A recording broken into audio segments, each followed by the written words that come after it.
Welcome to Fiction Audiobooks. If you enjoy the content, like and subscribing would be greatly appreciated. If you have any recommendations for novels, comment below. Please join my Patreon at https://www.patreon.com/fictionaudiobook. Chapter 162, Meeting of Two Sweet Tooths. While the original Alex accompanied Brunhild and Gall, observing the battle, one of his clones, in the guise of Might Guy, was preparing for the duel. Meanwhile, another clone was calmly walking toward the room where he had left Rebecca and the three troublemakers. Alex wanted to check how things were going since he knew Rebecca was a magnet for problems. She had a knack for provoking anyone, giving Alex a reason to step in, which amused him to some extent. Even in Night City, Rebecca had the unique talent of finding trouble. If Alex's problems seemed to be drawn by his strange luck, Rebecca always managed to seek them out herself. And now, with Gir, Mimi, and Stitch added to their group, they could confidently be called a volatile mix, capable of causing chaos anywhere. This should be fun, Alex muttered with a wide grin, anticipating the spectacle. Reaching the waiting room, he pushed open the door and immediately froze. What lay before him was total chaos. The food table was covered in empty plates and dessert remnants. Gir, Mimi, and Stitch were sprawled across the table, clearly in a state of food coma. Their outfits were smeared with cream, and Stitch's belly was so bloated he could have passed for a balloon. The only sign of life from him was incoherent mumbling. Rebecca was lounging lazily on the couch, typing something on a tablet. Alex instantly guessed what she was up to. She was likely devising rune combinations capable of obliterating gods in a single shot. He smirked to himself. With each passing day, Rebecca was becoming more dangerous. Her weapons, originally technology-based, had reached a new level of threat when combined with runes. In the opposite corner of the room, Hrist and Hlok were calmly watching Gloria's show, paying no attention to the chaos around them. Alex noted with some surprise that the Valkyries were so engrossed in the plot they didn't even notice his arrival. Rebecca, noticing Alex, narrowed her eyes. Her gaze shifted to the broadcast, where the human representative had just been announced, and then back to him. Suspicion immediately flashed across her face. "Who are you?" she demanded sharply, instantly pulling a grenade launcher from her inventory and aiming it at Alex. The sound of the weapon charging made Gir, Mimi, and Stitch spring to life.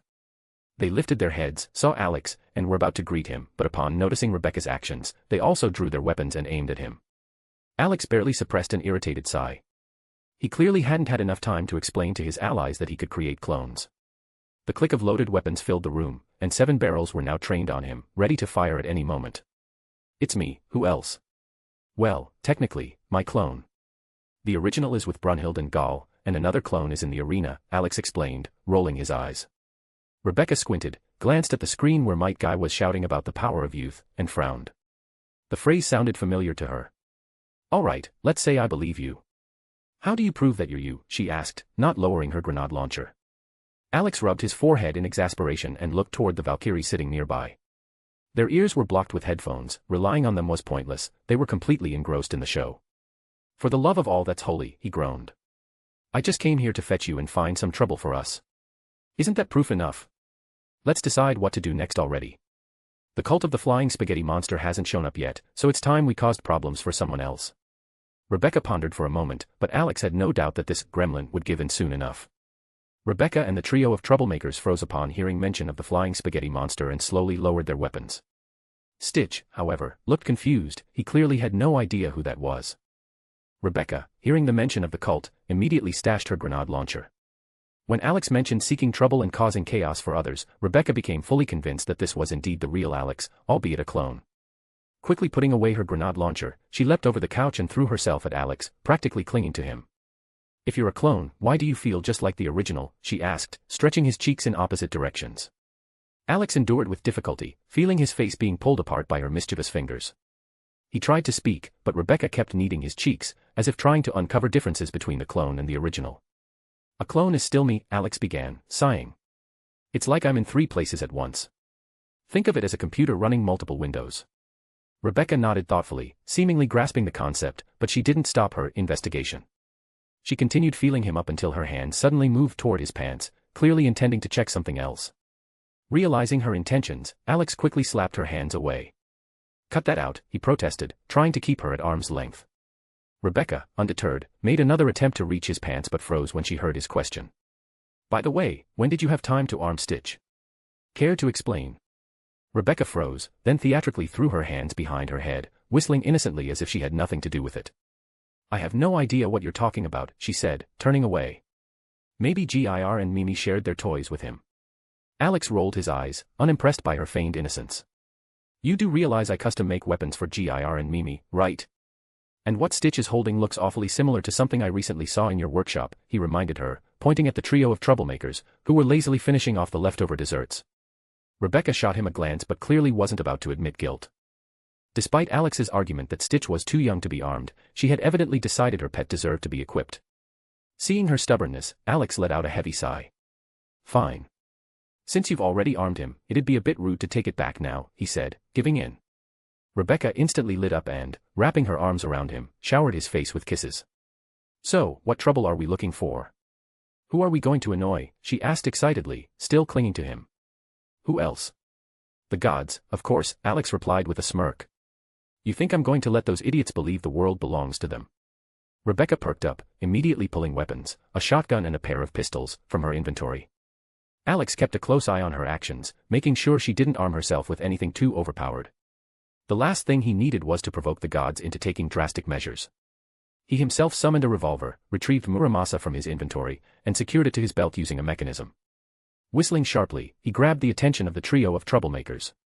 Hey, time to stir up some noise. Get ready, he said with a wide grin. Gir, Mimi, and Stitch immediately perked up, shoving aside the empty plates and eagerly preparing for the new adventure. Alex chuckled, plenty of fun, and even more chaos, awaited them. Gir, Mimi, and Stitch quickly shoved the remaining food into their mouths and began arming themselves. Gir reached for his armor, but Alex stopped him just in time, explaining that they weren't going to fight, just irritate the gods. Gir nodded in understanding and pulled out his favorite chainsaw sword and bolter.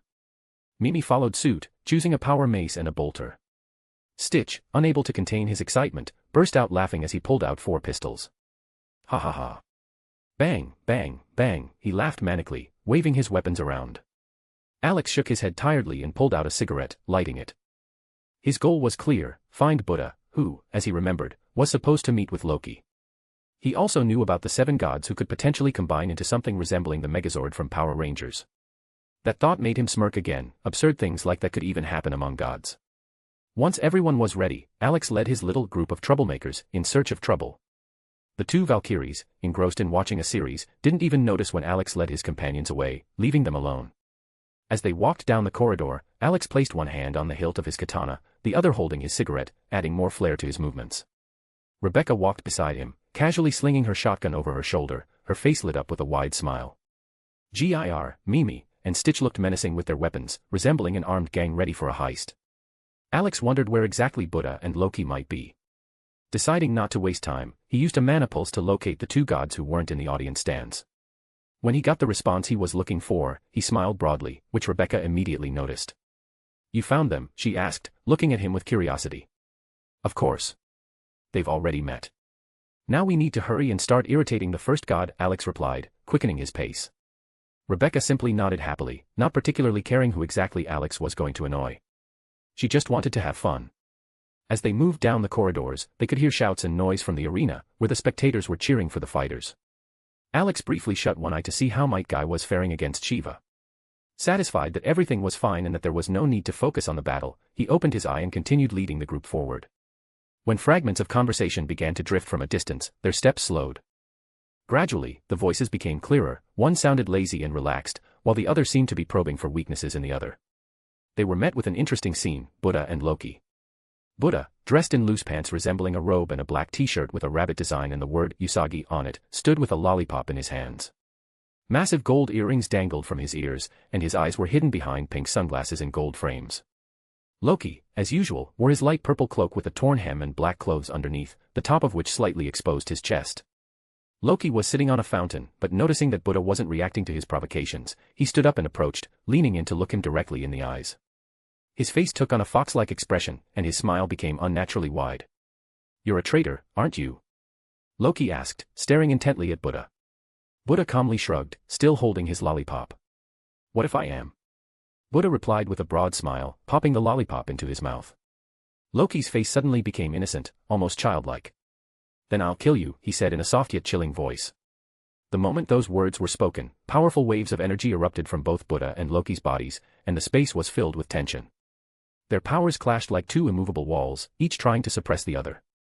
This duel of energies continued until loud, confident applause echoed through the greenhouse, bouncing off its walls. Alex and Rebecca approached the archway leading into the room, listening to the conversation between the two gods. Alex had long sensed their energies and realized that Buddha was stronger than Loki, but it wasn't just about raw power. Loki, like a snake, always relied on tricks and cunning to catch his enemies off guard. Alex knew that honesty was not a trait of this god. However, he always believed that no tricks could save you if your opponent held overwhelming superiority. As they got closer, Alex stopped, observing the scene. Buddha and Loki were unleashing their powers, and it was an impressive sight. Alex couldn't help but smile. Seeing this in real life was something entirely different than reading about it in a manga. His gaze lingered on Buddha, toned, well-built, tall, with lazily gathered hair in a bun. And beside him, Loki, whose presence irritated Alex. And Loki, whom Alex found unpleasant to even look at, especially because his fiancée was also named Loki, and she too was a goddess of trickery and deception. Alex even considered grabbing a stick and beating this Loki just because he was irritating. This god reminded him of someone from home, but here, Loki looked especially pathetic. What overwhelming power, what effects. It's the first time I've seen gods from different pantheons arguing. Such a spectacle can only be seen once in a lifetime, especially when it's Buddha and Loki. Alex said, stepping out from the shadow of the corridor and applauding loudly. Buddha and Loki stopped releasing their energy and simultaneously turned to him. Buddha remained calm, while Loki's face twisted in anger. Alex, showing his contempt, said Loki's name as if it left an unpleasant taste in his mouth. Rebecca could barely hold back her laughter. It was amusing to think that Loki here looked like a real scoundrel. Rebecca couldn't believe Loki could look like such a jerk in this world. She barely contained her laughter, already imagining how she would irritate a certain red-haired goddess who had stayed at home. The gods glanced at Alex's companions. Rebecca stood with a shotgun over her shoulder, looking at Loki with a mocking expression. Gir was capturing the moment with a camera, while Mimi and Stitch stood ready, holding their weapons. Mind if we join in? After all, eavesdropping like a rat isn't very polite. Right, Loki. Alex smirked, deliberately casting a glance toward the god of trickery. Loki's face turned red with anger at Alex's indirect accusation of him being a sneaky rat. The click of Gir's camera, capturing yet another shot, only fueled his fury. Buddha, on the other hand, couldn't hold back his laughter and threw his head back in amusement. Leave, brother of Adam. You have no business here. Or do you think I won't dare do something about it? Loki said, his voice cold as he tried to conceal his anger. Alex completely ignored Loki's words, calmly lighting a cigarette as he approached Buddha. Loki became even more enraged as he saw himself being ignored. When he tried to make a move, a metallic click sounded. Loki turned around and saw that Rebecca, Gir, Mimi, and Stitch had their weapons aimed at him. Hey, sly face, just move, and you'll have more holes in your body, Rebecca said with a smile, keeping Loki in the shotgun sights. Loki froze. For some reason, the weapons in the hands of these strange beings made him feel threatened. Meanwhile, Alex had reached Buddha, and their gazes met. There was no tension in the air, in fact, it felt as though they were old friends. What kind of sweets do you like? Alex suddenly asked, looking at Buddha. The question left Buddha genuinely delighted. Now he understood why he hadn't felt any threat or pressure from Alex, on the contrary, it was as if he was standing before a kindred spirit. He looked up at the sky and burst into loud, sincere laughter. Alex, catching his mood, laughed along with him. Rebecca watched the scene with mild bewilderment. Thoughts raced through her head. We've come all this way not to deal with gods, but for Alex to discuss sweets with a fellow fanatic like himself. I like any sweets, Buddha said, after finishing his laughter. What about you, brother of Adam? What do you prefer? Strawberry. They're my favorite. And call me Alex. I don't call you Gautama Buddha, Alex replied with a light smile. The two laughed again, like old friends, and, putting their arms around each other, began chanting one word. Sweets. Gir and Stitch joined in the chant, unable to resist the call for something sweet. Rebecca rolled her eyes and smirked, feeling that Alex had found another odd friend. Do you happen to have any candies with you? Want to trade? Buddha asked, extending his hand like a seasoned collector. How can I refuse a new friend? Alex answered, pulling a pack of strawberry candies from his pocket. Buddha grinned widely, snatching the candies and immediately tasting one. He clearly enjoyed the flavor. In response, he pulled out a handful of lollipops and handed them to Alex. The deal was successfully made. Meanwhile, Loki was boiling with rage. He was being ignored, and Rebecca still had her shotgun aimed directly at his face. Stop poking me with that weapon, mortal. Do you think the rules will protect you? Loki snarled, his voice full of malice. Rebecca simply raised an eyebrow in mockery, her gaze making it clear that she regarded Loki as nothing more than a pathetic fool. Loki was about to take action when a sharp gunshot near his feet made him freeze. Turning around, he met Alex's cold gaze, and a chill ran down the god's spine. Seems like you're really stupid if you think the rules will save you. Or do you think your daddy will cover for you once you make a mess? Alex spoke calmly, but his voice was like a freezing wind. One more word about my wife, and I'll rip your spine out through your backside. Alex's empty gaze, like black holes, seemed ready to consume Loki.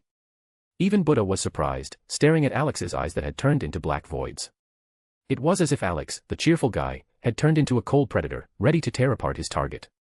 Loki tried to look away from Alex's eyes but found himself unable to. For the first time in his life, Loki began to fear a mortal, not realizing that this mortal was the true demon king from another world.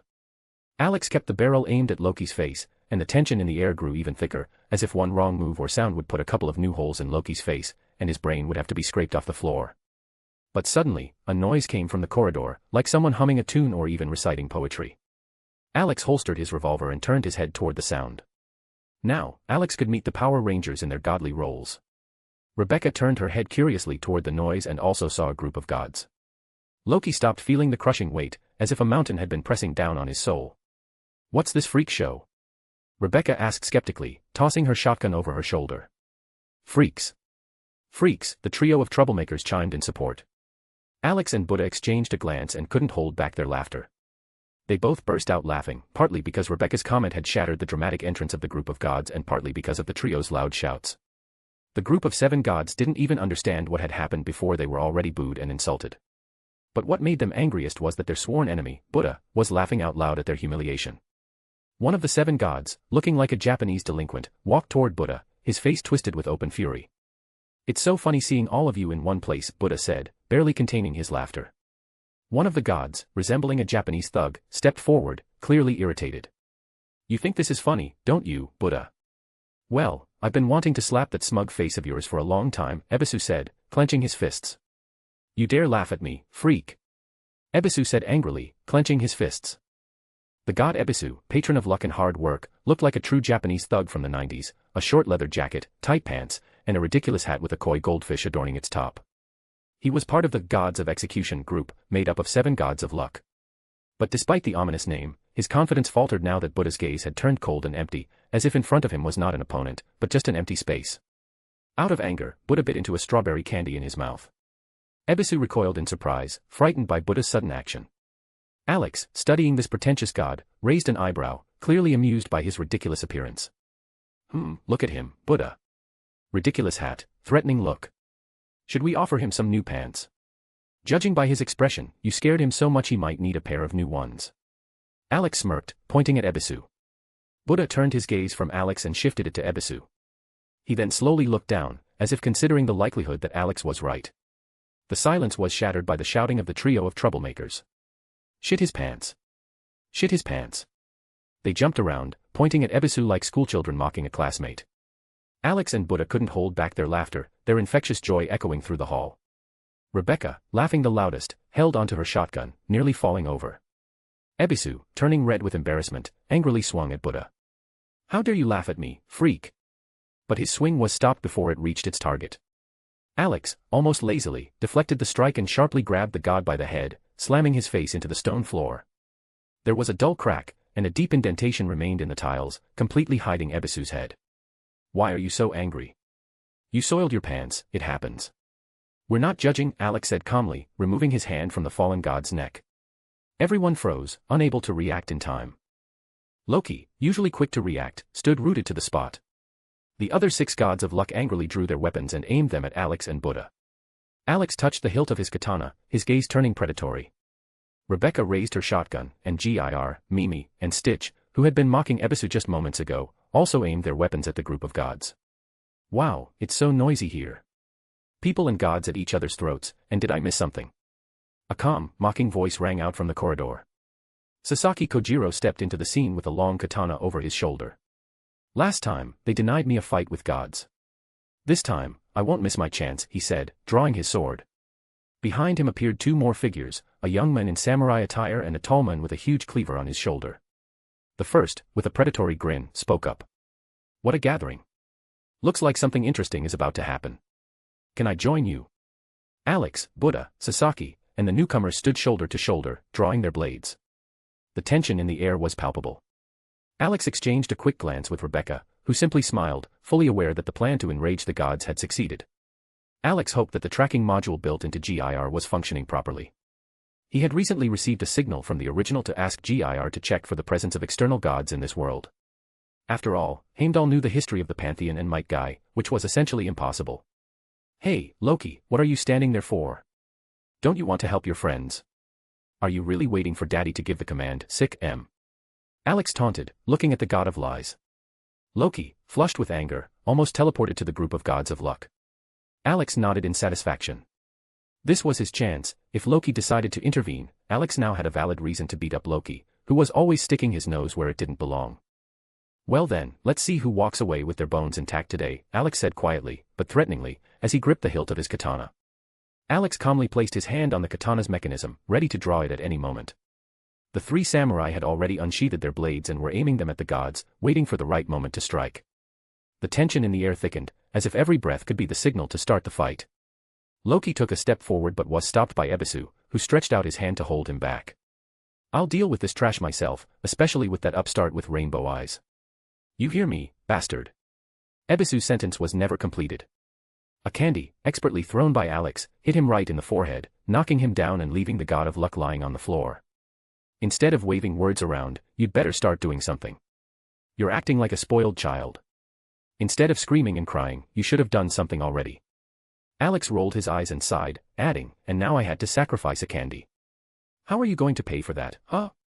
Do you even realize there are no stores around here? Where am I supposed to get new ones?" Sasaki Kojiro, lazily scratching his cheek, couldn't resist commenting. "Hey, buddy, I don't think he's going to be able to answer you. Looks like you knocked him out with your sweet attack. Buddha looked at the candy in his hand with interest but quickly discarded the thought of using it as a weapon. It seemed a waste to use such a tasty treat for that. On Ebisu's now unconscious face was a bright bump. The furrowed brows of the other gods of luck and Loki's particularly irritated expression clearly indicated that they weren't going to let this incident go unanswered. As expected. "You need to disappear," Loki said, his voice cold and his gaze filled with hatred. Weapons resembling chain scythes slipped out of black holes near him. Loki aimed them directly at Alex. However, Alex only raised an eyebrow, studying the unusual weapons with interest. "How scary. If you don't want to lose your toys, I suggest you leave, Loki. Though, I think even your daddy won't be able to save you if a fight breaks out," Alex smirked. Sasaki Kojiro snorted. "Whoa, kid, you're really scaring me. Do you think a god with such a huge ego is going to listen to you?" "Who knows these gods?" Alex shrugged. "Maybe they'll attack, maybe this is all just a theatrical performance." "True enough, it'd be better if these gods attacked, at least that'd give us a reason to swing our swords," Okita said with a wide grin on his face. "Enough talk." Rebecca intervened, keeping her shotgun at the ready. "Alex, let's just smash these idiots already." Loki's anger reached its peak, and he lunged forward. Alex gripped the katana sheath tighter, ready to activate the mechanism and instantly shoot the blade out, leaving Loki without arms, and at the same time adding another godly weapon to his collection. His imagination was already painting a picture of Loki's scythes finding their place next to the trident. However, suddenly the floor beneath them started cracking. Alex stopped, turned his head, and with irritation saw two uninvited guests. Two old farts. They could have shown up later. "I was just about to get a new toy." Rebecca noticed how Alex puffed his cheeks, looking like a petulant child. She smirked, realizing that these two were the ones who had ruined his mood. In front of the group of gods and mortals, Zeus and Odin appeared. "You're getting bold, brother of Adam," Zeus growled, looking at Alex. Alex stepped out of the samurai's formation and walked straight up to Zeus. His gaze was calm, but cold. Coming up close, he looked down at the thunder god, his voice carrying a clear challenge. "Maybe. Or maybe not. But it's not for you to decide, Zeus. Want me to remind you that your brother couldn't even scratch me? Think you'll do any better?" The tension in the situation reached its breaking point. Alex tightened his grip on the katana, ready for the next move. An unspoken battle of glares erupted between Alex and Zeus, and the atmosphere in the room noticeably changed. The air seemed thicker, pressing down on everyone present. Even the sound of rustling vanished, leaving behind a suffocating silence. "Enough. Odin took a step forward, breaking the silence. His voice was authoritative. Stop, brother of Adam. Or do you think the rules protect you? Alex turned his gaze toward Odin, not hiding his contempt. Don't interfere, one-eyed. You think you're tough because you've got a pair of jabbering ravens sitting on your shoulders. One more word and I'll feed them to you. Odin's eyes flared with anger. His voice dropped low and threatening. I said. Enough. With these words, a wave of overwhelming power erupted from Odin's body. The ground beneath him cracked, and the air grew heavy, capable of forcing anyone to their knees. Sasaki and Okita struggled to maintain their balance, unwilling to fall. Even the others in the room felt the might of the god, except for Rebecca. She raised an eyebrow in surprise, quickly realizing that Alex had surrounded her with an invisible shield. Alex stood motionless, his gaze cold and unwavering. With this kind of power, you're only scaring children. If you don't get rid of it, I'll rip out your other eye, he said in an icy tone. Moments later, an even stronger pressure exploded from Alex's body. It was so intense that Zeus and Odin were forced to take a step back, their faces twisting with strain. The floor beneath Alex cracked even further, a fountain of dust erupted, and all his power was focused solely on the two gods, leaving the others unharmed. The pressure lasted only seconds, but it felt like an eternity until Alex suddenly stepped back, withdrawing his power as abruptly as he had released it. He sighed tiredly and turned away from the gods, as if losing all interest in them. Well, you're boring. I thought the main gods of their pantheons would be bolder. Since you don't want to fight, I'll go spend some time with my wife. At least, there aren't two old farts in her company. Alex walked past Buddha, handing him another pack of strawberry candies, and headed for the exit. The eyes of the others followed him, filled with astonishment and indignation. Only Odin's face briefly changed, his features momentarily twisted into a terrifying shape, like the face of a monster from a nightmare. But it quickly disappeared, so no one had time to notice. Ignoring the hidden gazes, Alex walked forward, leading Rebecca and his companions. He no longer cared about what was left behind him, he had achieved what he came for, he had tested the god's strength and even gotten to know Buddha a little better. Taking a lollipop from his pocket that Buddha had given him, Alex popped it into his mouth and glanced at his faithful companion. GIR, did you find anything through the search module? If so, send the data to Rebecca's tablet. The phone is in the hands of the original. The robodog nodded briefly, and its eyes lit up as it processed the information. Moments later, the data appeared on the tablet Rebecca handed to Alex. He studied it carefully, frowning when he noticed some small discrepancies. The module clearly needed recalibration. Looks like I'll have to tinker with it again, Alex muttered, closing the tablet. But all the data was still in Alex's phone and in the workshop that remained in Orario. Rebecca, happily gnawing on a lollipop she had stolen from Alex's pocket, enjoyed watching the reactions of the gods, recalling the name of the red-haired goddess she planned to mock later. Alex took her hand, and they continued their way, leaving the tense atmosphere behind. To be continued. What kind of fighter would you like to see on the side of humanity? If I like your version, I will gladly include this person in the battle. Chapter 163, Valkyrie's Feelings. Alex studied the tablet with interest, analyzing the data that looked peculiar. The readings seemed to overlap, shifting chaotically like waves on a stormy sea. When he had designed the search module, the display was clear and stable, providing precise readings of the external god's energy present in a world. But now, the data appeared distorted, as though the system had encountered something it couldn't properly process. Two possible explanations formed in Alex's mind. First, the module wasn't functioning correctly in this world, as its performance depended on the characteristics and quality of the world itself. Second, this world contained two types of external god energy, and their differences were interfering with accurate analysis. The more Alex thought about it, the more plausible the second explanation seemed. He recalled how Heimdall knew details about fighters who didn't belong to this world, hinting at something unusual. How are you going to recalibrate the search module? Rebecca asked lazily, chewing on a lollipop. I'll have to simplify the algorithm. I'll adjust it to detect the presence of external gods in the world without pinpointing their exact location, Alex replied thoughtfully, stroking his chin. Maybe there's no need for that. If those creatures are here, they'll expose themselves eventually, Rebecca noted, tossing away the lollipop stick. You might be right, Alex nodded, though the issue of recalibration still occupied his thoughts. When they entered the waiting room, they were greeted by the usual chaos, leftover food scattered on the table, and the fight's broadcast still running on the screen. Two Valkyries, Hrist and Hlok, were engrossed in a TV show, paying no attention to anyone else. Alex glanced at the screen, where Might Guy was already fighting using the seventh gate. However, it didn't hold his attention, he had more pressing matters to attend to. Taking a black cube from his inventory, Alex began searching for a suitable place to set it up. Finding a free corner, he tossed the cube there. It started glowing, catching the Valkyrie's attention. What are you doing? Hrist asked in surprise, tearing her gaze from the screen. I need my workstation to check something, Alex replied without looking up. While the Valkyries watched curiously, Rebecca regaled them with stories of how they had annoyed the gods and gathered information. Meanwhile, Alex set GIR on the table and connected him to the system to investigate the module's malfunction. Delving into the code, Alex realized he had overlooked an important parameter: the energy of a world affects the module's accuracy, and this factor hadn't been accounted for during the device's creation. Hey, Mimi, what do you think? Should I reduce the search range or completely drop detailed information, leaving only a general indicator? He asked his pink robo-dog. Mimi jumped onto the table, her eyes glowing as she analyzed the data. After a few minutes, she nodded affirmatively. It was better to keep a general indicator and sacrifice precise tracking. Alex agreed with the decision. The changes to the program required processing time, so he decided to take a walk in the meantime. Disconnecting GIR, Alex leaned back in his chair, pondering the upcoming battle. If Buddha truly sided with humanity, he would face 7 gods. Alex knew Buddha was strong enough to win, making intervention unlikely. Mimi, keep an eye on the program. GIR and I will take a short walk, Alex said, patting the dog on the head before heading into the corridors. Mimi carefully monitored the program's progress, occasionally nodding as if confirming everything was on track.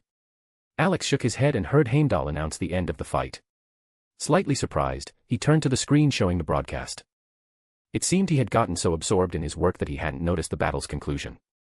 Rebecca, with a satisfied expression on her face, finished the chips that, judging by the look of things, she had borrowed from Hestia's cupboard before they left the other world. Alex quickly estimated that the original Hestia was most likely accompanying Brunhild, heading to the hall to choose new candidates. This meant there was some time for a stroll. Becca, I'm going for a walk with GIR. You watch over Mimi and Stitch in the meantime, Alex said, heading toward the door. Okay, Rebecca responded lazily, waving her hand without looking away from the screen. Alex nodded, picked up GIR by the head, and placed him on his shoulder. Once in the corridor, he looked around, thinking about which way to go. The Colosseum seemed to be circular from the outside, but inside it was a real maze with countless rooms and passages. One wrong turn, and you could end up in a place even demons wouldn't dare enter. To choose his direction, Alex decided to use an ancient method, throwing a stick to point the way. Tossing the stick into the air, he watched as it fell, spinning on the floor and pointing to the right. Satisfied, Alex picked up the stick and proceeded in that direction. As he walked past noisy rooms, he occasionally peeked inside. In one room, he found a group of samurais. Without lingering, Alex exited, sensing a familiar tension. Among them was Okita, a guy whose presence gave off unpleasant vibes. Alex immediately recognized that this young man was a walking problem, and their paths were better left uncrossed. The last thing I need is for this battle-obsessed freak to start following me, Alex muttered as he closed the door behind him. Continuing along, he kept using the stick to choose his path until he found himself in strange corridors where finding the exit wasn't so easy. Looks like we're lost. Guess relying on luck, especially a stick, isn't the best idea, Alex said irritably, glancing at the object in his hand. GIR placed his paw on Alex's head and gently petted him, trying to calm him down. I'm not upset, just not going to listen to any more nonsense about a stick pointing the way, Alex grumbled, rolling his eyes. GIR shrugged and went back to eating candy, carelessly dropping wrappers on the floor as if leaving route markers. Looking back, Alex remembered the tale of Hansel and Gretel, only instead of breadcrumbs, there were candy wrappers. Soon, Alex heard voices coming from an open door. Approaching, he saw the 7 gods of fortune surrounding Gaul, who was trembling in fear. Quickly assessing the situation, Alex spoke loudly. Oh, what familiar faces. The 7 losers. Couldn't do anything to Buddha, so you decided to take it out on a poor young Valkyrie. All heads turned toward him. Ebisu, still furious with Alex from their last encounter, practically boiled over with rage. Gaul, as if she had found salvation, immediately ran to Alex and hid behind him. You bastard. Ebisu roared, pointing a finger at Alex. Hey, mustache, you want another candy to the face? Alex asked lazily, holding a caramel in his hand and deliberately aiming it at the god. The 7 gods of fortune flared up with anger at Alex's words, ready to attack. However, their leader, Bishamontan, raised his hand, blocking their path. I will not tolerate pointless killings. We're leaving, he said coldly, casting a glance at his companions. Despite this, Ebisu tried to object, but all it took was one stern look from Bishamontan for him to reluctantly fall silent. Though he complied, the malicious glares directed at Alex still flickered. Bishamontan passed by Alex, throwing him a brief, tense glance before heading toward the exit. The rest of the gods of fortune followed him, leaving only Ebisu behind. He stopped at the door, glaring at Alex like a typical stubborn Japanese delinquent. Just get out already. I'm tired of looking at your face, Alex said, giving Ebisu a light shove and literally ushering him out the door. Ebisu, exploding with indignation, tried to break free, but was immediately intercepted by the other members of the group, who dragged him away. He continued shouting threats and curses at Alex until he disappeared around the corner. Alex merely rolled his eyes and turned to Gal, who let out a sigh of relief, realizing she had been saved. However, a strange suspicion suddenly crossed her mind. Brother Alex, thank you. I thought I was done for. But, how can you be here? You should be with Sister Brunhild, she asked thoughtfully, studying him with interest. It's all ninja techniques. I'm Alex's clone. The original is with your sister right now, Alex replied nonchalantly, shrugging. Gal's eyes immediately lit up with curiosity. She studied him closely, trying to find any differences. After several seconds of careful inspection, she gave up. I don't see any difference. You look exactly like the real one, she admitted, blinking in surprise. That's how it's supposed to be. Clones are made to be indistinguishable from the original, Alex responded, rolling his eyes. Gal gave him a sheepish smile and looked away, but quickly changed the subject. So, what are you doing here? Do you have business? Just got lost, Alex answered honestly, shrugging again.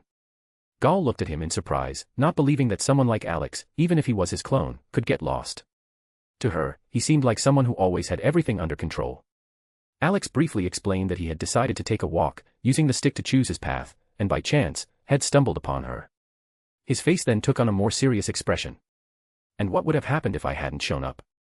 Did you even think with your head, wandering around alone? Especially now, with Valkyries practically being enemies of the gods. You little brat, Alex said, beginning to pat Gal's head, but gradually his hand began to tighten around her head. At first, Gal enjoyed the warmth of his palm, but soon she felt pain as his grip tightened. Ow. That hurts, brother Alex. I won't do it again, I promise. Just let go, she pleaded, trying to break free. We'll see. If I catch you spying alone again, you'll get a spanking like a naughty child, Alex threatened, furrowing his brow. Gal lowered her head, feeling embarrassed, just like when Brunhild scolded her. Noticing this, Alex softened and patted her head again. All right, let's go. We'll find Brunhild and the original me, he suggested, extending his hand. Gal, feeling encouraged, took his hand. Along the way, she eagerly asked about ninja techniques, particularly impressed after watching the Battle of Might Guy. Alex, smiling, willingly explained the art of shinobi, trying to ease her fears and lift her spirits. As the clone of Alex led Gal in search of Brunhild and the original Alex, the latter were just leaving the room of the candidates. Their attention was drawn by a familiar voice. Alex turned his head and saw Buddha, who was already happily munching popcorn from a large box. Oh, my buddy Alex and Bruchan. What a coincidence, huh? Buddha said, grinning and walking toward them. Alex raised an eyebrow, looking at the god, who was always surrounded by sweets, and couldn't help but think that he wouldn't mind trying that popcorn. Brunhild, on the other hand, looked completely confused. Is this your buddy? She asked, shifting her gaze from Alex to Buddha. Yeah, Alex replied casually, raising his hand in greeting. Buddha, I see you've stocked up on sweets again. Of course. Want to try some? Buddha asked with a smile, offering the box. Without a second thought, Alex plunged his hand into the popcorn as if it were the most natural thing in the world.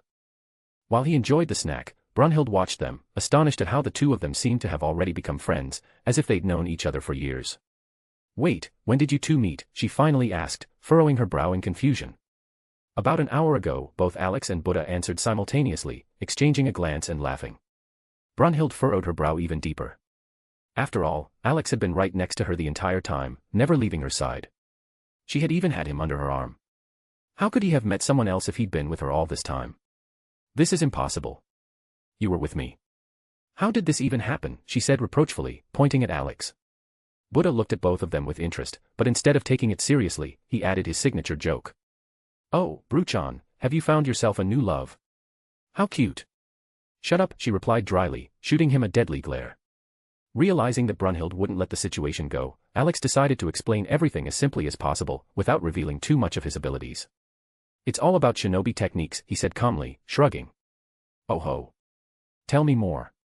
Buddha perked up, crunching another handful of popcorn. Alex crossed his fingers in a sign of a cross, and with a puff of smoke, his clone appeared next to him. Alex hadn't actually wanted to do it this way, but to hide his powers, he decided to just use his ability to spout nonsense and let his first thoughts spill out. Like this. My clones are special. We share the same vision, so I can be in two places at once. That's how Buddha and I met, we even exchanged candies, Alex explained with such casualness as if it were an everyday occurrence. Buddha extended his hand to touch the clone, but it had already dissipated in a puff of smoke. So, Buddha, what brings you here?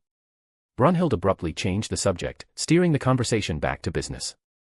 Buddha seemed to have just realized her question, but instead of answering, he took another bite of popcorn, dragging out the pause.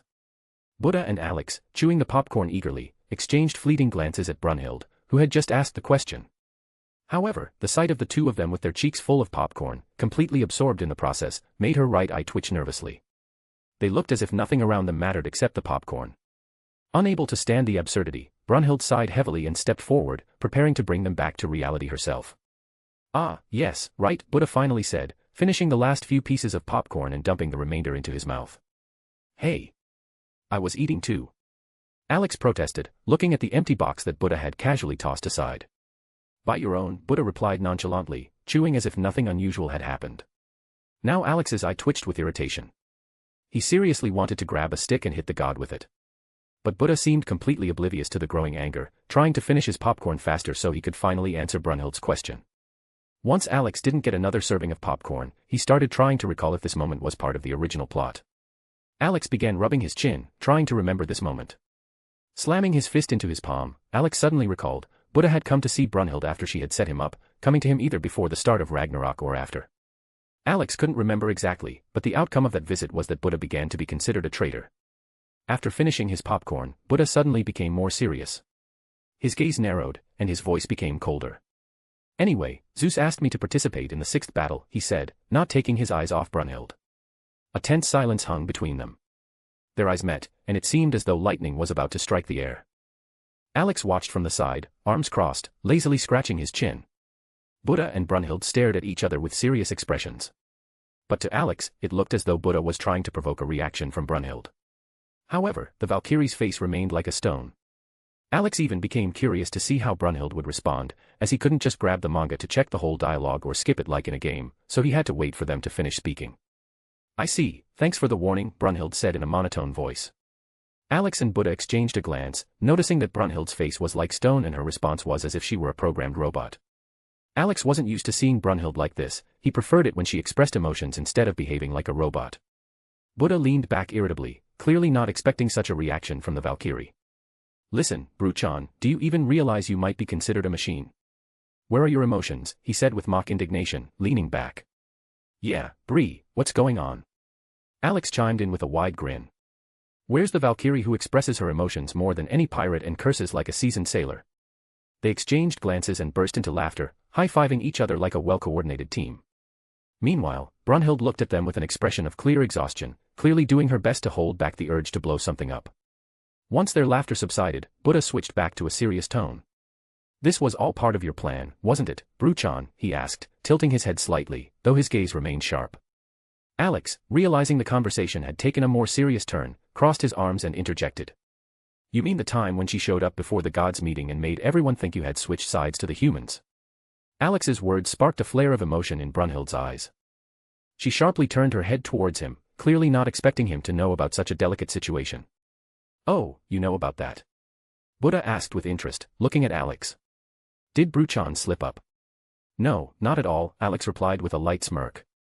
I just don't interfere in other people's business unless it concerns me. But, you know, walls have ears. Drop a few rumors, and voila, everything becomes clear. Buddha hummed in surprise, crossing his arms and leaning closer to Alex.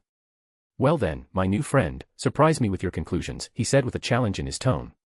Alex didn't rush to respond, savoring the moment and preparing to put everything in its place. Brunhild watched Alex, still surprised by how he had figured out her plan involving Buddha. Deep down, she felt a growing unease. She feared that Alex might be disappointed in her for using such a cunning method to win Buddha over to her side. Actually, Bree's plan is quite simple, Alex began, thoughtfully stroking his chin. As a Valkyrie, she knows the gods' personalities better than anyone, including you, Buddha. Your character is both simple and complex. You're a free-spirited god, and that's easy to take advantage of. Bree did exactly that.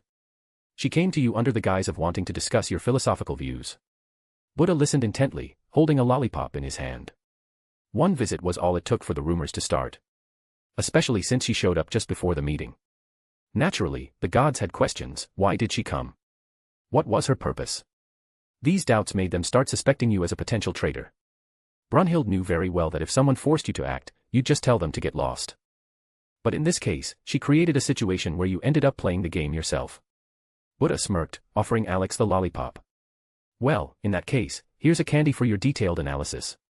Alex rolled his eyes but still took the lollipop, unwrapping it and popping it into his mouth. Brunhild tried to regain her composure, returning her face to its usual seriousness, though she was still stunned by Alex's perceptiveness. Buddha laughed loudly, throwing his head back. Meanwhile, Alex continued. Actually, she's understandable. When you don't have strength but have a goal, you use every available means to succeed. I don't think she should be blamed for that. Alex's words made Brunhild's eyes widen. She tried to find lies or judgment in his gaze, but instead, she only saw kindness. Why? Buddha asked, stroking his chin. Alex paused for a moment before responding. Honestly, I don't approve of such methods. But Bree could have done the same to me. When I first arrived at the Colosseum and saw my brother killed by Zeus, she could have used my anger against the gods, turning it to her own advantage. But she didn't. She loves humanity as much as you do. Her position forces her to make sacrifices, becoming an enemy to the gods for a chance at victory. Alex looked directly at Buddha. For us, this is just a battle. For her, it's an endless series of tragedies. Her brother Heracles died, her sisters are sent to their deaths, becoming weapons for the fighters. She watches those she chose die, and feels that pain deeper than anyone else here. At Alex's words, tears of sorrow began to fall from Brunhild's eyes. She couldn't hold back the grief weighing down her heart. Buddha looked into Alex's eyes, then turned his gaze to Brunhild, who was mourning. That day, she had already lost 2 sisters and a brother. Buddha was most struck by Alex's words, calmly explaining Brunhild's actions, what she had to endure, and the heavy burden this Valkyrie carried. Buddha watched the scene with interest before sighing. Honestly, after hearing you, I feel like the worst of assholes. Alex said nothing and walked over to Brunhild to comfort her. In truth, Alex hadn't wanted to reopen old wounds for Brunhild, but the situation unfolded differently. Alex embraced Brunhild, who immediately clung to him and began crying mournfully. Buddha watched Alex helping Brunhild calm down. A sigh escaped from Buddha's mouth. You know, it feels like you're doing this on purpose, trying to tug at the heartstrings. Buddha said, looking at Alex. Maybe. Or maybe I just don't want to watch my new friend die. We haven't even tried many sweets yet. Alex replied with a light smile. Buddha laughed and nodded. You're right, my friend. It would be a shame to miss out on all those pleasures. A slight smile appeared on Buddha's face, and a warmth filled his heart that he hadn't felt in a long time. Alex and Buddha exchanged friendly smiles. Alex thought to himself, would Buddha follow the original plot, or had his appearance changed everything? Too many factors could influence the outcome of this event. Even a random word or glance could turn everything upside down. Alex wanted to avoid a tragedy. He had no intention of killing Buddha. He liked him, found him amusing, and he had already become a friend.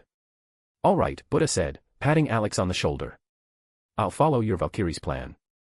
But you owe me, my friend. If you want your payment in sweets, come to my waiting room. I'll treat you, Alex replied with a smile. As Buddha left, he gave a thumbs up.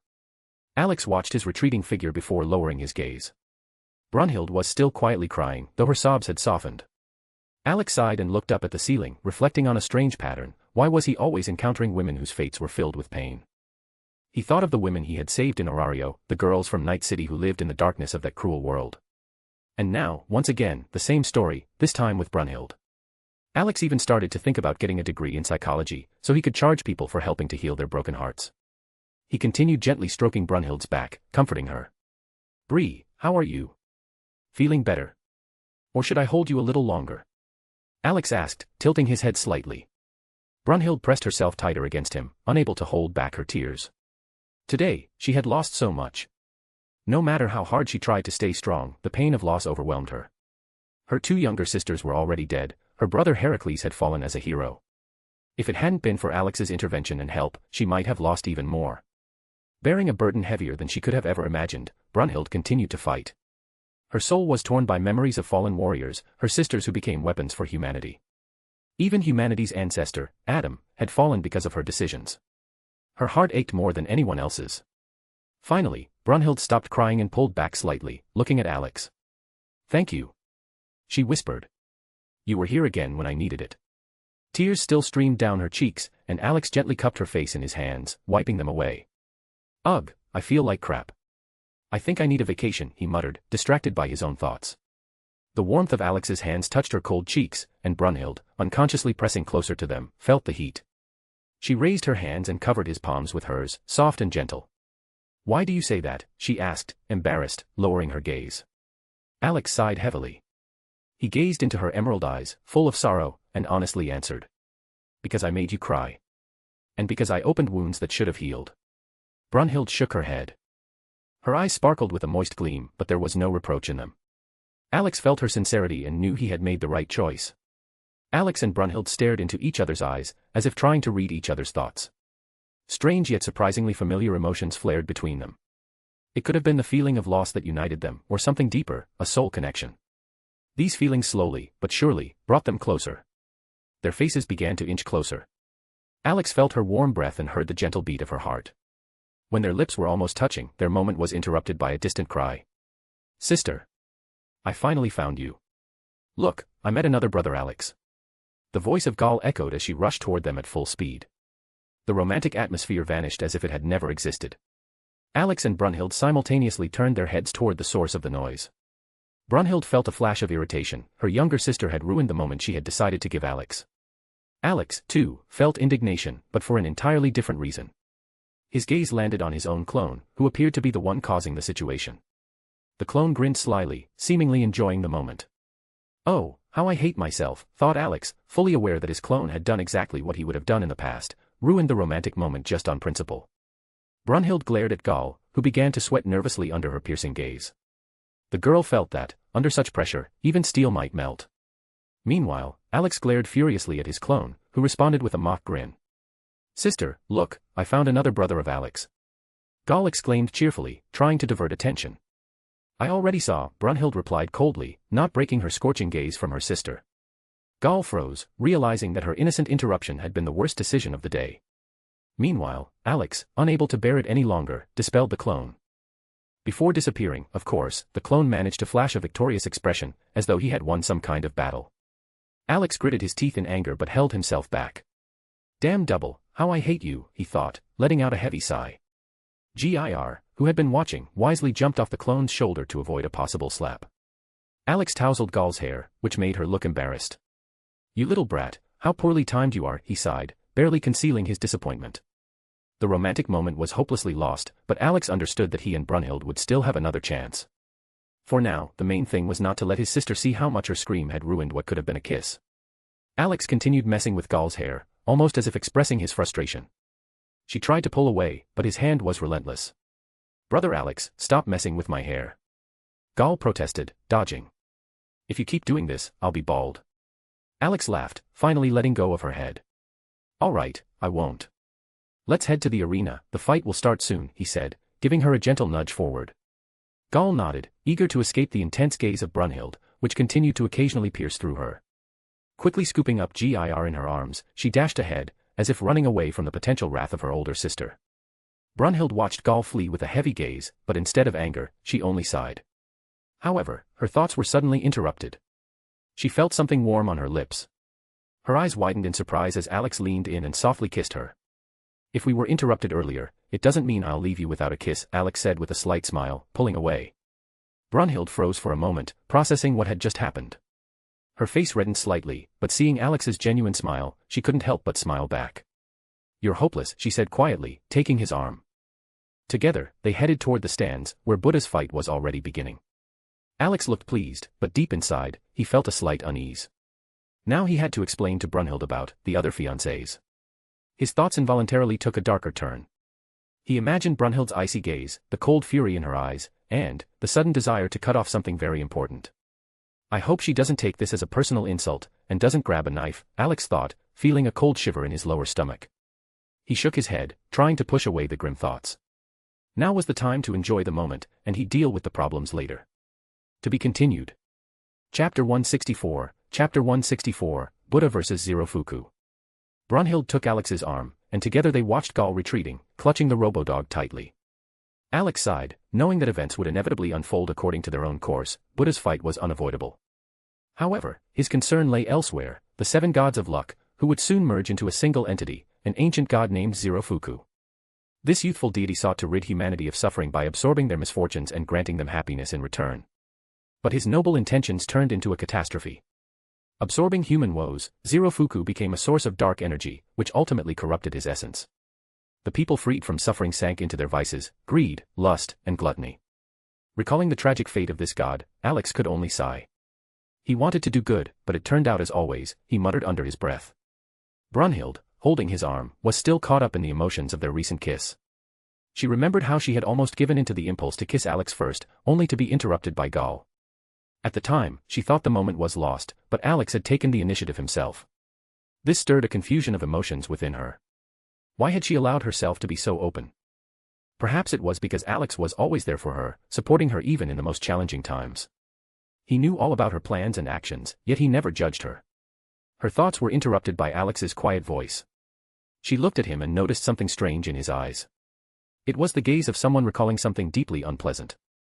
His features bore an expression of hidden irritation, as if he were contemplating something he desperately wished to avoid. "What did you say? Why do you look so grim?" Brunhild asked, slightly alarmed. Alex, lost in thought, was replaying potential scenarios in his mind. His main worry was whether an avatar of an outer god was present in this world or merely a shard of its power. The data gathered using the search module confirmed the latter was likely, though distortions rendered the information incomplete. Among the suspects, he focused on Heimdall, Odin, and possibly Beelzebub. He viewed Loki with skepticism. The trickster was too emotional to act as a linchpin for such serious plans. He dismissed Shiva's pantheon as brawlers, and from Olympus, only Hermes seemed suspicious, acting more cunningly than the god of deception himself. But his greatest concern was Odin. And then there was another problem. What if Beelzebub wasn't using a fragment of the Berserker demon's power but rather a shard of an outer god's might? That could completely alter the outcome and amplify Zerofuku's power to unprecedented levels. "I was just thinking about unpleasant things," Alex said, shaking his head as if to clear away unwanted thoughts. "But your expression, it's like you're being forced to do something you don't want at all," Brunhild remarked, pointing to the furrow in his brow. Alex absent-mindedly rubbed his forehead, trying to smooth out the wrinkles. His lazy nature reminded him once again of how much he wanted to ignore everything, lie on a couch, and do nothing. But reality didn't allow for such luxuries. Recent battles confirmed that the gods' power here far surpassed their abilities in the original narrative. Their physical strength, reaction speed, and even combat movements were far more dangerous.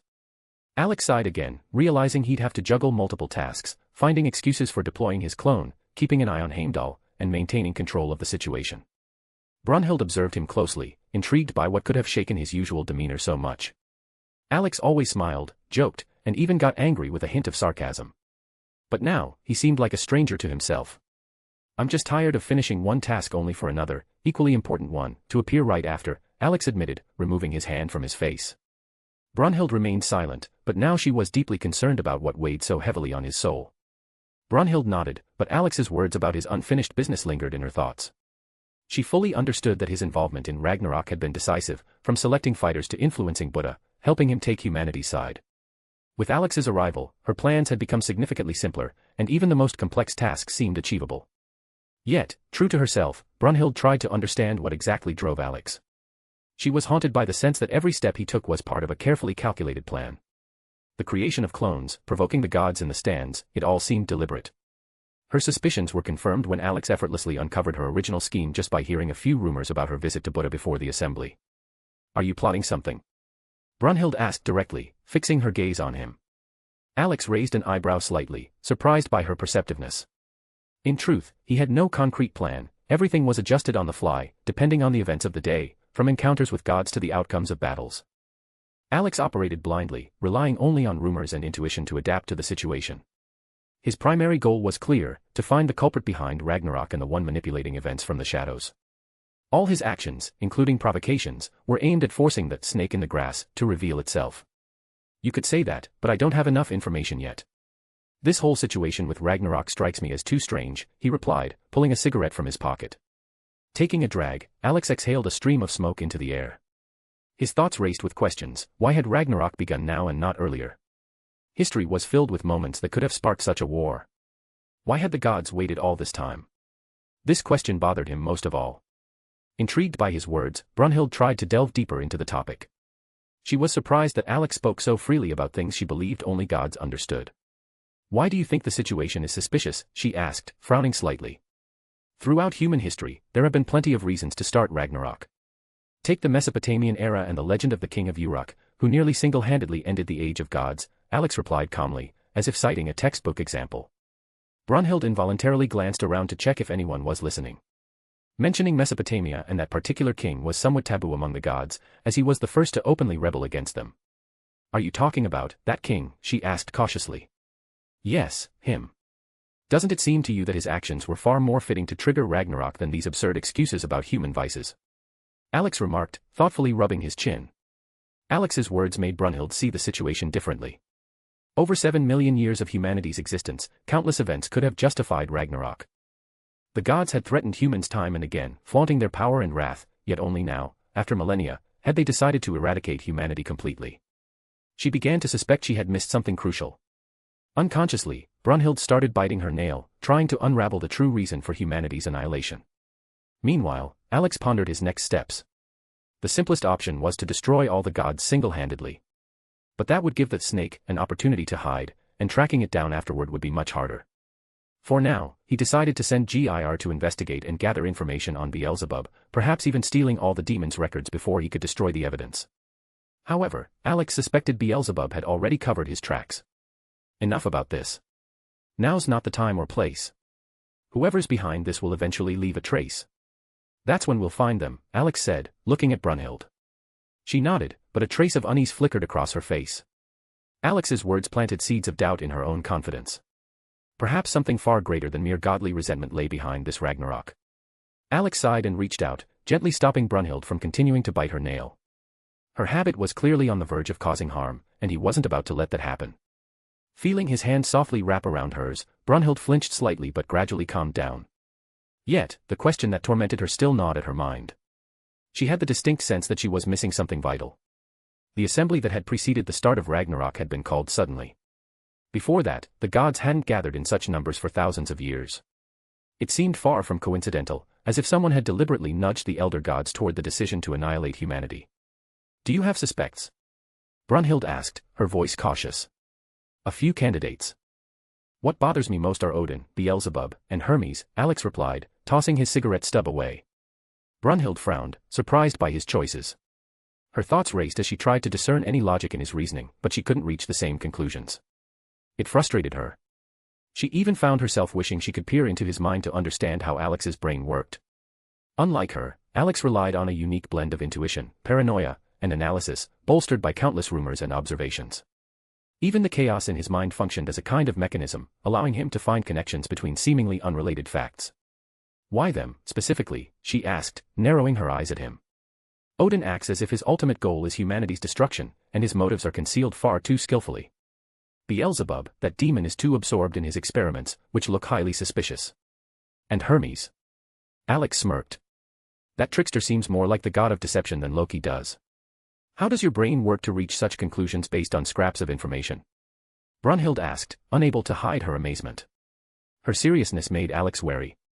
She was looking at him as if she wanted to crack open his skull to understand what went on inside. No one had ever shown such interest in his inner world before. Most simply took his words at face value. But Brunhild, she was different. Alex realized this when her gaze, full of earnest curiosity, fixed on his head. "Don't even think about it," he grumbled, noticing her contemplative look. "I've got enough problems of my own without adding new ones." "I have no idea what you mean," she replied with an innocent, almost angelic smile. Alex frowned, his eye twitching slightly. He jabbed her nose with his finger, then turned on his heel and started walking away. Brunhild merely smiled, quickly caught up to him, and slipped her arm through his once more.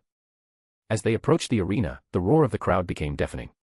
Stepping onto the stands, they saw Buddha standing in the arena opposite Zeus. Alex glanced over at Gaul, who was visibly stunned by the scene.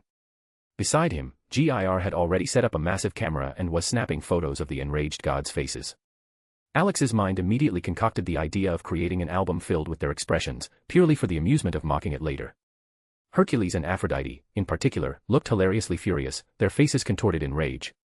Odin's face, however, drew Alex's particular attention. His visage was shrouded in black mist, prompting Alex to grin widely. His fangs gleamed in the smile, like a vampire spotting prey. "Gaul, what did we miss?" he asked, his gaze fixed on the arena. Lord Buddha entered the arena and declared he would fight for humanity. Then he, told all the gods to go to hell. Now Lord Zeus is standing before him, Gaul quickly explained, pointing to the center of the arena. Alex nodded, satisfied, and his smile grew even wider. He knew his game was just beginning. He looked at Brunhild, his gaze silently asking, "Is this really part of your plan?" Feeling his intense stare, Brunhild rolled her eyes and looked at him as if saying, "Didn't you tell Buddha about my plan yourself?" "Of course, it's my scheme." Alex sighed, accepting her silent response, and turned his gaze back to the arena, where Zeus and Buddha were already standing face to face. Zeus's next words caused Alex to smile so widely it seemed like a gift from fate. "You don't see this kind of turn of events every day. Honestly, I've even thought about stepping into the arena again to test my strength," Zeus said, his voice echoing across the stadium. Buddha smiled in response, but before he could say anything, the tense silence that had settled over the human stands was suddenly broken by loud laughter. Everyone, gods and humans alike, turned toward the source of the sound. It was Alex. His loud, contagious laughter, full of sarcasm, instantly drew attention. Zeus scowled at the laughing men, and the gods sitting in the higher tiers felt a strange unease. Even those considered the strongest sensed that there was a threat hidden in that laughter. Alex wiped away the tears from his eyes, and with unmistakable mockery, he said, "Old fart, you sure know how to entertain." These words struck like thunder across the stadium. The serious tone in which Alex spoke sent shivers down the spines of even the most powerful gods. Slowly and confidently, he began descending the steps toward the arena. His steps, measured and methodical, made the hearts of the spectators stop with every move. When Alex reached the edge of the stands, without hesitation, he jumped down, landing on the arena floor. As he approached Zeus and Buddha, he made eye contact with Buddha, who immediately understood what Alex was up to. Alex's intervention wasn't just a show, it was a deliberate provocation aimed at redirecting the gods' anger onto himself. "If you're so eager to fight," Alex spoke, stopping beside Zeus, "I'm always happy to join you. But don't forget, this fight might be the last one for the chief god of Olympus." His words sounded like a challenge, and the tension in the air became almost palpable. Zeus, clenching his fists, suddenly changed form, transforming into his muscular state, towering over Alex. His new appearance cast a shadow over his opponent, but Alex didn't look scared. On the contrary, he kept a cold expression that instilled both fear and awe in the spectators. The invisible pressure coming from both of them seemed ready to tear apart the very space around them. In the waiting room, Rebecca, lying on the couch, laughed loudly and yelled for Alex to show that old man who's boss. If Alex had heard her, he would have simply rolled his eyes, but right now, all his attention was focused on the provocation. He was trying to draw out that serpent hiding among the gods and divert their wrath onto himself. "You're crossing the line again, brother of Adam," Zeus spoke, his voice dripping with fury. "Or do you think I won't dare to take this step?" "Hey, you can try," Alex smirked, contempt evident in every word. "But we don't know who will survive this day." At that moment, the tension between them reached its peak. It seemed as though the fight was about to begin, but suddenly, the silence was pierced by a quiet sigh, so loud in the oppressive atmosphere that everyone heard it. They turned in unison toward the sound and saw Odin, calmly observing them. His dark gaze was fixed on Alex. In turn, Alex began to scrutinize Odin, trying to understand what he was planning, but he refrained from using his powers, not wanting to reveal himself. "I have a question for you, brother of Adam," Odin said coldly. "Are you ready to accept all the gods present here as your enemies?" Alex met the one-eyed god's gaze and kept his composure. Deep down, he was trying to piece together his suspicions. The black mist surrounding Odin's face could be a result of the influence of the outer god's power. Perhaps he had become the avatar of some otherworldly entity, but Alex still leaned toward the idea that it was the influence of a fragment of an outer god. "You've asked the wrong question, one-eyed," Alex replied, his eyes gleaming brightly, provoking those around him. "You should be asking yourself, are you ready to become my enemies? And are you ready for the genocide of gods I will unleash if you dare stand in my way?" An invisible pressure emanated from Alex, which, like an unseen force, weighed down on the gods, awakening a primal fear within them. None of them dared meet his gaze, and the thought of standing against him seemed absurd. This fear came from the depths of their souls, responding to something ancient and incomprehensible. Alex and Odin continued to stare at each other, as if trying to figure out who would make the next move. But soon, Alex grew bored of this silent stare-off. Their tense silence was broken by the appearance of a flying ship, majestically emerging from the clouds. Alex shifted his gaze to the Nordic ship and immediately realized it was Odin's doing. Narrowing his eyes, he looked at the one-eyed god with suspicion. Everything was falling into place. Odin had anticipated the course of events, knowing that Buddha might betray the gods. It seemed he had decided to use those who hated Buddha the most, the 7 gods of luck. Either Odin personally intervened or sent someone of his own. The flying ship was a clear confirmation of his involvement. Clever move, Alex thought, casting one last look at the ship before turning away.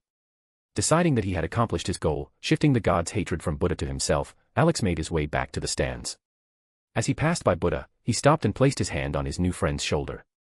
"Be careful in this battle," he said quietly. Buddha did not turn around, his gaze fixed on the approaching ship. "Don't worry. In all the world, I have only myself," Buddha replied with a wide smile. These words brought a light smile to Alex's face. He shook his head, noting Buddha's carefree nature. But deep down, Alex knew that if things went too far, and Zero Fuku ended up infected by a fragment of an outer god's power, he would forget the rules and do whatever it took. Patting Buddha on the shoulder, he added, "Then don't lose. After the victory, I'll treat you to a strawberry cake."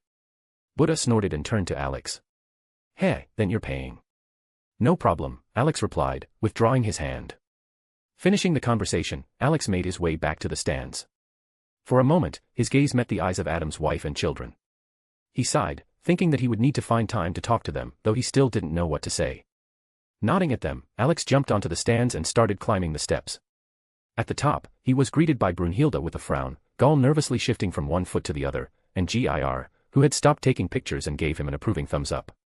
What was that all about? Why did you go out onto the arena and provoke the gods? Brunhilde asked irritably as soon as he reached the top. Alex rolled his eyes. Are you serious? You literally set Buddha up, making him the enemy of all the gods. What do you think I'm doing here? Brunhilde was taken aback by his question. She realized her mistake. Yes, her actions had made the gods suspicious of Buddha, which could have led to a catastrophe for humanity. Now she understood that her interference was the reason Buddha had been forced to participate in this round. Gall, who had been watching the conversation the whole time, couldn't hold back and asked, "Brother, then why did you go down to the arena? Why did you threaten the gods?" Alex sighed, looking at his new little sister as he replied, "Look at the gods. They used to shout and boo at Buddha, but now all their anger is directed at me. That was my goal." He pointed toward the stands where the gods were seated. Gall followed his gesture and saw the hateful glares they were sending Alex's way. Frightened, she hid behind him, unable to handle the pressure. Alex, however, ignored their gazes. His attention returned to the arena, where the 7 gods of luck were already standing. And here they are, the gods who can turn into a megazord. I can't wait to see this with my own eyes, he chuckled, popping a candy into his mouth. Alex lightly nudged Gir with his foot, signaling it to record everything happening. He knew that no one would believe what they saw without proof. Brunhilde, deep in thought, analyzed Alex's actions, but his words about the megazord brought her back to reality. Gall tugged at Alex's sleeve, peering into his face.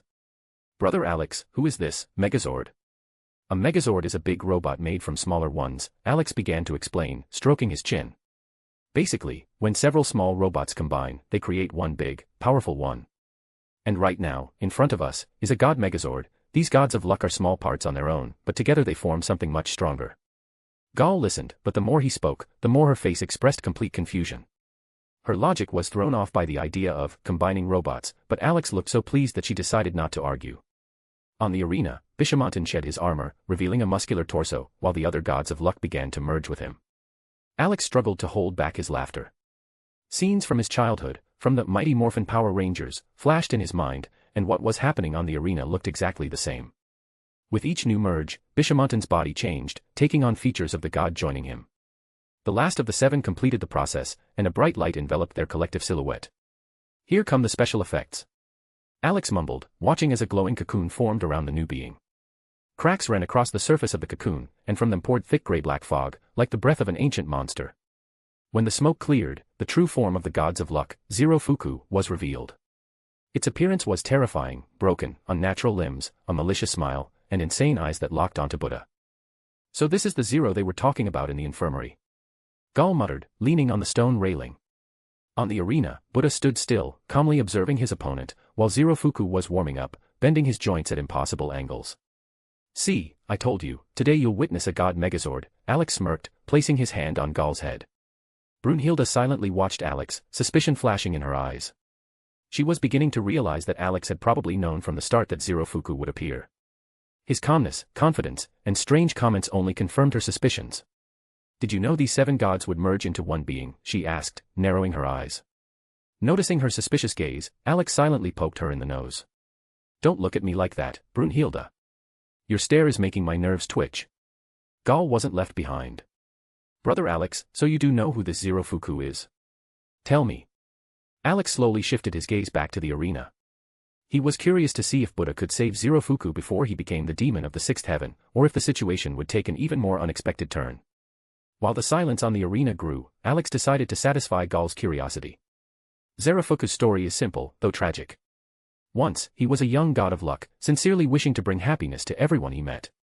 But one day, he arrived in a village where people were suffering from hunger, disease, and loss. He decided to help them by taking on their misfortunes and granting them his own luck. But Gal listened, her eyes wide open, while Alex continued watching the arena, waiting for what would happen next. As Alex began telling the story of Zirofuku, the fierce battle on the arena had already begun. Buddha and Zirofuku were exchanging powerful blows. The latter wielded a massive cleaver, looking like a weapon of death meant for destruction. Buddha, on the other hand, held a staff of 6 paths, symbolizing the 6 realms of rebirth. His movements were calm and confident, while Zirofuku swung his weapon as if possessed, lacking a clear purpose. Soon, Buddha seized the opportunity, delivering a sharp kick to Zirofuku's chest, sending him flying backward. Where was I? Alex muttered, distracted by the dramatic moment in the battle. You were talking about how Zirofuku absorbed the misfortunes of people, Brunhilde calmly reminded him, never taking her eyes off the arena. Thanks, Bree. So, Alex resumed, luck and misfortune are two opposites, like light and darkness. Misfortune can be considered a curse, while luck is a blessing. Zirofuku exchanged his light for the darkness of people. The more misfortunes he absorbed, the more he lost his own essence. After he freed every villager from their hardships, he returned to his temple, torn by pain, for the misfortunes he had absorbed were eating him from the inside. But he found solace in the thought that, despite his suffering, he had done a good deed, saving those who needed it more than he did. And one day, he decided to visit the people he had helped. Brunhilde listened intently to Alex, wondering how he knew the story of this god. None of the contemporaries remembered Zirofuku. Records of him had been lost, and even among the gods, few mentioned his name. Meanwhile, on the arena, Buddha attempted to reason with Zirofuku, but only fueled greater rage in his soul. Zirofuku glared at Buddha with hatred that seemed to ooze from every pore of his being. His massive cleaver began to change shape, as though it was being fueled by the fury of its owner. What happened next? What did he see when he returned to the village? Gal asked with curiosity, tearing her gaze away from the battle. Alex was about to continue, but Brunhilde unexpectedly spoke first, not letting go of his hand and keeping her eyes on the arena. When Zirofuku returned, he found that the people he had saved had sunk into vices. Instead of starting a new life, they spent the luck they had been granted to satisfy their base desires. The village was filled with sin, from greed to lust. No one even remembered the god who had given them salvation. Zirofuku watched as his mercy was trampled, and that was the turning point for him. But why does he hate Buddha so much? Gal asked in surprise, watching Zirofuku attack his opponent with wild fury. It's simple, Alex replied with a shrug. Zirofuku used his power to help people, while Buddha only gave them the opportunity to help themselves. The difference is huge. When a person receives something without effort, they rarely appreciate it. Zirofuku encountered Buddha in that very village. He saw people following Buddha, poor and exhausted, yet happily smiling. Buddha explained the essence of his principles to Zirofuku, but he didn't understand and left the village. In the end, the darkness in Zirofuku's soul took over, transforming him from the god of luck into the god of misfortune. However, retaining some remnants of his mind, he split his essence into 7 parts, creating the 7 gods of luck. On the arena, Zirofuku continued to attack Buddha with furious swings of his massive cleaver. But Buddha easily dodged, punishing Zirofuku with precise strikes each time. Alex remembered Buddha's ability to read his opponent's soul, predicting their movements. This drove Zirofuku to madness, his hatred growing stronger. At one point, he struck the ground with his cleaver, causing the arena to shake. Then, kneeling down, he howled in helplessness. However, this was only the calm before the storm. Rising with a scream, Zirofuku charged again, and his cleaver grew to terrifying proportions. To be continued. Chapter 165, End of the battle. The battle between Buddha and Zirofuku continued, and no matter how much the god of misfortune tried to strike his opponent, Buddha always managed to dodge at the last moment. This only fueled Zirofuku's rage. To him, it felt as though Buddha was mocking him. The angrier he became, the more his massive cleaver transformed. When his fury peaked, the cleaver changed, sharp spikes appeared on its surface, as if the weapon was designed not only to harm enemies but also to torment its wielder. Now, Zirofuku's strikes grew even more destructive. The shockwaves from his attacks reached the stands, threatening to injure the spectators. Even the gods seated in the audience began exchanging uneasy glances, witnessing such ferocity and power. With each swing, the cleaver left devastating marks, and Zirofuku relentlessly charged at Buddha with unbridled fury. Watching the battle, Alex couldn't help but ponder the idea of acquiring such a weapon. However, with a sigh, he quickly realized it was impossible. The cleaver was part of Zarafuku's power. Why has Zarafuku's weapon become so destructive? Gall asked with surprise, leaning on the railing of the viewing platform. Alex, intrigued by the same question, turned to Brunhilde, who was watching the fight intently. Feeling his gaze, she looked at him as if expecting him to provide the answer. Alex simply rolled his eyes, indicating it was her turn this time. With a slight sigh, Brunhilde answered. Zarafuku's cleaver absorbs suffering, which is why each of his attacks grows stronger. Absorbs suffering? Gall repeated, her eyes widening in shock. Alex, in turn, began to consider the concept of such a weapon. He had heard of mechanisms like this before, ones that fed on the emotions of their wielder or those around them. The idea intrigued him so much that he instinctively started stroking his chin, pondering how something similar could be created. From Zarafuku's perspective, even dodging his attacks counts as suffering, Brunhilde added, her gaze still fixed on the arena. Gall watched the battle in astonishment. Her thoughts raced, even if Buddha kept dodging, Zarafuku's weapon would only grow stronger. It seemed like an insurmountable challenge. This is madness. For Buddha, this becomes an impossible task, she muttered, her eyes glued to the arena. Alex stopped watching the fight and turned his attention to the young Valkyrie, who appeared to be in a state of shock. He knew that such a weapon could be countered by understanding its weakness, the source of energy it fed on. In reality, it's simpler than it seems, Gall, he said calmly, drawing her attention. Brunhilde and Gall immediately looked at Alex. To both of them, his words sounded intriguing. Brunhilde began to suspect that Alex had figured out how to deal with the weapon, while Gall, as always, believed her older brother knew everything. Then maybe you'd like to share your insight with the class? Brunhilde asked with a slight smirk, raising an eyebrow. The answer is right in front of you, Alex said, tapping his chin with a finger. The weapon feeds on suffering. To neutralize it, you need to remove Zarafuku's reason to suffer. If he stops suffering, the cleaver will stop feeding. His words made both Valkyries pause in thought. Gall still couldn't believe the simplicity of the solution, but Alex was confident, the key to victory lay in eliminating the source of suffering that fueled the enemy's power. Brunhilde nodded in agreement, finally understanding what Alex meant. However, instead of being reassured, Gall looked even more disheartened. Her thoughts revolved around the fact that Zarafuku, as a god, was inherently filled with suffering due to the torment he had absorbed from mortals in the past. Relieving him of that burden seemed nearly impossible, especially in the heat of battle. But how can that be done during a fight? Gall asked, her face a picture of utter confusion. Alex smirked and gently ruffled her hair. You're always such a silly potato. Did you forget who Zarafuku is up against? It's Buddha himself. He'll just start spouting his highly spiritual nonsense, enlighten him, turn the darkness into light, and that'll be the end of it, Alex said with clear sarcasm in his voice. Gall's eyes widened, as if she had just remembered an obvious fact that had slipped her mind. Right. It's Buddha, she muttered, realizing how much she had underestimated his strength. Buddha was a unique figure among gods. Unlike those who are born as divine beings, he attained divinity through enlightenment, following his own path. He walked this journey alone, never forcing anyone to follow him, and all his followers did so willingly. This path of self-awareness and spiritual growth made him who he was. Alex carefully observed Buddha. He understood that Buddha was strong not only physically but spiritually as well. Buddha embodied endless development, and the more he learned about the world, the more his own potential was unlocked. However, Alex's thoughts were interrupted by Gall's loud cry. Oh no, Buddha's going to get hurt, she screamed, squeezing her eyes shut to avoid witnessing what she expected to be a bloody scene. Alex turned his gaze to the arena. At the last moment, Buddha dodged the massive cleaver's strike, raised his staff high, and then, balancing on one hand, effortlessly caught it with his free hand. Alex raised an eyebrow, watching this maneuver. It reminded him of a circus monkey who, through skill and cunning, taunts its opponent. He's dodging so skillfully. His reflexes are amazing. Gall exclaimed, her eyes shining with admiration. But Alex, studying Buddha's movements, realized that it wasn't just about reflexes. It's because Buddha already knows where the strike is going to land, Brunhilde said calmly, bringing Gall back to reality. And how does he do that? Gall asked, turning to her older sister. Alex pondered. He knew that such foresight could be attained in two ways, either by being born with a unique gift or through relentless training. However, Buddha achieved this through enlightenment, which allowed him to see not only movements but also the souls of living beings. This skill is nothing more than the ability to see the future, Brunhilde explained, delving into Buddha's philosophy of enlightenment.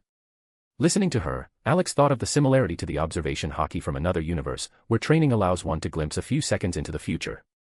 In fact, This skill can be obtained in two ways, either by being born with it, or by developing it through long and hard training. Buddha, however, attained it through his path of enlightenment, Alex added, turning to Gal. This is incredible. And what does it mean to be born with such power, she asked, her eyes lighting up even more, eagerly anticipating the answer. Brunhild and Gal looked at Alex, waiting for answers. Alex thought about what example to give, one that wouldn't involve other worlds. Then, it dawned on him, he could use someone as an example. A swordsman who was born with such eyes and fought demons. Well, there was a swordsman long ago, back in old Japan. His name was Uruchi Tsujikuni. He was born with an ability that could be called the transparent world. His eyes allowed him to see every muscle movement of his opponent, thus predicting their moves. And most importantly, Uruchi was born with an extraordinary talent for weaponry, and his body helped him quickly master weapon skills, making him nearly unbeatable. He died not from another swordsman's blade, but from old age, and even in his old age, he remained strong, Alex said, giving an example of someone with an innate ability to foresee an enemy's movements. How many people have you met on your journey? Brunhild asked, looking at Alex with suspicion. Many, Alex replied calmly, shrugging his shoulders. Seeing that Alex didn't want to continue the topic, Brunhild had no choice but to give up. Meanwhile, the battle between Buddha and Zirofuku began to intensify, as now Buddha was not only dodging but also striking back with his staff. Suddenly, Zirofuku stopped and began crying blood tears, while Buddha started looking somewhere above Zirofuku, as though he had seen something strange, causing a twisted smile to appear on Buddha's face. A bead of sweat slid down Buddha's face, from what he had just witnessed with his own eyes. The spectators in the stands were curious as to why both fighters had stopped, until Zirofuku raised his massive cleaver above his head and it began to change. Now the cleaver in Zirofuku's hands was so enormous that it cast a shadow on Buddha, from whose face the single drop of sweat continued to slide. Without waiting for his opponent's reaction, Zirofuku struck the place where Buddha had been standing. The strike created a massive cloud of dust. When the dust settled, the staff Buddha had been holding transformed into a shield, which allowed him to block the blow of the giant cleaver. Where did Buddha get that shield from? How did he get it? Gal asked, astonished, staring at the shield in Buddha's hands. The staff Buddha was holding is called the Staff of Six Paths. The six paths, each of which can lead a person to reincarnation, are also known in Buddhism as the six realms. Each of these paths leads to its respective realm, and each is protected in its own way, Brunhild answered, giving a detailed description of the staff in Buddha's hands. Alex pondered this, specifically the thought of stealing Buddha's staff for his weapon collection. Brunhild looked at Alex, noticing that he hadn't added anything to the conversation. She was curious as to why he was silent, usually, he would contribute something. Gal also watched him, thinking that he would add something too, since both he and Brunhild had been completing each other's sentences lately. Don't you want to add anything? Brunhild asked, with a curious tone, tugging at Alex's sleeve. Ah. No, I don't, Alex said thoughtfully, not taking his eyes off the staff. Right now, I'm trying to suppress my urge to steal Buddha's staff for my collection. Brunhild and Gal exchanged glances, their expressions a mix of surprise and outrage. Alex, however, acted as if nothing had happened and continued watching the battle, smiling at his own thoughts. Are you seriously thinking of stealing Buddha's staff? Brunhild finally asked, narrowing her eyes as if trying to peer into his soul. And you're casually talking about friendship? Alex shrugged slightly, keeping his gaze fixed on the arena. This isn't a question of friendship, it's a question of collection, he replied with an expressionless face. I have too few artifacts in my collection that can change forms. This is a treasure, you know. It belongs among the finest weapons. Gal, stunned by his confession, clasped her hands to her chest as if trying to hide her confusion. But this is Buddha, she exclaimed.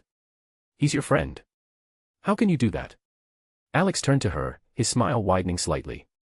That's why I'm holding back, potato. If it weren't for my respect for Buddha, I would have already taken the staff. But that doesn't mean I don't want it. Brunhild, frowning, stared at him intently. So, did you do the same with Poseidon's trident? She asked directly, her voice stern. Alex nodded easily, as if it were the most obvious answer in the world. Of course. It's the right of the victor to take what belongs to the loser, he said, as though explaining something self-evident. Gal's eyes widened as she realized Alex was speaking completely seriously. But that's theft, she exclaimed, unable to find other words. Alex smirked and, crossing his arms, looked at her. No, that's a trophy. Big difference, he said, as if explaining something to a child. Brunhild wanted to argue with Alex, but her words got stuck in her throat. She understood that, in essence, he was right. Gal, however, was intrigued by something else. She was now more interested in the weapon collection Alex mentioned, especially the part about one of them being able to change its form. Her curiosity had clearly increased. Brother Alex, can you show or at least tell me what kind of weapons they are? Gall asked, giving him her best puppy dog eyes to soften his heart. Alex looked at her, meeting her pleading gaze. He sighed heavily. The puppy dog eyes no longer worked on him. He'd built immunity over the years of living with girls. The puppy dog eyes were usually a tactic girls used when they wanted something from him, so he had developed a resistance to it. Nonetheless, Brunhild, also interested, was waiting for his answer. Why not? Alex shrugged, making his decision. He reached into his inventory, once again surprising the two Valkyries. Despite having seen something like this before, it still threw them off balance, especially when it was Gir who managed to pull out items from his pocket that were clearly larger than himself. Wait, how are you doing this? Brunhild asked, pointing at Alex's arm, which had disappeared into a spatial hole. What exactly? Alex asked, tilting his head slightly to the side. Where did your arm go? What kind of magic is this? She continued, clearly intrigued. Alex thought for a moment. Spatial inventories were an everyday thing to him. He could understand the surprise in less developed or magically immature worlds, but here it seemed odd to him. Even in magical worlds, there were such things as spatial bags, and these worlds, which were essentially in the Stone Age, still had spatial bags. This is my spatial inventory. Don't you have something like that? He asked, surprised. Brunhild, looking at his face full of confusion, nearly exploded. You, just. How can it be so ordinary? Do you even realize how difficult it is to create something like this? She exclaimed, almost shouting. Alex calmly pulled his hand out of the inventory, holding the spear chastaful. What surprised him most was Brunhild's words. For him, creating a spatial inventory was a matter of technique. It only took the right combination of runes to create a small space connected to the owner. I have notes on how to do it. I can show you if you want, Alex said, pulling out his notebook with the other hand. Brunhild nearly snatched the notebook from his hands, quickly flipping through the pages. But her enthusiasm quickly turned to confusion as the notes were chaotic, as though the author had written everything in a random order, without caring for logic. While Brunhild was struggling to make sense of the notes, Alex decided to show Gall how the spear worked. He demonstrated all its modes, including one that turned the spear into a pillow. A pillow? Why would you need that? Gall asked, her curiosity piqued. Alex smiled. I use it to move around in a different form. In what other form? Gall pressed. Alex didn't answer. He wasn't about to admit that sometimes he transformed into a child and flew on the pillow because he was too lazy to walk on short legs. While Brunhild was engrossed in her futile attempt to decipher Alex's notes, Gall was engaged in her own battle with Gir, trying to evict him from his cozy spot on the pillow. Meanwhile, the fight in the arena intensified. Buddha and Zerofuku were switching their weapons, and their clashes grew more furious. This was especially true for Zerofuku, who, despite his rage, had yet to even touch Buddha. Buddha, on the other hand, didn't give up hope of convincing Zerofuku to start finding joy in the little things, thus weakening his weapon's power, which was fueled by suffering. As Alex had predicted, this approach was the best way to counter the opponent. The fight moved to close combat. Zerofuku switched his weapon to a folding triple staff, while Buddha's six-path staff transformed into a spear. In a brief exchange of blows, Buddha was faster and landed a deep cut on Zerofuku's chest. In response, Zerofuku's weapon transformed into long sharp ribbons that began to chase Buddha at insane speed. Buddha changed his staff again, now turning it into a sword. This Zerofuku has more weapon forms than I expected, Alex said thoughtfully, stroking his chin. Are you planning to steal it too? Brunhild suddenly asked, looking up from her notebook and squinting at him. Unfortunately, that weapon is part of Zerofuku himself, Alex replied, shaking his head. And I don't like that it feeds on suffering. Even if I got it, I'd be too lazy to bother with modifying it. Brunhild rolled her eyes and went back to studying the notebook, glancing at the fight from time to time. The more she read, the more amazed she became. Everything in those notes seemed both insane and brilliant. Her inner voice told her that Alex had already turned most of these ideas into reality. Meanwhile, Buddha was expertly dodging the blade attacks that were literally chasing him around the arena. Alex noticed that a few times the blades nearly hit the spectator stands, where both humans and gods were sitting. Sighing, he realized that Zerofuku, blinded by rage, didn't care about the consequences of his actions. Not wanting to distract Buddha, Alex decided to intervene. In a moment, he vanished from his spot and appeared right in the stands among the gods. Standing on the railing, he casually deflected the blades flying toward the spectators. Hey, Buddha. Wrap it up. I'm not getting paid to block this little jerk's attacks. Alex shouted, ignoring the surprised looks from the gods. Buddha, hearing the voice, turned around. He spotted Alex standing on the railing, casually brushing off the attacks as if it were routine. Want to switch? Buddha asked, continuing to dodge the attacking ribbons. Nah, I'm too lazy, Alex waved off, shrugging. Alex scanned the gods, who were looking at him with shock and suspicion. He just shrugged, pulled out a cigarette, and slowly walked along the railing toward the balcony where Brunhild and Gaul were watching, bewildered. Meanwhile, the gods were puzzled as to why Alex had intervened. Zeus, in particular, was deep in thought, observing him with suspicion. If Alex had the chance to explain, he would simply say he didn't want Buddha distracted with blocking attacks that might threaten the spectators. As Alex walked along the stands, he deflected a couple more attacks that followed Buddha but suddenly changed direction. I'm telling you again, wrap it up already. Can you kick this little jerk to make him stop playing with his sharp ribbons? Alex grumbled, deflecting another blow. I don't like being the free protector of the stands. And I'm telling you again, we can switch. Buddha rolled his eyes, still dodging. Alex's eye twitched. Asshole, he thought, casting an irritated glance at Buddha. Alex continued to move along the railing of the stands, watching Buddha and Zerofuku as they moved around the arena. He had to cover the spectator seats, deflecting random attacks from Zerofuku. This allowed Buddha to focus on the battle without being distracted by the need to protect the audience. Gradually, Alex made his way to the side of humanity, still neutralizing Zerofuku's furious strikes. Alex's face, marked with black lines from irritation, took on a menacing look. He was already thinking about jumping into the arena and knocking some sense into both fighters, especially Zerofuku, who kept mindlessly swinging his weapon without changing tactics. Alex crouched on the railing, deciding to wait for the moment when Zerofuku would transform his weapon again. He felt the intense gazes on him. Turning his head, Alex noticed how the representatives of humanity were staring at him. His bright, shimmering eyes made the spectators flinch. If Adam was the embodiment of goodness and fatherly love for humans, Alex appeared as his terrifying opposite. What? He threw, slightly tilting his head. And nothing, the spectators responded almost in unison. Alex just shrugged and turned away. Under the intense scrutiny of the humans and gods, he felt awkward, but he understood perfectly well why they were staring at him. While Adam radiated kindness, Alex, with his bold and brash behavior, seemed like a foreigner. Sighing, he took out a cigarette and lit it, continuing to watch the fight. It seemed Buddha had decided to follow Alex's advice and forced Zerofuku to change his weapon form again. As soon as the massive cleaver appeared in his opponent's hands, Alex knew his task was complete. Standing up, he gracefully jumped off the railing and began walking along the first row, heading for the stairs. The people continued watching him with interest, but this time no one flinched when their gazes met his. Seeing this, Alex smiled faintly. Along the way, he waved to Eva and her children, Cain and Abel, before returning to the balcony, where two Valkyries were waiting for him. I didn't expect that from you, Brunhild said as Alex jumped onto the balcony. What can I say? I'm a softie, Alex snorted, rolling his eyes.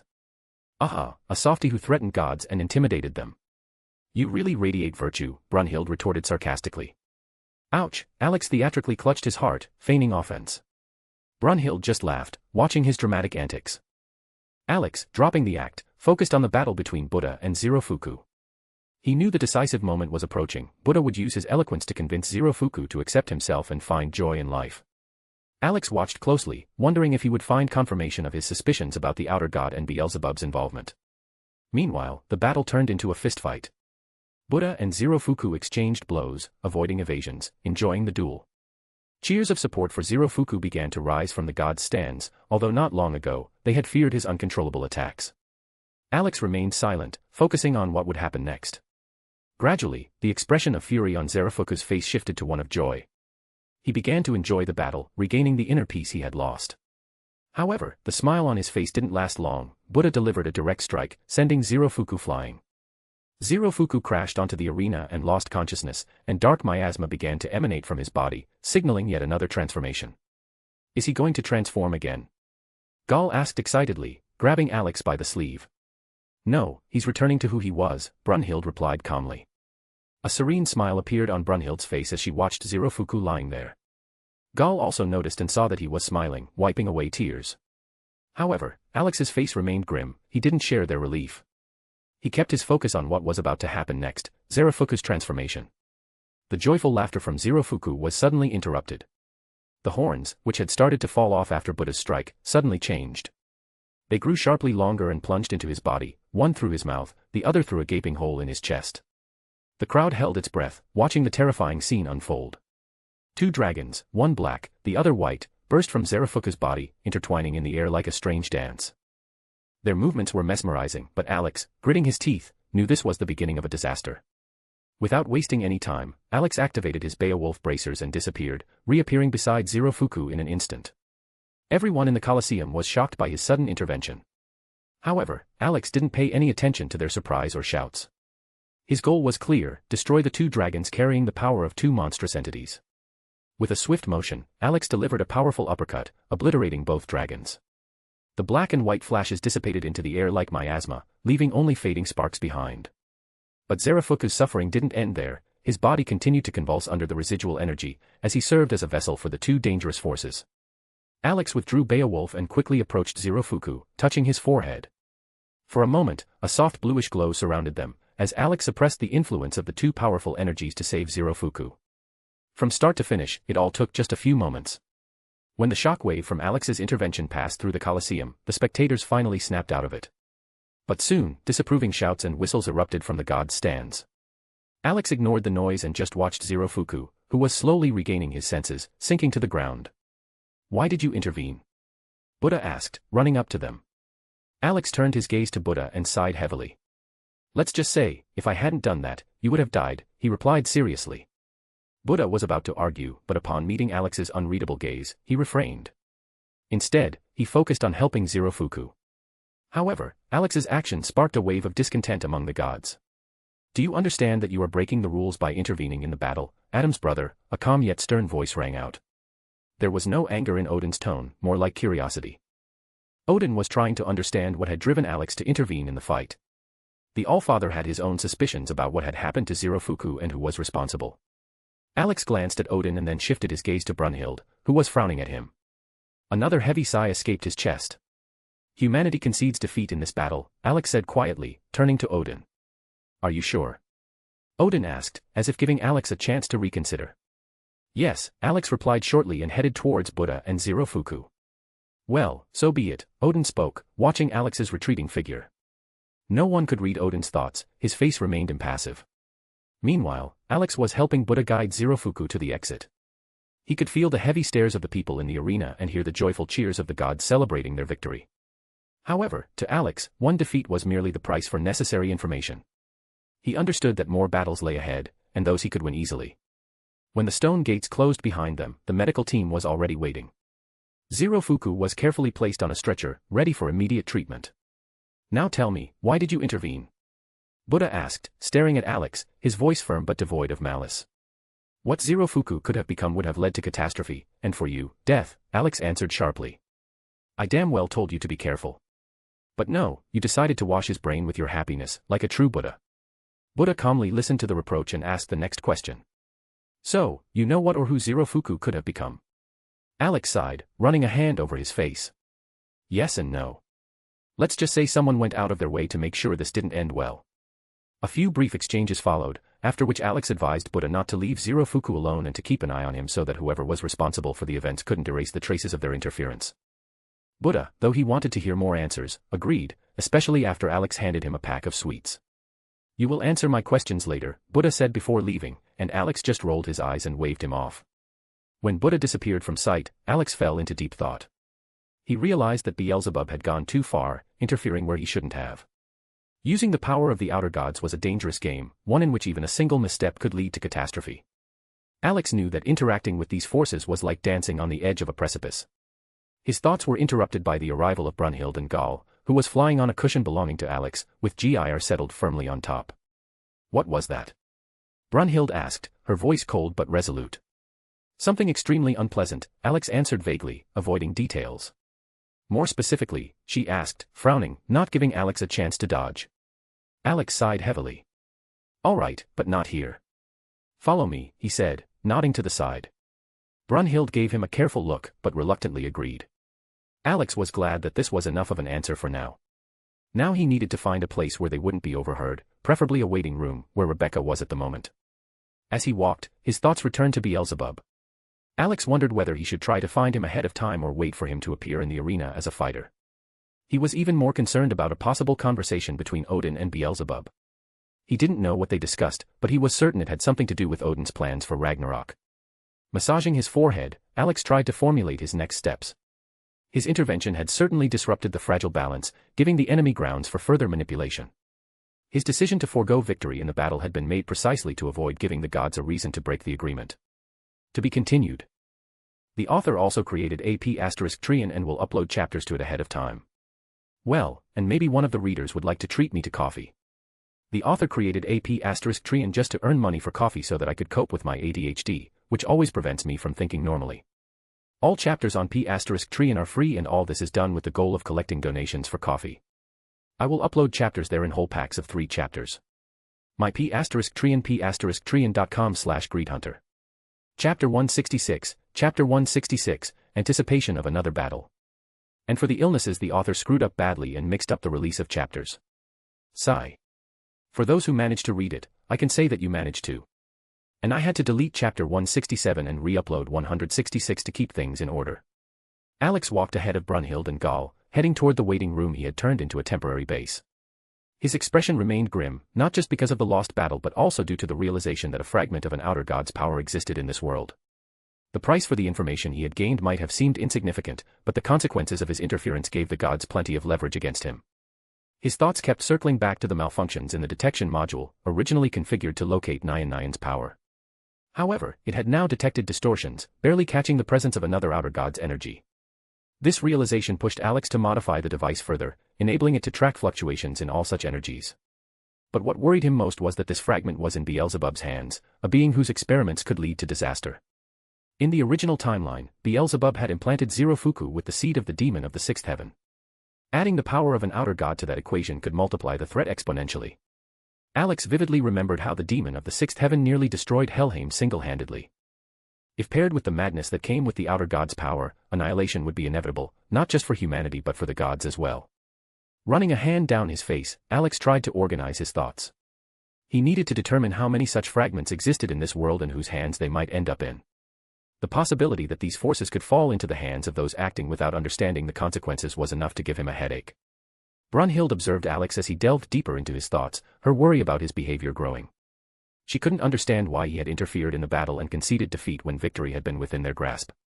Additionally, the 2 strange dragons that had emerged from Zerofuku's body, which Alex had destroyed, only raised more questions. Her thoughts returned to his earlier claim that Ragnarok had been orchestrated by someone who sought the destruction not only of humanity but possibly the gods as well. When they reached the waiting room, the doors opened to an unexpected sight. Hrist, Hlok, and Thrud were seated in front of a strange television, watching a drama. Thrud was even crying, wiping her tears with a handkerchief during an emotional scene. Rebecca, lounging on a couch, lifted her head when she saw Alex entering with the 2 Valkyries, a sly smile creeping onto her face. At the sight of Brunhild holding Alex's hand, Rebecca's smile widened, causing the Valkyrie to grow visibly uneasy. Rebecca was about to start teasing her but reconsidered upon noticing the dark look on Alex's face. Deciding it wasn't the right time, she remained silent. Brunhild, gathering herself, turned a stern gaze toward Alex. "Why are my elder sisters here? And why are they watching some weird drama?" Gall asked, pointing at the Valkyrie trio in confusion. Brunhild also fixed Alex with a demanding look. Alex felt a chill run down his spine. Mentally, he warned the 3 Valkyries through their spiritual connection not to reveal his secrets, especially the fact that he was directly participating in the battles. The Valkyries agreed but warned that their silence would only be temporary. "It's simple," Alex said with an unbothered expression. "Hrist is here as my contractor, and the others are here because their contractors have temporarily left the arena. So, they decided to gather here." The trio nodded in confirmation, adding that they had gotten bored and decided to watch a drama. "Let me introduce you to my team," Alex continued. "This is Rebecca, one of my fiancées. If you need dangerous weapons, she's the one to talk to. That strange blue fluffball is Stitch, her pet. You already know GIR, he's my assistant. And Mimi is our analyst, though she can step in for GIR if necessary. Both of these robots were initially designed as guardians, but thanks to some adjustments, they've become chaotic entities." Gall blinked in surprise, while Brunhild let out a weary sigh, realizing Alex had once again managed to conceal his true intentions behind a flood of information. Alex gestured to each member of his team in turn. He started with Rebecca, who was staring at Brunhild with a mischievous, almost gremlin-like grin. Then he shifted his gaze to Stitch, who had curled up into a fluffy blue ball and was busy finishing off the remains of some food. Next, he pointed to Mimi, perched on his workbench and intently monitoring various programs. Finally, he indicated GIR, who was comfortably resting on a floating cushion beside Gall. Brunhild and Gall examined each team member closely, but it was the 2 robots that left them particularly puzzled. Alex's remark about their initial design as protectors and how something went wrong during development didn't help ease their confusion. Brunhild's thoughts returned to Alex's earlier mention of his fiancée, which left her feeling awkward, especially after their recent kiss. However, she couldn't help but notice that Alex had used the plural, fiancés, and that oddly brought her some relief. That relief, however, quickly turned to irritation. One fiancé might be tolerable, but it seemed Alex was intent on assembling an entire harem. Rebecca, noticing the rapid shifts in Brunhild's expressions, couldn't contain her laughter, doubling over in amusement. The Valkyrie trio, observing the interaction, were equally stunned. They hadn't seen their eldest sister display so many emotions in such a short span of time. Alex, lost in his own thoughts, failed to notice any of this. His mind was preoccupied with tasks he wanted to complete as soon as possible. "All right, you guys chat for a while. I'll finish up some work, and then we can talk," Alex said, motioning for the Valkyries to take a seat. Brunhild, slightly calmer now, cast a glance at Alex, who had already headed toward his workbench, oblivious to her or anyone else's reactions. She turned her attention to Rebecca again. Now she had to confront the woman Alex had called his fiancée. Gall, clueless about why Brunhild was so anxious, decided to join her sisters. Meanwhile, Brunhild, summoning her courage, approached the couch where Rebecca was seated. Rebecca greeted her with a playful grin that inexplicably irritated Brunhild. Collecting herself, the Valkyrie decided to get straight to the point. "So, you're one of Alex's fiancés?" she asked, trying to keep her tone calm. "Something like that," Rebecca replied with a sly smile.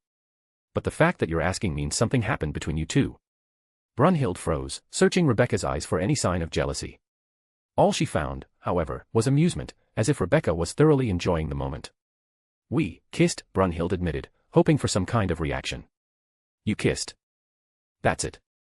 Rebecca replied, sounding disappointed as she crossed her arms. "I was expecting something more interesting. Maybe something spicier." Brunhild was taken aback. Instead of jealousy or outrage, Rebecca seemed let down by the lack of juicy gossip, which only confused the Valkyrie further. Their conversation had already drawn the attention of the other Valkyries, who found this sudden drama between their eldest sister and Alex's fiancé far more entertaining than the show they had been watching. "Aren't you supposed to be jealous? Or something like that?" Brunhild finally asked, utterly perplexed. Rebecca burst into laughter, clutching her stomach. Brunhild's assumptions clearly amused her. "Jealous? Why? Alex always makes time for all of us. The hardest part is getting used to his strange habits and antics.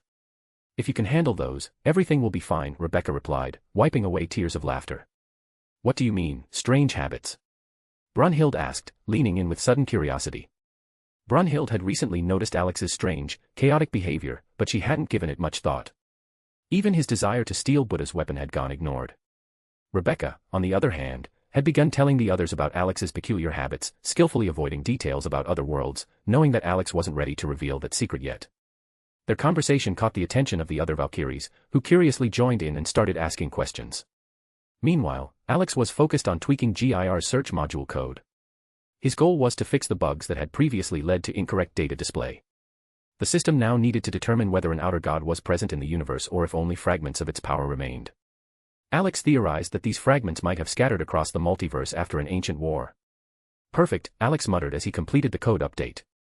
Running a test, he confirmed there was no avatar of Nyarlathotep in this universe, only traces of fragments from other outer gods. Pinpointing their exact location wasn't yet possible due to system limitations, but Alex already had some ideas about where to start searching for the first one. Having finished his work, Alex stretched to loosen up and turned around. His gaze fell on the group of girls engrossed in conversation. He spotted Brunhild and couldn't help but smile. Although she looked calm now, Alex still half expected her to grab a knife and try to cut something off him below the waist. "Hey, I'm here. Where are my promised sweets?" a loud voice boomed as Buddha burst into the room, dragging a sheepish Zerofuku behind him. All eyes instantly turned to Buddha. Alex's face twitched, and his left eye began to involuntarily spasm at his friend's audacity. Zerofuku, who seemed to have recovered and returned to his former self, was noticeably more comfortable, though he had lost the horns Beelzebub had once implanted in him. "Could you not barge in like you own the place?" Alex asked dryly. "Oh, it's nothing, my friend. The important thing is the sweets. You promised them in return for me following your Valkyrie's plan," Buddha replied nonchalantly. Alex sighed heavily. Arguing with Buddha was futile. He always found a way to justify his audacity with lofty spiritual musings about karma and duty. "And how about you, Zerofuku? Are you feeling better? Have you recovered from being split into 7 parts?" Alex asked, ignoring Buddha. "Yes, thank you. and I'm sorry for how brash Ebisu was. Zirofuku bowed so low he nearly hit his head on the floor. That's enough apologies. It's all minor stuff, Alex waved dismissively. Yes, forget the apologies. Just ask him for sweets instead, Buddha interjected effortlessly, giving Zirofuku a friendly pat on the shoulder. Dark shadows of irritation began to creep across Alex's face. Is that all you care about, sweets? He asked, clearly trying to keep his composure. Buddha adopted the pose of a wise teacher, raising a finger as an almost holy glow seemed to appear behind him. My friend, karma binds us all. Karma is the chain of good and evil. If you receive good, you must return it 100-fold. If you suffer evil, repay it in kind. Everything in this world is interconnected. Every meeting is predestined. Our fates intertwined in the greenhouse, and now we are friends. He began, as if delivering a sermon. Yes, we get it. Just don't forget to take your sweets before continuing your philosophy, Alex interrupted, rising from his chair to fetch some treats, hoping to distract Buddha from another lengthy monologue. Alex's expression twisted at Buddha's words. For others, his speech might have sounded like a profound sermon, but to Alex, it felt like the cunning tactic of a shameless freeloader fishing for more sweets. Fine, I get it. Enough already. Karma, blah, blah, blah. Here are your sweets, now stop, Alex muttered, tossing packs of candy at Buddha. Buddha grinned broadly, catching the flying candy packs with impressive agility. Stacking his loot into a neat yet formidable pile, he sprawled into a chair as if he were at home. The others, watching this scene, looked bewildered, as if they had just witnessed something utterly unimaginable. Meanwhile, Zirofuku, noticing Gir, Mimi, and Stitch, was immediately intrigued by the peculiar trio. To Alex's surprise, they quickly became friends. He could only sigh and silently pray that the trio of chaos wouldn't corrupt Zirofuku. Well, now that I've got my sweets, don't you think you owe me an explanation for why you interfered in my fight with Zirofuku-chan? Buddha asked, popping another candy into his mouth. Alex shot him a dry look. Can you wait at least a couple of minutes, he replied, clearly struggling to keep his irritation in check. Buddha paused for a moment but then flashed his signature wide grin. Nope. Alex's eye twitched, and he once again considered hitting Buddha with a stick. However, he suppressed the urge, there would be time for that later. Sighing, Alex sat down on the couch between Brunhild and Rebecca, closed his eyes, and focused on how best to explain the situation. To start with, this is about Zirofuku, he began, gesturing toward the god who was happily munching on candy, surrounded by Gir and the others. All eyes turned to Zirofuku, who looked completely carefree. Even Buddha, who had been lounging lazily, straightened up and directed his attention to Alex. Zirofuku was created as a god of happiness and fortune. He took away people's misfortunes and granted them good luck. But this had severe consequences for his essence. The thing is, that was never supposed to happen, Alex began, rubbing his chin. What do you mean? Brunhild frowned, not following where he was going. The misfortunes he absorbed weren't meant to remain in his body. They were supposed to dissipate over time, allowing Zirofuku to return to his natural state. But thanks to the actions of some idiot who decided to run an experiment, all that negative energy got locked inside him and began conflicting with his essence, Alex explained. His words made Brunhild thoughtful, while Rebecca, sitting beside him, ruffled her hair in frustration. Alex, can you explain this more simply? Enough with the complicated nonsense, she snapped. Achan means, Buddha interjected with a broad smile, tossing another candy into his mouth, that Zirofuku-chan, as a god of fortune, wasn't supposed to hold on to misfortunes. Fortune and misfortune are parts of human life, but they were never meant to linger in the body of a god of fortune. However, something, or someone, caused the misfortunes to stick, creating an internal conflict. Eventually, his essence distorted, and he became a god of misfortune. Everyone, including Brunhild, listened attentively. Alex let out a quiet sigh. See. Buddha explained it more simply, Rebecca smirked, though her tone carried a hint of irony. Are you saying I'm overly complicated? Alex asked, narrowing his eyes. Yes, she replied without hesitation. Buddha popped another candy into his mouth, smiling mysteriously. See, Achan, you need to keep things simple. Only then will karma be on your side. Alex gave a curt nod, raising a thumbs up toward Buddha. Rebecca, arms crossed, shot Alex a pointed look, clearly unimpressed with his explanation. Brunhild, on the other hand, finally began to grasp his words. However, a new question immediately arose in her mind: why had the misfortune continued to accumulate in Zirofuku's body instead of dissipating as it should have? She gazed at Alex thoughtfully. But now the main question: what exactly caused the misfortune to stay in his body? What triggered it? And what about those two dragons that left Zirofuku's body? Brunhild finally asked, her eyes fixed on Alex. He smirked, preparing to answer, but Buddha, crunching on another candy, interrupted. And why do we even need to know? Alex shot him a dry glance. Don't interrupt, just listen. Anyway, there's an ancient legend from Helheim about the so-called demon of the sixth heaven, who single-handedly destroyed almost half of the world of the dead, he began, his tone deliberately serious. And what are we supposed to do with this information? Buddha pressed, tossing another candy into his mouth. Let me finish, Alex crossed his arms. The legend says, when bright light and impenetrable darkness merge into one, the horns of the underworld will awaken, and the very embodiment of evil will appear. As you can understand, Zirofuku was the perfect candidate for embodying this legend. His words made everyone fall silent.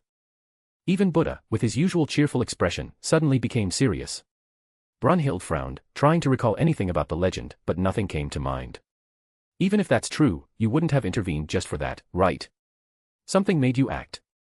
Otherwise, you wouldn't have said those words to me before the fight, Buddha said quietly, narrowing his eyes and slightly adjusting his glasses to look Alex directly in the eyes. Alex smiled, pleased with Buddha's sharpness. You're right. If it were just about the demon of the sixth heaven, I wouldn't have intervened. You could have handled it yourself, he admitted frankly. But there's always a but, Brunhild interjected, fixing Alex with a steady gaze. Always, Alex confirmed with a slight smile. Let's assume someone found remnants of the demon of the sixth heaven's flesh. This idiot decided to run an experiment, implant that seed of that flesh into the body of a young god of fortune and see what happens. Now add to that the fact that this same idiot found something even more disgusting and dangerous than the demon itself.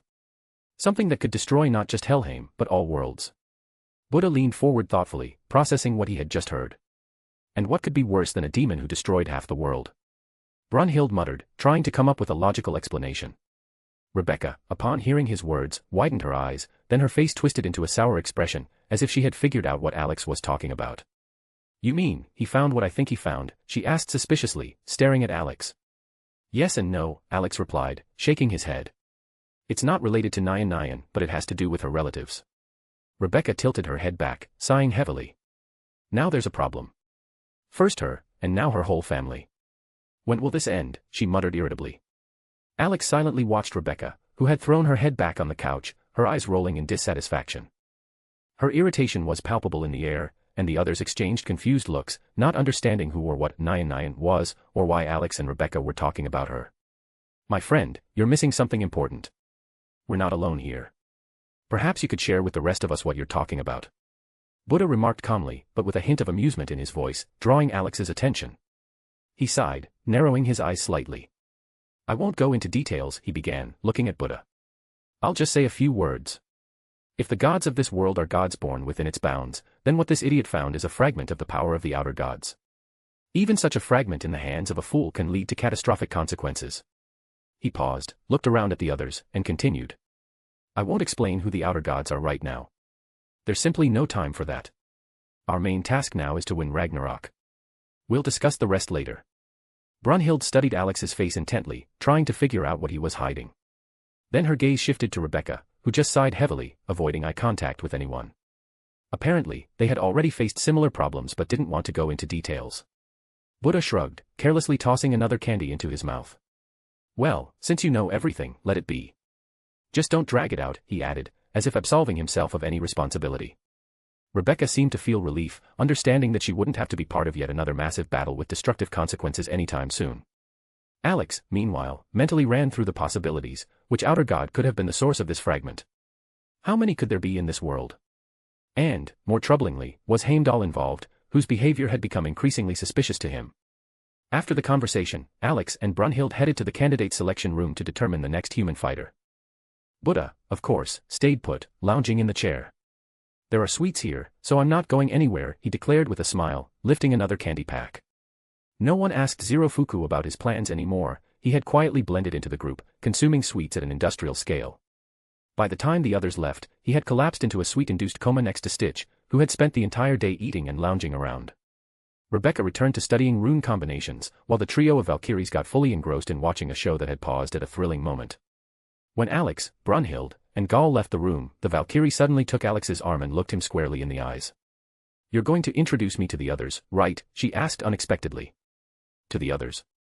Alex asked, tilting his head slightly. Well, to your other fiancés. Or do you think I'll agree to this without knowing what I'm getting into? Brunhild squinted.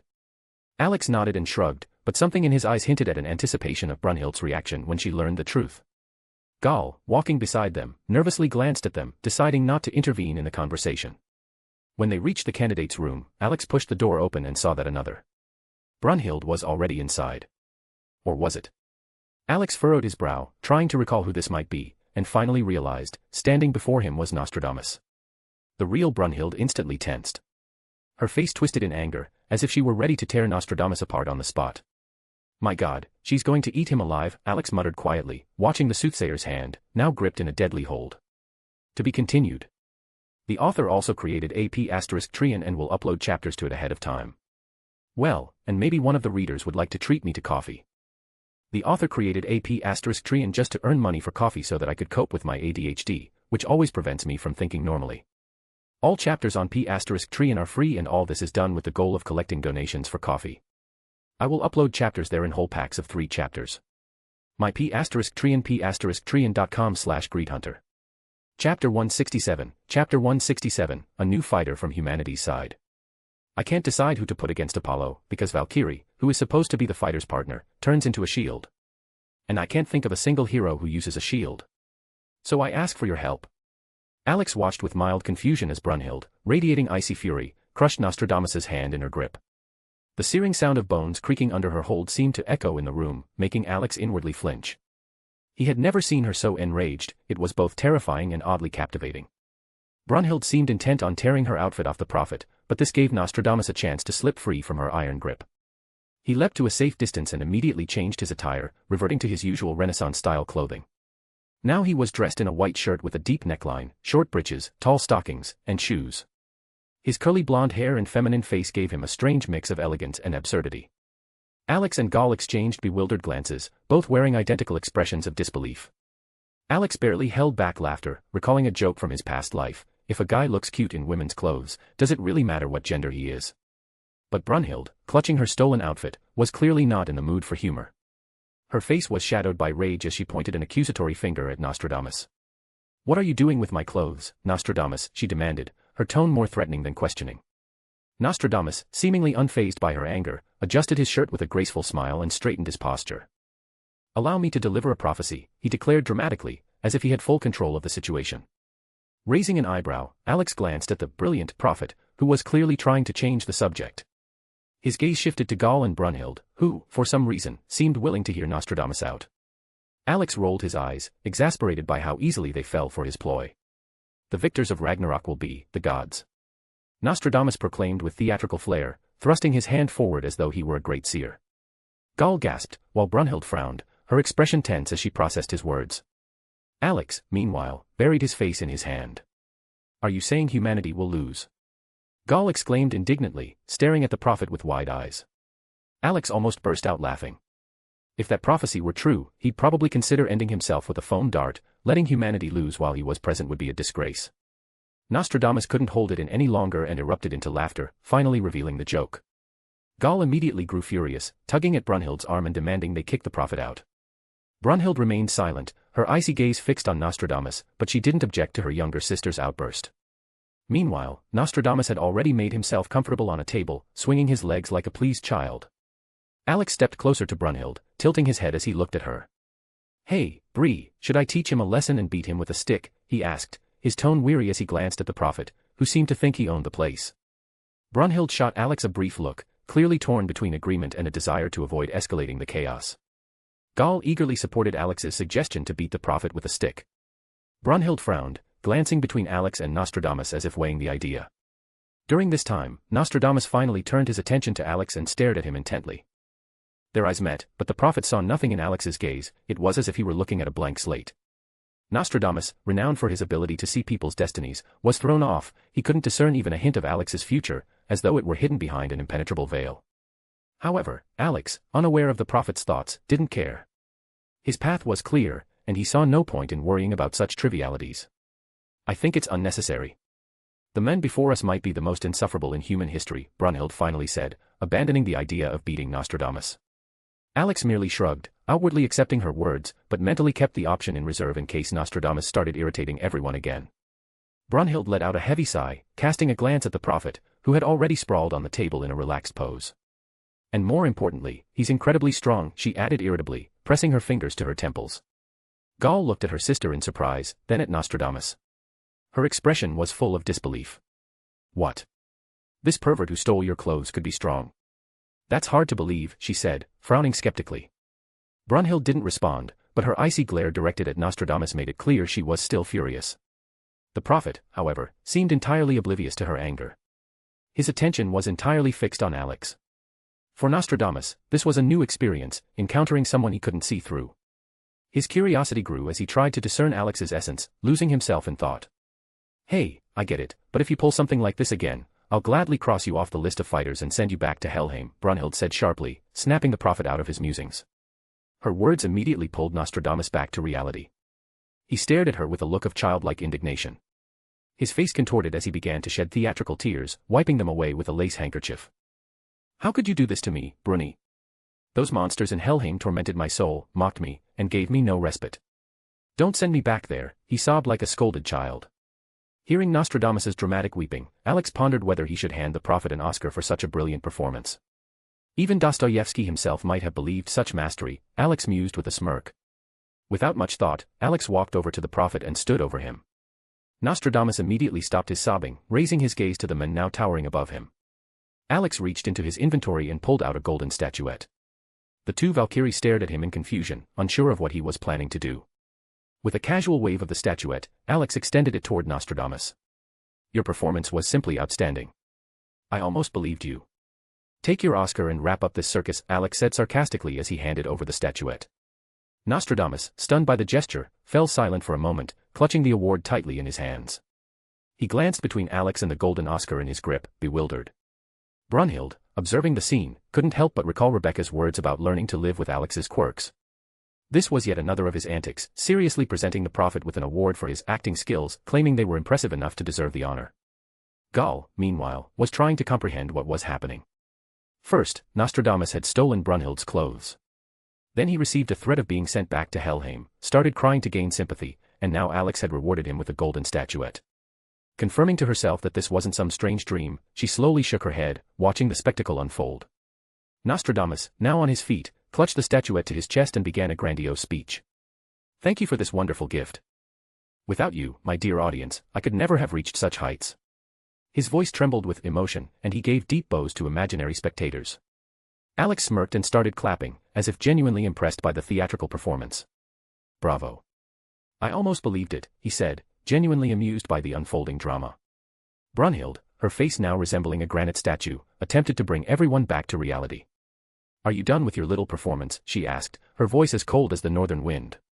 Alex noticed her state and immediately stepped in to calm her down. Standing behind her, he placed his hands on her shoulders and began gently massaging them, trying to ease the tension. Brunhild, feeling his touch, relaxed slightly, but her gaze remained firm, fixed on the prophet, who seemed to find the entire situation endlessly amusing. Gall, seeing how effortlessly Alex managed to soothe her sister, gave him an approving thumbs up. She had no idea, however, that Alex was quite experienced in calming angry women, especially those infuriated by his own antics. And stop pretending, Nostradamus. If Helheim were truly so terrible, you would have escaped long ago, killing all the guards in the process, Brunhild said coldly. Nostradamus tucked the statuette into his pocket, leaving only the golden Oscar head sticking out. His face lit up with a sly grin, reminding Alex of a certain gremlin who always found a way to cause trouble. All right, I'll admit, there's something captivating about Helheim. It's just impossible to leave that place for good, he declared cheerfully. Gall, startled by his words, gave him a suspicious look before turning to Brunhild. Wait, sister. He's human. How could he have ended up in Helheim, she asked, her voice filled with confusion. Brunhild looked at Gall with a serious expression. Alex, meanwhile, barely paid attention to the conversation, his thoughts drifting elsewhere. He recalled the legends of Nostradamus, who had managed to irritate practically everyone, from gods to the underworld, all in the name of curiosity. He was banished to Helheim for breaking one of the gods' primary taboos. As punishment, he was sent to its deepest parts, Brunhild explained with icy calm. Her words made Gall pause in thought, while Alex, noticing Nostradamus's smug smile returning, quietly chuckled, realizing this man had no intention of changing. Gall stared at Nostradamus in amazement as he proudly pulled a silly face, clearly pleased with himself. Alex couldn't help but wonder what could have driven the prophet to break a divine taboo. If he were in Nostradamus's place, he might have done the same thing, just to see what would happen and to witness the gods' reactions. Alex even remembered a similar prank he'd pulled in Night City, hacking into Arasaka's network and uploading a massive message honoring the flying spaghetti monster. Though it was on a much smaller scale, it had still brought him plenty of joy. While the idea of inviting Nostradamus to partake in such mischievous schemes amused Alex, he quickly dismissed it. The prophet seemed far too chaotic, even by his standards. "Oh, you're exaggerating, Bruni. That was nothing for me," Nostradamus said with a completely carefree expression. Breaking a taboo. What did he do that got him banished to Helheim? Gall asked in alarm, turning to Brunhild. This idiot destroyed the Bifrost. That's why he was banished, Alex replied dryly. At those words, all three, Brunhild, Nostradamus, and Gall, turned to him. Brunhild, by now accustomed to Alex knowing everything about everyone, wasn't surprised. Gall, however, grew even paler, stunned by what she had just heard. Nostradamus, on the other hand, looked at Alex with newfound interest, clearly trying to figure out how he knew the truth. The insult didn't even bother the prophet, he was far more intrigued by the mystery Alex seemed to be hiding. Alex, looking at Nostradamus, tried to remember what the Bifrost actually was. His memory flashed with the image of a rainbow bridge connecting three worlds, Valhalla, Midgard, and Helheim. Only the highest gods, like Odin, Zeus, or Hades, were allowed to use it. Pretty boy's right, Nostradamus confirmed nonchalantly. But unfortunately, I didn't manage to destroy the entire Bifrost, he added with a feigned regret. You destroyed the Bifrost. But why? Gall forced out, clearly shaken. Why? I was just curious to see what would happen if it got destroyed. I'm one of those people who can't sleep until I finish what I've started, the prophet said, smiling like a child pleased with his mischief. Alex watched Nostradamus closely. His logic, though insane, somewhat mirrored his own. He also believed that once you decide to do something, you should see it through to the end. But now, he was curious, what would happen if the Bifrost were destroyed completely? Stroking his chin, Alex began to think about how to pull it off unnoticed, before anyone found out. Brunhild immediately caught his thoughtful gaze. No, she said firmly. But I haven't done anything yet, Alex said, surprised. Exactly why I'm saying no, I don't need any more problems because of your insane ideas, Brunhild retorted in a stern tone. Alex was taken aback. He was unsettled by how quickly she shut down his plans, even before he could voice them. He immediately suspected that Rebecca had probably said something about his antics. Gall, moving closer, quietly asked. What are you planning? I was going to destroy the Bifrost to see what would happen if the Rainbow Bridge was completely destroyed, Alex admitted honestly. Gall turned even paler and didn't know how to respond. Brunhild, on the other hand, sighed in satisfaction, realizing that her intuition hadn't failed her. She had come to understand Alex so well that she could predict his plans before he even started to act on them. Meanwhile, Nostradamus burst into laughter, encouraging Alex. When you do it, I'll get you a spot in Helheim, right next to me. We'll have a blast spending eternity together, he exclaimed with genuine enthusiasm. Alex gave him a dry look. No thanks. I'd prefer Brunhild's company. I'm definitely not spending eternity with you, he replied coldly. Alex then demonstratively wrapped his arm around Brunhild's waist and rested his chin on her shoulder. Gall, embarrassed, covered her face with her hands but still sneaked peeks at the scene through the gaps between her fingers. Brunhild remained outwardly calm, only glancing briefly at Alex. However, inside, she felt a warm joy from his closeness. Alex had become more to her than just an ally. Nostradamus, ignoring their closeness, shrugged and smirked. We'll still meet in Helheim if you destroy the Bifrost. And now answer my original question, Nostradamus, Brunhild said, leaning slightly back against Alex. Why are you here? Well, what a boring question, the prophet answered cheerfully, swinging his legs like a child. I just wanted to know when my turn is. I'm waiting for my moment to shine. Alex observed Nostradamus' behavior, once again confirming that the man's mind was a complete chaos. This type of person irritated him the most, one whose actions were impossible to predict. Not for a while, Brunhild said thoughtfully. You're our trump card. Alex grimaced but didn't argue. He understood that Nostradamus' help might not be needed, there were only 4 battles left to win, and victory would be close.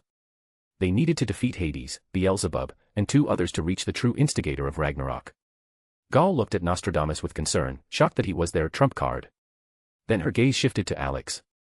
His calm, unreadable face made her feel that even he acknowledged the prophet's power. Alex's thoughts were interrupted by the sound of Brunhild's tablet signaling.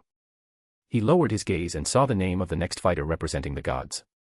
A slight smirk appeared on Alex's face, while Brunhild's expression became stern. The King of the Dead, Alex murmured, almost savoring the sound of the name. Gall turned pale, realizing that Hades, the lord of the underworld and the older brother of Zeus and Poseidon, would be participating in the next battle. Wow. Nostradamus perked up. Hades himself decided to flex his muscles. I wonder what it'll be like to fight him. Sister, what are we going to do? Gaul panicked, turning to Brunhild. Where are we going to find a fighter who can stand up to Hades? We don't stand a chance. Brunhild sighed heavily, noticing how Gaul and Nostradamus had practically clung to her, making it hard to respond properly. Alex, still holding Brunhild at the waist, gazed intently at the tablet screen, contemplating who might be able to face Hades. It seemed like Qin Shi Huangdi was a decent fighter, but Alex wanted Hades' spear for his collection, so he was thinking about who to send instead of the first emperor of China.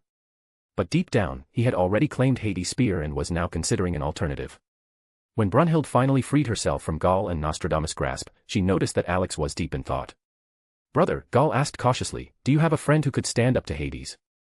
Her words made Brunhild pause. Alex had already brought 2 fighters who had won without a single scratch, which was impressive in itself. What did you say? Alex asked, pulling himself out of his thoughts. I asked if you have a friend who could defeat Hades.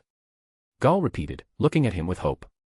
Alex smiled slightly, understanding that this battle would not only be a challenge but an opportunity to add something valuable to his collection. Alex knew there was no time to waste, he needed to make a decision immediately. If he missed the opportunity, Hades' spear would slip out of his reach, and then his collection of divine weapons would be incomplete. Brunhild patiently waited for Alex to announce his choice, though deep down, she had already decided who to send if he didn't suggest a worthy candidate. Nostradamus, on the other hand, made no effort to hide his interest, carefully watching every move Alex made, as if trying to predict his next step. After a brief moment of thought, Alex gave a mental signal to his clone to change its appearance to the preselected one. Yes, I have a candidate, Alex said, thoughtfully stroking his chin. Though he's running a bit late. Brunhild looked at him with a narrowed gaze. Did you already decide to send your fighter without consulting me? Her tone was dry, but there was a hint of hurt in her eyes. Alex didn't answer immediately. Instead, he gently turned her toward him, pulling her into an embrace so their faces were almost touching. He lightly pressed his forehead against hers, as if trying to close the distance even more. Gaul and Nostradamus watched the scene, covering their faces with their hands, but soon began peeking through the gaps between their fingers. Maybe I just foresaw that there would be a serious opponent in the 7th battle, so I invited an old friend in advance. Alex said with a sly squint, looking into Brunhild's emerald eyes. Their faces were so close that their noses almost touched. Brunhild looked at Alex, trying to understand what motives drove him. She saw something more than simple confidence in his eyes. Her suspicion was confirmed almost immediately. You're doing this just for the trophy. Her voice became a little softer, but it carried a note of reproach. No, what are you talking about? It's all for the victory of humanity, Alex said, putting on a serious expression, though a barely noticeable trace of mockery slipped into his voice. Brunhild rolled her eyes, realizing that Alex was lying. His feigned sincerity only reinforced her suspicion that there were personal interests behind this choice, specifically, the desire to get Hades' spear. All right then, where's your friend, if he's supposed to fight, she asked, looking away from his face. He should appear, right now, Alex said, pointing toward the door. Everyone turned toward the door at once. But nothing happened. The only sound that broke the silence was the caw of a crow from somewhere outside. Alex's eyes started twitching nervously. Right now, he repeated, raising his voice slightly. The door remained closed. Nostradamus burst out laughing, pointing at Alex. Well, you definitely won't be a prophet. Alex's face began to show black lines of irritation as he prepared to mentally scold his clone. And then, suddenly, the door began to slowly open. Sorry, I got a bit lost in this maze and couldn't find the right door right away, a deep voice sounded. A tall man with long black hair, reaching down to his waist, appeared in the doorway. It was Hashirama Senju, a tall man with tanned skin and dark eyes. His black hair was split down the middle, framing his face. He wore the standard shinobi attire of his time, consisting of a simple black suit and sandals. Hashirama wore an apologetic smile on his face. This was the appearance that Alex had specifically chosen for his clone. His presence immediately caught everyone's attention. Sorry, my old friend was delayed. These corridors are a real puzzle, Hashirama said with an apologetic smile, rubbing the back of his head. He was dressed in a black shinobi suit from his time, which accentuated his stately figure, and his warm voice and charisma immediately softened the initial tension. Alex, with a satisfied expression, stepped back a bit, clearly enjoying the effect he had created. Well then, can we discuss my candidacy now, he said, casting a brief glance at Brunhild, whose face showed a mix of relief and irritation. Brunhild studied the newcomer carefully, trying to figure out who he could be. Gaul examined him with genuine interest, trying to catch any hint of his identity. Nostradamus, on the other hand, turned away indifferently, deeming the stranger uninteresting to him. His attention was fully focused on Alex and his secrets. Meanwhile, Alex released Brunhild and decided to put on a little performance to divert attention and conceal his true intentions. Approaching Hashirama with a friendly smile, he extended his hand. "You're just like always, my old friend." "Always managing to get lost," Alex said with a slight mocking tone. "Haha, well, who's to blame that the architects of this place love to create labyrinths?" Hashirama replied, flashing a friendly grin. They embraced like two old comrades reunited after a long separation. Every detail was carefully planned so that no one would suspect anything was off. Brunhild and Gaul watched the scene, exchanging glances, while Nostradamus merely snorted, not hiding his skepticism. "Alex, don't you want to introduce us to your friend?"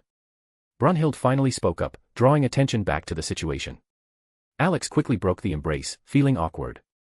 Internally, he already regretted the moment, as hugging essentially himself, albeit in a different form, felt strange and even a little eerie. Adjusting his clothes, he placed a hand on Hashirama's shoulder. "Let me introduce my friend. This is Hashirama Senju, the legendary shinobi. Like Might Guy, he's also a shinobi, but the difference is that he was the one who started the era of the shinobi villages, and for that, he was called the God of Shinobi. Not just for his charisma, which made people follow him, but also for his strength," Alex said proudly, giving Hashirama a pat on the shoulder. "Wow, Might Guy was here too. Why didn't you invite me sooner?" Hashirama asked, playing along with Alex. "Because." Alex just smiled mysteriously, not wanting to go into detail. Gaul's eyes sparkled with excitement. Meeting another shinobi, especially such a legendary one, was a real event for her. Brunhild, however, watched the newcomer cautiously. The thought that the great Hashirama had gotten lost in the Colosseum seemed odd to her. However, she quickly dismissed her doubts, remembering that Alex's previous fighters also had their quirks but still turned out to be incredibly strong. "Let's say he's strong," she said thoughtfully. "But are you sure he can defeat F?" "Young lady, you needn't worry. It will be done perfectly." Hashirama laughed loudly, causing Alex some mild annoyance at the clone's excessive enthusiasm. Brunhild silently nodded, turning back to Alex. Now, it was only a matter of waiting for the Valkyrie, who would partner with Hashirama in the upcoming battle. Meanwhile, Alex was already mentally drifting into fantasies about trophies and glory. His thoughts revolved around Hades' weapon, which was about to join his collection. But most of all, Alex was looking forward to the fight itself. Hades certainly wouldn't expect what the God of Shinobi would bring. The real pleasure would come when Hashirama activated the wood-style technique and summoned a giant wooden statue with 1,000 hands. "I'll definitely have to call GIR to record everything," Alex muttered to himself, anticipating the moment when the spectators would see what true shinobi techniques looked like. To be continued. Chapter 168, The Prelude to the Battle. The words of one of the readers made me wonder why Valander works the way it does, and why the Valkyries take the form they use. So the author spent some time researching and found some useful information. The name of each Valkyrie has a special meaning that personifies the form she takes after Valander. So Hlok means noise of battle, which means her form allows her to use everything she needs to arrange battles. I will not mention others because it may drag on. But what is most interesting is that when I reread the manga to check the information about the names of the Valkyries, there was one interesting moment, and maybe even a spoiler: the name Gaul is translated as calling. But her name was also written differently, Gear, which means spear. And here is a spoiler in that in the end Gaul will take the form of a spear and will confront Odin in the final 13th battle. And about my beloved Brunhilde, there is also a spoiler in her name, which means battle armor, bright battle. And so the spoiler is that she will most likely be Siegfried's partner or whatever his name is. Batum tuts. The author spoiled the ending for you, which hasn't come out yet.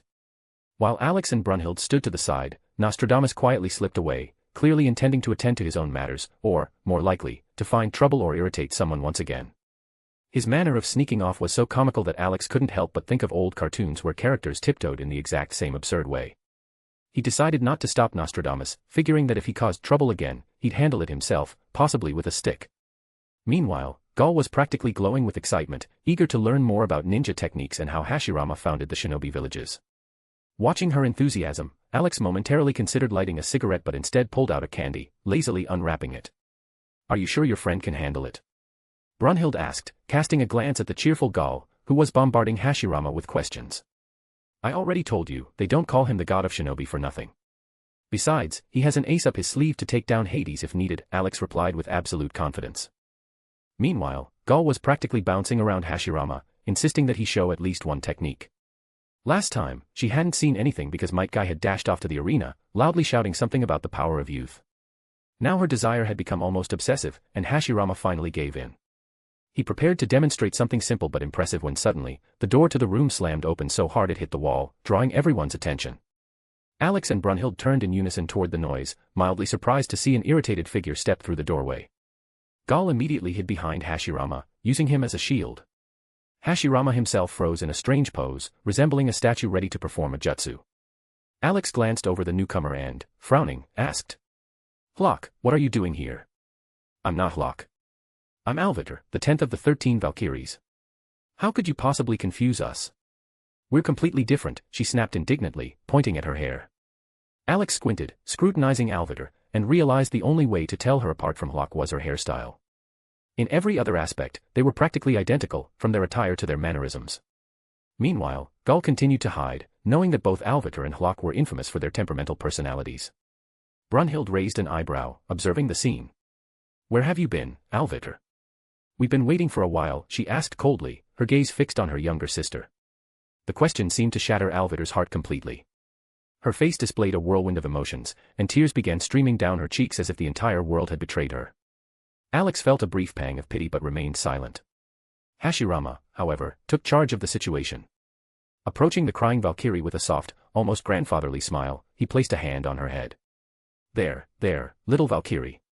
Tell Grandpa who upset you," he said gently. The warmth of his gesture only made her sobs intensify. Alex, watching Alvitar, couldn't understand the reason for her meltdown and glanced at Brunhild for clarification. She simply shook her head, indicating she didn't know either. Between gasps and sobs, Alvitar explained that she had been waiting for her partner at the arena entrance all this time, feeling abandoned. When she finally decided to come here, she saw everyone having fun together, which completely broke her spirit. "How could you do this to me? I stood there like an idiot, waiting for my partner, while you were all having fun here," she wailed between sobs. There, don't cry, little one. Do you want Grandpa to give you some money for sweets?" Hashirama asked, still patting her head affectionately. The scene was so absurd that Alex could only sigh heavily. These are the Valkyries involved in the decisive clash between gods and humans, he thought skeptically, glancing at the crying Alvitar and the comforting Grandpa. Alex couldn't quite figure out what kind of money his Hashirama clone intended to use to console Alvitar. The answer came quickly. With a grandfatherly smile, Hashirama pulled out a wad of banknotes from his pocket. It was Ryo, the currency from the Naruto world. Alex's face twisted into a mix of bewilderment and irritation. This clone is way too into his role, he thought, closing his eyes and taking a deep breath, while Alvitar looked curiously at the strange paper bills. "What are these?" "You can't buy anything with this," she sniffled. "She's right, Hashirama," Alex interjected coldly. "Around here, Ryo is only good for toilet paper." Hashirama chuckled awkwardly and quickly stuffed the money back into his pocket, pretending nothing had happened. Alex barely resisted the urge to facepalm. And this is the man they call the god of shinobi. Meanwhile, Alvitar, having stopped crying completely, looked at Hashirama with unexpected warmth in her eyes, as if she truly believed he was a kind grandfather. Brunhild, mildly surprised, watched the scene unfold and asked Alex, "How did he manage that?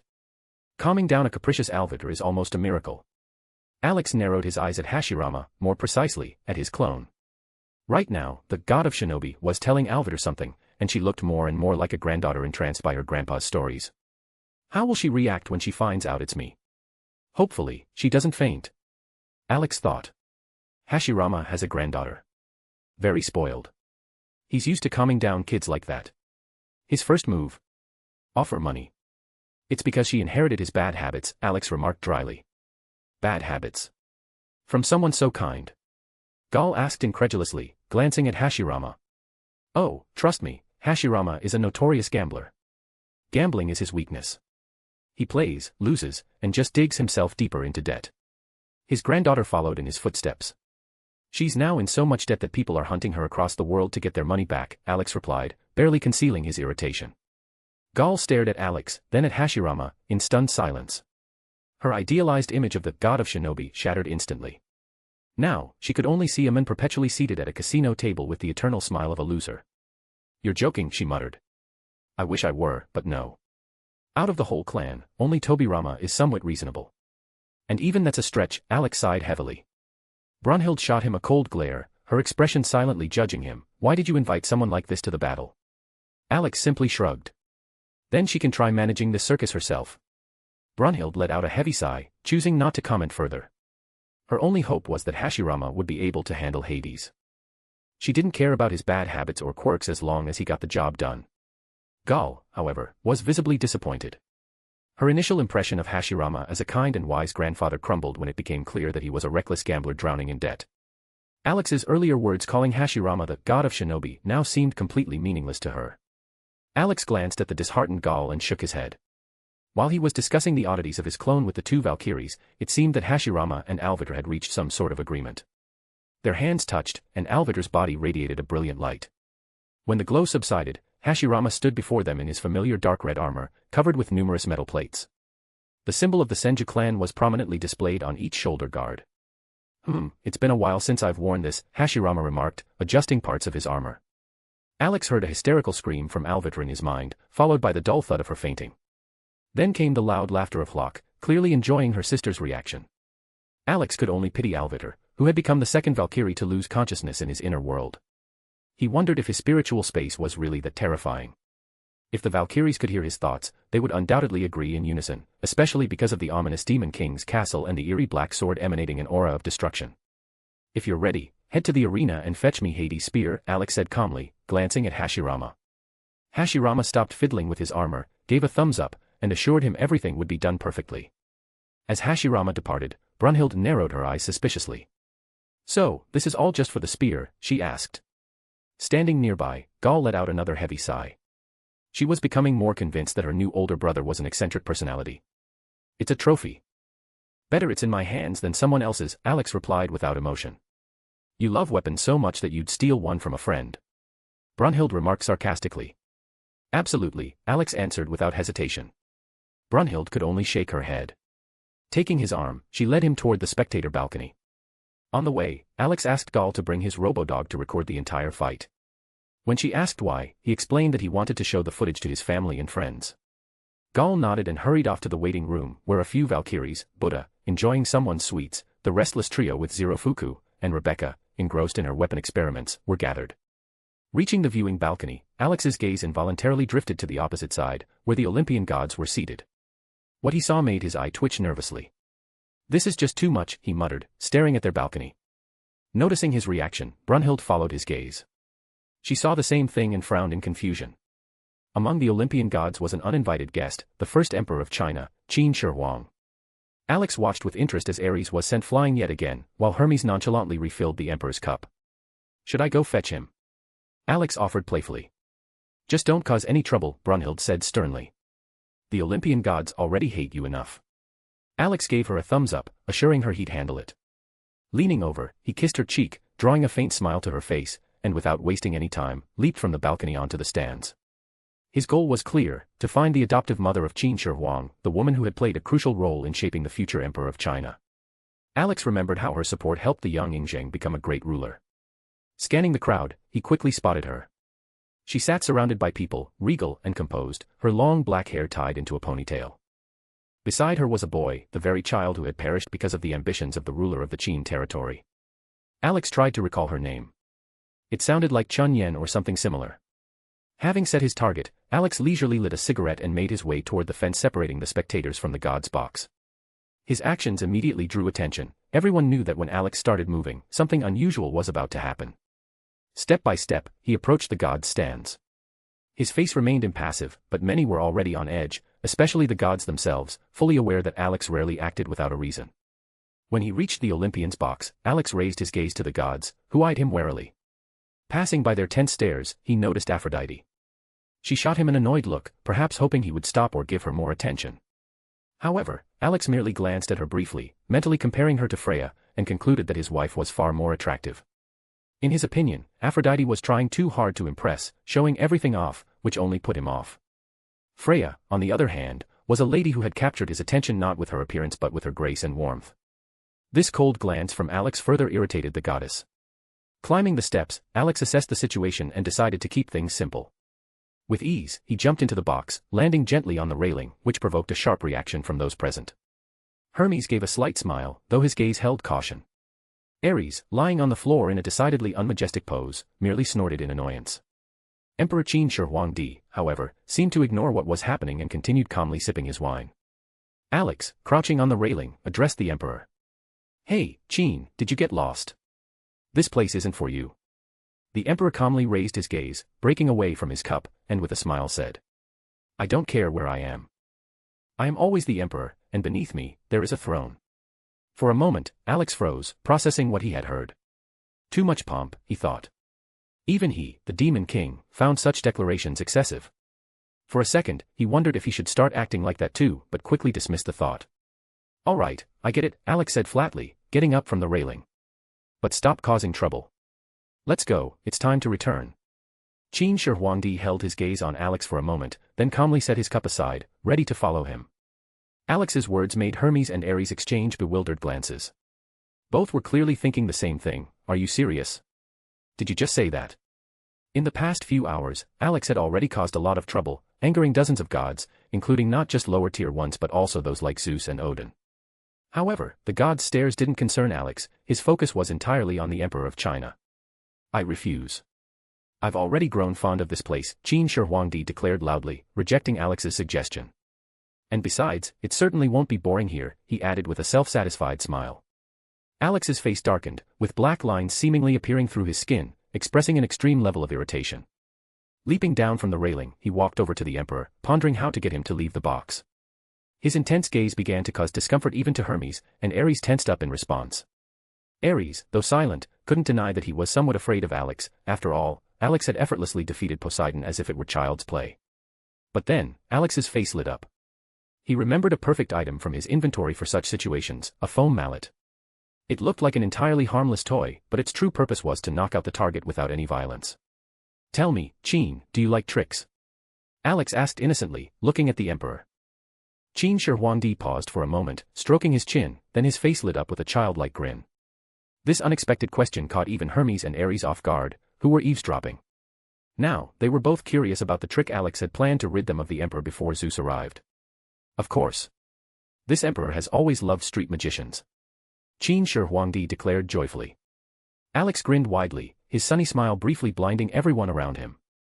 However, those who knew Alex immediately realized that such a smile boded no good for his target. The Emperor of China had just become that target. Before anyone could react, Alex swiftly grabbed the foam mallet and skillfully struck the emperor on the top of his head. Qin Shi Huangdi didn't even have time to comprehend what was happening before his consciousness dimmed, and he collapsed onto the couch, snoring loudly. The scene was so absurd that even Hermes had trouble believing his eyes. A foam toy had knocked out the first emperor of China. Ignoring the stunned gods, Alex lifted the unconscious Qin Shi Huangdi over his shoulder like a sack of potatoes and made his way to the railing. "Sorry for the inconvenience," he said with a slight smirk. Hermes was the first to recover, watching Alex, who was already standing on the railing, preparing to jump. It happened so quickly that even Hermes, the god of speed, couldn't grasp what had just occurred. Now Alex was looking at them with that same mysterious smile, even managing to apologize. This sharp contrast in his behavior left both gods bewildered. "It's fine," Hermes finally managed, forcing a professional smile. "I actually kind of liked him." "Well, then," Alex said, waving his hand. "Enjoy the battle." With that, he jumped down, disappearing from their sight and leaving the gods to ponder what had just happened. Alex landed softly on the steps between the tiers where the gods were seated, carrying the Emperor of China over his shoulder like a sack of potatoes.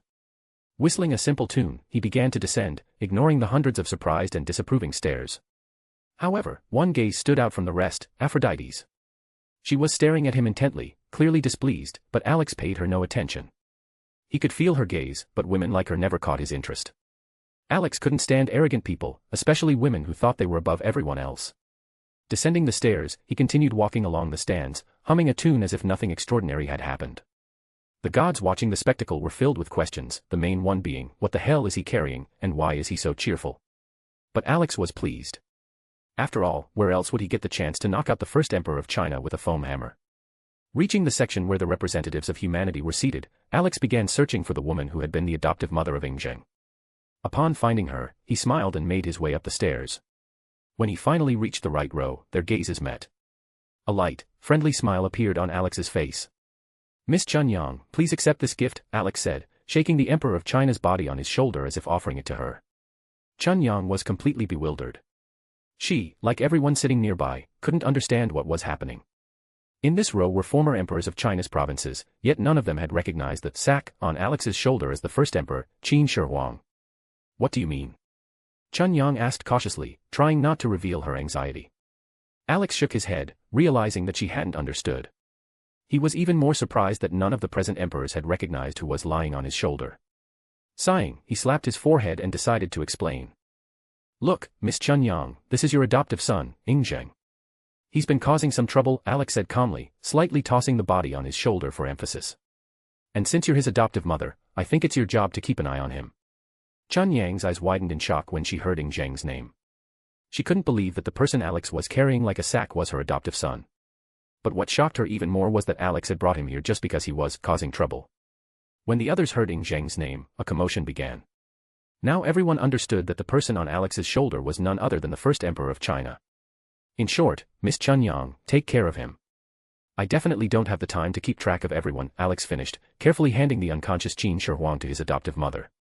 Chunyang, stunned, involuntarily accepted the gift, and chaos broke out around her. All the former emperors of China started murmuring among themselves, clearly shaken by the situation. But Alex ignored their commotion and headed down the stairs to the balcony, where Brunhild was waiting for him. He glanced her way and noticed her confused and almost empty gaze. She clearly hadn't expected such a turn of events. Alex, as if nothing had happened, gave her a thumbs up, as if saying, "Mission accomplished." After all, who better than an adoptive mother to tame the first emperor of China? Alex smiled to himself, pleased with his perfect solution, not to worry about it himself, but to dump the responsibility on someone else. With a satisfied smile, Alex slowly descended the stairs, pleased to be rid of the responsibility of watching over the Emperor of China, having entrusted the task to reliable hands. His thoughts involuntarily returned to a possible scenario if Ingzheng had remained with him. Alex imagined how Gir, his loyal but overly principled robodog, would have declared a hunt for the first emperor.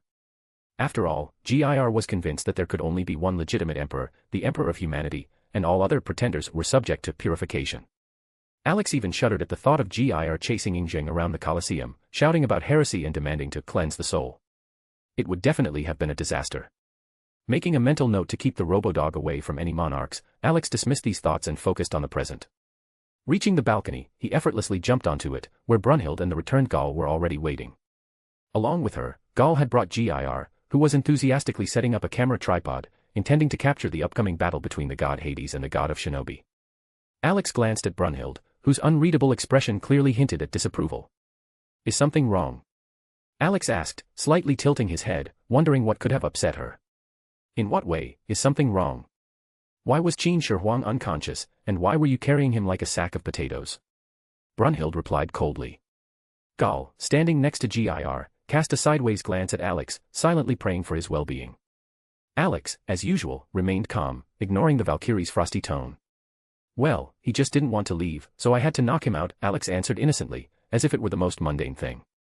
"And why did you leave him in the hands of some woman?" Brunhild continued her interrogation, her voice still cold but now with clear notes of irritation. "That some woman is his adoptive mother, Miss Chunyang. Isn't it the mother's job to keep an eye on her child, to make sure he doesn't get into trouble?" Alex explained, slightly tilting his head. Brunhild paused for a moment. Her irritation gave way to realization. It turned out that Alex had planned everything in advance. She understood that from the very beginning, he had intended to shift the responsibility for the first emperor of China onto his adoptive mother. "You did this on purpose, didn't you? You planned it from the start?" Brunhild looked at him intently. "Well, yeah. Why would I want to keep an eye on this troublesome emperor who could cause problems at any moment?" Alex admitted calmly, not even trying to justify himself. "You're just unbearable," Brunhild sighed, placing her hand on her forehead. Alex simply smiled and, stepping closer, wrapped his arm around her waist. Brunhild, though somewhat calmed by his gesture, was still irritated. She wanted to lecture him again about his irresponsibility, but she was interrupted by sudden changes in the arena. The walls began to move, transforming, signaling the start of the next Ragnarok battle. From the god's side of the stands, where Hades was supposed to appear, stone gates took on the shape of an entrance to the underworld, emitting a dark and oppressive aura.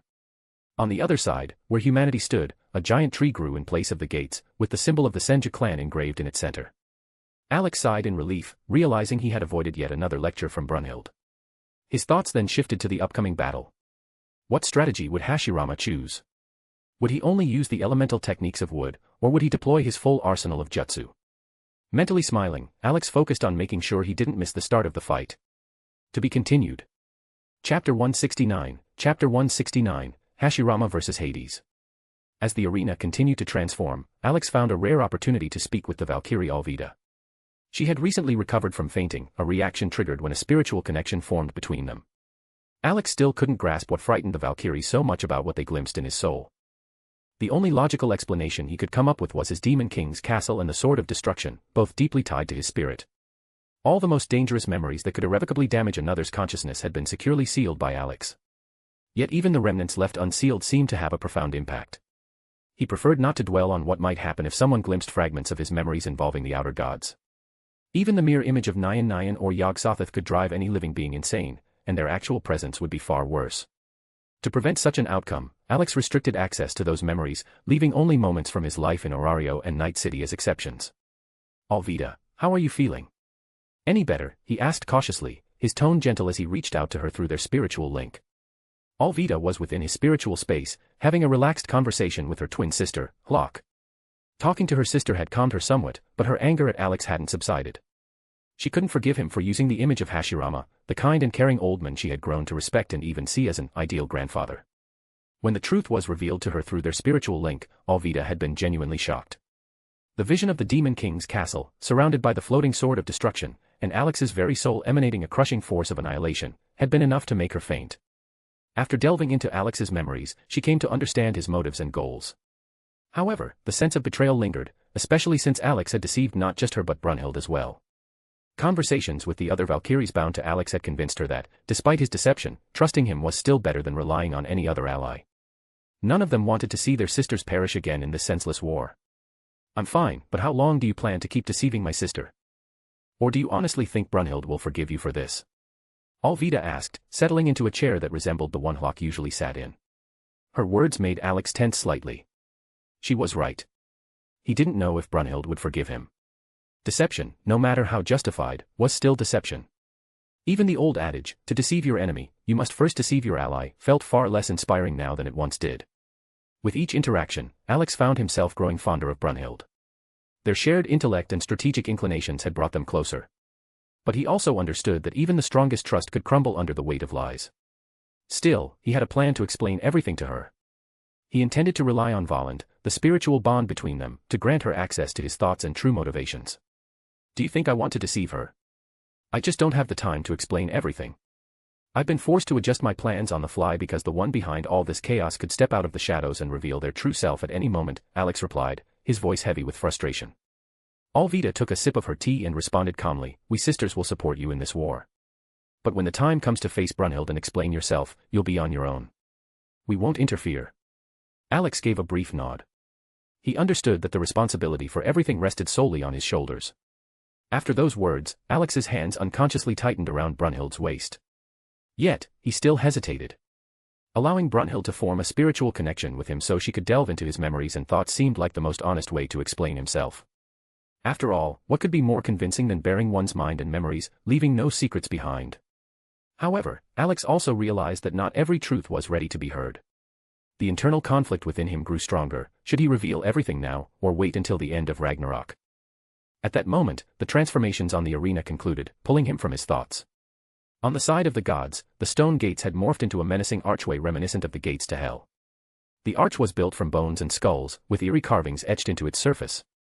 On humanity's side, a giant tree had emerged from the ground, its sprawling branches casting shadows over the spectator stands. In the center of the tree's trunk, the crest of the Senju clan was intricately carved.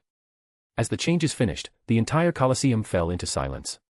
Only the soft rustling of leaves could be heard, mesmerizing the audience. For all who watched, it was as if life and death themselves were about to clash. And now, ladies and gentlemen, mortals and gods. After the sixth battle of Ragnarok, the score stands tied at 3-3. Heimdall's booming voice filled the arena with tension. Spectators on both sides locked eyes, as though challenging one another. Among humanity, no one blamed Alex for his interference in the sixth battle. Despite his victory, everyone had reached the same conclusion. If Alex had decided to step in, the threat posed by the dragons that emerged from Zarafuka's body had been far more severe than it appeared. But the best is yet to come. We're entering the second half of Ragnarok.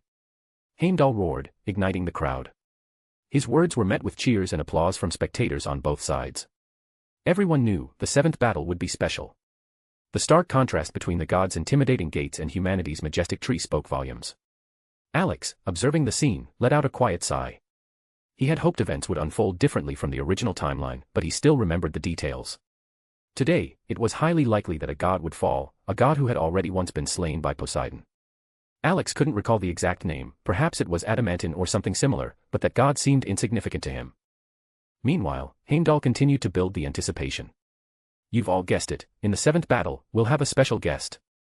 But first, let's welcome humanity's representative. All eyes turned to the giant tree.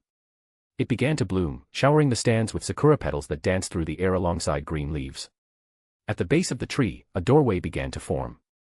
Once it fully opened, the leaves suddenly froze in midair, then gently descended to the ground. Welcome the true legend of the shinobi world, Hashirama Senju. Heimdall proclaimed loudly. The strongest of his clan, the god of shinobi, a man whose legacy shaped an entire world. The crowd of humanity's spectators first froze in confusion, but soon erupted into applause as they realized the greatness of the fighter presented before them. From the shadows of the passage, the outline of red armor appeared, worn over black clothing. When Hashirama stepped onto the arena, everyone could make out his red armor, the white headband with the Senju clan crest, and the wide, friendly smile on his face. But that's not all, Heimdall continued. Hashirama sought peace in the world of shinobi and, to achieve this goal, he founded the Hidden Leaf Village with members of his clan, as well as his childhood friend and rival.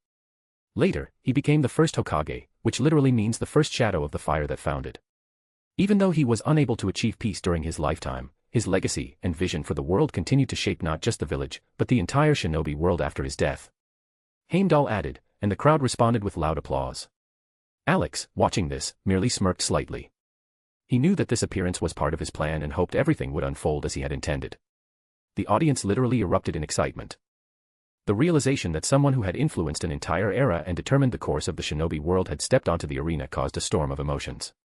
No one could believe that this smiling, seemingly carefree man was the same great leader who laid the foundations for the world known to everyone today. Brunhild and Gaul instinctively compared Hashirama to the description Alex had given them. According to him, Hashirama was a passionate gambler, often giving in to his weaknesses. However, his achievements, so significant and great, more than made up for these flaws. His path, like that of all great individuals, was filled with hardships, Heimdall began, his voice solemn. Hashirama grew up in an era of constant wars, where battle spared no one, not even children. After losing his brothers on senseless battlefields, he realized that something had to change. That was when he became determined to end the wars, to create a system where children would no longer die for the ambitions of adults. This thought became his guiding star, and he turned it into reality. He founded a village that marked the beginning of a new era, and his influence changed the entire world. Heimdall paused, as if giving the audience time to absorb what they had just heard, then continued loudly. Once again, let's welcome Hashirama Senju, the men who changed the era. The jubilant roar of humanity filled the arena. Even the other contenders in their rooms felt the excitement. They wondered if they would ever be able to challenge such a legendary figure. The gods' side responded differently. Sarcastic remarks and insults toward Hashirama echoed from their side. Alex, watching the shouting gods, couldn't help but smirk. In his eyes, they seemed like spoiled children whose divine nature was limited only to their birthplace, Valhalla. Their power seemed insignificant to him, and he unashamedly considered them simply overhyped upstarts. Meanwhile, Hashirama seemed to completely ignore all the insults. His attention was solely focused on the side of humanity. He greeted them with his signature wide smile and waved cheerfully, as if he were happy to see everyone in the stands. However, Heimdall's voice once again drew everyone's attention. His tone became mysterious, even slightly ominous. To participate in Ragnarok, he has come to us, from the very depths of Helheim. The hall fell silent instantly. Even the gods, who had mocked Hashirama earlier, rose from their seats and lowered their heads in respect. Tension hung in the air as the massive stone gates on the gods' side slowly began to open. Their movement was accompanied by a heavy rumble, as if the gates themselves were warning of the approach of something magnificent and terrifying. Thick white mist began to pour out from within, creeping along the ground. In the silence, only the dull echo of footsteps could be heard, methodically approaching from the darkness. Alex watched the gates with undisguised interest. He had been expecting to see Hades and wondered how powerful he would be without the trident of Poseidon, which now rested in Alex's inventory. His mind was filled with questions. But Heimdall again drew the attention of all the spectators, declaring loudly. The very step of this god shakes the world, and even the greatest tremble before his gaze. The hellhound Cerberus is but a puppy to him, and the terrifying Typhon fears his mere presence. Before you stands the eldest of the 3 great brothers of Greece. The king of the underworld. Hades. The hall trembled from the thunderous announcement. When Hades and Hashirama stood face to face, it felt as though life itself had collided with death in physical form. Hashirama emanated warmth and life energy, while Hades brought a chill of despair. Alex couldn't help but smirk, imagining how Hades would be beaten by Hashirama's wooden hands. His gleeful excitement even made him vibrate slightly, which irritated Brunhild greatly. The girl, already tense from watching the arena, couldn't take it anymore and slapped Alex's hands, making him calm down. At that moment, Heimdall loudly proclaimed. On one side, we have the god of shinobi, Hashirama Senju. On the other, the king of the underworld, Hades. The seventh battle of Ragnarok begins now. Let the battle begin. The sound of his shout, directed toward the heavens, signaled the start of a clash that would be written in history as the greatest battle of Ragnarok. When Hades and Hashirama stood opposite each other, the space between them filled with an oppressive silence. This was not just a confrontation between two fighters, it was a clash of life and death, embodied in these figures. Hashirama emanated energy and harmony, while Hades radiated deadly danger and the severity of inevitable death. Hades took a step forward, his gaze turning icy. Hashirama Senju. I hold no personal animosity toward you. But you represent humanity, which is guilty of my brother's death. That is unforgivable. Hades' voice was calm, yet it carried a threatening undertone. His calm expression suddenly shifted to a flash of anger. In the blink of an eye, he raised his spear, and like lightning, it cut through the air with a deafening sound, breaking the sound barrier. However, Hashirama remained unflustered. Quickly forming hand seals, he activated his technique.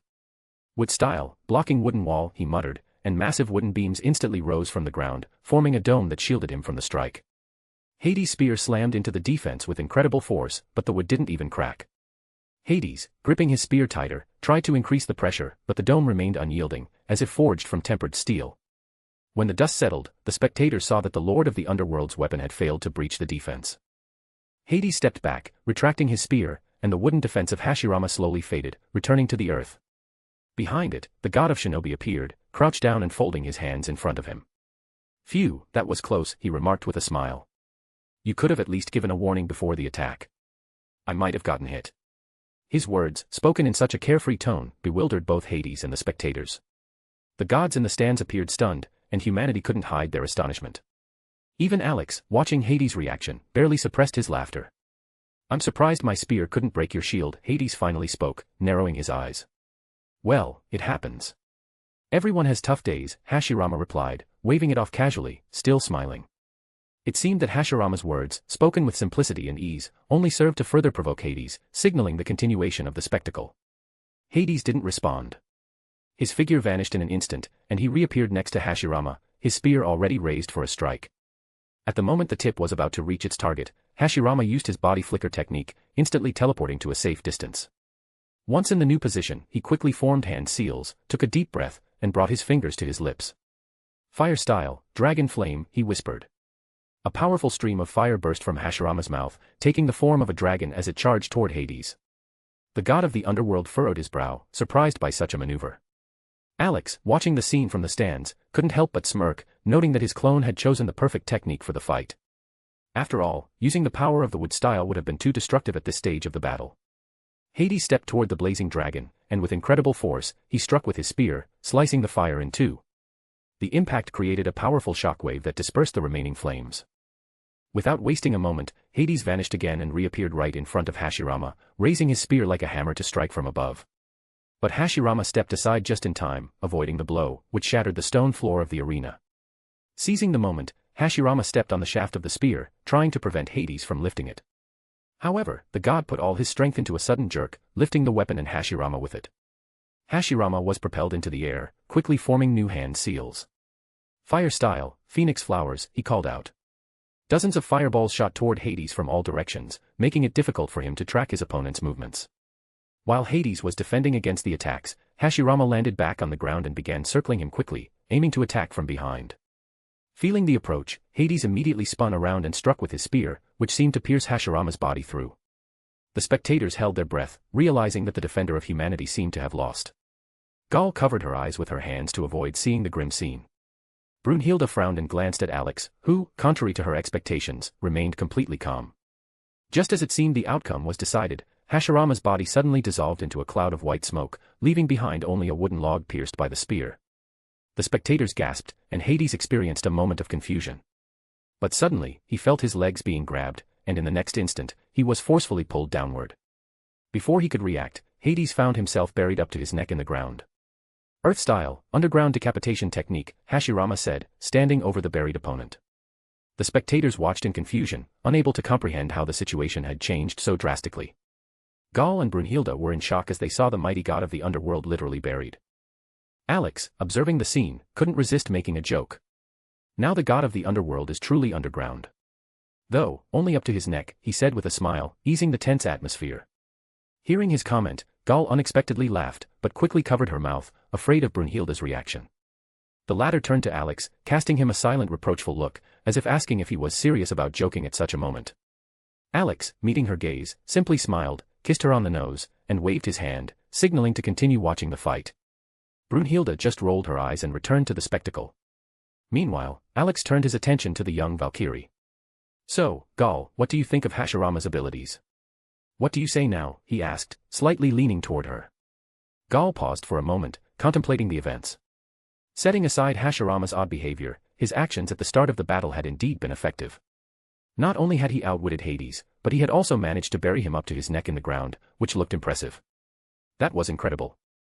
Especially the fireballs and the dragon, Gaul said, her eyes shining with admiration. And that moment when Grandpa Hashirama left behind a wooden log instead of himself, then came out from under the ground and buried Hades. That was just fantastic. Alex smirked, ruffling her hair. Heh, this is just the beginning. Hashirama isn't called the god of shinobi for nothing. He hasn't even used his strongest techniques yet. Wait, the most interesting part is still ahead. Gaul's eyes lit up even brighter, eagerly anticipating what else Hashirama would show. Brunhilde, who had been closely watching the fight, shifted her gaze from the arena to Alex. And what are his strongest techniques? She asked, her interest evident. Gaul also stared at Alex, burning with impatience to hear about the hidden abilities of the shinobi. Hashirama is the only master of the wood style in all of shinobi history. But his main advantage is the trump card he might use in this fight, Alex replied in a mysterious tone. What trump card? Gaul asked, tugging at his sleeve with curiosity. It's a secret for now, Alex grinned slyly, enjoying her impatience. While Alex teased Gaul, there was a change on the arena. Hades, buried up to his neck in the earth, regained his senses.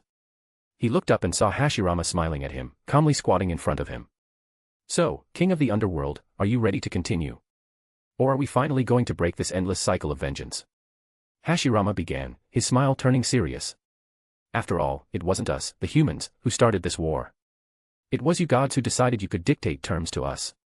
Do you think only you are allowed to seek vengeance? Where were you when your brother Zeus killed Adam, the brother of my friend? Why were you silent when Poseidon, driven by his selfishness, fought and fell at the hands of my friend in revenge for Adam's death? Hashirama's face darkened, and his gaze became firm and condemning. Hades remained silent. A wave of energy rose around him, causing the earth to crack and split. With a slight effort, he broke free from the ground and quickly stood up. Hashirama merely stepped back, increasing the distance between them. You wouldn't understand what it means to lose a brother, Hades said, his voice cold with fury, his spear aimed at Hashirama. Actually, I do understand, Hashirama replied calmly, his eyes fixed on the god. I had 3 younger brothers. 2 of them died in a war, senseless and cruel. I know what it's like to lose those you swore to protect. A moment of tense silence hung between them, broken only by the noise of the crowd. This dialogue added not only tension but also deep emotional drama to the battle, revealing the personal motives of both fighters. Alex watched the intense moment, silently smirking. It reminded him of a dramatic scene from a soap opera, even though the fight was for the survival of humanity. His gaze flicked to Gaul and Brunhilde, who were watching Hashirama in amazement. They couldn't believe that someone with such a kind smile and compassionate nature had endured so much pain, like the loss of his brothers. Both Valkyries turned toward Alex in unison, waiting for confirmation of the shinobi's words. Alex simply nodded in silence, acknowledging the truth. Gaul felt a pinch in her nose from the overwhelming emotions. She imagined how hard it must have been for Hashirama and admired his determination to change the world. Brunhilde, in turn, felt an even greater fondness for this man, who not only overcame suffering but became a symbol of hope and change. In the stands, where the representatives of humanity sat, an emotional silence fell. Many spectators quietly wiped away tears, empathizing with Hashirama, his struggles, and his dreams. But he himself seemed unaware of the crowd. His focused gaze was fixed on Hades. When I lost my brothers, I realized, the shinobi system must change, Hashirama began. His voice grew firm, filled with determination. I didn't want anyone else to endure the pain I experienced. Slowly, people who shared my vision gathered around me. Together, we created a village where children no longer go to war. He paused, his gaze igniting with the fire of pride. I didn't manage to achieve peace in my lifetime, but the will of fire continues to burn in the hearts of my descendants. His words rang like thunder in a clear sky, their echo spreading across the arena. At that moment, an invisible but powerful pressure began emanating from Hashirama's body. It made the hearts of the spectators freeze, awakening something deep and primal within them. In the stands, a loud chorus rose, the name of Hashirama was chanted by thousands of voices. The people had finally fully understood his story and were inspired. They saw before them a man who had not been broken by the weight of loss, the first to lay the foundations of a new system, a system that protected children from senseless wars. The will of fire that burned in Hashirama's heart now blazed in each of them. Hades also heard the story. The shinobi's words seemed to strike a chord with him. He felt an odd kinship with this man. They were like reflections of each other, bound by similar losses. Both had lost brothers, both had endured endless pain, both moved forward for something greater.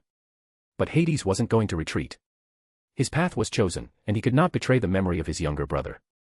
I never thought I would meet someone who experienced the same as I did, he spoke, his voice trembling with anger and pain. But know this, Hashirama, I will not back down. For my brother, I will see this through to the end, even if my vengeance changes nothing.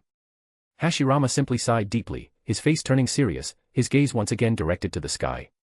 You remind me of an old friend, he said with a hint of sadness. He too was blinded by rage, seeking to take revenge on the world. But, like him, I will stop you, to break this vicious cycle of vengeance. Hashirama froze in his battle stance, his aura intensifying, and his face reflecting determination. The tension in the arena reached its peak. The will of fire and the fury of the underworld collided, ready for the final and decisive confrontation. Hades said nothing more. His gaze turned cold, and his expression became even more focused. He began to feel the pressure emanating from Hashirama, gradually filling the arena. This was not just strength, it was the confidence of a person carrying within him the will to change the world. A flash of understanding crossed Hades' eyes. Before him stood not just an enemy, but a man who had endured the same pain yet chosen a different path. Instead of immersing himself in hatred and seeking revenge, Hashirama had devoted his life to change. A faint, almost imperceptible smile appeared on the face of the god of the underworld. He tightened his grip on the spear, as if preparing to make a decision.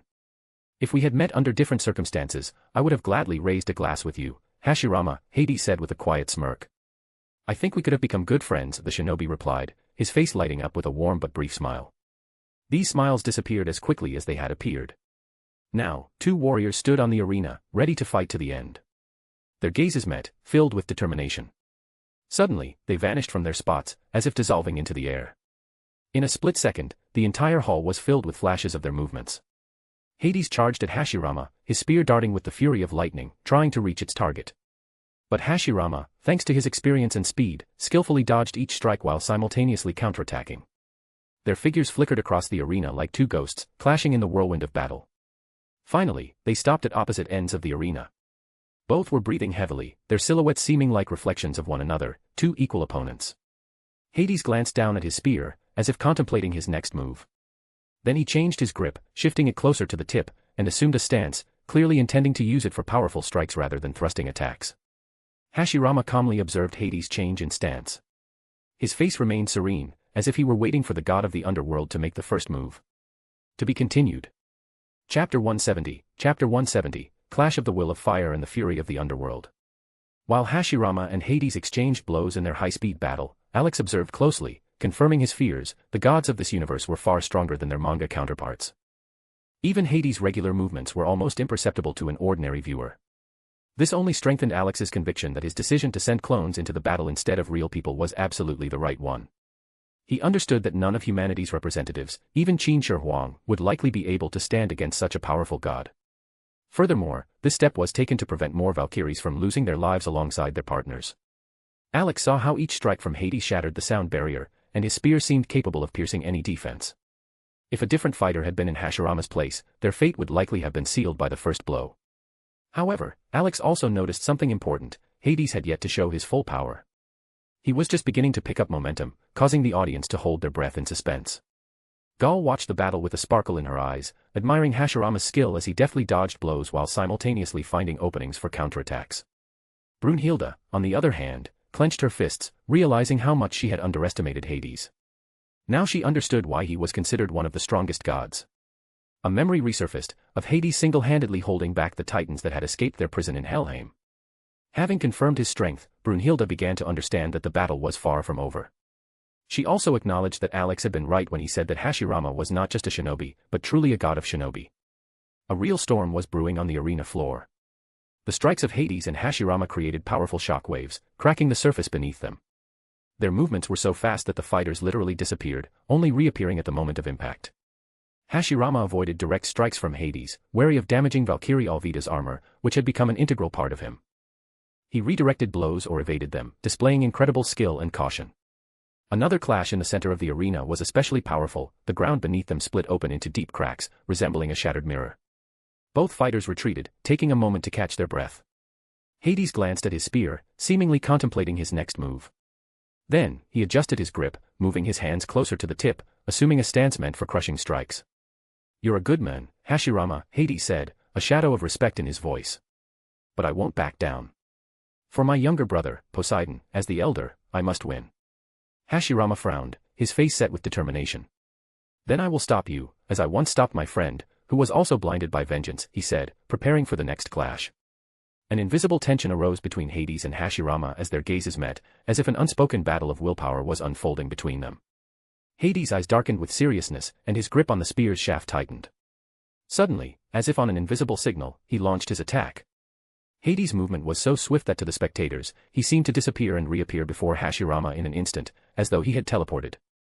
His hand, holding the spear, slid down the shaft with such speed that the friction made it feel as if his very hand was heating up. The powerful swing of the spear was accompanied by a series of shock waves as the weapon broke through several sound barriers in succession. Hashirama, watching the falling spear, saw its approach as if in slow motion. Chakra poured out of his body, flowing to the ground, and from the cracks spreading across the arena floor, massive roots began to grow. In the blink of an eye, a giant tree rose before Hashirama, positioning itself between him and the attack. "With style, release of the unbloomed tree," he calmly said, watching his creation. Hades, unfazed by the obstacle, simply intensified his strike. His spear, imbued with divine power, split the tree in half with a thunderous crack. The loud snap of the shattered tree made the spectators freeze, and from the force of the spear's impact, a deep crater formed beneath the feet of both fighters. The arena trembled from the destructive power of Hades. The fighters' gazes met once again. Hades raised his spear, preparing for a new attack, but this time Hashirama took the offensive. Leaping over the tree's wreckage, he closed the distance so quickly that Hades' long spear became an inconvenient weapon. The shinobi delivered a series of rapid, powerful blows to Hades' torso. Each strike felt crushing, and even the god of the underworld felt his body shudder from the force of the blows. It almost seemed as though tiny cracks were forming in his bones. Snapping out of the instant shock, Hades managed to raise his spear in time to block a swift kick. Hashirama's foot collided with the spear's shaft with a loud bang. Neither fighter retreated, freezing in a tense standoff. Hashirama's foot pressed down on the spear, as if trying to snap it, but Hades wouldn't allow that to happen. As if feeling a surge of new strength, Hades pushed Hashirama's foot away, creating the necessary distance. "You're strong, mortal, but you haven't seen my true power," Hades said quietly, yet with a threatening tone, lifting his spear once more. Regaining his balance, Hashirama charged back into the fray, but this time Hades adopted a different tactic. His attacks became more precise, powerful, and relentless. The thrusts of his spear rained down on Hashirama like a storm of steel, forcing the shinobi to retreat. Hashirama jumped backward, dodging a series of strikes, but Hades didn't give him the chance to create distance. The god of the underworld continued his assault, closing the gap with each step, and the spear became a deadly weapon, leaving no room for maneuver. Realizing the danger, Hashirama slammed his palms onto the ground. A massive wall of stone rose from beneath the arena, blocking Hades' path and line of sight. "Earth style, earth shield," he said, behind the wall, hiding his next strategy. The battle was heating up, and the spectators watched with bated breath, following every move. Hades, noticing the stone wall before him, didn't hesitate. Focusing his strength into the spear, he delivered a powerful thrust, piercing the wall straight through. Then, without wasting any time, he made a wide swing, shattering the wall into splinters. Stone shards flew across the arena, and the spectators in the stands held their breath, watching the spectacle. Everything unfolding before them seemed incredible, like a scene from a legend brought to life right before their eyes. Everyone was in awe of Hashirama's mastery, the legendary shinobi who tirelessly used technique after technique, managing to deflect the attacks of Hades himself. The young Valkyrie Gal, mesmerized by the scene, with eyes burning with excitement, tried to mimic Hashirama's movements, but he was forming hand seals so quickly that she could barely catch the sequence. Gir came to her aid, using projections to demonstrate the correct movements. Alex, standing nearby, struggled to hold back a smile, understanding that he clearly remembered every technique and hand seal sequence. He wondered where all this knowledge was stored in his memory, but quickly brushed the thought aside. Meanwhile, Brynhilde remained focused on the battle. She was amazed at how skillfully Hashirama used his techniques to prevent Hades from taking the initiative. She briefly glanced at Alex, as if seeking an answer. How many more elements can Hashirama use, she asked, slightly furrowing her brow. He's already shown wood, fire, and earth. Does he have any more tricks up his sleeve? Gal, hearing the question, froze and stopped trying to form the hand seals. Now she was also curious about what else Hashirama could do. Alex, stroking his chin, replied. He can use all 5 basic elements: fire, water, wind, earth, and lightning. But wood is a different story. Brynhilde and Gal exchanged glances, unsure why Alex singled out the wood element. Then Brynhilde remembered that Hashirama was the only shinobi in history to possess that ability. You mentioned that he's the only one who uses wood. Why? She asked, tilting her head slightly. Alex paused for a moment before explaining. Shinobi have a concept called Kekkeigenkai, a special genetic gift they're born with. It allows them to combine elements, creating new ones. For example, Hashirama can use wood because his body combines water and earth. Such combinations are rare, and every shinobi with a Kekkeigenkai has unique abilities. While Alex was explaining the nature of Kekkeigenkai to the Valkyries, the battle in the arena continued. Hades, having destroyed the stone wall, saw Hashirama standing, his hands positioned as if holding invisible pistols. A cunning smirk appeared on the shinobi's face.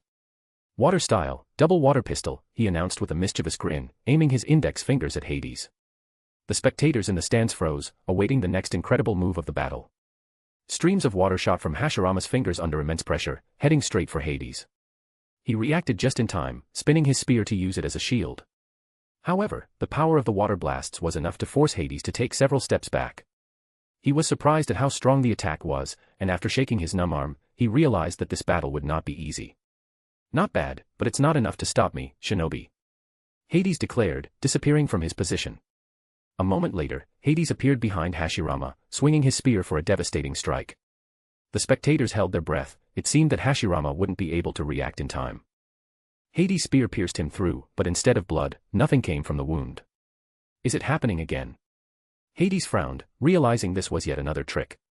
Instinctively, he looked down at the ground, checking if Hashirama was hiding underground, like last time. Hades struck the ground with force, destroying it, but found no one. The body impaled by the spear still remained, which only increased his confusion. You think your tricks will work twice, shinobi? Hades spat out in irritation. That's why I used a different, more sophisticated tactic, came Hashirama's voice from behind him. Hades turned and saw a second Hashirama emerging from the trunk of the tree he had previously cut down. The first Hashirama, pierced by the spear, tightly held onto the shaft, not allowing Hades to retrieve his weapon. How, too? Hades muttered in disbelief, as gods and mortals in the stands exchanged shocked glances, trying to comprehend what was happening.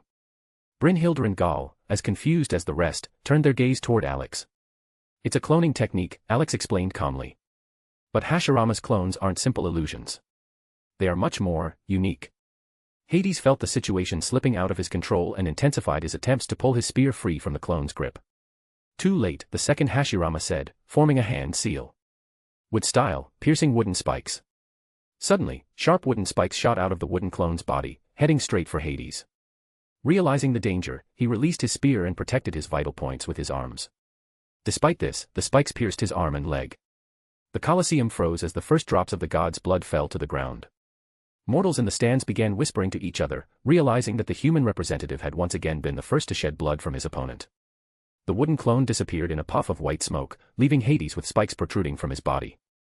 Grinding his teeth, Hades forcibly pulled the spikes out and threw them aside. Blood trickled from the wounds, staining the arena. He bent down, picked up his spear from the ground, and slowly straightened up.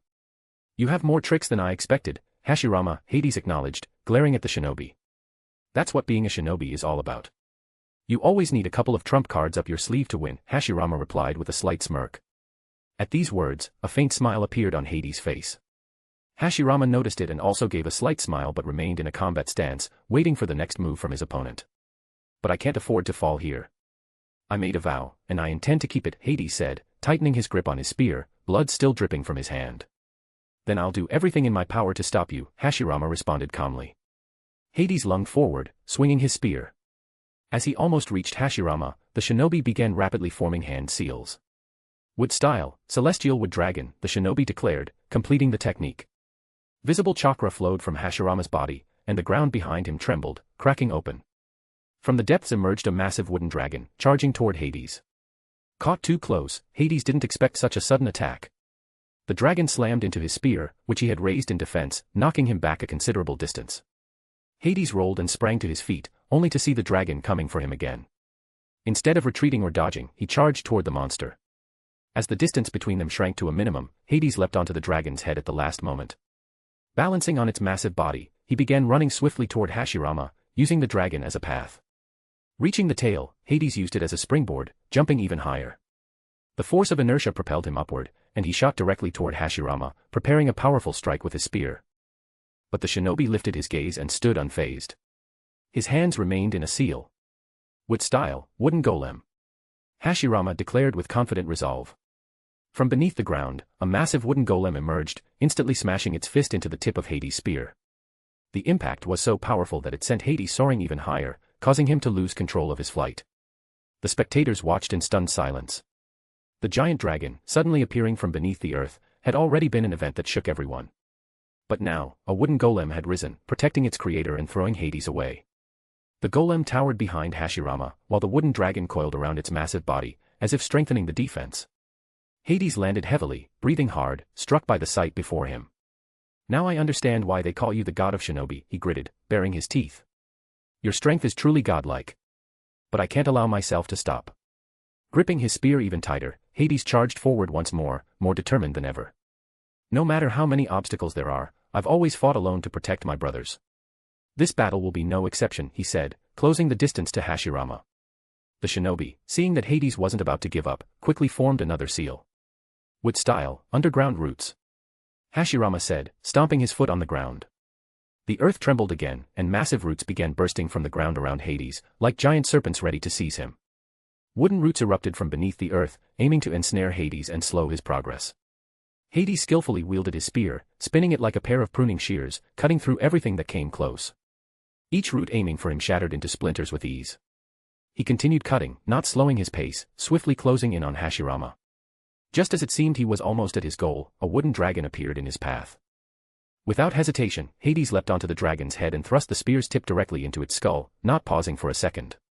The wooden beast staggered, but before it could react, Hades reached its tail and with one powerful strike, split the dragon in two. Next in Hades' path stood a massive wooden golem, blocking the way of the god of the underworld. With a decisive strike, Hades pierced the golem through, shattering it into splinters. Landing on the ground, he rushed forward again, not slowing down. His goal remained unchanged, to reach Hashirama. As Hades closed in, he didn't notice the chakra sphere swirling in Hashirama's hand, sparkling and rotating in different directions. "Raise non," Hashirama calmly said, holding the energy in his palm. Hades didn't have time to react. Hashirama took a step to the side, dodging the spear strike, and in that instant, with a powerful motion, he struck Hades directly in the chest with the raise non. Pain seared through Hades' body, as though he were being torn apart from the inside, but he stubbornly kept hold of his spear. The force of the blow sent Hades flying. He spun in the air and then crashed into the wall with a loud crash, burying himself beneath a pile of rubble. The Colosseum fell into a deathly silence. All eyes were locked on the point of impact. When the dust settled, Hades emerged from the debris. His face was twisted in a mixture of pain and determination. He glanced at Hashirama, who stood in the same spot, showing no signs of fatigue. Not a scratch on him, and his clothes remained impeccably clean. "I never thought I would suffer so much at the hands of a mortal," Hades rasped, touching his chest where the blow had landed. "This raise-non, as you called it, turned out to be quite painful." The spectators, including the gods, froze in astonishment. They had witnessed how the mighty form of Hades, with divine endurance, had been marred by injuries that no mortal should have been able to inflict. "Do you still want to continue fighting?" Hashirama asked calmly. "I have an oath I must fulfill," Hades replied firmly. His voice sounded as though he were speaking to himself. Hashirama sighed. Although he was a clone of Alex, their thoughts aligned. Neither of them wanted Hades' death. He was one of the few gods worthy of respect, a protector of his family. But the thirst for vengeance had clouded his mind, turning a noble warrior into an obsessed one. "I think it's time to stop holding back, right, Hashirama?" Hades' face twisted into a slight smile. Before Hashirama could respond, Hades did something unexpected. He plunged the tip of his spear directly into his own body. Blood poured from the wound, staining the earth. The spectators gasped. The spearhead began to writhe, as though alive, its shape gradually shifting. Within moments, the spear had taken on a new, terrifying form, massive, ominous, as if it embodied death itself. Hashirama looked at his opponent, his hands folding as if in prayer. "Ha! You're right, Hades. Enough holding back," he said with a light smile. A powerful surge of chakra erupted from Hashirama's body, shooting into the sky. In that instant, he activated Sage Mode, and his appearance changed. Green markings appeared around his eyes and under them, and a symbol appeared in the center of his forehead. The pressure emanating from Hashirama earlier now seemed insignificant compared to what was felt now. Those who understood power could sense how he had merged with nature itself, becoming part of it. Brunhild and Gal, watching the transformation, were stunned. They turned to Alex for an explanation of what was happening. "What are those markings on Hashirama's face? Why does it seem like he's become part of nature?" Brunhild asked in surprise, not taking her eyes off the arena. "That's Sage Mode," Alex answered briefly, thinking about what actions his clone might take. Brunhild rolled her eyes, clearly irritated. She wasn't satisfied with such a brief response. "Can you explain it in more detail?" she insisted, her tone more like an order than a request. Noticing her displeasure, Alex shrugged but decided to give a more detailed explanation. "All right. Sage Mode allows one to absorb natural energy and add it to their own. While a regular person's body holds their personal energy tied to a certain element, natural energy combines all elements in harmony, like the cycle of life. It strengthens the body and techniques, but if used improperly, there can be unpleasant consequences," Alex explained, trying to be clear. While Alex explained the principle of Sage Mode, Hashirama's chakra flow gradually diminished, merging with his body. Hades felt the atmosphere change, as though Hashirama himself had become the embodiment of nature. Despite this, Hades was not about to retreat.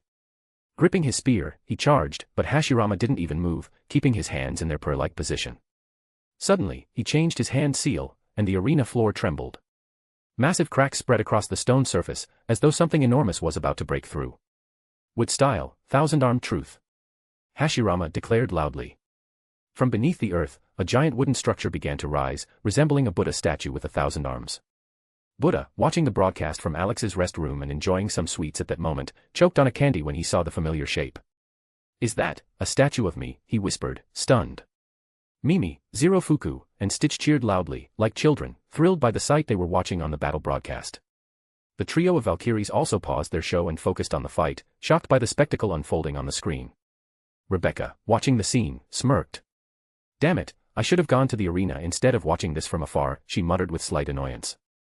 Brunhild and Gal were also distracted from Alex's explanation, amazed by the grand spectacle unfolding in the arena. The gods and mortals couldn't believe their eyes. None of them, even in their wildest imaginations, could have predicted that a human was capable of summoning such a giant wooden statue with 1,000 arms. Zeus, sitting on Olympus' balcony among other gods, involuntarily assumed his massive form out of shock. His astonishment only confirmed thoughts that humans were indeed capable of the incredible. Hermes and Ares, usually quick with witty remarks, stood frozen, unable to find words to describe what they had just seen. Even the unexpected appearance of Adamas, who was thought to be dead, did not snap them out of their shock. Adamas had been resurrected by Beelzebul, and now he stood among the gods, his gaze fixed on the arena. Noticing the god, Alex pondered, if Adamas didn't repeat his mistakes from the original world, perhaps he would be allowed to live. Meanwhile, Hades, rushing toward Hashirama, suddenly stopped, looking up at the giant statue, atop which his opponent stood. "Incredible," Hades muttered. "You've been hiding such a powerful trump card, Hashirama." Hashirama, standing atop the 1,000-armed truth, changed his seal. His calm voice resonated throughout the arena. "With style, Buddha's relic." The wooden arms of the statue came to life, raining down blows on Hades like a meteor shower. From the outside, it looked as though the entire sky was filled with massive wooden fists crashing down upon the god. Hades began to retreat, but the attack followed him, offering no respite. He realized that if he hesitated for even a moment, the storm of blows would crush him. Weaving between the fists, Hades searched for an opening to counterattack. Spotting a chance, he drove his spear into one of the wooden arms, anchoring himself to it. Using the arm as leverage, Hades jumped to the next, higher arm, and then pushed off with force. Now, he flew toward Hashirama, like a meteor, aiming directly for the top of the statue. Hashirama looked up, noticing the approaching Hades. Assessing the situation in an instant, he leapt to the side just before the god collided with the statue. With a crash, Hades' spear pierced the 1,000-armed truth through, the tip embedding into the ground. The strike was so powerful that the statue shattered into pieces, destroyed down to its base. Hades struggled to pull his spear out of the ground, and then he felt a strong gust of wind. Turning his head, he saw Hashirama. In his hands, a rotating ball of chakra gleamed, as massive as a storm, ready to strike his foe. Wind style, raise non shuriken, Hashirama said, his voice sounding like the harbinger of doom. Before Hades could react, Hashirama hurled the giant raise non shuriken in his direction. Hades instinctively raised his spear in an attempt to defend himself, but the force of the attack was so overwhelming that it threw him backward, dragging him across the stone floor. He tried to hold his ground, but the force kept pushing him toward the center of the arena. Gathering his strength, Hades tried to redirect the deadly ball of energy into the sky, but he didn't manage to. The raise non shuriken exploded, and the god's body was engulfed in the fierce whirlwind of chakra. Every fiber of his being was pierced by millions of tiny energy needles. The sensation was as if his body were slowly being torn apart, atom by atom. The gods of Olympus jumped to their feet in unison, unable to believe their eyes. Their gazes were fixed on the massive sphere of energy that had consumed Hades. Despite the fear and shock, they still hoped that he might survive. Alex watched the scene with cold composure. His eyes were focused on the rotating sphere, which was literally grinding the underworld god's body to pieces. When the energy finally began to dissipate, the remains of Hades' body flew toward the ground. However, the god never reached the surface, his body had turned to ash before even hitting the floor. The wind scattered the ash, and only Hades' spear, heavy with silence, remained, its tip embedded in the stone floor of the arena. The moment stretched into eternity. None of the spectators, gods or humans, could fully comprehend what had just happened. The image of the giant sphere of energy that had entirely consumed the underworld god remained etched in the minds of all. Hashirama slowly approached the spot where the spear had fallen and sighed heavily. He hadn't wanted such a fate for his opponent, but in battle, there was no room for mercy. And the winner is Hashirama Senju. In the seventh battle, humanity claims victory. Heimdall declared loudly. His words shattered the crowd's stupor.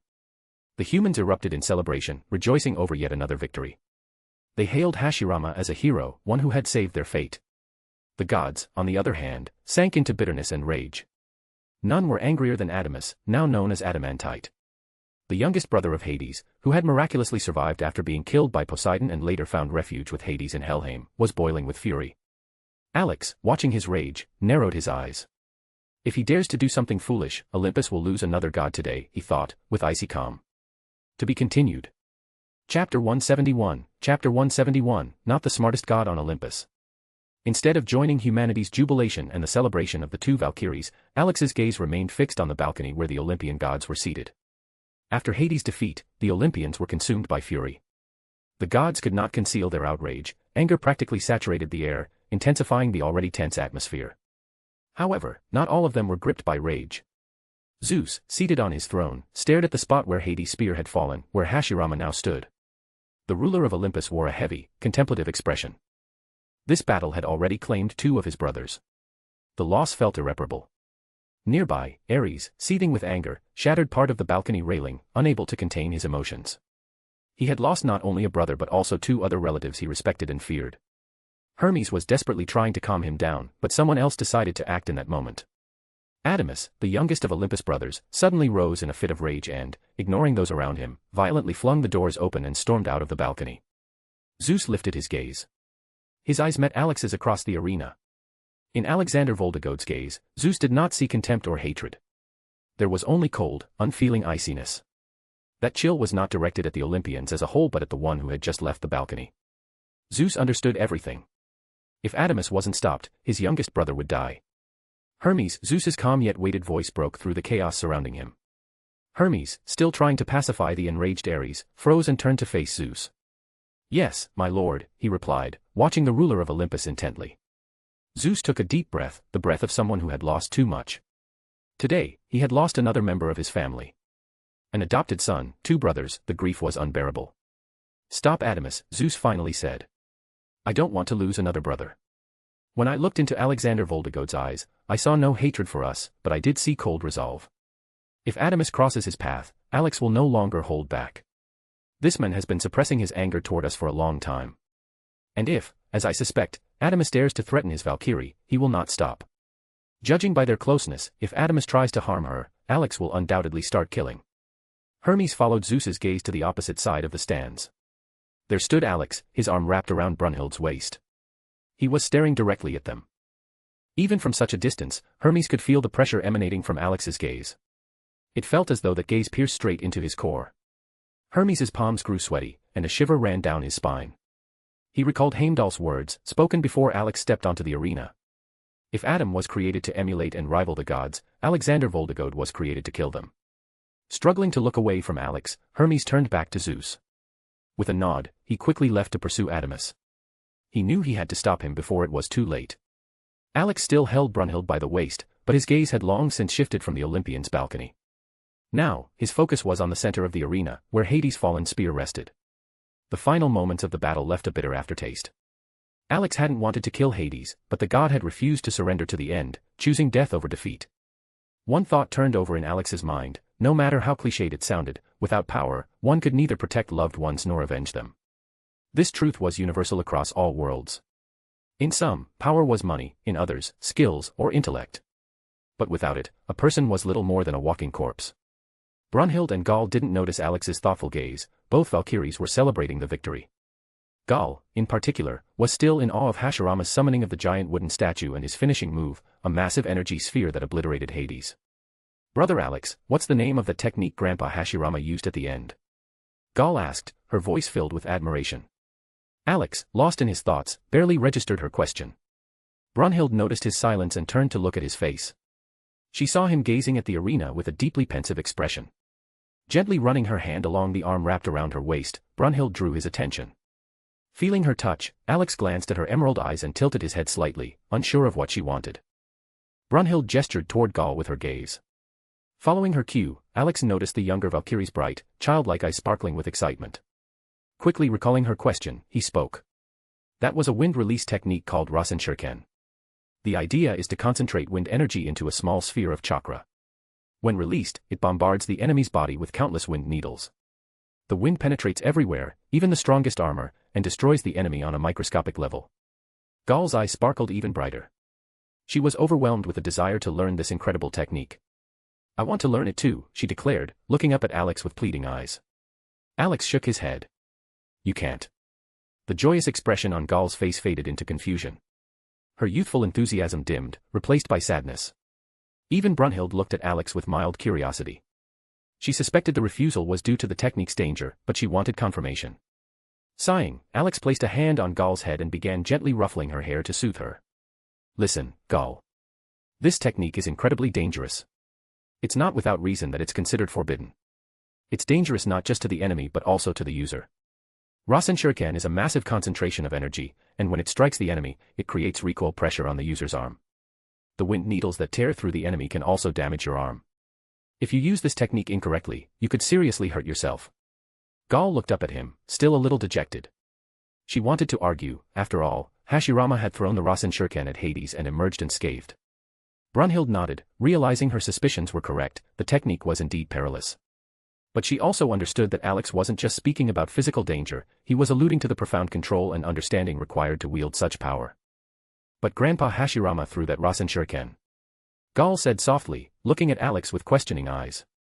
Alex's lips twitched. He felt like a parent trying to reason with an overly eager child while keeping them out of trouble. With mild exasperation, he tousled Gaul's hair even more. The Valkyrie, unwilling to endure the sandpaper treatment again, deftly dodged his hand. "Hashirama could throw the Rasenshirken because he was in sage mode," Alex began to explain. "An ordinary user has to maintain the technique with their chakra, and as soon as the Rasenshirken leaves their hand, it disperses. So, how exactly are you planning to throw it, you little troublemaker?" He playfully pinched Gaul's nose to stop her from running away. "Hey, let me go," she protested, squirming to free herself. Gaul wriggled, grabbed his arm, and even tried to dangle from it like a sloth on a branch, but to no avail. Meanwhile, Brunhild, listening to Alex's explanation, began to ponder. His mention of sage mode led her to deduce that the technique's stability depended on natural energy infusing the Rasenshirken and preventing it from dispersing. However, to confirm her thoughts, she decided to ask him directly. When Brunhild turned around, she saw a comical scene. Gaul was hanging from Alex's arm, he was holding her by the nose, and Gir, standing on the railing of the observation balcony, was taking pictures, capturing the moment. Clearing her throat lightly, Brunhild drew the attention of the unusual trio. All three turned their heads in unison toward her. "You said that an ordinary user can't throw Rasenshirken because it disperses immediately. But Hashirama was able to do it because of sage mode. Is it because he infused the technique with natural chakra?" Brunhild asked, seeking confirmation of her conclusions. Caught off guard by her deduction, Alex suddenly released Gaul. The Valkyrie didn't have time to react and landed with a dull thud on the stone floor. Ow, she cried, rubbing the bruised spot and giving Alex a hurt look. Ignoring her indignation, Alex gave Brunhild a thumbs up, confirming her correctness. He knew Brunhild was very smart and, like him, always thought ahead. What pleased Alex most was that, with so much information, she had been able to come up with the right answer. Brunhild merely huffed, pleased with herself. Gall, realizing that Rasen Shuriken was too dangerous and that using it safely required Sage mode, sighed heavily, finally accepting that she couldn't master the technique. All right, enough wasting time, Alex said, glancing at the ruined arena. While they're repairing it, let's go for a walk. Maybe we'll stop by my break room and check on the others. Good idea, Brunhild agreed. There was still plenty of time before the next match, and the choice of fighter by the gods remained unclear. Brunhild already knew that Alex would likely choose another of his fighters. After 3 victories, she was certain he always thought his actions through in advance. Each of his fighters, Pantheon, Might Guy, Hashirama, seemed to reflect their divine opponents. Pantheon embodied strength and the desire to protect humanity, much like the ideals of the Olympian gods. Might Guy, who surpassed Shiva, showed incredible willpower and strength of spirit. And Hashirama, who became the antithesis of Hades, emphasized the contrast between their worldviews. Brunhild noticed a pattern. Alex's fighters were not only strong but symbolic, as if he used them to highlight the vulnerability of the gods before humanity. Brunhild linked arms with Alex, and they slowly left the observation balcony in the stands. Gall was holding Gir by the paw, and they were enthusiastically discussing the battle, barely keeping up with the others. Gir, imitating a ninja, began demonstrating jutsu he had seen during the fight and even bragged that he had his own ninja costume. Gall gave a skeptical look to the robo-dog, which deeply offended him. Before Alex could intervene, Gir immediately began changing. From his shell, he pulled out a futuristic ninja outfit and a pair of glowing shuriken. Now Gall looked at Alex with such a puppy dog gaze that it was clear, she wanted exactly the same set. Brunhild. Alex quickly turned his gaze to Gall's older sister, hoping for help. Understanding the hint, Brunhild rolled her eyes and waved him off. You're the one to blame for letting Gir do whatever he wants. Now you deal with it. Alex couldn't hold back and gave in. He already considered Gall his younger sister, so he promised the young Valkyrie to make her a full ninja set. Overjoyed, Gall jumped in place and then hugged Alex so tightly that she almost knocked him off his feet. She landed on the ground and ran over to Gir, who had turned back into a regular dog but still looked pleased. Alex paused, imagining Gall as a ninja Valkyrie. The image made him smile involuntarily. Gir and Gall, singing Neen Neen, ran ahead, leaving Alex and Brunhild behind. Ninjas. Brunhild sighed heavily, realizing that her sister had strayed from the path of a Valkyrie. Well, it's better for her to be a ninja than a fan of the Emperor of Mankind, Alex said, shaking his head. Alex and Brunhild continued chatting until they noticed that Gall and Gir had disappeared from sight. They quickened their pace, catching up to them, but an ominous figure appeared before them. It was Adamus, the former Olympian god. His eyes burned with hatred, and he was already reaching out toward the frightened Gall. Alex immediately intervened. In one swift motion, he struck Adamus's hand away and positioned himself between the god and Gall. Alex knew that if the cybernetic god touched Gall, Gir would instantly shift into attack mode, and only pieces of the cybernetic god would remain, impossible to reassemble. Looks like the Olympian gods have truly fallen low if they're attacking children, Alex said with disdain. Is it really you, Adamus, or should I call you Adamantium? Though, what difference does it make, since you were hiding in Helheim like a rat under your big brother's skirt? Adamus, who had been preparing to grab Gall, felt his hand forcefully struck away and immediately saw Alex standing before him. A flash of fear mixed with fury appeared on his face. He was standing before the killer of one of his brothers. Alex, on the other hand, looked at Adamus and could only compare him to Adam Smasher. The resemblance between them was striking. Brunhild, wanting to show respect to Adamus to defuse the situation, met Alex's gaze instead. His disappointment was evident, and it made her rethink. She silently observed what was unfolding. You. Adamus spat with malice. First, I'll kill you. Then, these Valkyries. And after that, I'll deal with the shinobi who killed Hades. Alex merely rolled his eyes. He wasn't impressed by Adamus's threat. He looked at the cybernetic god with disdain and scoffed. Well, go ahead. I'm sure you'll do just as well as your brothers did, he replied calmly, though there was a hidden warning in his voice. Brunhild still wanted to defuse the tension and stop either Alex or Adamus from starting a fight. I've heard rumors that you're still alive. It seems they were justified, Brunhild said with a respectful tone, trying to ease the atmosphere. Meanwhile, Gall, seeing the resurrected Olympian god in front of her, was terrified and grabbed Alex's sleeve. I'll crush you first, and then deal with these little brats. Adamus roared, punching a column and shattering it to pieces. The The stones tumbled down with a loud crash, but Alex didn't even flinch, merely standing there, looking at Adamus with cold amusement. With Adamus's strike, the stone column became covered in a dense network of cracks, and small stones began to fall from it. Alex calmly pulled a cigarette from his pocket, lit it, and slowly exhaled the smoke. Then, without rushing, he nudged Gall closer to Brunhild and, with a look, ordered Gir to protect them. The robodog nodded, quickly positioning itself next to the two Valkyries. Brunhild warily observed Alex's actions, sensing that he was planning something serious. Her instincts told her that the upcoming event wouldn't pass without consequence. Alex snapped his fingers, and a dense barrier appeared around them, concealing the scene inside from outside eyes. The air grew thick with tension. Alex exhaled smoke through his nose once more and cast a cold glance at Adamus, who had just realized he was trapped in a confined space with someone who inspired genuine fear. "I'm curious," Alex said with an icy tone, "can you bleed?"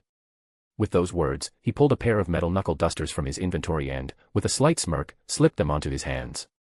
Adamus felt something inside him tighten with an unconscious dread. Alex's eyes, turned into black, bottomless pits, stared straight through him. Not even Adamus's cybernetic nature protected him from this sensation. Alex's gaze was heavier than any reality, more terrifying than any memory. "Let's find out right now," Alex said, indifferent as he flicked his cigarette aside. Before Adamus could do anything, Alex vanished from his spot and suddenly appeared behind him, landing a powerful blow to the back of his head. The impact was so crushing that Adamus's head slammed into the stone floor with a loud crack, creating a network of deep fissures. Adamus tried to get up, but Alex pressed his foot onto his head, forcing it deeper into the stone. The blows continued, each one driving the cybernetic god deeper until his resistance started to wane. When Adamus finally stopped twitching, Alex grabbed him by the hair and pulled his head out of the stone floor. Alex's face remained eerily calm, his eyes empty, as if there was no soul left in them. He studied Adamus's gaze carefully, now devoid of any trace of fury, only fear remained. "You threatened me, that's tolerable," Alex said quietly but coldly. "But you threatened my Valkyrie. Gall is my little sister, and Brunhild is mine and mine alone, and for that, I will destroy you. Also, for making my dear Brunhild even consider kneeling before a pathetic creature like you." Alex paused, watching a slow drop of blood slide down Adamus's face. "I don't care about your rules, gods," Alex continued, his voice sounding both calm and threatening. "If I want, I'll carry out a real god genocide, and none of you will be able to stop me." Alex's words hit the remnants of Adamus's arrogance. The fear he hadn't felt in a long time returned, now doubled in strength. Looking into Alex's eyes, he saw something far older than death, something far more destructive than any battle between gods. "You're trembling," Alex smirked, his smile widening unnaturally, as if reflecting the abyss hidden inside. "Funny. I always thought you gods couldn't feel fear. But don't worry." Alex adjusted the knuckle dusters. "The fun is just beginning." Brunhild and Gall stood by the barrier, behind which it was impossible to see what was happening inside. However, Brunhild understood, Alex was certainly not having a casual conversation with Adamus over a cup of tea. Gall nervously gripped the older Valkyrie's hand, suspecting that something terrifying was unfolding beyond the barrier. Gir, on the other hand, seemed completely unconcerned. He pulled out a bag of popcorn and eagerly began eating, completely ignoring the tense atmosphere. The silence by the barrier was broken by hurried footsteps, drawing the Valkyrie's attention. Brunhild turned her head and saw Hermes rushing toward them, looking as though death itself was chasing him. The god of speed, intending to calm the situation, still felt Alex's cold gaze upon him, making his insides tighten with anxiety. As he approached, Hermes stopped before the barrier and shifted his gaze to Brunhild, already guessing who was inside. "Are they in there?" he asked, pointing to the barrier. "Yes, Lord Hermes," Brunhild replied honestly. Hermes wiped the sweat from his brow, fully aware that Adamus had likely brought trouble upon himself. And that trouble was named Alex. He was certain that Adamus, despite his title as a god, wouldn't stand a chance against a man who could break the very rules of reality. The tense waiting was suddenly interrupted when the barrier vanished, revealing a terrifying sight. Alex stood over the defeated Adamus. His hands were covered in blood, drops still dripping from his knuckles. Adamus lay at his feet, his face a mangled mess, his limbs twisted in unnatural directions. Alex looked down at his victim with a grim expression, filled with dark resolve. Upon seeing Alex's expression, Brunhild involuntarily remembered how he looked when they first met in the Contenders' Hall, a gaze filled with ruthless power. Gall tightly gripped Brunhild's hand, frightened by the transformation of the good-natured older brother into a merciless executioner. But as soon as their gazes met, Alex's expression softened. Gall exhaled in relief, and Brunhild realized that the cause of his anger had been their protection, hers and Gall's. Finally, Alex shifted his gaze to Hermes, who stood with a panicked expression. Their eyes met, and the god of speed flinched slightly. Take out this trash and make sure I never see him again, Alex said, nodding toward the prone Adamus. Next time, simple beating won't be enough. Hermes swallowed hard and approached the fallen cyber god. Looking at Adamus, Hermes thought that this was what Alex considered a simple beating. Adamus was now literally on the brink of Helheim, and if he didn't help, this cybernetic god would once again be sent to Helheim through the gates of death. Confirming that Adamus was still alive, Hermes quickly threw him over his shoulder and hurried to the infirmary. Alex silently watched Hermes disappear into the distance, then put away his bloodied knuckle dusters in his inventory and, smiling, walked toward the Valkyries. He looked into Brunhild's eyes, their gazes meeting, and the Valkyrie felt the tension leave her body. Are you sure you needed to go that far? She asked, looking him in the eyes. Sometimes, lessons need to be learned through pain, Alex replied with a light smile. Next time, let him think with his head. Whether he's a god or not, there's always a bigger fish. Brunhild took a deep breath, hoping that Alex's actions wouldn't give the gods a reason to take retaliatory measures. She still knew so little about him, and every time, she uncovered new facets of his personality. Their gazes met, and for a moment, they forgot about the presence of Gaul and Gir. However, the idyll was broken by soft, measured footsteps approaching from afar. Alex turned his gaze away from Brunhild, and irritation appeared on his face again as he saw the approaching guest. It was Beelzebub, one of Alex's targets. The demon moved slowly, dressed in a robe reminiscent of Catholic priest's attire. His dark hair cascaded over his pale face, with deep shadows under his eyes as if he hadn't slept for many nights. This image stirred memories in Alex of his former appearance when he looked exactly the same, worn out and almost broken. Beelzebub stopped nearby, his murky gaze fixed on Alex. Their eyes met, and an invisible battle began. Alex stared at the demon, trying to guess where he might have hidden the crystal with the power of the outer god, while Beelzebub seemed to try to peer into the very essence of Alex. So, what brings you here, Beelzebub? Alex spoke calmly, as if unaware of the tension in the air. If you came to watch the beating of Adamus, you're too late. I don't care about that scum, the demon responded in a low, emotionless voice. I'm interested in you. You're a puzzle I want to solve. Who are you? Or what are you? I need to know. Alex smirked briefly but soon dismissed the thought of revealing his true nature. It could ruin his carefully planned steps in searching for the true instigator of Ragnarok. Brunhild and Gaul watched the tense silence hanging between the two men. Occasionally, a few words were exchanged, but every glance and movement spoke louder than any words could. But your actions, Beelzebub continued, his voice still indifferent, are already throwing the gods off balance. You're angering them, Alexander Voldigod. But your actions have already made the gods angrier. It's not just me and Adamus who want to destroy humanity. Other gods share this desire, and with each passing second, it becomes harder to suppress it. Alex quietly smirked, holding back a chuckle. If he truly wanted to break the rules of Ragnarok, he would have killed all the gods of this universe by now. But his goals were deeper. This was not just a fight, but a way to show humanity that it needed to change. You're quite the talkative demon, Alex remarked indifferently. Aren't you afraid you won't live long enough to see that moment?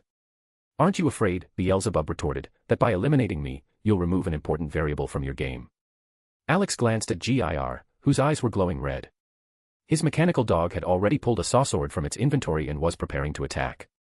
Alex's words had triggered the Robodog, who believed in the Emperor of Mankind. Gir, who considered himself an Adeptus Astartes, viewed Beelzebub as a filth that needed to be eradicated. Alex flashed forward and caught Gir before he could decide to cleanse Beelzebub. You should be more concerned about my assistant than me, Alex said, holding the frantic robot by the head with one hand, preventing it from breaking free. Beelzebub lowered his murky gaze onto Gir, who, swinging his chainsaw sword, let out loud, hoarse shouts. Loathsome demon. In the name of the Emperor, you must be purified. Filthy abomination, heretical creature. Brunhild and Gaul stood in shock, watching the Robodog, who seemed ready to slice the world in half with its terrifying blade. Calm down, Adeptus Astartes, Alex said dryly, effortlessly holding Gir in place. You'll still have a chance to purify the filth. Beelzebub merely snorted and turned away, but the tension in the air became almost palpable. Holding Gir by the head, Alex briefly thought that from now on, he would need to avoid direct contact between the Robodog and demons, whether they were good or evil. To Gir, all demons were heretical beings that needed to be purified. Gaul couldn't believe her eyes. The cute, almost toy-like Robodog had suddenly transformed into a deadly machine, shouting accusations of heresy and threats in the name of the Emperor. Brunhild was equally stunned, realizing just how much Gir had changed. Beelzebub raised his murky gaze to Alex, their eyes met, black against rainbow. Do you really think this creature can kill me? The demon asked in a melancholic tone. If you're not sure, I can release him, and you can see for yourself how your remains will scrape off the floor and ceiling, Alex replied, narrowing his eyes. Beelzebub briefly glanced at Gir, who continued shouting about purification. The sight of the robo-dog reminded the demon of those fanatics who hunted demons with religious zeal. However, he quickly turned away, avoiding eye contact with anyone. Alex watched the demon leave in silence, but the pause gave him the opportunity to better understand Beelzebub's nature. Beneath the demon's usual facade, traces of corruption from the energy of chaos began to show, confirming Alex's suspicions. Beelzebub was connected to a larger, more sinister force. When Beelzebub disappeared around the corner, Alex finally released Gir onto the ground. However, the robo-dog, still agitated, tried to charge after him to complete the purification. Alex intercepted Gir at the last moment, putting a sturdy leash on him. What was that? Brunhild asked, pointing at Gir in disbelief. Remember when I told you that something went wrong when creating Gir and M.I.M.I? Alex clarified, tiredly looking at Brunhild. She nodded, recalling his words about how he created Gir and MIMI. Well, that something is what you just saw. Gir and MIMI are fierce followers of the Emperor of Mankind. The problem is that their devotion expresses itself in extreme intolerance toward races they deem evil, Alex explained, a hint of doubt in his voice. He wasn't entirely sure how the robo-dogs assessed other beings. Aurario was full of representatives from different races, and Gir and MIMI seemed to accept them without issue. However, demons and orcs triggered strange aggression in them, turning them into fanatics ready to wage a crusade to destroy them. Brunhild looked at Gir, who was growling and trying to tear at the leash or saw through it to chase after Beelzebub. Gal, for her part, appeared even more shocked, unable to accept that the cute robo-dog could become so dangerous. Alex sighed and, giving in to the Valkyrie's curiosity, briefly explained what had happened. The story of Gir and MIMI made Brunhild view the robo-dog in a new light, realizing just how dangerous it truly was. To be continued. Chapter 172, A Plan to Change the Entire World. After Beelzebub's departure and yet another attempt by the robo-dog to chase after the demon to purify him, Alex, Brunhild, and Gal made their way to the lounge. They needed to prepare and discuss plans for the next battle. While Alex tugged Gir along on a leash, the robo-dog kept stubbornly pulling forward, as if his programming wouldn't allow him to retreat. At the same time, Alex sank into deep thought. He began to suspect that the issue wasn't just Beelzebub's demonic nature but something hidden within him. Alex sensed that the demon's soul seemed split into two parts, one, Beelzebub's original self, and the other, a fragment corrupted by chaos energy. This realization led Alex to a theory: perhaps Beelzebub hadn't found a crystal imbued with an outer god's power but was born with it. If Beelzebub was one of the first demons, he might have emerged from negative emotions, with the chaos crystal merging with his body during his formation, slowly influencing him over time. However, this was just a hypothesis. Demons in this universe were born by obscure rules, and the interference of outer gods only added more variables to the equation. Brunhild stole glances at Alex, noticing how he repeatedly got lost in his thoughts, ignoring everything happening around him. Even Gir, trying to cut through the leash, failed to catch his attention. For the first time, the Valkyrie considered the possibility of Volander, a soul bond, that would allow her to see what was going on in Alex's mind. Yet her intuition warned her that such a step would change her life forever. Despite this, Brunhild felt a strange connection to this man. Maybe it was because he had helped her cope with the pain of loss, stood by her in difficult moments, or simply because she felt calm and protected around him, a feeling she hadn't experienced in a long time. Gal was still reeling from the sight of Gir, the cute and clumsy robo-dog, transforming into a merciless fanatic shouting about heresy. It was a shock to her. Learning about Gir's combat mode only deepened her confusion. The story Alex had told about the mysterious Emperor of Mankind only added to her bewilderment. Even Brunhild couldn't recall such a figure in human history, deciding it might have occurred during dark times that were erased from memory. Nevertheless, she found the story suspicious.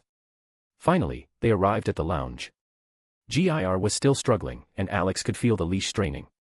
What worried him most was the thought that if Gir, MIMI, and Stitch ever launched a crusade, the consequences would be catastrophic. He already suspected that the two robo-dogs might have brainwashed the space dog. Sighing, Alex pushed open the door and stepped inside. The scene before him was familiar. Several Valkyries sat in front of a screen, engrossed in a show, with Alvida lounging comfortably next to Hlok. Rebecca, as usual, was engrossed in her tablet while snacking and working on her project. Buddha was sprawled in a chair as if it belonged to him, a bag of snacks resting on his chest as he lazily transferred them to his mouth without even opening his eyes. Meanwhile, MIMI, Stitch, and Zerofuku were fast asleep after yet another round of desserts. Alex couldn't help but think the lounge was starting to feel more like a basement full of lazy teenagers. "Rebecca, how's it going?" he asked as he entered and closed the door behind him. Rebecca lowered her tablet, gave Alex a lazy glance, and wordlessly held it out to him, as if to say, "See for yourself." Noticing her sluggish demeanor, Alex immediately understood, this lazy gremlin only acted this way when something was wrong. Carefully releasing Brunhild's hand, he approached Rebecca and took the tablet. As he began reviewing her notes, his suspicions were confirmed. On the screen were rune diagrams. Rebecca was searching for a way to permanently kill a god. Gods, being spiritual beings, don't have a physical form, and a mortal can only injure or kill them by affecting their essence. Alex carefully examined what she had done so far, while Brunhild, intrigued, quietly sat closer to glance at the tablet. Alex sat on the couch, continuing to go through the notes, while Rebecca lazily positioned herself next to him, resting her head on his lap, as if giving him time to think. Brunhild settled on the other side, also watching the screen attentively. I see you're on the right track. But what's stopping you? Alex asked, gently stroking Rebecca's head. Without lifting her head, Rebecca rolled onto her back, grabbing Alex's nose in response to his carefree tone. I can't find the last rune. It's driving me crazy. I've already tried thousands of combinations, but nothing works, she replied irritably, tugging harder on his nose. Brunhild watched the scene with surprise. She was stunned. Rebecca had studied runes, one of the most complex disciplines, requiring immense sacrifices, as seen with Odin. Yet this girl spoke of it so casually, as if it were nothing extraordinary. Deciding to help Rebecca relax, Alex set the tablet aside and began to playfully squeeze her cheeks, stretching them sideways. Want me to help? You've almost got it. I'll just help you pick the last rune, he offered with a smile. Rebecca, still annoyed but clearly tired, sighed and lazily responded, I wanted to do it all myself, but fine. Turning onto her side, she rested her face against Alex's stomach, no longer wanting to strain herself. Her thoughts drifted somewhere far away. She used to just create dangerous weapons, but after mastering runes, every project required more and more effort, and it was exhausting. Brunhild, trying to understand the rune combination, realized that her knowledge on the subject was too limited. She suddenly realized that she had been underestimating Rebecca all this time. A person capable of working with runes so confidently couldn't possibly be the carefree gremlin she had assumed her to be. Alex, not distracted, continued to check the combination, trying to find the missing element. What are these runes for? Brunhild asked, not taking her eyes off the tablet. This combination is meant to kill a god once and for all, Alex replied, focusing on the notes. Brunhild, hearing Alex's words, was stunned. Her eyes widened in surprise. Such a statement completely overturned her perception of Rebecca. She looked again at the girl lazily sprawled on Alex's lap and couldn't believe she had delved so deeply into rune studies. Remembering how Alex once introduced Rebecca by saying, if you need a weapon, go to her, Brunhild realized she had greatly underestimated her. She had once thought that Rebecca only made weapons for mortals, which seemed logical. But now, seeing Rebecca work so diligently on runes that could kill even gods, Brunhild understood that her hobby had become something much greater. Rebecca, it seemed, was driven by excitement, as her enemies could now be beings that were nearly impossible to destroy. Rebecca lay on Alex's lap, completely ignoring what was happening around her. Alex, however, was focused on selecting the last rune, while Brunhild watched his work, reflecting on how much he trusted Rebecca. Meanwhile, Gaul and Gir blended into the general atmosphere of troublemakers, mimicking the movements of shinobi. However, Gaul suddenly noticed that one person was missing from the room, Hashirama. She had a lot of questions about his techniques, but now she wondered where he could have gone. Approaching Alex, the young Valkyrie lightly tugged on his sleeve. Brother Alex, where's Grandpa Hashirama? She asked curiously. Alex, absorbed in his work, didn't notice her question. Brunhild, hearing this, looked around and also realized that Hashirama was absent. She had already noticed the spear of Hades left near the desk, but the person who had brought it was nowhere to be seen.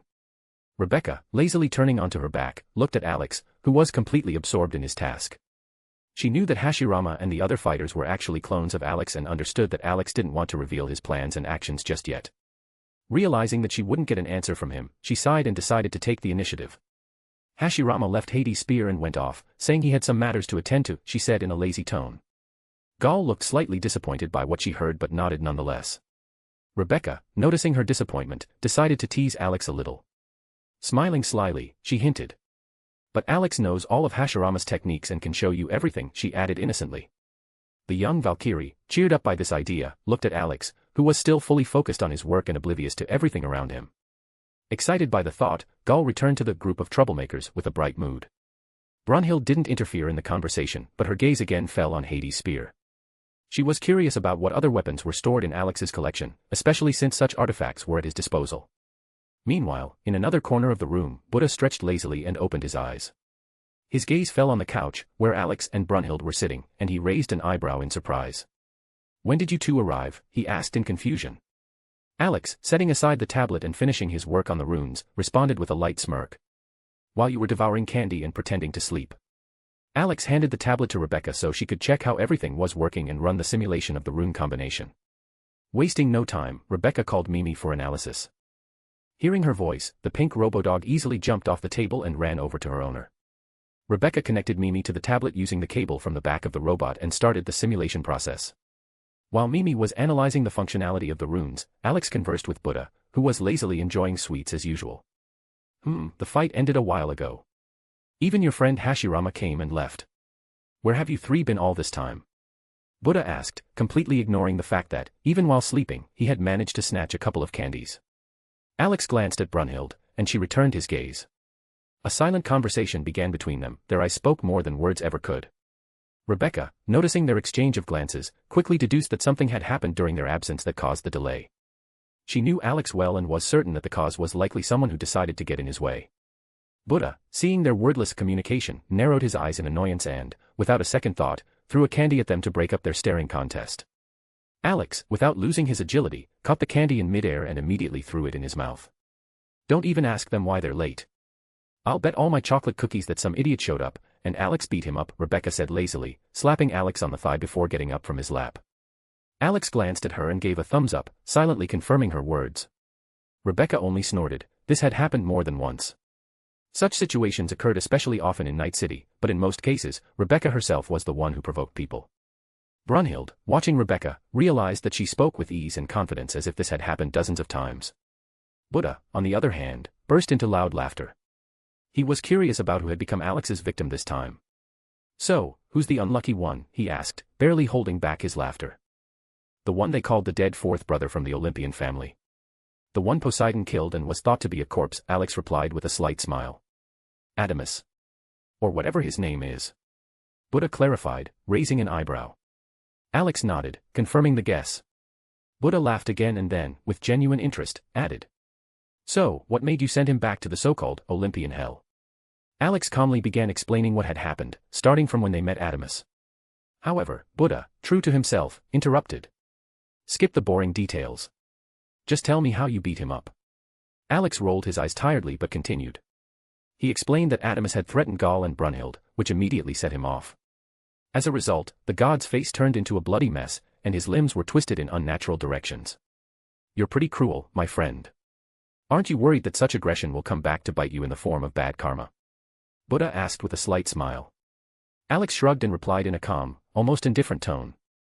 I don't see the point in leaving problems unsolved. If I had tried to resolve it peacefully, it would have only convinced him that he was right. Adamus would have felt stronger and become even bolder. Instead, I put him in his place, showing him the consequences of his actions. Now, he'll probably think twice before threatening anyone again. Buddha just smiled and nodded, as if acknowledging Alex's logic. Alex didn't admit that his actions were driven by his nature. He had always been ready to defend his loved ones to the end, and if he truly wanted to keep his cover intact, he would have already killed Adamus on the spot, leaving no trace. Buddha pondered Alex's words and concluded that sometimes forceful methods were indeed more effective than talking to make an opponent understand what they should not do. However, Rebecca, listening to Alex, simply rolled her eyes. She knew him well and understood that he had acted out of his nature. This episode reminded her of the time Lucy had called Alex a partial Yandere. At that moment, Rebecca hadn't understood what it meant until someone explained to her what a Yandere was. But it seems there's something else. Buddha asked, deciding to change the subject. Then Beelzebul showed up. We talked a bit, and that allowed me to confirm my suspicions about his nature, Alex replied calmly. Buddha narrowed his eyes, trying to understand what exactly Alex was referring to. Brunhild grew alert, realizing that she had missed something important during Alex's conversation with the demon. Rebecca sighed heavily, already suspecting what Alex had confirmed. So, care to share? Buddha asked, leaning back in his chair. Alex was about to explain, but out of the corner of his eye, he noticed Gir, Mimi, and Stitch sneaking, trying to leave the room unnoticed. Where do you think you're going? He asked, stopping them with his words. He already knew what the three of them were up to. Most likely, Gir had told Mimi and Stitch about the meeting with the demon that needed to be cleansed. Now, the trio of troublemakers was clearly preparing to embark on their crusade against the demonic unclean. Lowering their heads, Gir, Mimi, and Stitch returned to their seats, although their puffed-up expressions indicated their clear displeasure. Gaul and Zerofuku exchanged surprised glances, having not noticed how the trio had tried to escape. Brunhild eyed them suspiciously, understanding that this was all connected to Beelzebul. From Alex's words, it seemed that Gir and Mimi were seriously preparing to eradicate the demon. Where were they planning to go? Buddha clarified, pointing at the trio's disgruntled faces. Most likely, they were planning to start a crusade against Beelzebul, Alex replied dryly, continuing to watch the rule breakers.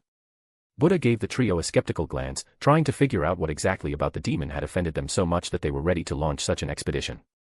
Rebecca, understanding everything, just sighed sympathetically, feeling a bit sorry for poor Beelzebul, who had become the target of these extreme cleansers. What upset her most was that Stitch had already become part of the group that glorified the Emperor of Humanity. Alex briefly explained to Buddha why Gir and Mimi could sometimes be so radical. However, the situation was more complicated. Alex recalled seeing Beelzebul's soul, which had been tainted by the power of an outer god, and Gir had a module to detect such entities. Most likely, Gir's aggressive behavior was related to what was hidden inside the demon. So, it's not just about Beelzebul being a demon. There's something else? Buddha asked thoughtfully. Yes. I saw his soul. He's not just a demon, he was born under the influence of the power of an outer god, Alex replied, stroking his chin. Alex's words clearly puzzled Brunhild and Buddha. They had no understanding of outer gods and their influence, all they knew was Alex's stories. The differences in the effects of these powers remained a mystery to them. Seeing their confusion, Alex decided to explain the essence of the matter. The thing is, Beelzebul was born with the influence of an outer god on his soul. His soul is divided into two parts, one belongs to him, and the other belongs to the abomination that controls him from within, Alex began, trying to get his main point across. But is that the only thing that could influence him? In Helheim, they say Beelzebul is possessed by Satan. Does that matter? Brunhild asked, gently touching Alex's hand. It does. Beelzebul himself may not even realize that he is under this influence. His tired appearance, the accumulated knowledge, all of this is the result of the pressure of this force. As they say, there's one step from wisdom to madness. He's balancing on the edge, unconsciously sinking into chaos, and then stepping back. But one day, he will inevitably cross that line completely. Moreover, it was under the influence of his own interests and this foreign power that he conducted an experiment on Zerofuku, Alex explained, frowning. He paused for a moment, trying to remember more details about Beelzebul's past. All he knew was that the demon was often accused of being cursed or possessed by Satan. Every time Beelzebul found happiness, he lost it by his own hands, not realizing it was linked to his inner essence. This isn't just a coincidence, is it? Alex continued thoughtfully. Remember the story about his first friends, Samael, Lucifer, and Azazel. They pulled him from the darkness, gave him a sense of family. But as soon as he found happiness, he destroyed it with his own hands. Lilith, his first love, also died because of him. All of this is the influence of that dark part of his soul that wouldn't let him break free from the darkness. Brunhild frowned, and Rebecca sighed heavily. She knew how dangerous Beelzebul was, but realizing that he had become the tool of an external force only made the situation worse. And the most unpleasant thing about all of this is that he's smarter than he seems, Alex finally said, pausing to emphasize his words. What do you mean? Brunhild asked, looking at him intently. Remember his words? He mentioned that he became a variable in my game, Alex reminded her, meeting her gaze. Rebecca narrowed her eyes. She understood that Beelzebul was much trickier than he appeared at first. Alex, known for his strategic mind and ability to think several steps ahead of his opponents, was admitting for the first time that this demon could be a serious threat. Beelzebul is not just a pawn. He understands my actions aimed at provoking those behind Ragnarok. That's why he's a threat. He either needs to be eliminated or sealed so that he doesn't interfere with the course of events. If he enters the fight, I'll find a way to kill him. If not, I'll quietly seal him somewhere. I know it sounds like the words of a villain, but there's much more at stake than someone's life. And if you find out what he's been up to, no one will pity him, Alex finished, his voice dark and resolute. Buddha furrowed his brow, deep in thought. He was increasingly troubled by the extent of Beelzebul's influence. Alex was right, this demon had been the cause of many tragedies, including the transformation of Zerofuku into the god of misfortune.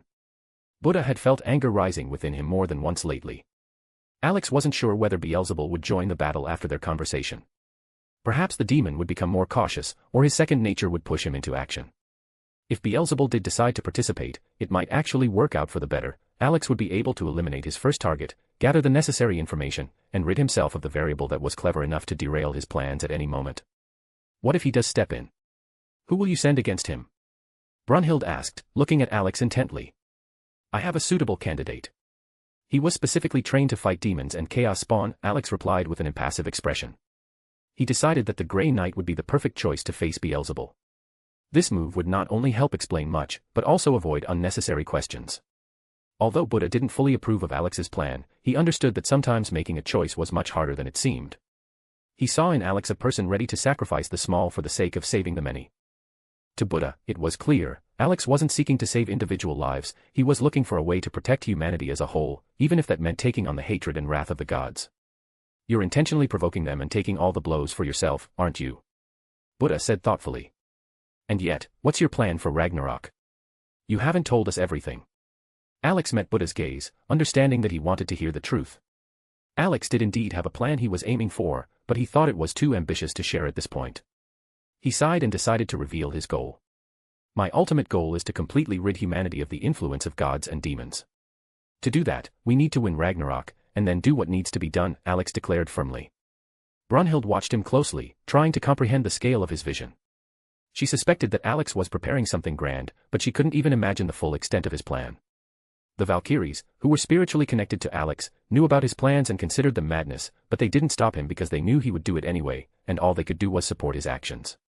During their discussions, the Valkyries concluded that this outcome was the best for humanity, to no longer be under the gods' control. I want to sever the connection between Midgard, Valhalla, and Helheim, Alex continued calmly. His words were like thunder on a clear day. Brunhild froze, her thoughts racing in search of explanations.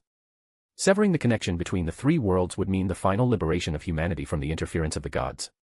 But how could such a plan be carried out?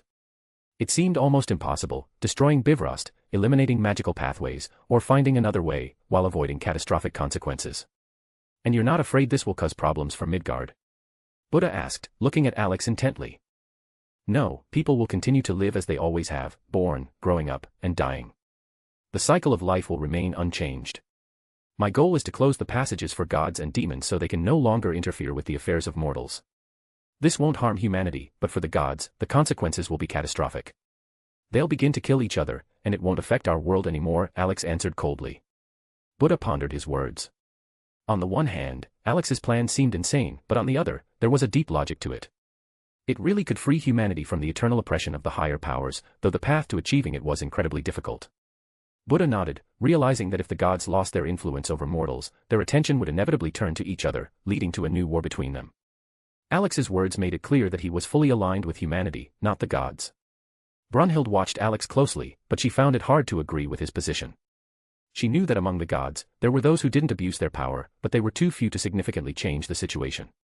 Is there any way to avoid war among the gods while limiting their influence on the world of mortals? Unexpectedly asked Gaul, who had overheard the conversation. The young Valkyrie considered any war a terrible thing and didn't want to allow more bloodshed, even if it only concerned the gods. Alex looked at her and sighed heavily. There were few options, but each one had its drawbacks. The first option was to sever the connection between all three worlds entirely. However, in this case, the inhabitants of Helheim and Valhalla would still begin a war over territories. Perhaps not immediately, but in 1,000 or even tens of thousands of years, conflict would be inevitable. The second option was to create separate worlds for each pantheon, a sort of cage for the gods. However, this would also lead to wars, but now civil wars. Gaul, you're putting me in a bind with your question, Alex admitted wearily, looking at her. But you do have options, don't you? Buddha interjected, adjusting his glasses. Alex sighed again, thinking about how best to answer. Brunhild gently took his hand, giving him time to think.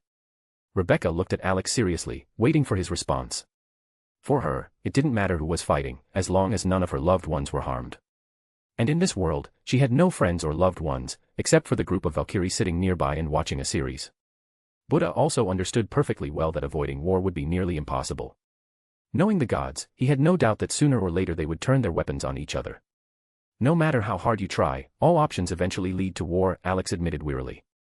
Well then, share your thoughts with everyone. What have you come up with? Buddha asked calmly. Alex paused, thinking about how to explain his conclusions more simply. If we separate Midgard from Helheim and Valhalla, Valhalla and Helheim will start fighting over power and resources. If we sever the connection between all three dimensions, the pantheons within Valhalla and Helheim will fight each other.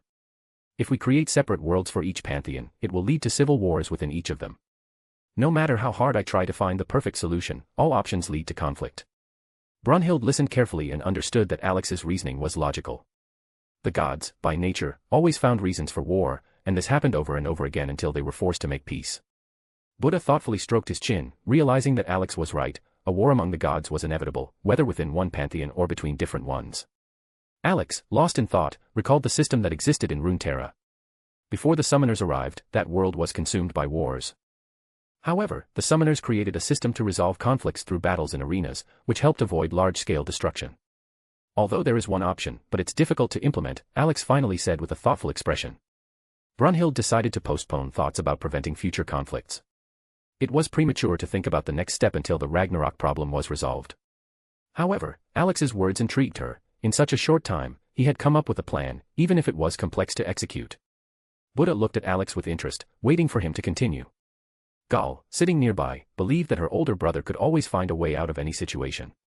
Even Rebecca, though not intervening in the discussion, moved closer to hear better. What if conflicts were resolved not through wars, but through battles? On equal terms, where it's not strength that matters, but skill, Alex proposed, putting forward his idea. But fighters will still die, won't they? Brunhild interrupted, looking at Alex skeptically. Let me finish, Alex said with a smile. Imagine a space where battles take place without real deaths. Fighters die only temporarily, then return to the fight. Something like a team duel with castle capture. The defeated recover, and the victors settle the conflict. Brunhild nodded, thinking over his proposal. The plan was indeed difficult to implement, but in her opinion, it could significantly reduce bloodshed.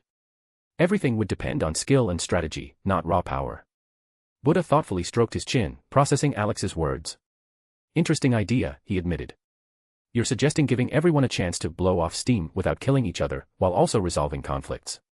But how do you plan to organize all of this? Alex understood that there were still many problems ahead. A system needed to be created that would not only allow these battles but also regulate them to avoid chaos.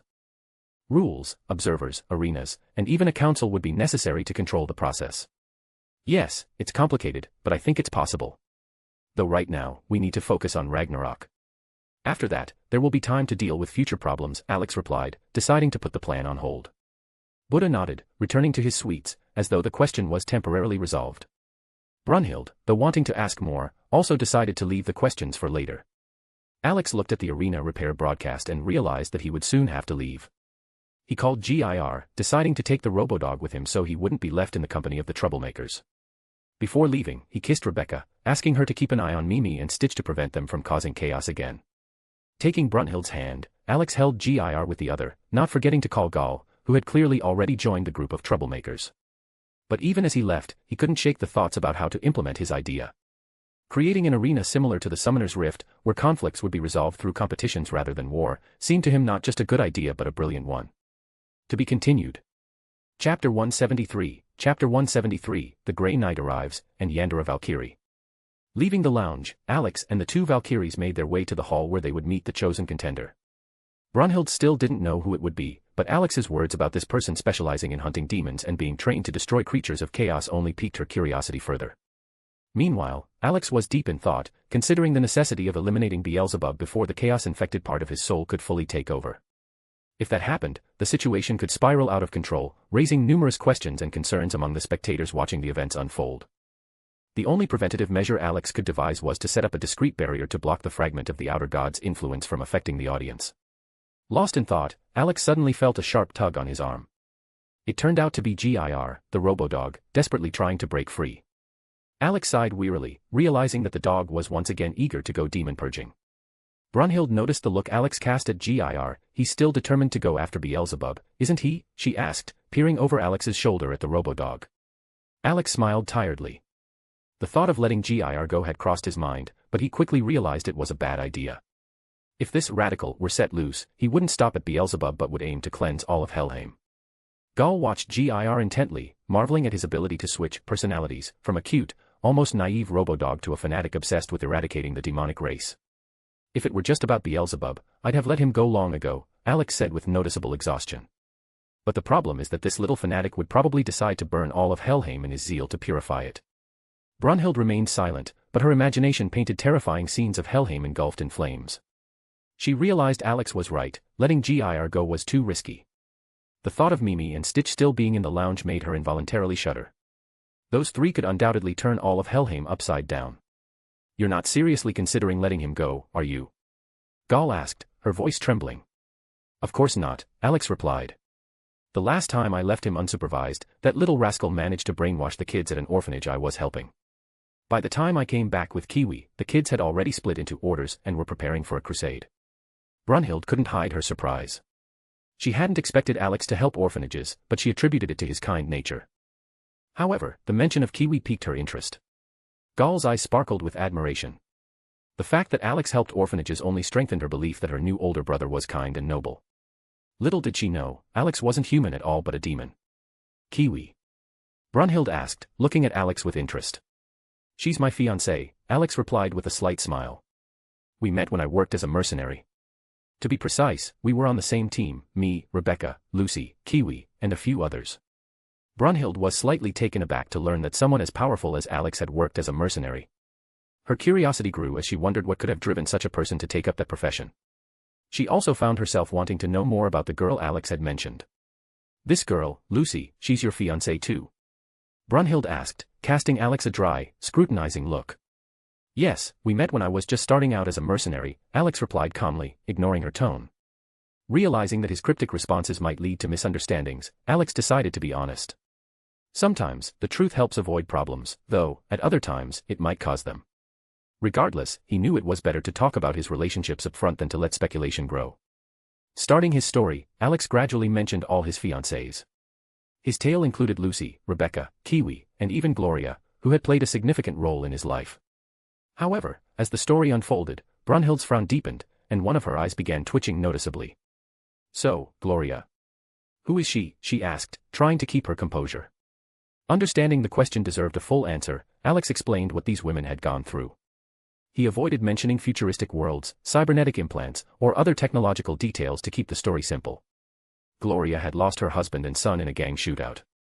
Lucy had endured horrific experiments at the hands of a corporation. Kiwi had grown up in poverty, which took a toll on her health until Alex came to her aid. And Rebecca's story, sold by her own parents, was the most heartbreaking of all. As Gall listened, she couldn't hold back her tears, shocked by the cruelty of the world these women had to survive in. Alex finished his story with a light but slightly melancholic smile. Why didn't they come with you? Are you worried about their safety? Brunhild asked, watching Alex closely. Not exactly, he replied, shaking his head. Gloria doesn't like all the chaos of fights and shootouts. Lucy and Kiwi are currently studying magic, and given their skills, they'll master it quickly. Brunhild raised an intrigued eyebrow, clearly curious about the skills he was referring to.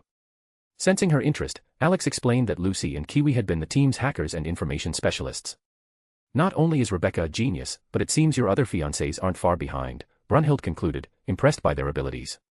Meanwhile, Gall grew curious about Alex's work as a mercenary and the kinds of missions he undertook. Alex smiled and began sharing stories, including one where he had to scare off an overly persistent admirer. And how did you get rid of him?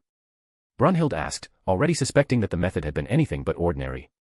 Love sometimes turns into obsession, and the easiest way to deal with obsession is a couple of taps on the head with a memory neutralizer, Alex replied with a satisfied expression. The young Valkyrie blinked, processing what she had just heard. A memory neutralizer? What's that? Brunhild asked, intrigued by the odd detail. She was starting to realize that Alex's brilliance came with its quirks, from collecting weapons to eccentric solutions. The older Valkyrie, however, suspected that this memory neutralizer was far more complex than it sounded. Brother Alex, can you show us this memory neutralizer? Gall asked with a puppy-eyed look. Alex smirked, clearly aware that their interest in his strange inventions was only growing. Looking into Gall's eyes, Alex realized her puppy-eyed expression was becoming increasingly convincing, almost rivaling those of the girls in his family. Sighing, he decided to show them the memory neutralizer. However, he quickly realized that both his hands were occupied, one supporting Brunhild and the other holding onto the robo-dog to keep it from dashing off on a crusade to purge demons. With a swift motion, Alex clipped the robo-dog's leash to his belt and handed it to Gall. Once the mechanical dog was securely in the young Valkyrie's care, Alex reached into his inventory, searching for the memory neutralizer he hadn't used in days. Finally, Alex pulled a small hammer from his inventory, which at first glance looked completely ordinary. Upon seeing it, Brunhild's face instantly turned to stone, as if she had just heard an extremely unfunny joke, while Gall's face showed clear confusion. It's just a hammer, Brunhild said dryly, pointing at it with a slender finger. Alex's face twisted, as if he had just eaten a lemon. This wasn't the first time his memory neutralizer had been called just a hammer. He sighed heavily, trying to cope with the disappointment. It's not just a hammer, it's a memory neutralizer. Look, it even has a label, he said, pointing to a partially peeling sticker with text on it. Brunhild looked at him blankly, both shocked and convinced of his eccentricities. She had no idea the kind of chaos that reigned in his workshop, where each item had an unusual name and looked as though its creator was guided by inspiration, not common sense. Seeing that his explanation hadn't made an impression, Alex put the hammer back into his inventory, deciding not to waste any more effort convincing the Valkyries. He smoothly changed the subject and continued talking about his work as a mercenary. After a while, they reached a large room where the candidates were gathered. Alex opened the door and saw the guest who was already waiting inside. She was a tall girl with long blonde hair tied into two loose pigtails, flowing down her sides. Her eyes were closed, and a kind smile played on her face. She wore an elegant off-shoulder dress with a slit revealing part of her leg, and her attire was adorned with feathers, with a long floating piece of fabric that resembled wings. "What brings you here, Gondel?" Brunhild asked, seeing the new guest. When Alex looked at Gondel, the first thought that crossed his mind was of the saints from fantasy books who summon heroes to fight the Demon King. Her appearance perfectly fit this image. Gal happily ran up to Gondel and hugged her tightly. Gondel responded to the younger sister's embrace with a gentle smile. "You've been gone for a while, so I decided to find you, and also see who will be my partner in the next battle," Gondel said, releasing Gal from the hug.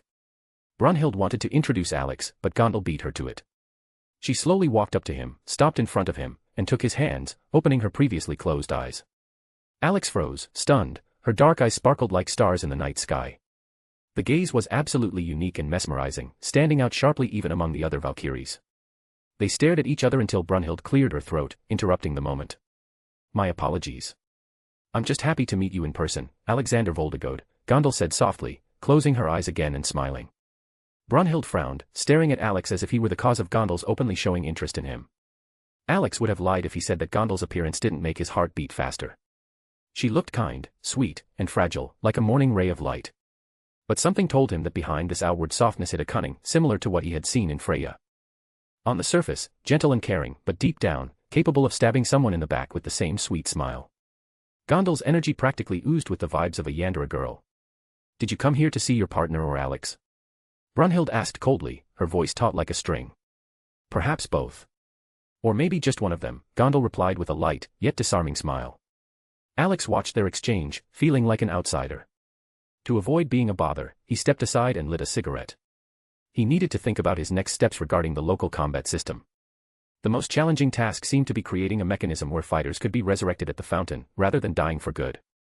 He admired those who had created such a system in Runtra and had once even considered visiting that world to learn their secrets.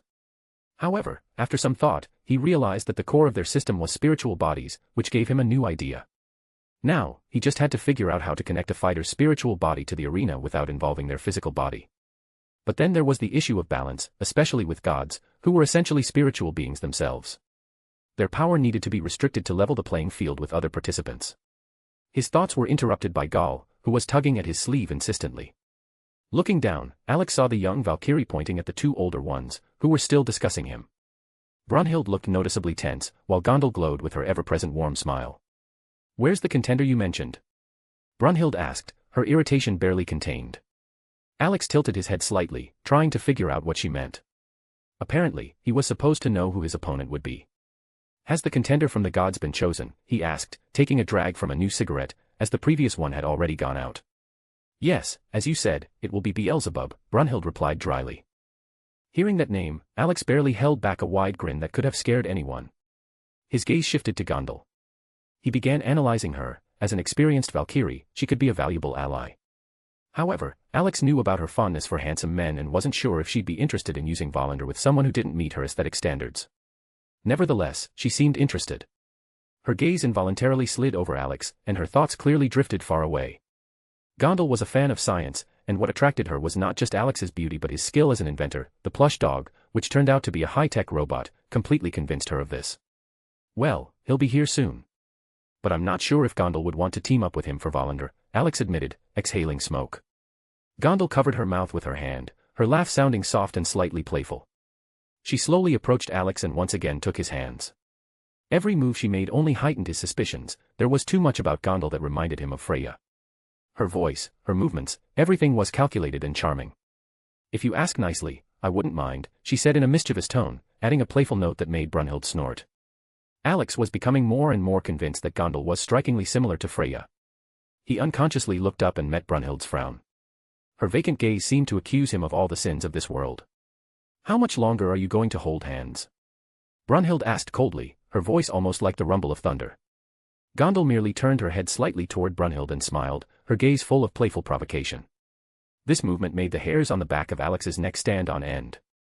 He had yet to see Brunhild in anger, but his instincts told him this sight was not for the faint of heart. Young Gal, noticing how her older sister's anger was rising, made a wise choice. She hid behind Alex, as if he were a living shield from the impending emotional explosion. The tense atmosphere seemed ready to tear the air apart, but it was suddenly interrupted by the sound of doors opening. At the threshold stood a tall, muscular man with short black hair. His impressive height of 2.5 meters immediately caught attention. Alex sighed in relief as he saw his clone, who had chosen the appearance of Demetrius Titus from the Warhammer universe. It was the perfect match. Quickly breaking free from Gondel's grip, Alex approached Titus, intending to greet him and escape the Valkyrie's excessive attention.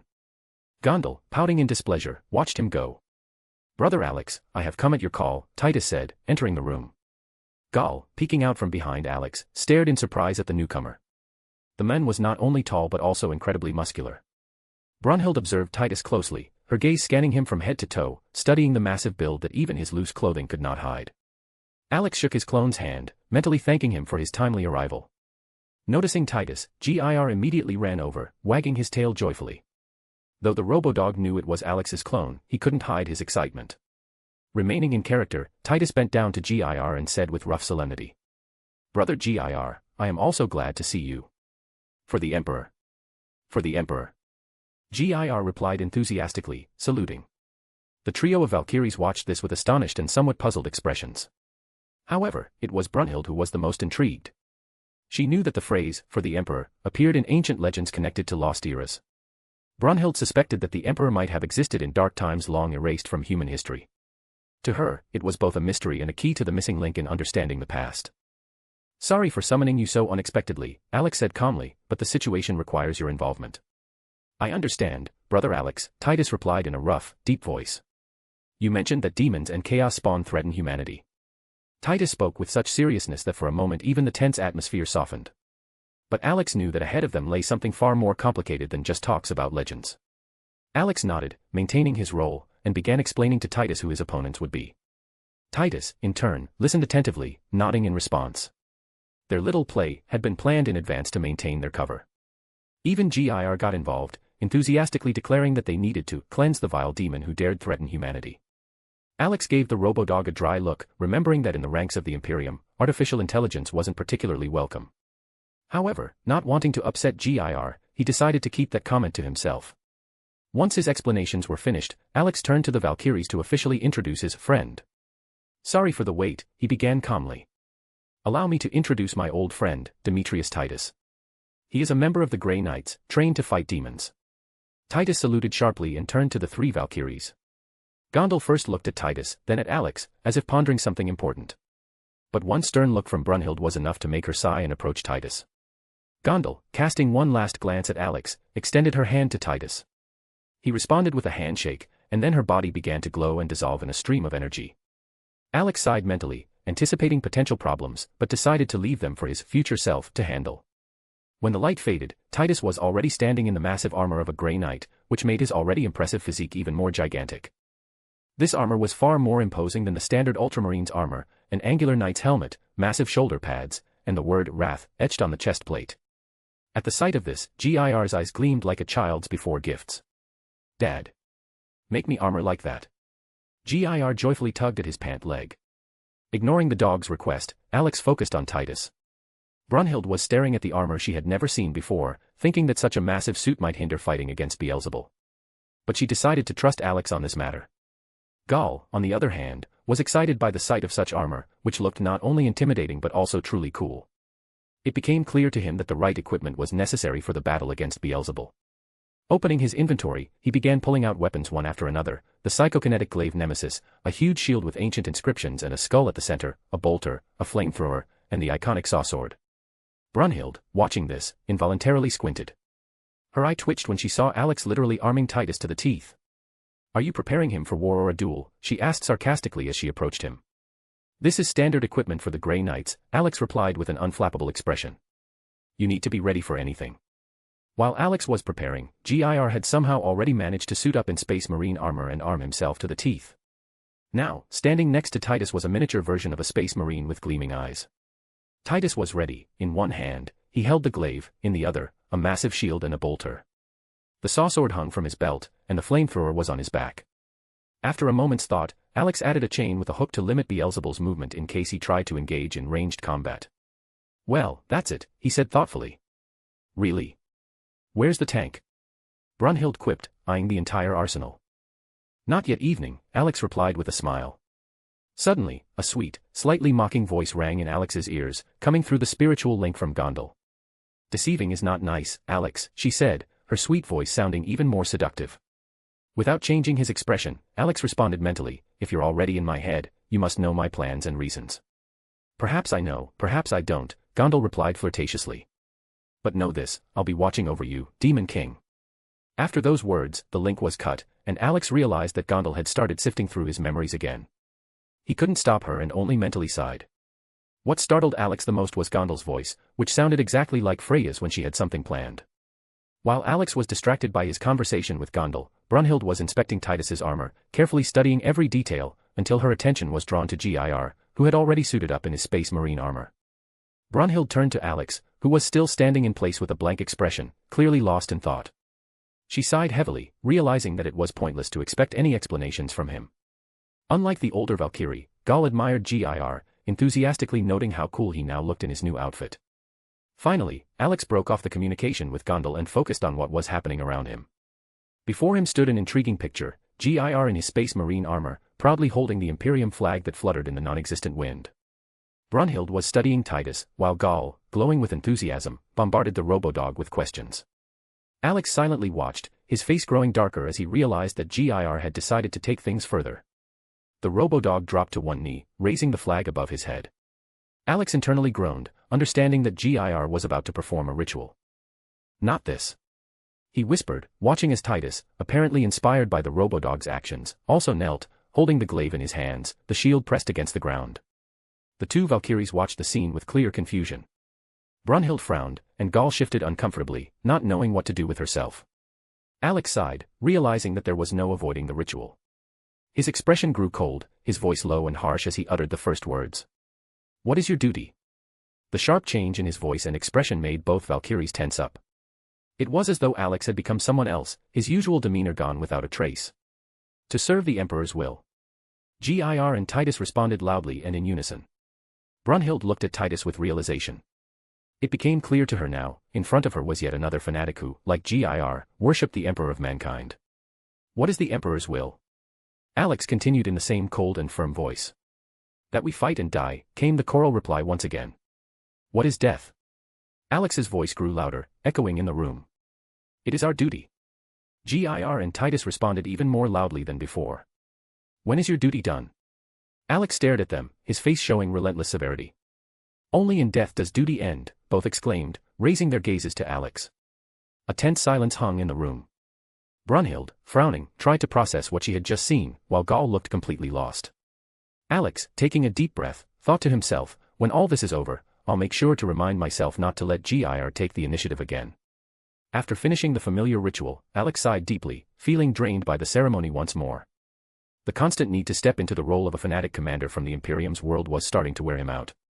Meanwhile, GIR and Titus stood up from their knees, straightened up, and looked at him with an expression of complete readiness for action. "Your task is to cleanse this world of the spawn of chaos," Alex said, addressing Titus in a stern voice. "For the Emperor." Titus replied, sharply saluting, and immediately headed toward the exit to the arena. Alex watched him until he disappeared from sight, then turned to Brunhild and Gal, who, not hiding their confusion, were staring at him. Brunhild especially squinted suspiciously, clearly thinking something over. Her gaze seemed to say, "So it's you who's responsible for this, that your dog has turned into such a fanatic." She didn't know the main thing: if Alex hadn't supported GIR's obsessions, the Robodog would have tormented him for days, or even weeks.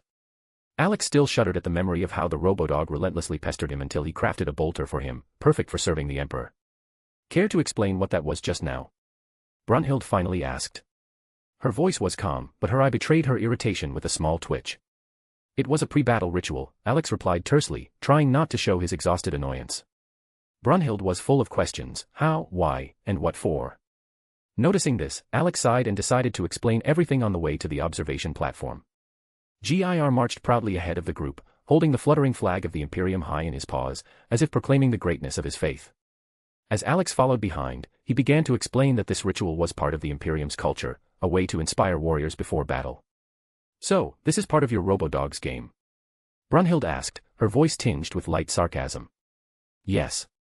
But if I hadn't supported him, he'd have driven me crazy," Alex sighed, rolling his eyes. For a moment, Brunhild imagined GIR following her around for days, never letting up, incessantly demanding things. Her eyes widened in horror at the thought alone. "All right, I give up," she muttered. "Now I understand why you didn't stop him. And remember," Alex added, looking at both Valkyries, "never ask him about the Codex Astartes." "Why?" Brunhild and Gall asked in unison. "Because he won't stop until he recites the whole thing to you, back and forth." And several times, adding his own comments and quotes. Brunhild narrowed her eyes in disbelief, but Alex quickly gave an example. "Remember I told you about Lucy?" "Well," she foolishly asked him out of curiosity. GIR followed her around all day, and at night, he didn't let her sleep until he had told her everything he knew. Brunhild chuckled quietly, and Gall just widened her eyes in shock. As they spoke, the group reached the balcony with a view of the arena. Alex leaned on the railing and looked down, preparing himself for the upcoming fight. To be continued. Chapter 174, Demon Hunter vs. Demon. I still can't decide on the fighters against Apollo. On one hand I want to put Gilgamesh, on the other Iskander. How difficult to choose. Arriving at the observation balcony of the arena, Alex decided to amuse himself a little to give his overheated mind a break. The constant flow of thoughts and tension was wearing him out, so he chose a simple way to relax, momentarily forgetting about serious matters. When Brunhild and Gall stepped onto the balcony, they didn't notice how Alex's body began to glow faintly behind them until he transformed into his child form. Meanwhile, GIR had already taken his place on the railing, proudly planting the flag of the Imperium beside him, which fluttered dramatically in the wind. Brunhild and Gall gave the Robo-Dog strange looks, unsure how to react to his theatrical antics. However, Brunhild quickly made the wise decision to ignore the spectacle in order to preserve her sanity. Alex, now in his 12-year-old form, approached the Valkyries from behind and gently tugged on Brunhild's dress to get her attention. "What the?" Brunhild felt a light pull, and as she glanced down, she froze. Standing before her was Alex, but in his child form. Her eyes widened in surprise, and for a moment, she was speechless. Next to her, Gall turned her head to see what was happening and stared at Alex. It was as if her brain short-circuited, with a single thought circling in her mind: my older brother is no longer older. "Why are you a child again?" Brunhild finally managed to ask, her voice laced with genuine astonishment. Alex was slightly surprised they recognized him so quickly. Normally, people mistook him for someone else's kid and started asking silly questions. However, this time the situation amused him, and he was even a bit pleased. "Well, you know, magic and all that," he replied, spreading his hands. A small rainbow appeared between his palms. Seeing this, Brunhild looked even more bewildered, while Alex just laughed, enjoying her confusion. Gall, standing beside her, reacted much the same way, only adding to his amusement. "All right, enough tricks. Can you lift me and set me on the railing?" Alex asked, extending his arms. Brunhild, still trying to process what was happening, picked Alex up. However, as soon as she did, she felt an unexpected desire to hold him for as long as possible. In his child form, Alex looked so adorable that she didn't want to let go. Alex noticed this and sighed heavily. This wasn't the first time his child form elicited such a reaction from women. He gently patted Brunhild's arm, trying to snap her out of it. "Hey, I'm still here," he reminded her, his tone slightly annoyed. Brunhild jolted back to reality, but her thoughts drifted in a strange direction. She began imagining what it would be like if she and Alex had a child, and she could hold them just like this. Meanwhile, Gall finally snapped out of her shock and asked, "Brother Alex, how is it even possible for you to become a child again?" She glanced at Brunhild, who continued holding Alex, clearly not planning to let him go. "Simple age-altering magic." "It's easy," Alex replied calmly, his gaze empty. His tone betrayed his annoyance at being stuck in Brunhild's embrace instead of sitting on the railing. For Gall, however, it didn't seem simple at all. To revert to a child's form required far more advanced and intricate magic than Alex implied. Still, Alex ignored her skeptical look, focusing instead on freeing himself from Brunhild's tight grip. After a bit of effort, he managed to slip away, earning himself a pouty look that resembled a sad puppy's. Already used to such reactions, Alex skillfully ignored her disappointment. Settling himself on the balcony railing, he dangled his legs and gazed out at the horizon. But just as he began to enjoy the moment, a soft, almost sweet voice echoed in his mind, Gondal's voice. You look so cute in your child form. Brunhild's lucky she got to hold you. Alex flinched slightly. The realization that Gondal wasn't nearby brought a measure of relief. If she were present, a quarrel between the two Valkyries over who got to hold him would have surely erupted. His child form, while an excellent tool to confuse enemies, invariably turned him into the object of adoration and care among women. Brunhild, clearly unwilling to give up so easily, moved behind Alex and casually offered her chest as a headrest. Feeling the soft support behind his head, Alex initially tensed, wary of another ambush, but quickly relaxed, deciding that this gesture would suffice to placate her for now. Meanwhile, Gull decided she wanted to mimic Alex's perch. She climbed onto the railing beside him, dangled her legs, and began watching the impending battle between Titan and Beelzebub. Mortals and gods occasionally glanced toward the viewing balcony, where Alex was usually found. They were puzzled. It had become customary to see the infamous brother of Adam there, whose victories and provocations had left a mark on Ragnarok, from crushing Poseidon to mocking the gods. But today, instead of the adult Alex, a child sat on the railing, a perfect replica of his younger self. Many women, including goddesses, felt an odd surge of maternal instincts as they gazed at his youthful form. Aphrodite, however, watched young Alex with a particularly intent focus. She observed him more than most and couldn't hide her jealousy as she saw his closeness to Brunhild, the Valkyrie who had dared to betray the gods for him. When did Brother Adam have a child? Ares muttered in confusion, watching the scene unfold. His words caught the attention of the other gods. Zeus, initially surprised, quickly deduced the truth, realizing that the child was none other than Alex, altered by age magic. Hermes, squinting, confirmed the assumption. That's not Brother Adam's child, that's Alexander Valdegoat himself. Clearly, he's used age-shifting magic. Ares blinked in astonishment but shrugged it off, deciding to let the matter rest. Alex, feeling someone's intense gaze, shuddered. Trusting his instincts, he turned toward the source of the sensation and locked eyes with Aphrodite. Her gaze was magnetic and dangerous, as though she were plotting to whisk him away. That look reminded Alex of his encounter with Demeter during his first date with Hestia. Back then, a group of goddesses, led by Demeter, had surrounded him, forcing him to revert to his child form to escape their hugs. At the time, Demeter had looked at him exactly as Aphrodite was doing now. Pretending not to notice, Alex deftly averted his gaze, feigning full concentration on the arena, which had transformed into an unrecognizable battlefield. At the center was a massive hexagonal platform surrounded by an abyss. 6 towering columns, each crowned with stone gargoyles, loomed over the scene. Alex pondered whether Beelzebub could teleport. If not, his survival odds were grim. Being confined in such a space with a fighter of Ultramarines' caliber was tantamount to a death sentence. Leaning his head against Brunhild's chest, Alex speculated whether Beelzebub would mutate during the battle or be defeated before his darker side could take over. He concluded that a barrier must be established to nullify the influence of the outer god's powers, fragments now entwined with Beelzebub's soul, amplifying the demon's strength. However, doing so would require descending to the arena before the decisive events began. Having made his decision, Alex resolved to wait for the battle to begin before subtly putting his plan into motion. At that moment, Heimdall flew into the arena, riding on a strange flying contraption that resembled a skull with a propeller. Ladies and gentlemen, I proudly announce that the repairs to the arena are now fully complete. Heimdall proclaimed loudly, hovering over the arena. Alex gave a skeptical glance at Heimdall's machine. This thing looks disgusting and utterly unaesthetic, he thought with irritation. After Heimdall's announcement, the audience in the stands fell silent, waiting expectantly. Seeing their tense expressions, Heimdall continued. And now, thanks to this good news, I am proud to announce that we are ready to begin the 8th round of Ragnarok.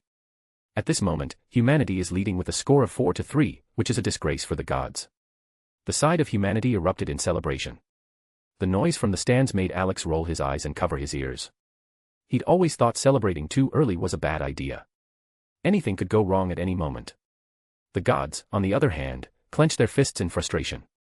However, they pinned all their hopes on the next contestant, who was about to enter the arena. Heimdall, savoring the tension in the air, announced in a cold and ominous voice. For the first time in history, humanity has triumphed over the gods. But the gods are not willing to surrender. Therefore, for this round, from the darkest part of Helheim, this god has arrived. Those who recognized the next fighter's identity broke into a cold sweat. Fear was evident on their faces. Alex, watching the audience's reaction, involuntarily wondered, can the demons of this world really be so terrifying as to inspire such dread? In his opinion, the only ones worth fearing were those who could not be killed. If a creature bled or leaked some other fluid, its destruction was simply a matter of the right approach. The oppressive atmosphere slowly spread over the stands. Tension hung in the air like a black veil, and the spectators, trembling with fear, turned their eyes to the gates through which Beelzebub was supposed to emerge. The stone doors began to creak open slowly, the sound sending chills down the spine. Alex couldn't help but think that this spectacle was straight out of a horror movie, where every detail was deliberately designed to heighten the sense of fear. Through the open gate stretched a dark bridge, covered in black miasma swirling out of the darkness. The fumes choked the air, evoking terror even in the gods. He has come to destroy humanity's last hope. Welcome the cursed god, born in darkness. Heimdall proclaimed solemnly, his voice infused with icy cold, as though he himself sought to amplify the dreadful atmosphere. His soul is the embodiment of darkness, capable of devouring even gods. Even the highest gods avoid facing him, for he brings destruction and death.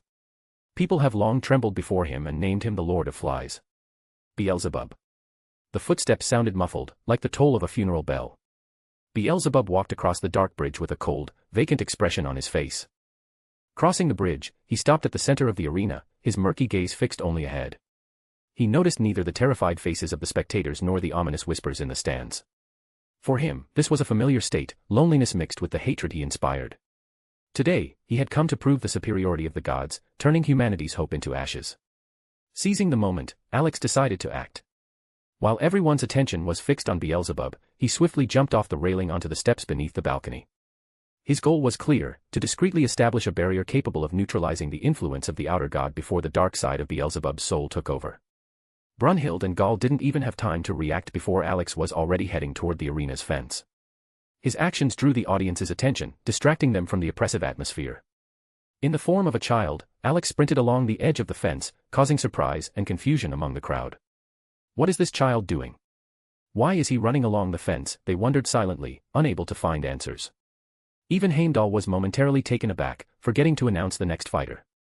However, quickly regaining his composure, he continued. Now, on the opposite side, we have no less an impressive participant. Humanity sends its final bastion against the darkness into battle.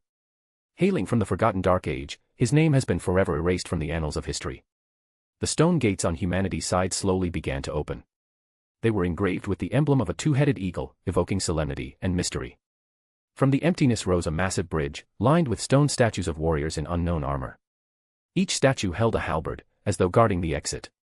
The sound of heavy footsteps grew louder, adding to the intrigue. Heimdall continued with increasing solemnity. By the will of these few, humanity is protected from true darkness. Their minds are shielded from pride, armed against devilish deceptions. With sanctified blades, they banish hellish nightmares made flesh. They are the last gift of the Emperor, the essence of which humanity will never be allowed to know. Their name is erased, but today humanity regains hope. The noise of the heavy footsteps grew louder still, as if each step was pressing on the spectators. The suspense reached its peak. Before them stood the representative of the era when humanity was on the brink of annihilation. Even the gods couldn't hide their curiosity, eagerly awaiting the figure to emerge from the gates. And then, from the dark passage, a silhouette appeared. Everyone froze, trying to discern, was it a man or a machine? He was clad in strange armor, a blue battle suit with a helmet resembling the Crusader helmets of knights from the past, a huge shield in one hand and a long glaive in the other. Each step of the warrior on the stone bridge echoed, as if emphasizing his grandeur and terrifying power. The spectators, both humans and gods, watched the warrior in awe. His massive armor made him appear nearly 3 meters tall. But it wasn't just his appearance that struck fear.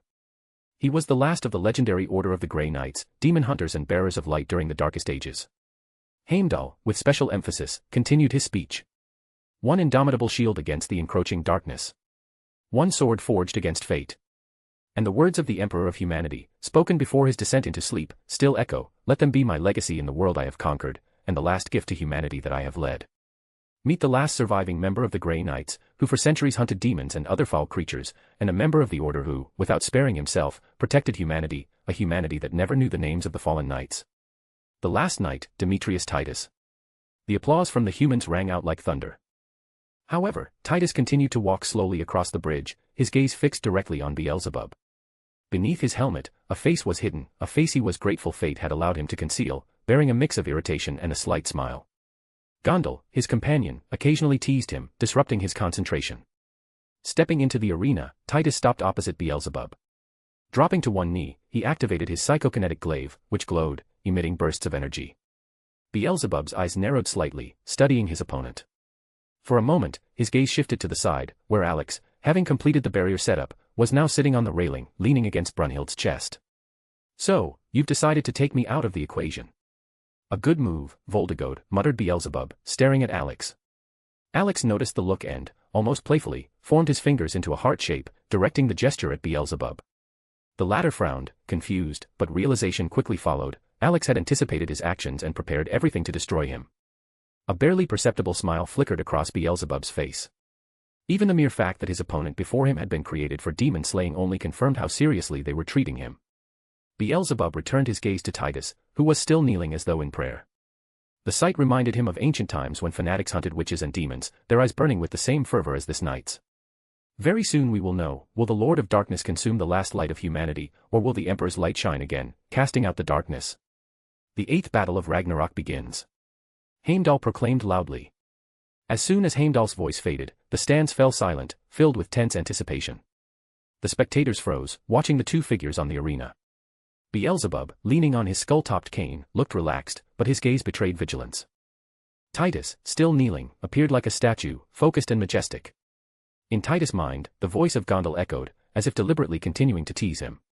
Really getting into character, huh? She giggled, clearly entertained. But Titus wasn't the only one who heard this. Alex, maintaining a connection with his clone, also picked up on Gondal's words.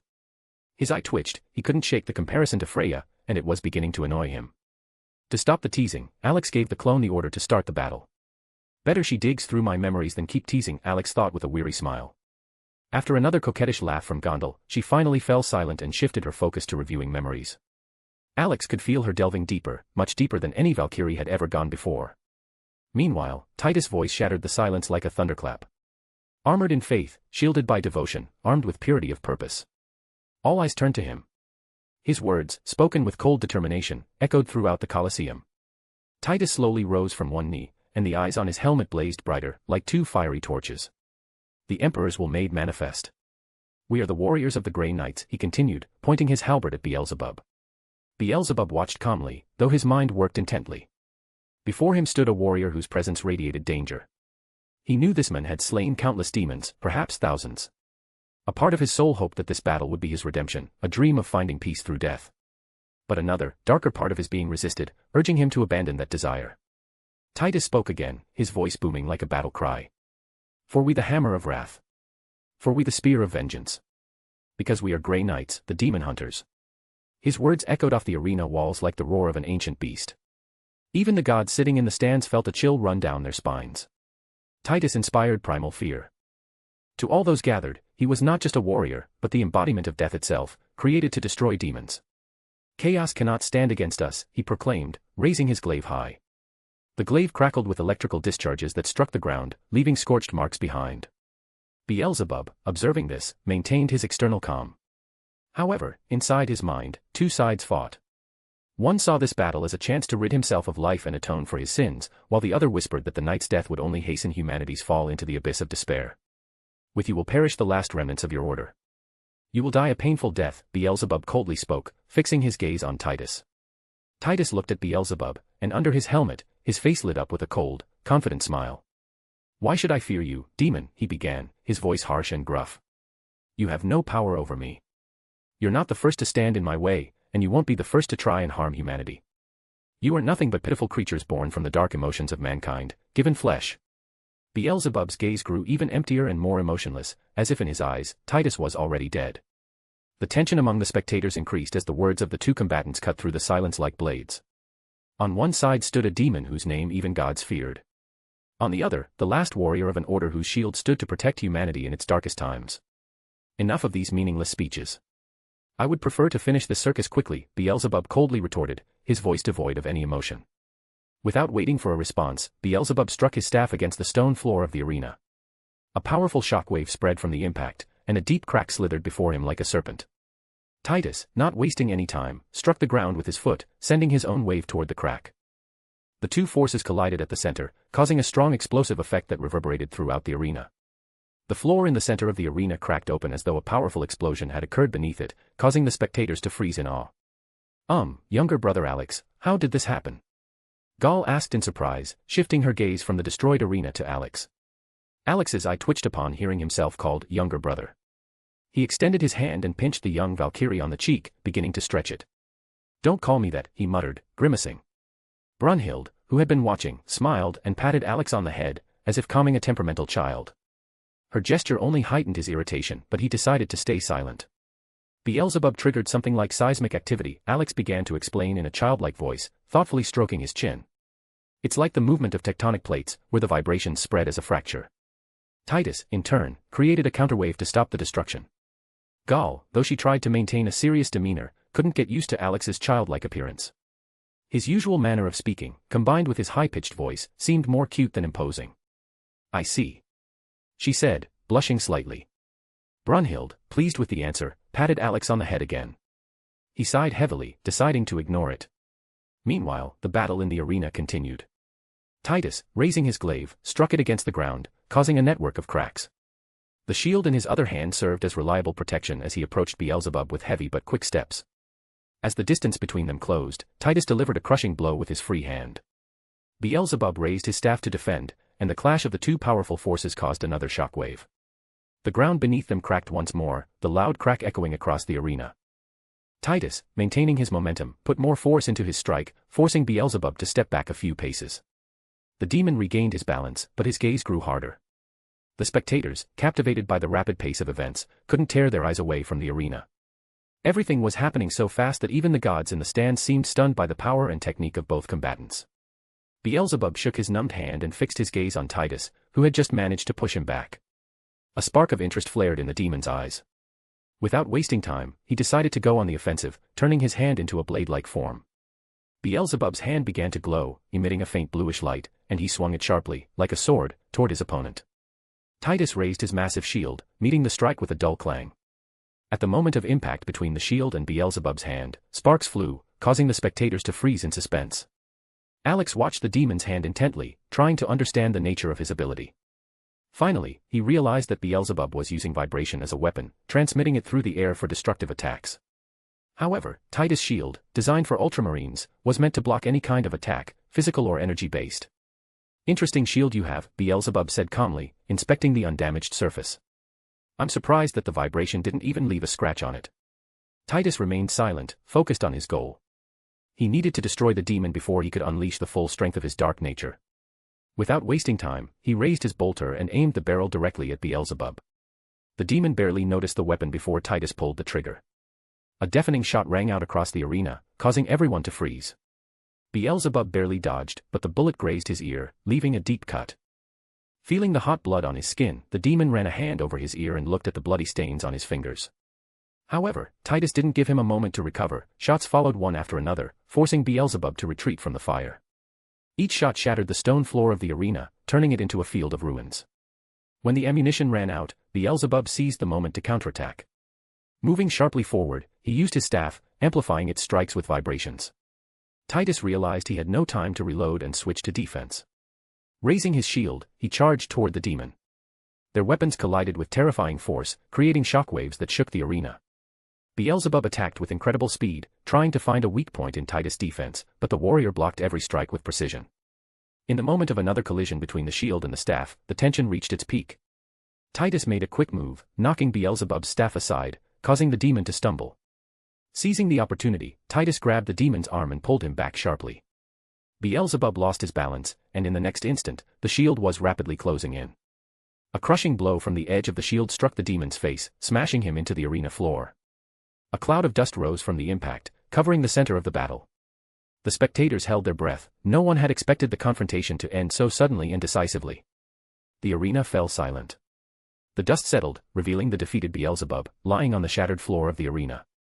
Titus stood over him, ready to continue if the demon rose again. To be continued. Chapter 175, Chapter 175, the first enemy has been eliminated. After the crushing blow with the shield, Titus slammed Beelzebub into the arena floor. The impact was so powerful that a cloud of dust rose, obscuring the arena from the spectators. When the dust settled, everyone saw the defeated demon lying on the shattered stone floor. However, a closer look revealed that Beelzebub hadn't been harmed at all. It seemed the demon was simply waiting for the right moment. Nevertheless, this was enough to cause a storm of cheers from the human spectators. Titus stood over the lying Beelzebub, gripping his shield tightly, ready to fight again. His tense figure, like a monolith, instilled confidence in humanity. Alex, watching from the balcony, noticed that the demon was merely pretending, trying to lull the enemy's vigilance. He barely sighed, thinking, a classic demon, a deceiver to the core. But Alex's thoughts were interrupted by a loud and unexpected cry. For the Emperor. It came from the loudspeaker of the robodog GIR, who, standing on the balcony, waved a flag with the Imperium's emblem. The dog was clad in Ultramarine's armor, which only added to the effect. The entire Colosseum froze, and hundreds of eyes turned to the source of the sound. Alex slowly turned to GIR, trying to maintain the most serious expression possible, though inside, he felt a sharp sense of embarrassment. Both Valkyries beside him looked like they wanted to sink into the ground. But GIR, oblivious to the reactions around him, continued to shout louder. For the Emperor. In his heart, Alex whispered a short prayer, hoping no one among the spectators would share the dog's enthusiasm. However, his hopes were in vain. For the Emperor. A shout came from the crowd. Others quickly joined in. The human side began chanting the slogan, which soon turned into a powerful, unified roar that echoed throughout the Colosseum. The sound was so loud and synchronized that it even worried the gods. They had never seen such unity among humans, one that seemed to challenge divine authority. In response to the crowd's support, Titus raised his shield above his head and clenched his fist. Alex sighed restrainedly, realizing that the situation was slipping out of control. Perhaps I should have chosen a different fighter, he thought, watching the unfolding scene with an empty gaze. Meanwhile, in the break room, chaos reigned. Rebecca and the Valkyries were trying to calm three troublemakers. After all, Alex had taken GIR, so why were there three of them?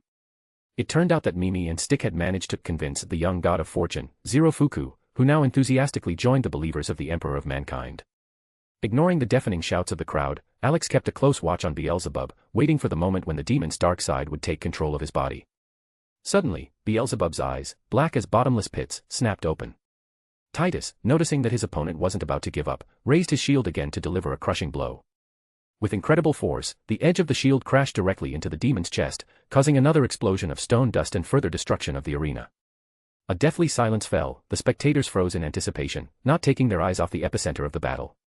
When the cloud of dust cleared, it became apparent that the staff with the skull, which had previously been in Beelzebub's right hand, had now moved to his left. Moreover, an energy barrier appeared before the demon, preventing Titus' blow from reaching its target. Titus, realizing that his first attack had been ineffective, decided to try again, believing that sooner or later the demon's shield would break. With even greater force, he brought the edge of his shield down on the barrier once more. The deafening blows, resembling the tolling of a massive bell, echoed throughout the arena. Alex, intently observing the events, pondered Beelzebub's abilities. What kind of staff is that, capable of blocking such powerful strikes? Gaul asked in confusion, not taking her eyes off the battle.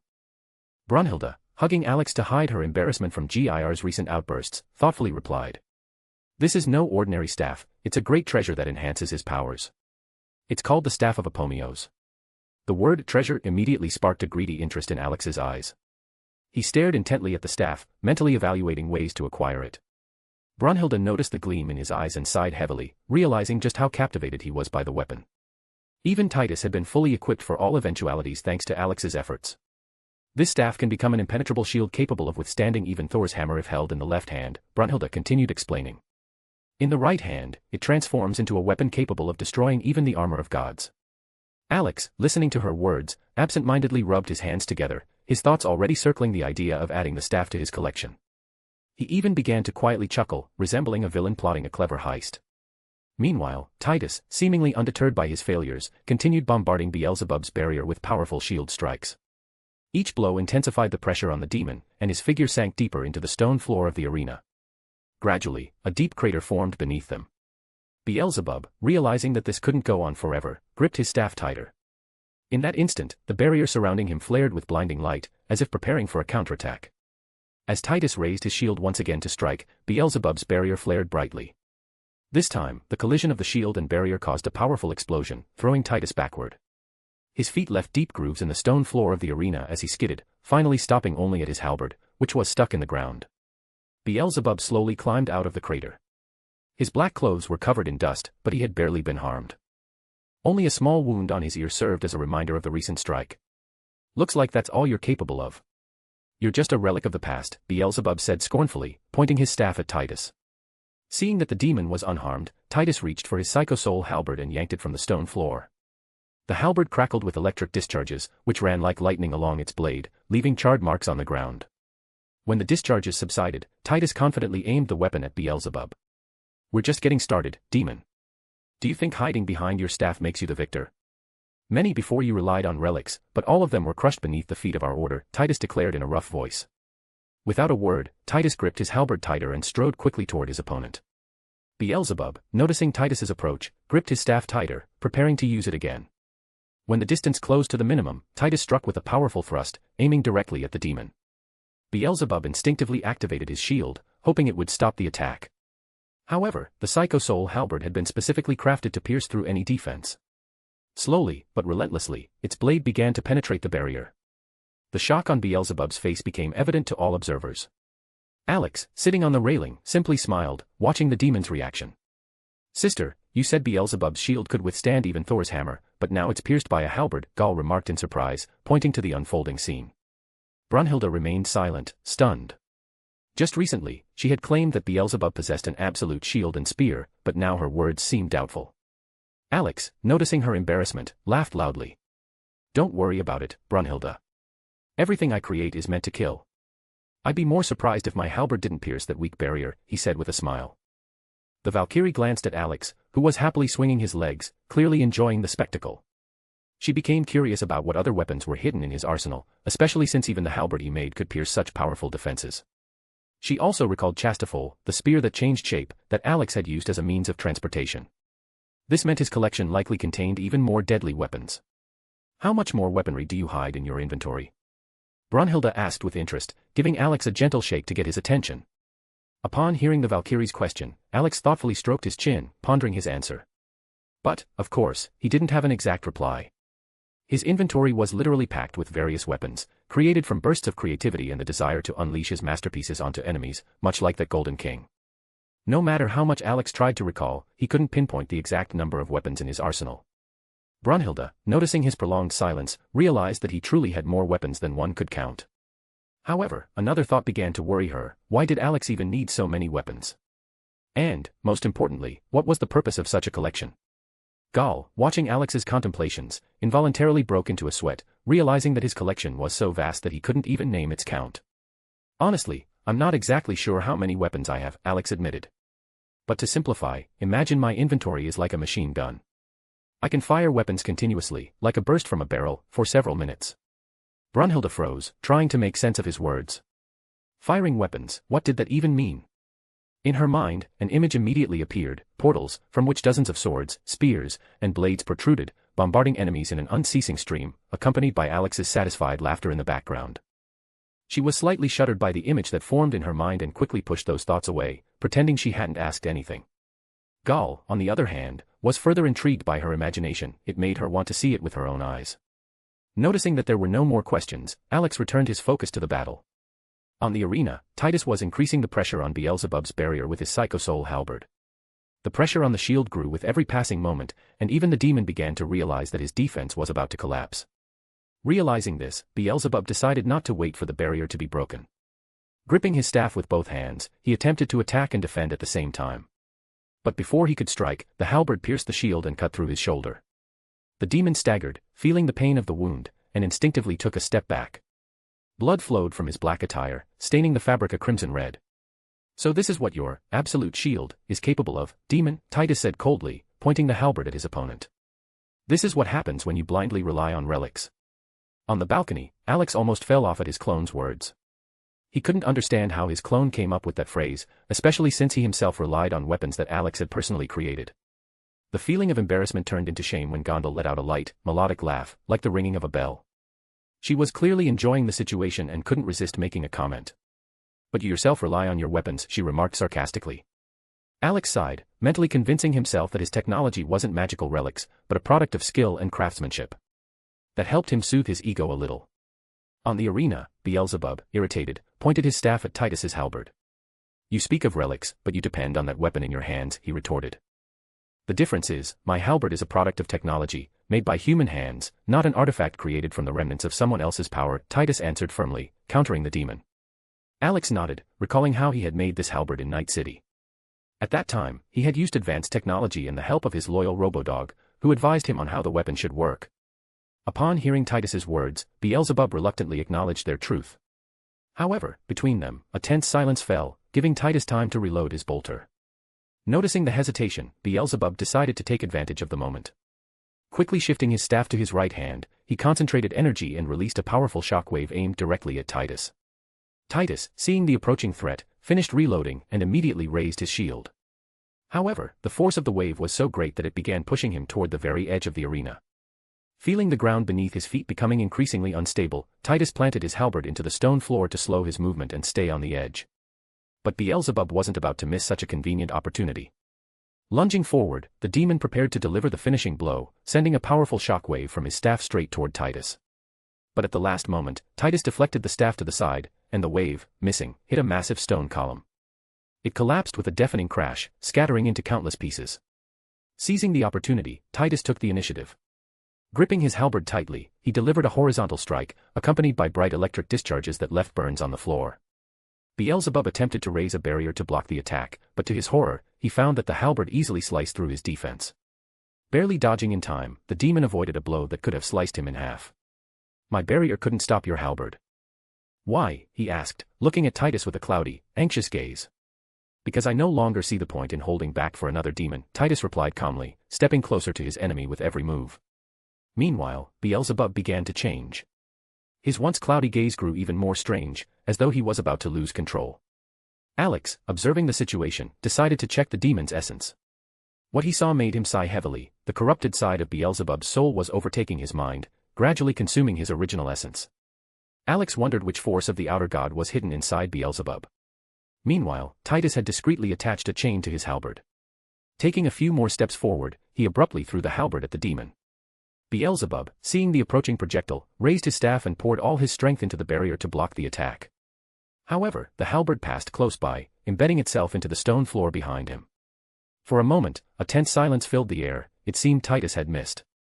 But suddenly, the sound of the chain ringing echoed. Before Beelzebub could comprehend what had happened, the chain had wrapped around his neck. Titus yanked it sharply, mercilessly tightening it, intending to decapitate the demon in the most brutal manner.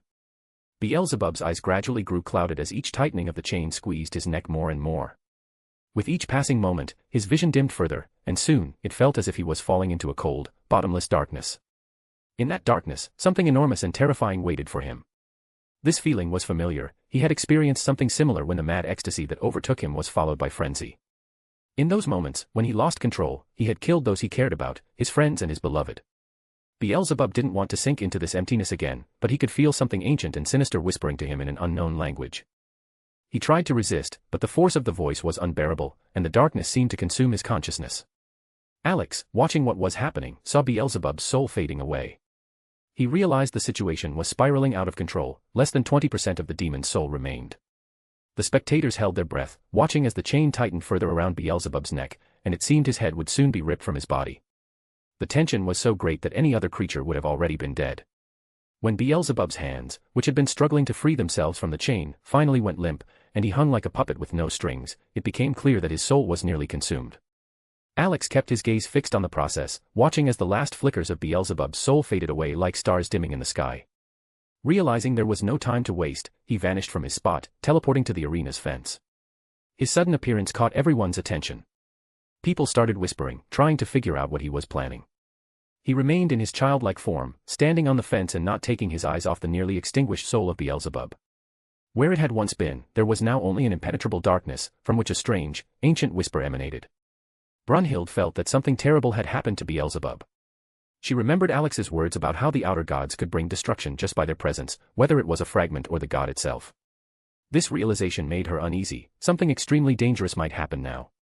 Rebecca, who was in the rest room, also sensed that something important was happening. She noticed Alex standing on the fence and immediately understood that he felt the situation was slipping out of control. The Valkyries near her stopped watching the series, their faces darkened, and they focused intently on the arena. Buddha, watching the broadcast, noticed the tension on the faces of the women and understood that something significant was happening. "What's happening?" he asked, turning to Rebecca and the Valkyries. "This abomination we spoke about is about to appear. I hope Alex can stop it in time, or it'll get ugly." "The last time something like this happened, we had to fight an entire army," Rebecca replied, not taking her eyes off the broadcast. Alex watched Beelzebub, whose soul had been completely consumed by the darkness. All that remained were faint memories, and the demon's essence had vanished into the impenetrable blackness. The darkness now inside him carried foreign evil, but Alex still couldn't determine which outer god it belonged to. No matter how hard he tried to recall, his thoughts gave him no answers. The spectators froze in silence, waiting tensely for what would happen next. The people, full of hope, thought victory was near, while the gods hoped Beelzebub could break free from the situation, even though his consciousness had already faded. None of them realized that Beelzebub no longer existed. In his place had come something born of chaos. The only comfort for Alex was that it was only a small part of the outer god, not the god itself. But even this fragment posed a deadly threat to everyone in the arena. The oppressive silence was suddenly shattered when Beelzebub's lifeless hands, dangling like those of a puppet, twitched. The spectators came alive. They thought Beelzebub hadn't given up yet.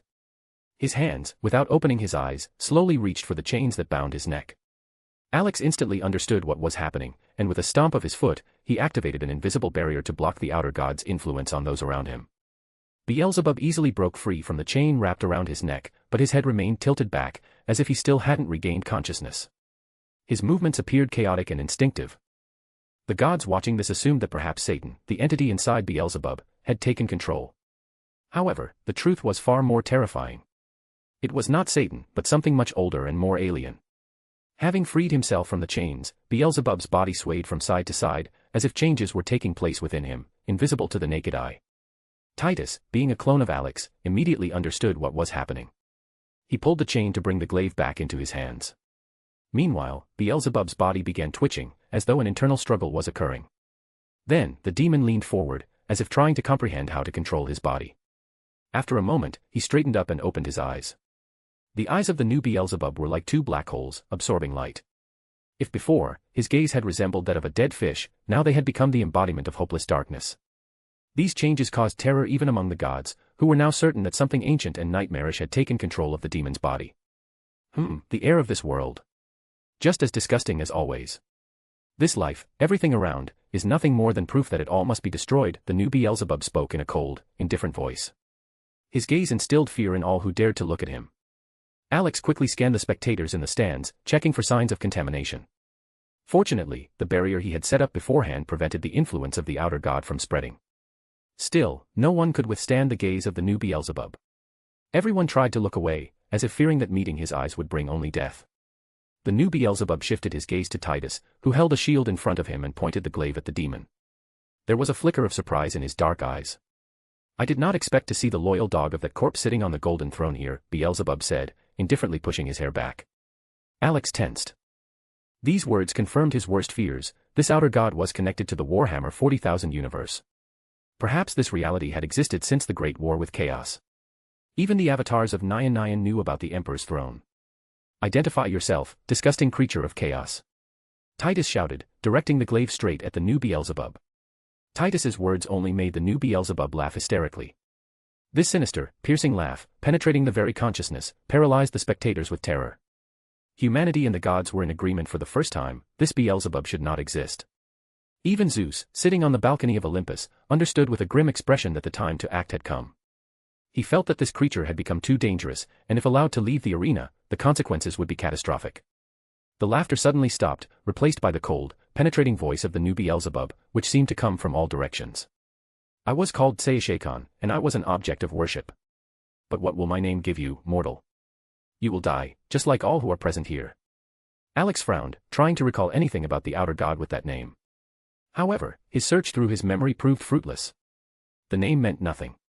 Alex suspected that Seishakon was a bastard creation of two unknown outer gods, the lesser of them, but still dangerous. While Alex analyzed the situation, Seishakon took notice of a cane lying nearby. A skull was visible at its base. A tendril of thick darkness shot out from the creature's body and drew the cane into its hands. "Unexpected that this vessel even had a relic blessed by me," Seishakon said mockingly, tearing the skull from its base with a single motion. Without wasting time, he gripped the skull in his hands, and darkness surged toward him like a black river. The skull began to darken, its shape distorting as if nature itself refused to accept this object. Alex noticed how the concentration of energy inside the skull grew at a terrifying speed. The explosion is inevitable, he thought, stamping his foot and reinforcing the barrier protecting the arena. When the transformation of the skull was complete, the accumulated dark energy exploded out of it in an instant, causing a powerful detonation. A black dome engulfed the arena, as though devouring it. However, the barrier Alex had erected held the darkness in place, preventing it from spreading beyond the arena. The spectators watched in horror as the dome began to shrink, like a retreating wave. They involuntarily turned their gazes to Alex, standing at the edge of the barrier with a calm expression, fully focused on what was happening. Zeus, approaching the railing of his balcony, muttered thoughtfully. So that's why he was walking along the arena's fence. Could he have known this might happen? The dome continued to shrink, and soon the spectators saw the aftermath of the explosion. The arena was mangled, and at the epicenter of the destruction, like an impenetrable mountain, stood Titus. His massive shield had protected him from the darkness. Seisheikon carefully scanned the arena before smirking at Titus. No one died. That means the barrier around it worked. Very interesting. There are those in this world who can challenge me, even when I'm in such a weakened state, he said, as though curiously studying a new toy. Seisheikon looked around and locked eyes with Alex. However, in Alex's gaze, he saw nothing. It was empty, as if there was no living being before him. Even staring directly at Alex, Seisheikon felt no soul, no power, not even a hint of life. For a moment, he doubted his vision. After all, the child standing at the edge of the arena was real. However, attributing his sensations to his weakened form, Seisheikon decided that this boy was so insignificant that he was simply impossible to sense. Turning his head, he noticed Titus, who should have perished at the center of the explosion. Oh, the mutt serving the corpse on the golden throne survived. Surprising, Seisheikon said, not hiding his astonishment. Titus remained silent, his gaze fixed on Seisheikon. As a clone of Alex, Titus understood what needed to be done. Thoughts of not allowing this creature to regain its strength completely overtook his mind. Realizing this, Titus launched himself into the attack. At first, his steps were fast, then transitioned into a lightning-fast charge. In the blink of an eye, Titus was in front of Seisheikon, raising his glaive for a strike. Seisheikon, confident that regular weapons wouldn't harm him, raised a finger to stop the blade. But when his finger was severed and the glaive continued its course toward his neck, Seisheikon's expression twisted. Realizing the threat, he vanished into the shadows and reappeared at the far end of the arena. Looking at his bloodied hand, now missing a finger, Seisheikon frowned. Thick, dark blood oozed from the wound. His thoughts were interrupted as Titus charged toward him again. This time, the glaive came down vertically, as if to slice Seisheikon in half. However, it was a feint. Seisheikon dodged, pinning the blade with his foot to prevent Titus from lifting the weapon. But beneath his helmet, Titus's expression remained unchanged. Releasing the glaive's handle, he grabbed the chain coiled around his waist and threw its end straight into Seishekon's chest. When the chain pierced Seishekon's body, he attempted to hide in the shadows, but felt himself being yanked back with great force. Titus yanked him out of the portal, as if pulling a fish from the water, and without giving the enemy a chance to recover, grabbed him by the throat. The creature desperately struggled, but Titus's grip was ironclad. Tightening his hold, Titus slammed Seisheikon into the ground with force. Each strike was accompanied by the cracking of stone until a deep crater formed in the floor. The spectators froze in horror, watching this scene. What had once been a battle of strategy and skill had now become a manifestation of primal fury. When Seisheikon was immobilized, Titus raised the glaive and drove it into the enemy's chest, pinning him to the ground. This weapon, imbued with sealing power, blocked Seishekon's abilities, preventing him from escaping. No, this isn't Ultramarine. Seisheikon whispered, realizing that the warrior before him was someone else, merely taking the form of the familiar fighter. Ensuring the enemy was completely powerless, Titus raised his shield. The edge of the heavy shield slammed into Seishekon's face with deafening impacts. Each strike, imbued with an invisible yet destructive power, damaged not only his body but the very essence of him. Seisheikon felt his essence slowly deteriorating. When the blows ceased, his face was a mangled mess. However, the dark blood flowing from his wounds began to heal the damage. The clone of Alex realized that physical force alone wasn't enough to completely destroy Seisheikon. Making sure the glaive had gone deeper into the enemy's chest, he pressed it down with his shield to eliminate any chance of escape. Then, reaching for his belt, Titus drew a chainsword, which immediately came to life with a menacing roar, resembling the sound of a chainsaw. The blade drove into Seishekon's chest, tearing through flesh as it neared his heart. Seisheikon felt his heart literally shattering, and with it, his essence began to fade. Every attempt to escape was futile, the destructive energy contained in the glaive continued to tear him apart from the inside. However, Titus didn't stop there. He reached behind his back and pulled out a flamethrower. The flames reflected in his eyes as he aimed the weapon at Seisheikon. "You're not the first outer god I've killed," Titus said in a cold tone. "You should have stayed in your chaos like the others. Or did you think your nature made you omnipotent? Chaos is much more vast than you can imagine, and within it are beings far stronger than you. If you were Nyarlathotep's avatar, I might have toyed with you a little longer to amuse Nyan. But you're just a bastard spawned by two lesser outer gods." The name Nyarlathotep froze Seisheikon in place. His eyes, filled with terror, locked onto Titus. Fear even crept into his ancient essence. But the clone of Alex had no intention of showing mercy. Before Tseishakon could say a word, Titus pulled the trigger. A stream of fire, filled with destructive energy, poured over the body of the outer god. A wild, bestial roar erupted from Tseishakon's mouth. The flames consumed his flesh, his essence, and his very existence. But Titus felt no pity or compassion. The fire raged on until the screams ceased. When it was over, nothing remained where Tseishakon had stood, only the glaive and the chainsaw sword, firmly embedded in the ground. The spectators stood frozen, unable to comprehend what had just happened. Beelzebub, possessed by Satan and seeking to destroy everyone present, was erased from existence. Everything happened so quickly that neither gods nor mortals had time to understand it. As the crowd's consciousness returned, the battle was already over, and there was not even ashes left of Tseishakon. Alex, now back in his adult form, ascended to the balcony where Brunhild stood. He thoughtfully lit a cigarette, allowing himself a brief moment of relaxation. However, one thought echoed in his mind: one is ready. But this is far from over. Now, I just need to find the rest. Noticing the tension on his face, Brunhild gently approached, placing her hands on his cheeks and massaging them, trying to pull him away from his heavy thoughts. Meanwhile, Heimdall declared the victory of humanity's representative, but Alex, ignoring the jubilant crowd, along with 2 Valkyries and the robo-dog, headed for the corridor. He sought solitude to contemplate the next steps. To be continued. Chapter 176, Chapter 176, A Little Time to Rest. Leaving the observation balcony, Alex, along with the Valkyries and the robo-dog stubbornly clutching a flag in its paws, headed toward the resting room. The corridors of the Colosseum felt eerily silent despite the recent battle. Alex walked ahead, smoking a cigarette and immersed in his thoughts. He pondered over Tseishakon, the outer god who had possessed Beelzebub's body. In the midst of his reflections, Alex came to a realization: Tseishakon hadn't been a fragment of his original but a complete outer god. This thought only struck him after Tseishakon's death. The reason was simple: he had been far too weak to even be a fragment of an outer god's power. Alex brushed aside further thoughts of his defeated opponent and focused on more pressing matters, finding the true culprit behind the onset of Ragnarok. With each step, he grew more convinced that Odin was behind it all. No one else seemed as suspicious. That god was adept at manipulating those around him while staying in the shadows. None of the Norse gods, aside from Thor at the very beginning, had actively participated in the battles. The main fighting force had been the Olympians and their allies, such as Shiva. However, Alex wasn't just speculating about the culprit, he also questioned the purpose of Ragnarok. What could Odin gain from humanity's destruction? Logic suggested one thing: it could be a sacrificial ritual, a grand scheme aimed at opening a portal to chaos and summoning one of the outer gods. But which one? That question remained unanswered for now. Brunhild walked beside him, lost in memories of what had transpired. She realized that Alex had erected a barrier to prevent the outer god's influence from spreading. When the darkness began consuming the arena, she had encountered an invisible wall that she couldn't pass through.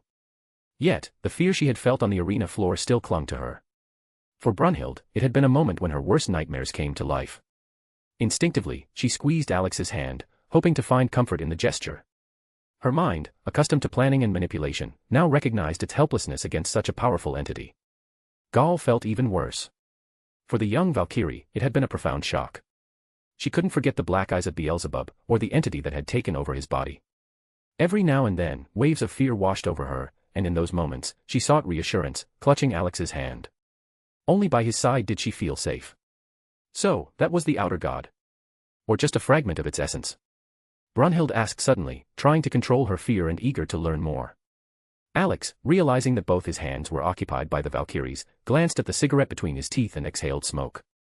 His voice was calm as he replied. No, it wasn't a fragment. It was a full-fledged outer god. His words made Brunhild and Gaul freeze. They needed time to process what they had just heard, along with everything else that had happened that day. Alex felt the firm grip of the 2 Valkyries on his hands and sighed, realizing that even after the battle, the fear of the outer gods lingered instinctively, deeply rooted within them.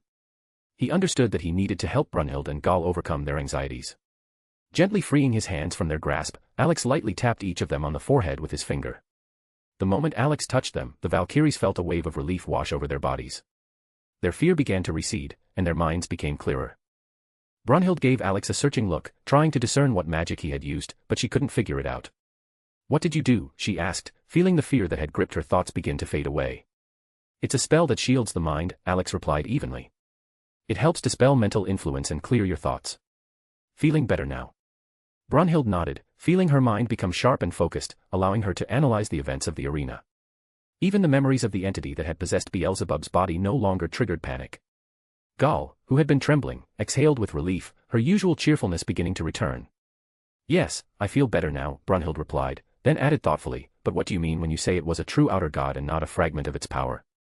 Alex hesitated for a moment, scratching his cheek. He genuinely wasn't sure how to explain it. His personal experience with outer gods like Nyarlathotep and Yog-Sothoth had set an incredibly high benchmark for their power. Compared to them, Seishekan seemed weak, almost insignificant. "Well, to be honest, I initially thought it was just a fragment," Alex admitted, averting his gaze. "The power it showed through Beelzebub's soul was so pitiful that I figured it had to be a small shard. But it turns out that Parasite was just a lowly bastard surviving by feeding on hosts. Not a fragment, just a weak, full-fledged outer god." Brunhild raised an eyebrow at his explanation. Her knowledge of outer gods was minimal, limited to what Alex had bothered to share. But even that was enough to understand how powerful these beings were supposed to be. And now Alex was claiming that Seishekan was a lesser being. Analyzing his words, Brunhild speculated that the outer gods might have their own hierarchy and that perhaps, in ancient times, there had been a war Alex had yet to mention. "If that was a lesser outer god," Brunhild said thoughtfully, looking at Alex, "then how strong are the greater ones, if they exist?" Her question gave Alex pause. He rubbed his chin absent-mindedly, searching for the right words to convey the essence and power of the outer gods in a way Brunhild could understand. He knew how difficult it was. Describing the unimaginable, something that surpassed human comprehension, was nearly impossible. Gal tensed, listening intently and waiting for his answer, as she was equally curious about the strength of these beings. "Before I explain, do you know what a timeline is or the theory of parallel universes?" Alex turned his head toward Brunhild. "Timeline? Like the beginning and end of time? I've never heard of parallel universes." "Why do you ask?" she responded, slightly puzzled. "Imagine that every choice we make creates a new parallel universe where things happen differently. Simply put, a timeline is like a great tree, and each branch is a separate universe stemming from the main one," Alex began to explain. Brunhild nodded, processing his words. Gal was also intrigued but refrained from asking clarifying questions for now. "And where are you going with this?" Brunhild asked, raising an eyebrow. "You wanted to know how strong the greater outer gods are. Well, their mere presence is enough to destroy an entire timeline, or even wipe out the entire tree of time. In simpler terms, their arrival brings catastrophic consequences," Alex explained as he pulled out a cigarette and lit it. Brunhild's eyes widened at his words. She even pinched herself to make sure she wasn't dreaming. The pain confirmed the reality of Alex's statement.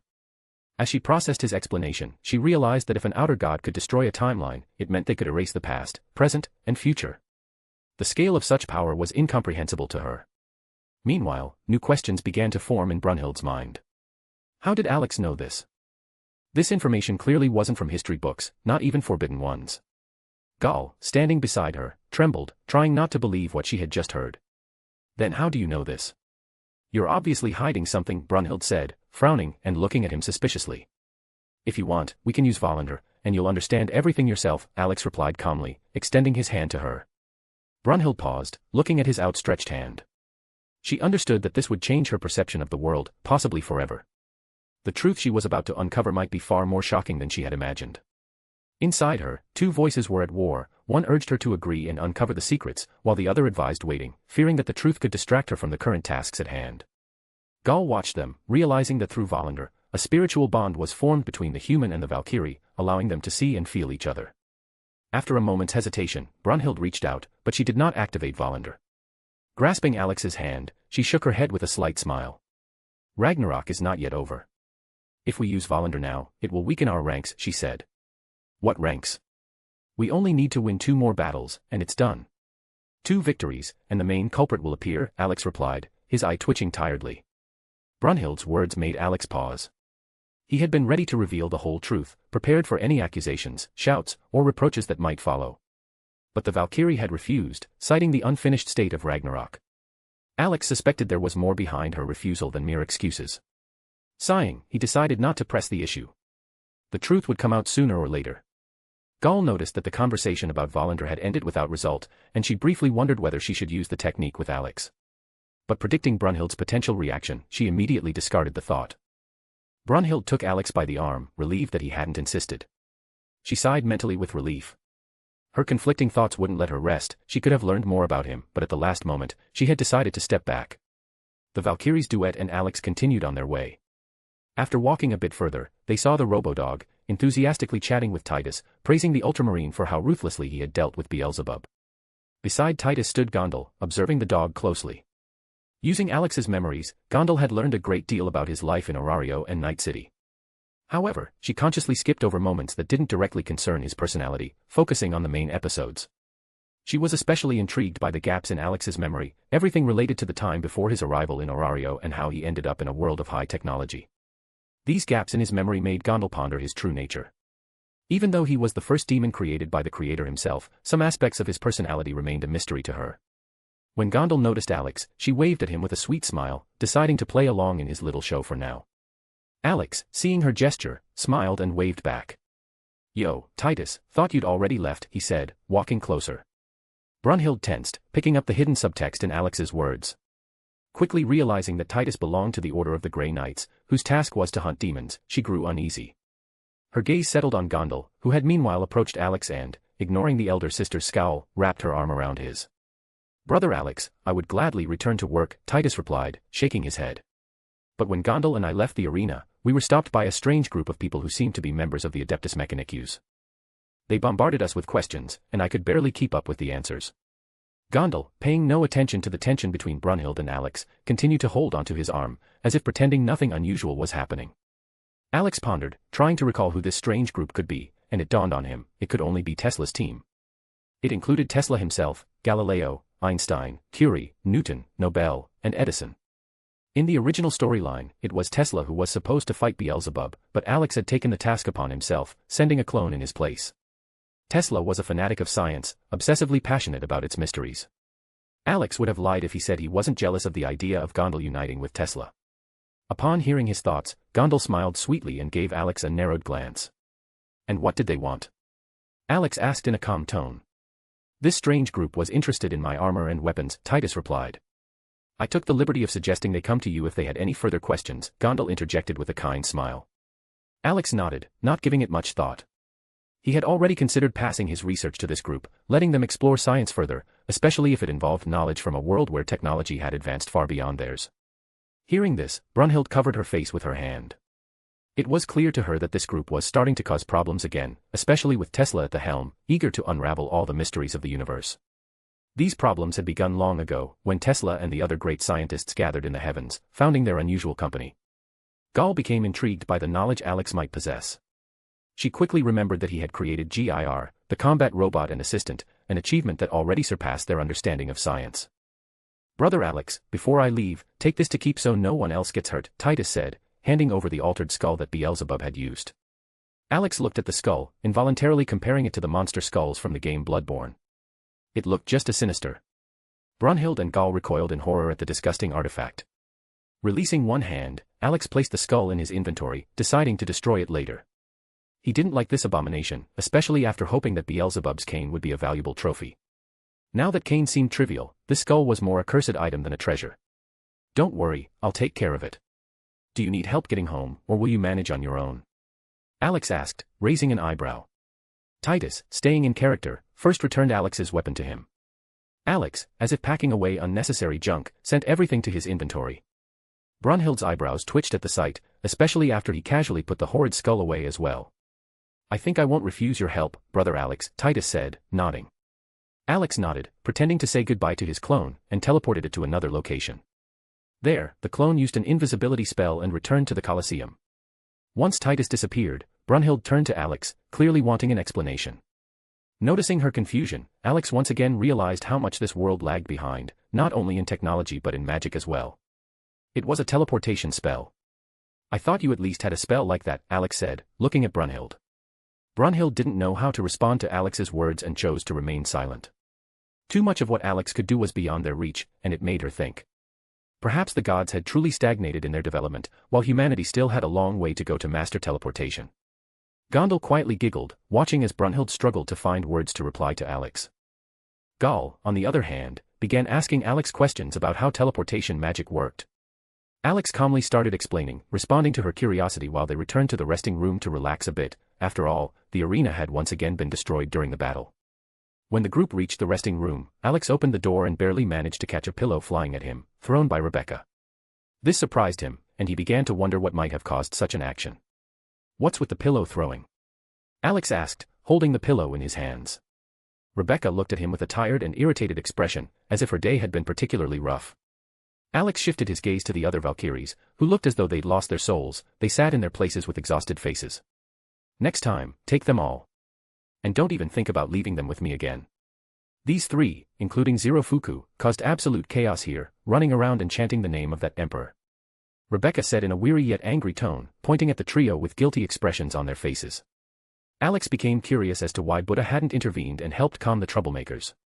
He glanced at Buddha and saw that he was peacefully asleep, surrounded by a mountain of candy wrappers and empty sweet wrappers. Buddha had clearly fallen into a food coma.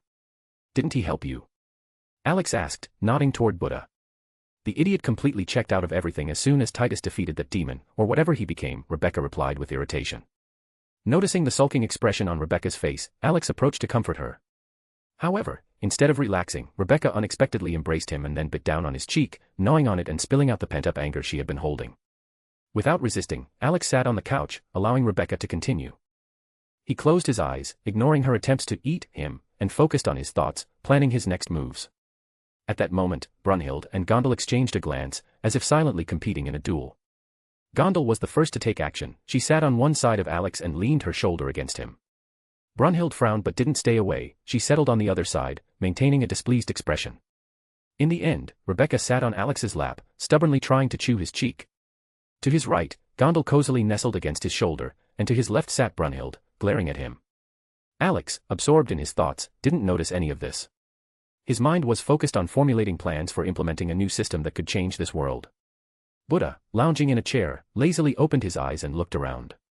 He pulled the earplugs from his ears, stretched, and glanced at Alex, who was sitting with his head tilted back and eyes closed. When did you manage to get back? Buddha asked, rubbing his eyes. While you were asleep, devouring tons of sweets, Alex replied calmly, opening his eyes. Buddha shifted his gaze to the pile of candy wrappers and empty packages scattered around him. Realizing that his sweet supply was depleted, he looked disappointed. Alex noticed his sad expression and, with a slight smirk, reached into his inventory. In a moment, a pack of candy flew toward Buddha. Catch! Buddha immediately grabbed the treat, tore open the package, and began chewing the candy. Well, now I'm ready to talk, he said, looking satisfied. Maybe you can tell me what happened in the arena. I gathered that something inside Beelzebul took control, but what happened after that? Nothing special, Alex answered with visible indifference. Turns out it wasn't a shard of an outer god, but the outer god itself.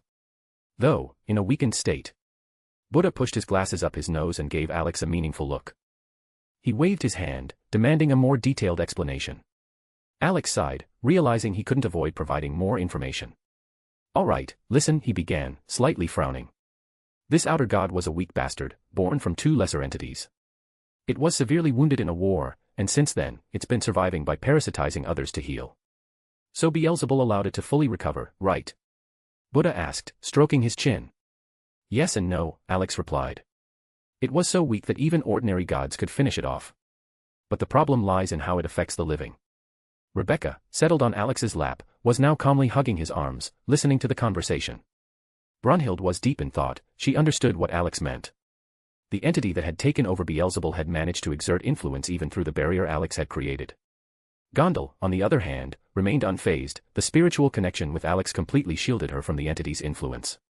Buddy, you're missing important details again, Buddha commented, tossing another candy into his mouth.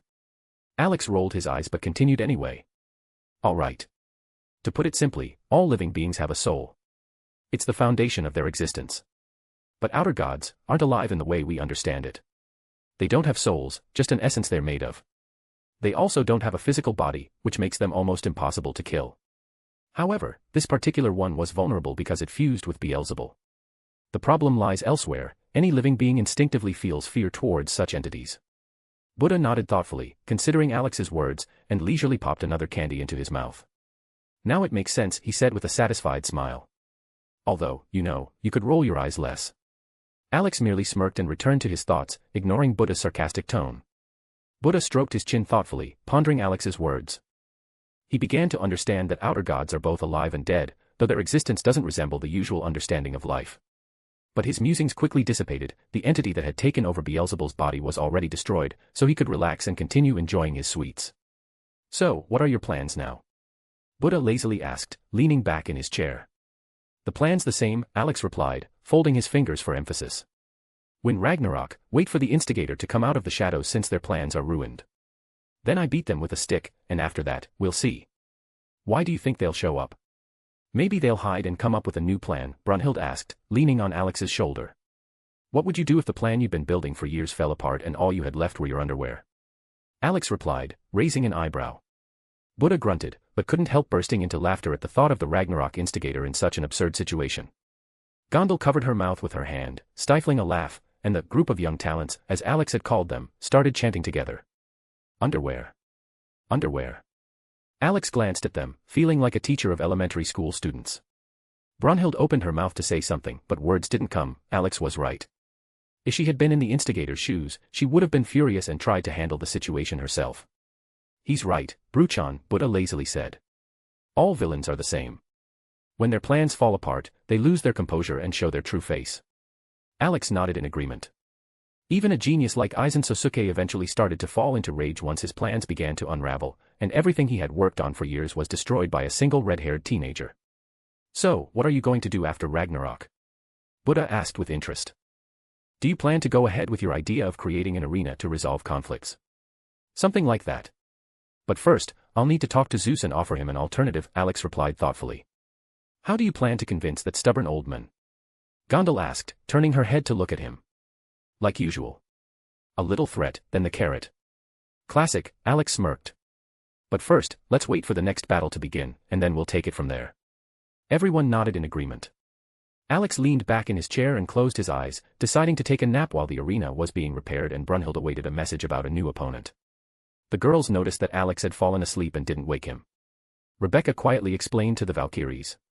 This isn't the first time. Alex is always tense, sometimes going days without sleep to think everything through and plan. Right now, there's little time, and he has to work even harder. While Alex was asleep, Brunhild's tablet emitted a soft beep. A message had arrived about the next opponent. But she decided not to disturb him and let him rest for a while. To be continued. Chapter 177, Chapter 177, Arrival of the Ruler of Wallachia. After Alex fell asleep, a peaceful silence settled in the rest area. No one wanted to disturb him, understanding how exhausted he was. It was likely because he still hadn't fully adjusted to using his clones, which had a significant impact on his condition. Meanwhile, Gondal took advantage of the situation. She gently placed Alex's head on her lap and began stroking his hair. Her movements were tender and caring, as if she didn't want to disturb him even in his sleep. Rebecca, noticing this, merely huffed and returned to her work. She was sitting at Alex's desk, focused on carving runes onto bullets. But her irritation didn't leave her. Working by hand, without a rune printing machine, was exhausting. If she had known in advance that this situation would arise, she would have asked Alex to get the necessary equipment. But not wanting to wake him, she resigned herself to continue working the old-fashioned way. Brunhild watched Alex sleeping, then shifted her gaze to Gondal, who had quickly adapted to the situation. She couldn't help but notice how the Valkyrie tenderly cared for Alex. It made her think, Gondal seemed to know more about him than anyone else in the room. And although she didn't flaunt it, her confidence was evident. Brunhild realized that she had missed the moment and decided to find something to do. Buddha had once again fallen into a sweet slumber, continuing to enjoy his treats. The group of Valkyries resumed watching their show, while Gal entertained herself by playing video games with the younger group. Scanning the room, Brunhild realized that her options were limited, and she made her way over to Rebecca. Rebecca was so engrossed in her work that it seemed nothing could distract her. Brunhild stepped closer and, peering over her shoulder, saw how Rebecca carefully carved intricate rune combinations into the bullet. The Valkyrie knew these runes were meant to kill gods, and the thought made her shudder. She realized the chaos that could ensue if such a weapon fell into the wrong hands. Alex mentioned you used to be part of a mercenary group, Brunhild began cautiously, keeping an eye on Rebecca's actions. The sharp question almost made Rebecca falter. Her hand shook, but she stopped in time to avoid ruining the rune. Putting down her tool, she turned and met Brunhild's gaze. Well, kind of. We didn't really have much choice about the work. But the pay was good, she replied with a shrug. With that, Rebecca returned to carving the runes, as if the conversation couldn't distract her from her work. Brunhild remembered that every member of the mercenary team Alex had once been part of had their own story. So, what did you do? If it's not a secret, of course, the Valkyrie continued, sitting down on a chair next to the desk. Mostly various things, Rebecca replied indifferently, not looking up from her work. Killings, kidnappings, corporate thefts. The more they paid, the more dangerous the job. Brunhild nodded silently, watching Rebecca methodically carve intricate patterns. Her thoughts wandered between the fear of what such runes could mean and admiration for the focused way Rebecca approached her work. Brunhild observed Rebecca closely, who spoke of her mercenary work with such ease, as though it were the most ordinary profession. Yet, Brunhild understood that behind this nonchalance was something more. Rebecca hadn't mentioned how, once, she nearly lost her brother Pilar due to one of those dangerous missions. If it hadn't been for Alex's intervention, some cyber-psychopath would have surely blown Pilar's brains out. Brunhild decided not to press Rebecca for details about her past. Instead, she chose to change the subject, aiming to learn more about Alex and his interests. Rebecca, not breaking her focus on carving the runes, answered the questions. The Valkyrie found out that when Alex wasn't working, he most often spent time with his family, tinkering in his workshop, or, like an ordinary person, just lazily lying on the couch. However, Rebecca carefully avoided any questions related to their past life in Night City. She skillfully sidestepped discussions that might reveal too much. Brunhild noticed that Rebecca was clearly hiding something but didn't dig deeper. She was interested in hearing how Rebecca described Alex from her own perspective. An hour passed unnoticed as Brunhild continued chatting with Rebecca while the arena was undergoing repairs. Meanwhile, Alex was deep in sleep, leaving behind all his worries and thoughts about the madman in this world who had become entangled with the power of the outer gods. Suddenly, Brunhild's tablet emitted a sound, signaling a new message. The Valkyrie quickly checked it and frowned. The gods had already chosen their candidate for the arena, but no one had been appointed from humanity's side yet. Rebecca noticed how Brunhild fell silent, staring intently at her tablet. Setting aside her tools, she stretched, loosening her stiff hands, and asked, "What's going on?" Brunhild looked up and replied, "The gods have already chosen their contender. As for humanity, no one has been chosen yet. And since Alex is sleeping right now, I have no idea who he planned to send." "And who's the unlucky one the gods picked?" Rebecca asked, her voice dripping with indifference as she stretched. "It's Apollo," Brunhild replied, ignoring Rebecca's mocking tone. Rebecca shrugged, barely hiding her indifference. "Don't know who that is. That's Alex's area. He's the one who knows all the stories and nonsense." For Rebecca, gods were just annoying beings. The only thing that interested her was whether they could be killed if they decided to cause trouble. Their names, titles, and mythology meant nothing to her. Brunhild looked thoughtfully at Rebecca. She was beginning to understand that Rebecca was a person who valued only her family. Everyone else didn't make it into her circle of trust, and she preferred to ignore those who didn't matter to her. Alex had once described Rebecca as an eccentric personality, and now Brunhild saw that it was true. "But he's asleep," Brunhild calmly remarked, returning to the issue of choosing a contender. "And knowing Alex, he'll probably want to choose the fighter himself." Rebecca glanced at Brunhild and nodded, agreeing with her words. But waking Alex was a whole ritual, and it had to be done with great caution. "All right, watch how it's done. But I warn you, don't be scared of his eye. It always looks like that when he just wakes up," Rebecca warned the Valkyrie. Brunhild frowned, not understanding what she meant, but decided to see for herself. Rebecca set aside the runic bullets she had just finished and stood up from the table. She approached the couch where Alex was peacefully sleeping. Alex had settled on Gondal's lap, looking completely serene, as if he had no cares in the world. Gondal had stopped stroking his hair and looked up at Rebecca, then at Brunhild. When the Valkyrie showed her the tablet with Apollo's name, Gondal realized that the contender from the gods had already been chosen. Gondal didn't want to wake Alex, knowing how much he valued these rare moments of peaceful sleep. But she also understood that Alex would never trust a random person to choose the fighter. Sighing, Rebecca crouched down next to the couch and gently poked Alex in the nose, trying to wake him up. "What are you doing? Why are you hesitating?" Brunhild asked, already losing patience. "Shh, don't interrupt," Rebecca hissed at her, continuing to carefully nudge Alex as if he were a grenade with the pin pulled out.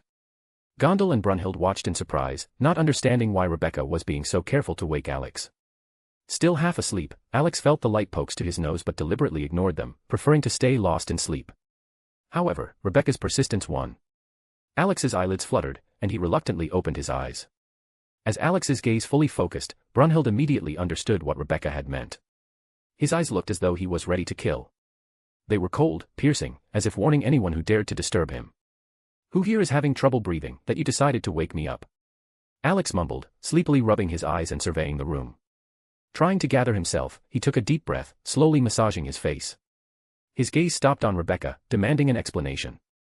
Rebecca, not wasting a second, pointed at the stunned Brunhild, shifting the responsibility onto her. Brunhild still couldn't get used to the grim expression on Alex's face after waking up. However, it seemed that Gondal didn't pay any attention to it. She began straightening his disheveled clothes and hair, as if it were her usual task. Alex shifted his gaze to Brunhild, and she involuntarily flinched. "Well, what's so important that you decided to wake me up?" he asked, rubbing his temples and looking tiredly at the Valkyrie. Rebecca glanced at Brunhild and noticed that she was still silent, as if unsure whether to speak. Sighing, she approached Alex to loosen his grim face. Sometimes this helped others collect their thoughts and start talking. "Come on, relax, our little grump," Rebecca muttered, placing her hands on Alex's face and carefully starting to massage it. Feeling Rebecca's touch, Alex lazily opened his eyes and let her do what she wanted. This gremlin never missed an opportunity to take advantage of the moment, and for now, he didn't see the point in resisting. Meanwhile, he patiently waited for Brunhild to finally speak. Alex didn't like being woken up after only an hour of sleep. It left him feeling more tired than before resting. But when Rebecca finished her ritual massage, his face took on a more neutral expression, and seeing Alex's usual calm gaze, Brunhild finally spoke. "The contender from the gods has been decided," she informed him. Alex raised an eyebrow and automatically reached for his pocket, pulling out a cigarette. He had an idea of who it might be, but decided to clarify. "And who?" he asked, clamping the cigarette between his teeth. "It's Apollo," Brunhild answered quickly, trying to hide her nervousness. Alex nodded, lighting the cigarette, and thought for a moment. Memories of Apollo from the Damachi world surfaced in his mind. That guy was an annoying fool, and it seemed like the local Apollo was no different. The only thing that set this Apollo apart was his extreme narcissism. He considered himself the most beautiful of the gods, which made Alex roll his eyes involuntarily. Well, of course, another narcissist. Alex muttered under his breath, rubbing his temples as if trying to ease a headache. Brunhild watched him in surprise. Clearly, even Alex found this god extremely unpleasant, which piqued her genuine interest. "Do you know him?" she asked cautiously, but with intrigue in her tone. Alex snorted, removing his hand from his face and lazily looking at her. "This narcissistic idiot doesn't interest me at all," he replied, taking a drag from his cigarette. "I'm more interested in his sister, Artemis." This sentence only deepened Brunhild's curiosity, but Alex seemed to have completely lost interest in the conversation, continuing to think about who to send against this arrogant god. Rebecca snickered and slapped Alex on the head.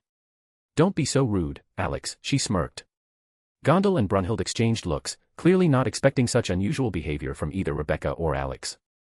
However, Brunhild's interest in Alex's words only grew. Why was he more concerned about Artemis, his sister, than about Apollo, the one who would actually fight? Alex, in turn, appeared completely indifferent to the girl's surprise. His thoughts were elsewhere. He couldn't get the idea out of his head. What would happen if he threw Apollo into the core of the sun? Would he die? Or would his divine connection to the sun make him stronger, like Superman? What's this sudden interest in Artemis instead of Apollo? Brunhild couldn't hold back, tilting her head slightly. It's Apollo who will be fighting, not her. Alex lazily took the cigarette from his mouth and exhaled the smoke before answering. Legends say Artemis is a man-hater. She turns men into beasts and then hunts them down. I wonder if that's true, he said, releasing another puff of smoke. As for Apollo, the only thing that interests me about him is finding out if he'll die if I throw him into the core of the sun. That's it. Brunhild's eye twitched noticeably. Gondel, who had been quietly listening to the conversation, suddenly chuckled softly, amused by Alex's strange thoughts. Even Rebecca, holding back a smile, secretly wondered if the god could indeed die if faced with such a fate. Are you serious about this? Brunhild barely managed to conceal her irritation. Why not?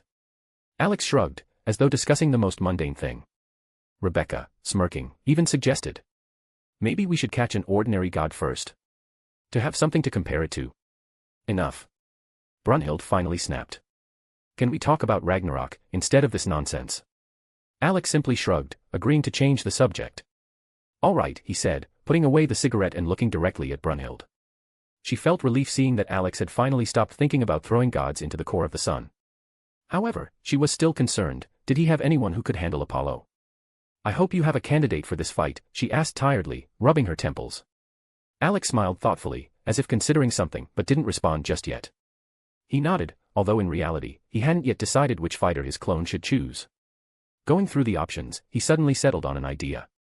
Since Apollo symbolized the sun, his opponent should be the complete opposite, the embodiment of the night. In Legends, there was only one person who perfectly fit this role.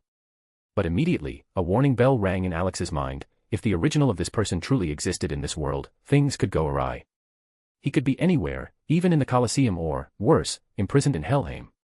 Quickly praying, Alex asked his clone to take on the appearance of that infamous, brutal figure whose name struck fear into others. There's one, Alex said, trying to remain calm, though his face involuntarily reflected his nervousness. I hope he won't mind fighting a god of the sun. Brunhild sensed the change in his expression. She could tell that Alex was tense, and that sparked her curiosity. What could be troubling him so much? It was all about the risk. If this person truly ended up in the Colosseum, Alex's mask, the carefully constructed cover, would collapse in an instant. It would jeopardize his entire Ragnarok plan and force him to act harshly, without preparation, to catch the real instigator of the chaos. Who is this person? Gondal asked with interest, noticing his hesitation. Gondal knew that Alex always chose fighters based on the situation, so it surprised her that he was hesitating now. She understood that this wasn't just improvisation, there was something personal about this choice. Well. Alex sighed, nervously rubbing his forehead, before finally answering, he was the ruler of Wallachia. A look of genuine bewilderment flickered across Brunhild's face. She asked herself several times in her head, could he be referring to that ruler of Wallachia? To make sure it wasn't an auditory hallucination, she even touched her ears, as if checking their functionality. But the nervous expression on Alex's face confirmed that she hadn't misheard. You mean you're going to summon that ruler of Wallachia? Brunhild asked again, wanting to be sure her assumption was correct. She stared intently at Alex, awaiting his response, but she couldn't shake the feeling that his choice was too risky. Rebecca watched the conversation between Alex and Brunhild, still trying to figure out which ruler they were talking about and why Brunhild was so surprised. The confusion, barely concealed on her face, only deepened when she noticed the other Valkyries turning to eavesdrop on the conversation. Even Gondal, raising an eyebrow, looked at Alex with interest and a hint of skepticism, clearly not understanding why he had made such a choice for his clone. Well, the one called Dracula, Alex finally clarified, shrugging slightly. Oh gods. Brunhild muttered, pressing her hand to her forehead. Her eyes narrowed slightly, as though she were trying to process Alex's words. She couldn't believe he'd chosen this fighter. Her own choices for previous battles, as brutal as they were, didn't even compare to this legend. Yes, she had summoned Jack the Ripper, but compared to Vlad the Impaler, better known as Dracula, it seemed like a lesser evil. How did you even manage to cross paths with him? She asked, removing her hand from her face and giving him an incredulous look. He was cursed. His soul was supposed to dissipate forever. Alex shrugged in response, putting on a deliberately innocent expression as he calmly replied. Maybe I accidentally saved him, or maybe I did it on purpose. Who knows? I can't even remember what I was thinking back then. The Valkyries looked at him with clear irritation. His attempt to act innocent was so unconvincing that it made them struggle to hide their disdainful looks. This was a game that could fool only a complete fool. But Alex, deep inside, remained calm. He knew that the real Dracula was completely dead in this world. This meant there would be no issues with his clone, who would take on the appearance of the legendary Vlad the Impaler. He silently thanked his luck for once again being on his side. Alex even thought that if he ever met the physical embodiment of luck, he would kiss that person for everything they had done for him. You're joking, right? Brunhild stared at Alex, as if trying to determine whether he was serious. But her doubts disappeared when she noticed that his expression remained innocent. I see you're not joking. She sighed tiredly, closing her eyes for a moment, as though trying to process what she had heard. Alex kept his role intact but was inwardly rejoicing, everything was going according to plan. Brunhild let out a heavy sigh, trying to suppress her discontent. However, she quickly concluded that Alex's choice might indeed work. Sometimes cruelty was the weapon needed to deal with someone like Apollo. Alex, for his part, hoped his clone would appear soon. That would help him avoid any unnecessary questions, for which he hadn't yet come up with answers. At the same time, he was contemplating his next steps, should he visit Zeus to discuss the future, or wait until Ragnarok was over to propose a new world governance system. His thoughts were suddenly interrupted by the sharp sound of a door opening. Everyone simultaneously turned their heads. In the doorway stood a girl with a stern expression on her face. How much longer do I have to look for you? The gods have already chosen their fighter, and you're all just lounging around, she said coldly, giving the room a strict glance. Gairolol, you've arrived too early. Your partner hasn't arrived yet, Brunhild calmly replied, turning to the girl. Alex glanced at the newly arrived Valkyrie and immediately remembered her. Gairolol was the fifth of the 13 sisters. Her long hair, adorned with 2 wing-shaped hairpins, was styled into elegant side ponytails that reached her waist. In front, her hair was curled into tight locks, complementing the image of a kokoshnik with 3 circles at the top. Her outfit was impressive in its complexity and sophistication. A high collar with a diamond-shaped clasp, a black bodysuit under a flowing robe with long sleeves that completely hid her arms, white patterns, and a multi-layered lower part of the robe reminded one of a blend between European clothing and a kimono. A black bow on her chest added elegance, completing the Valkyrie's unique appearance. Gairolol surveyed the room with displeasure, not hiding her irritation. Her gaze shifted over the sisters, who, ignoring what was happening, were enjoying some strange show. All the Valkyries were wearing headphones, trying not to be distracted by any external noise.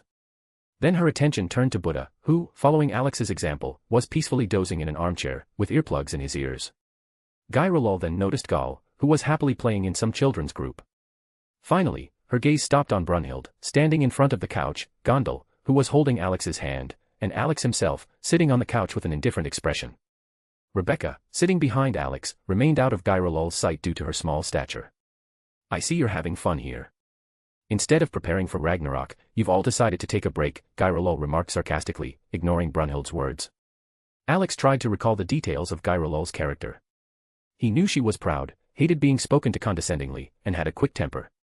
This combination made him shudder at the thought of hearing her loud screams in the near future. For a moment, his thoughts shifted in another direction, to refuse Guy Rolol's help and instead just pull out some artifact from his inventory to deal with Apollo on his own. Your partner will arrive soon, so you can sit down for now, Brunhild calmly suggested, ignoring her sister's irritation. Guy Rolol nodded and sat in an empty armchair, occasionally glancing at Alex. Her interest was genuine. This man had managed to capture the attention of two of her sisters, which seemed almost impossible to her. She had seen the broadcasts of the battles and knew that Alex and Brunhild were close, but she was especially surprised that Gondel had also shown interest in him. Guy Rolol was aware that Gondel had a passion for science, which meant that Alex really knew that field well enough to even earn respect from her sister, who was known for her strictness in choosing conversational partners. Alex, for his part, was also watching Guy Rolol closely. His thoughts once again returned to the idea of refusing her help. However, before he could dwell on it, the door to the lounge opened once again. A tall man appeared in the doorway. His appearance immediately drew attention. A black Victorian-style suit, a long coat carelessly draped over his shoulders and hanging loosely behind him. Thick black hair, light stubble, and neatly groomed mustache gave him the appearance of a strict but majestic aristocrat. The man was the same height as Alex, 190 centimeters. Alex recognized the figure. His clone had taken the form of Vlad the Impaler, the famous ruler of Wallachia, later known as Dracula. This appearance reminded Alex of a time when Vlad had not yet become the legendary monster Alucard, whom people would fear and respect.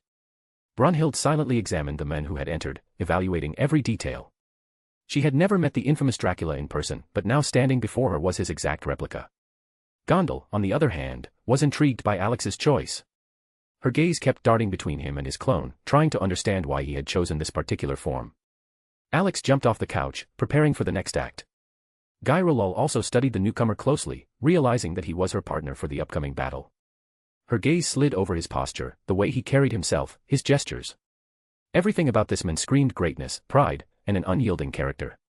She nodded in approval, recognizing that joining forces with such a person was a wise choice. Vlad, my old friend. It's been a long time since we last met, Alex said with a smile, beginning the improvisation. Alexander, my longtime companion, indeed, it has been quite a while, Vlad replied, easily playing along. They embraced, pretending to be old friends. However, for Alex, it was another strange and uncomfortable moment. The feeling of hugging himself, even through a clone, caused a slight unease. Brunhild watched this scene with interest. She wondered how Alex and Vlad Dracula could have met. According to her information, Vlad should have been long dead due to the curse that had struck his soul. But Alex claimed to have saved Dracula, and Brunhild wanted to know how and when this had happened. She had heard the legends about Vlad Dracula, who sold his soul to protect his people from the Ottomans. After the contract ended, Dracula's soul was supposed to be cursed and destroyed. But now, before her stood a man who, against all myths, had preserved his essence. You've probably heard of him already, but allow me to properly introduce him. This is Vlad III Dracula, better known as Vlad the Impaler, Alex said, smiling lightly as he introduced his clone to the others.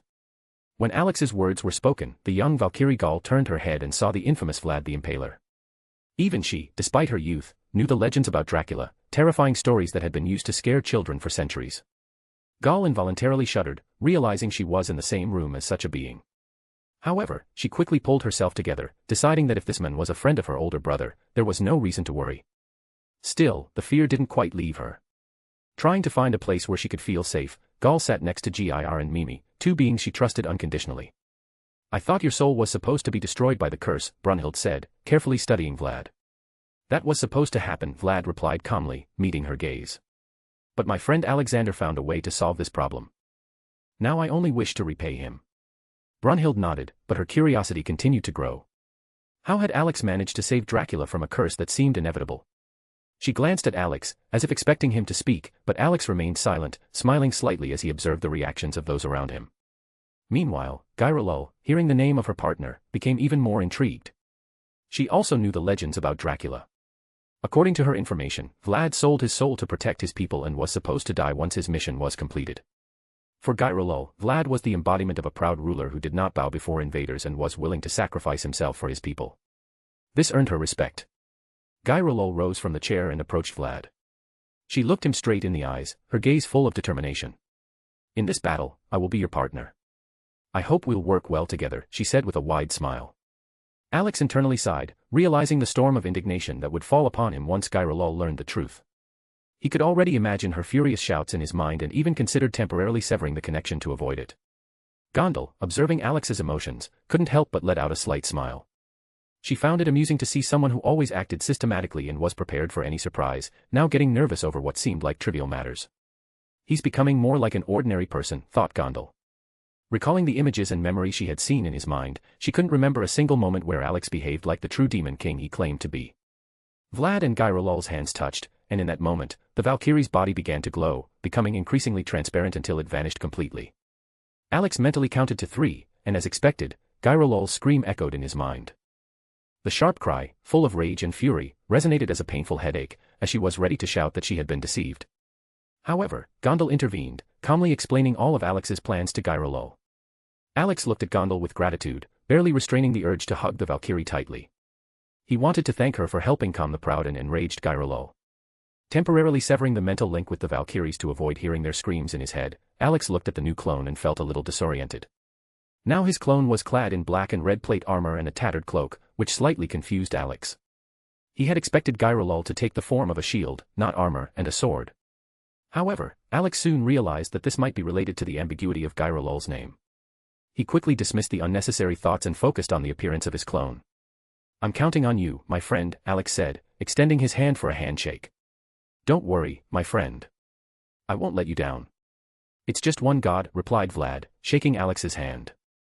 Alex and Vlad exchanged nods, and Vlad made his way toward the stone gates leading to the arena. After Vlad left, Alex suggested the others head to the observation balcony to watch the battle. Brunhild nodded and approached Alex, taking his arm. Gal, hearing Alex's suggestion, quickly finished her game with the group of intruders and, grabbing the robo-dog, walked over to Alex, ready to accompany him. Alex also suggested Gondal come along, but she shook her head, deciding to stay. Alex narrowed his eyes suspiciously but merely shrugged. He thought that perhaps Gondal simply wanted to hear more details from Rebecca or something like that. Alex cast a final glance at the room and noticed Buddha snoring loudly and missing something again. Before leaving, he caught the mocking gazes of the Valkyries he was connected with and realized he had missed something important after severing the mental connection with Gyrolul. Lost in thought, Alex wondered whether he should re-establish the connection and listen to the Valkyries' reproaches about how he had deceived her. But in the end, he decided to put it off for later, until he reached the observation balcony. He decided to leave everything in the hands of his clone. To be continued. Chapter 178, Dracula vs. Apollo. Alex walked through the Colosseum's corridors with 2 Valkyries, pondering whether to re-establish his connection with Gyrolul or to act as if nothing had happened, fully relying on Gondal, who was already explaining all the details of his plan for Ragnarok to Gyrolul. Once again, gratitude toward Gondal for her help in calming the enraged Valkyrie flickered in his thoughts. However, Alex's greatest concern was that Gyrolul might spill everything to Brunhild. It wasn't a matter of distrust, he simply wanted Brunhild to see everything firsthand through Volander rather than hear about it in advance. Upon reaching the observation balcony, Alex leaned against the railing and lit a cigarette. The arena had transformed once more. Now, it was an expansive area with a stone floor that seemed deliberately designed for an epic battle. His gaze shifted to the stone gates on the side of the gods' tribunes. Alex barely contained his irritation at the sight of the massive statues of Apollo, frescoes depicting his exploits, and the overall atmosphere of egotistical grandeur. "Self-absorbed idiot," Alex muttered, exhaling smoke through his nose. Standing beside him, Brunhild heard his muttering and detected a hint of concealed disdain in his voice. Curious, she decided to probe the cause of Alex's attitude toward the sun god. "So, why do you dislike him so much? I mean, aside from his narcissism," she asked cautiously, trying to divert Alex's attention from his irritation. Alex kept his eyes on the gates, where Apollo was expected to emerge, wrestling with the urge to storm in and beat the god senseless before the fight even began. "People like him annoy me," Alex began calmly, masking his anger with a composed tone. "He's weak but calls himself the sun god. If he dies, the sun won't go out, so he's not really the sun god, just another fool with an inflated ego. Other gods are no different. Even Poseidon, the ruler of seas and oceans. I didn't notice the seas boiling or vanishing after his death. Controlling water or an element doesn't make someone a god. Brunhild opened her mouth to argue but stopped, realizing Alex's words held truth. After Poseidon's death, the oceans had remained calm, and after Hades' death, people hadn't stopped dying. These thoughts were a revelation to her. The gods were far less omnipotent than she had believed. Alex, observing her reaction, simply shook his head. Everything he described had happened in just one universe, the world of God of War, where Kratos had killed the gods, and their deaths genuinely caused cataclysms. Here, however, things were different. Maybe it's because there are many lesser gods with similar powers. Gaul suggested cautiously, glancing at him with uncertainty. Alex turned to Gaul and ruffled her hair, smiling slightly. It's not quite like that. In the vast universe, there are millions of suns and stars. Even if you kill all the gods connected to the suns themselves won't extinguish. Why? Because those gods didn't create the sun. The sun is just a massive star, a dense ball of pure energy. Even if they all die, those stars will continue to shine until they eventually burn out on their own, he explained calmly, as though stating an obvious fact. Gaul nodded, trying to process his words. To her, Alex's reasoning sounded too scientific, though she sensed a certain logic in it. Brunhild gazed at Alex thoughtfully, pondering his words. They resembled a scientific explanation more than a supernatural one, completely overturning her conventional understanding of the world. After all, the sun, sky, earth, and water had existed long before the gods appeared. These beings merely associated themselves with these concepts, but none of them had created them. Some had stronger ties to these elements, while others had weaker ones, but that was all. Brunhild again caught herself thinking that Alex knew far more than he let on.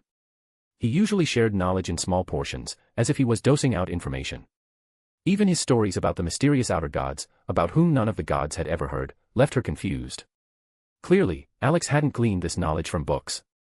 More likely, he had received it from someone or something. She studied him intently, wondering where he had gotten such information. It was becoming increasingly obvious that Alex was hiding much more than he revealed, and now she regretted refusing Volander when he had offered it. I hope his sister doesn't come running for revenge, Alex suddenly said, gazing thoughtfully into the distance. He squeezed the cigarette butt in his palm, burning it with fire. Otherwise, I'll send her to the moon. Then she'll definitely become a lunar goddess. Why would Artemis seek revenge for Apollo? She doesn't just dislike him, she practically hates him, because of his egoism and narcissism, Brunhild replied, raising an eyebrow. Well, if you say so. But if she does show up, her new home will be the farthest moon in our galaxy, Alex shrugged with complete indifference. Brunhild stared at him, confused, trying to figure out whether he was joking or speaking seriously. She was even curious how he planned to send the moon goddess to the moon. Gaul was also intrigued by this, her youthful face glowing with a mix of surprise and admiration. Meanwhile, Alex shifted his gaze from them and began surveying the stands. His eyes scanned the rows of spectators until they settled on the balconies reserved for the highest gods. There sat Zeus, Hermes, and Ares. However, Odin was nowhere to be seen. In the place where he should have been, only Loki sat, wearing an expression as if he had been dropped straight to the floor as a child. Alex frowned, considering Odin's absence. A possible scenario was already forming in his mind. If this one-eyed old man hadn't shown up, it was likely he had decided to prepare an alternative plan in case the main one failed. Alex felt that there was something important behind this. Meanwhile, in the center of the arena, Heimdall appeared in his usual eccentric attire, a long hooded jacket with no sleeves, puffy shorts, and massive boots. His appearance meant only one thing: the next duel was about to begin. All the spectators, both gods and humans, eagerly awaited the start of the battle. From the gates of the gods, it was obvious who would represent them in the next round. However, the mysterious gates of humanity, adorned with the image of a serpentine dragon, gave no clue as to which fighter would emerge. The symbol raised more questions than answers. Ladies and gentlemen, thank you for your patience. Who would have thought that yet another arena destruction would delay Ragnarok? Heimdall loudly announced, beginning his proclamation. The stands erupted with applause and cheers. From both sides, the gods and humans, sounds of jubilation filled the air. The anticipation had heightened the atmosphere to its peak. And here we go. The final battle of the gods versus humanity, Ragnarok. The 9th round. After the 8th round, humanity continues to lead with a score of 5-3. Who could have imagined that humanity would prove to be such a strong opponent? Heimdall continued, stirring the crowd with his energy. From the human side of the stands, joyful cheers rang out. People, anticipating yet another triumph, had already begun celebrating in advance. The gods, on the other hand, watched the proceedings with grim faces. None of them could have predicted that humanity would be so strong, that their fighters would leave the gods with no chance. Alex, sitting in his seat, stole a glance at Loki. The sight of his irritated face made Alex want to burst into laughter, but he held it in. The question already spinning in his mind was, which god would lose their patience first after Apollo's defeat? Odin or Zeus? Or would Zeus finally lose control after losing yet another family member in this war? In this round, which opens the final 5 battles, you can expect something special. Heimdall announced, raising the tension. Our fighters will make you hold your breath and make their battle unforgettable. Alex smirked, anticipating the crowd's reaction. He knew who would emerge from humanity's side. And it was none other than the legendary Dracula, who, according to rumors, had long been dead. The stone gates on the human side began to slowly open. From behind them emanated impenetrable darkness, a cold wind, and a dense, creeping mist. It seemed that something horrifying, not human but the very embodiment of a nightmare, was about to emerge from the human side. He was a great ruler. And a terrifying ruler. His cruelty to his enemies became legendary, his name instilled fear, and his actions turned into grim tales. Children were afraid to sleep after hearing about him. When the help of a god was rejected, he turned to the one who never ignores prayers. The ruler of Wallachia, who sold his soul to the devil himself in order to save his people. One man standing against the Ottoman Empire. A monster from the legends. Heimdall's voice echoed across the arena, captivating the audience. The mist grew thicker, and the tension in the air increased. All eyes were on the gates. The spectators, holding their breath, awaited the appearance of the mysterious fighter who was about to change the course of Ragnarok. At first, the audience was confused, not understanding which ruler Heimdall was referring to. However, as Heimdall continued his announcement, it became clearer who this mysterious fighter was. Those who figured out his identity were even afraid to speak his name aloud. The gods, upon learning the identity of this person, widened their eyes in astonishment. They watched intently as the stone gates from the human side slowly opened. Zeus briefly glanced at Brunhild. He immediately realized that she couldn't have been the one to bring this fighter. This could only mean one thing: there was only one person in the Colosseum capable of such a feat. Zeus's gaze focused on Alex. Alex sat in his seat with an indifferent expression, though he had a hard time hiding his smirk when he noticed Zeus's gaze. Meanwhile, among the humans, a commotion began. The believers from humanity's side began crossing themselves, as if they feared the arrival of the Antichrist or the embodiment of the devil. And then the silence was broken by the muffled sound of heavy footsteps in armor, coming from the depths of the gates. For centuries, his name echoed everywhere. He went by many names. They called him the Impaler, the son of the dragon, Dracula. Even his own people considered him a monster. And now he's here to protect humanity. Meet Vlad 3 Teeps. Heimdall declared loudly, pointing at the gates, from where the footsteps were growing ever clearer. From the dense darkness, a silhouette began to emerge, cloaked in shadow. In a moment, before the audience stood Vlad 3 Dracula. His crimson-black iron armor gleamed ominously, his long black hair fluttered in the cold wind, and his dark, tattered cloak trailed behind him. His right hand rested on the hilt of his sword, as if ready to draw it at any moment. The spectators from humanity were filled with a mixture of horror and awe. Before them stood the men they knew only from legends. The gods, on the other hand, were in a state of confusion. None of them had expected such a controversial and dangerous representative of humanity to step onto the arena. Alex watched the crowd's reaction. On the faces of the humans, fear and excitement were evident, while the gods looked bewildered. He merely smirked, anticipating the unfolding events. And now, against the very embodiment of cruelty and violence, from the god's side, comes him. Heimdall continued loudly, pointing to the stone gates on the god's side. The stone doors began to slowly open, and a bright sunlight streamed through the cracks. The light was so blinding that the spectators had to shield their eyes or turn away. Alex frowned, thinking, if I had a stone, I'd definitely throw it at that lamp. The light grew brighter until Apollo appeared on stage. His blinding radiance made Alex scowl in irritation. He could feel a strong urge to stand up and beat the sun god right there and then. But his attention was diverted by an unusual detail: his robo-dog, Gir, had already put on sunglasses. Seriously? Why does he need sunglasses? Alex thought, trying to stifle a laugh. Meanwhile, Heimdall continued. Why does this god emit such a bright radiance? Why do all the other gods admire him so much? His voice echoed throughout the Colosseum. Behind Apollo, the light shone so brightly that his silhouette was indistinguishable. However, the jubilation from the gods did not subside. They greeted their fighter with excitement. Maybe it's because of his silver bow and golden arrows with which he slayed Python. Or the beautiful melodies he created with his lyre. No, no, and once again no.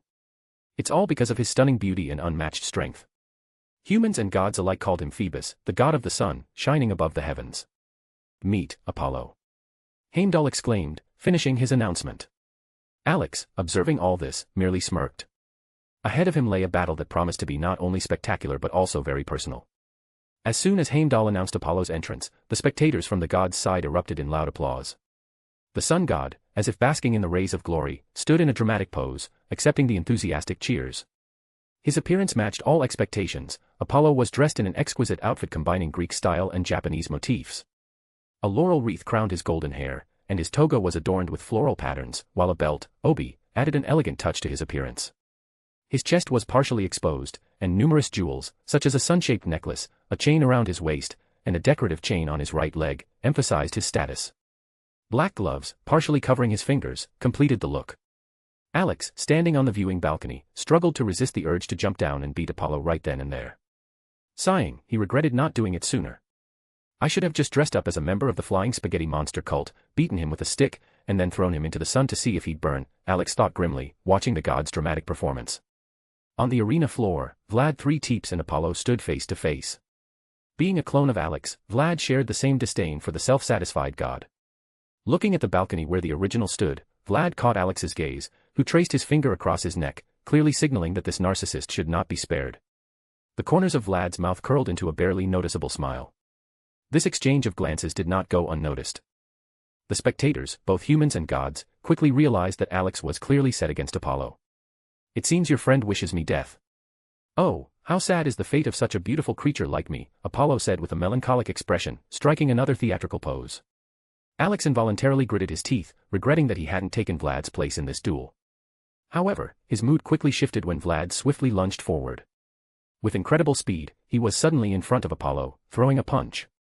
At the last moment, the sun god managed to leap back, and Vlad's fist sliced through the air mere inches from his face. How rude of you to attack someone who wasn't ready, Apollo said, his voice turning cold, and his face lost its earlier lightness. Vlad calmly lowered his arm and looked at his opponent, his gaze icy. This is war. Here, you're either ready or dead. If you want to continue your theatrics, you should have locked yourself in your heavens and never shown up here, Vlad replied, his voice just as cold. Sparks seemed to fly between Vlad and Apollo. Vlad silently observed the self-absorbed god, contemplating how to get closer and finally teach this narcissistic embodiment of the sun a lesson. You're rather grim, Apollo began, his voice laced with false sympathy. But what else would one expect from a man dubbed one of the cruelest rulers? The one who sold his soul and plunged into darkness. But I'm ready to offer you another path. How about turning away from the darkness and starting to pray to me, the great god of the sun, he finished, gracefully striking a dramatic pose as if performing a scene from a play. Vlad remained unmoved. His face stayed icy, and in his mind, the persistent voice of Gyrolul echoed, urgently demanding that he shut up Apollo with his fists. He sighed heavily, and steam escaped from his mouth as if his body were covered in frost. When I prayed to the gods, they didn't listen. When I begged for help to protect my people from invaders, they remained deaf, Vlad began coldly, his voice ringing like metal.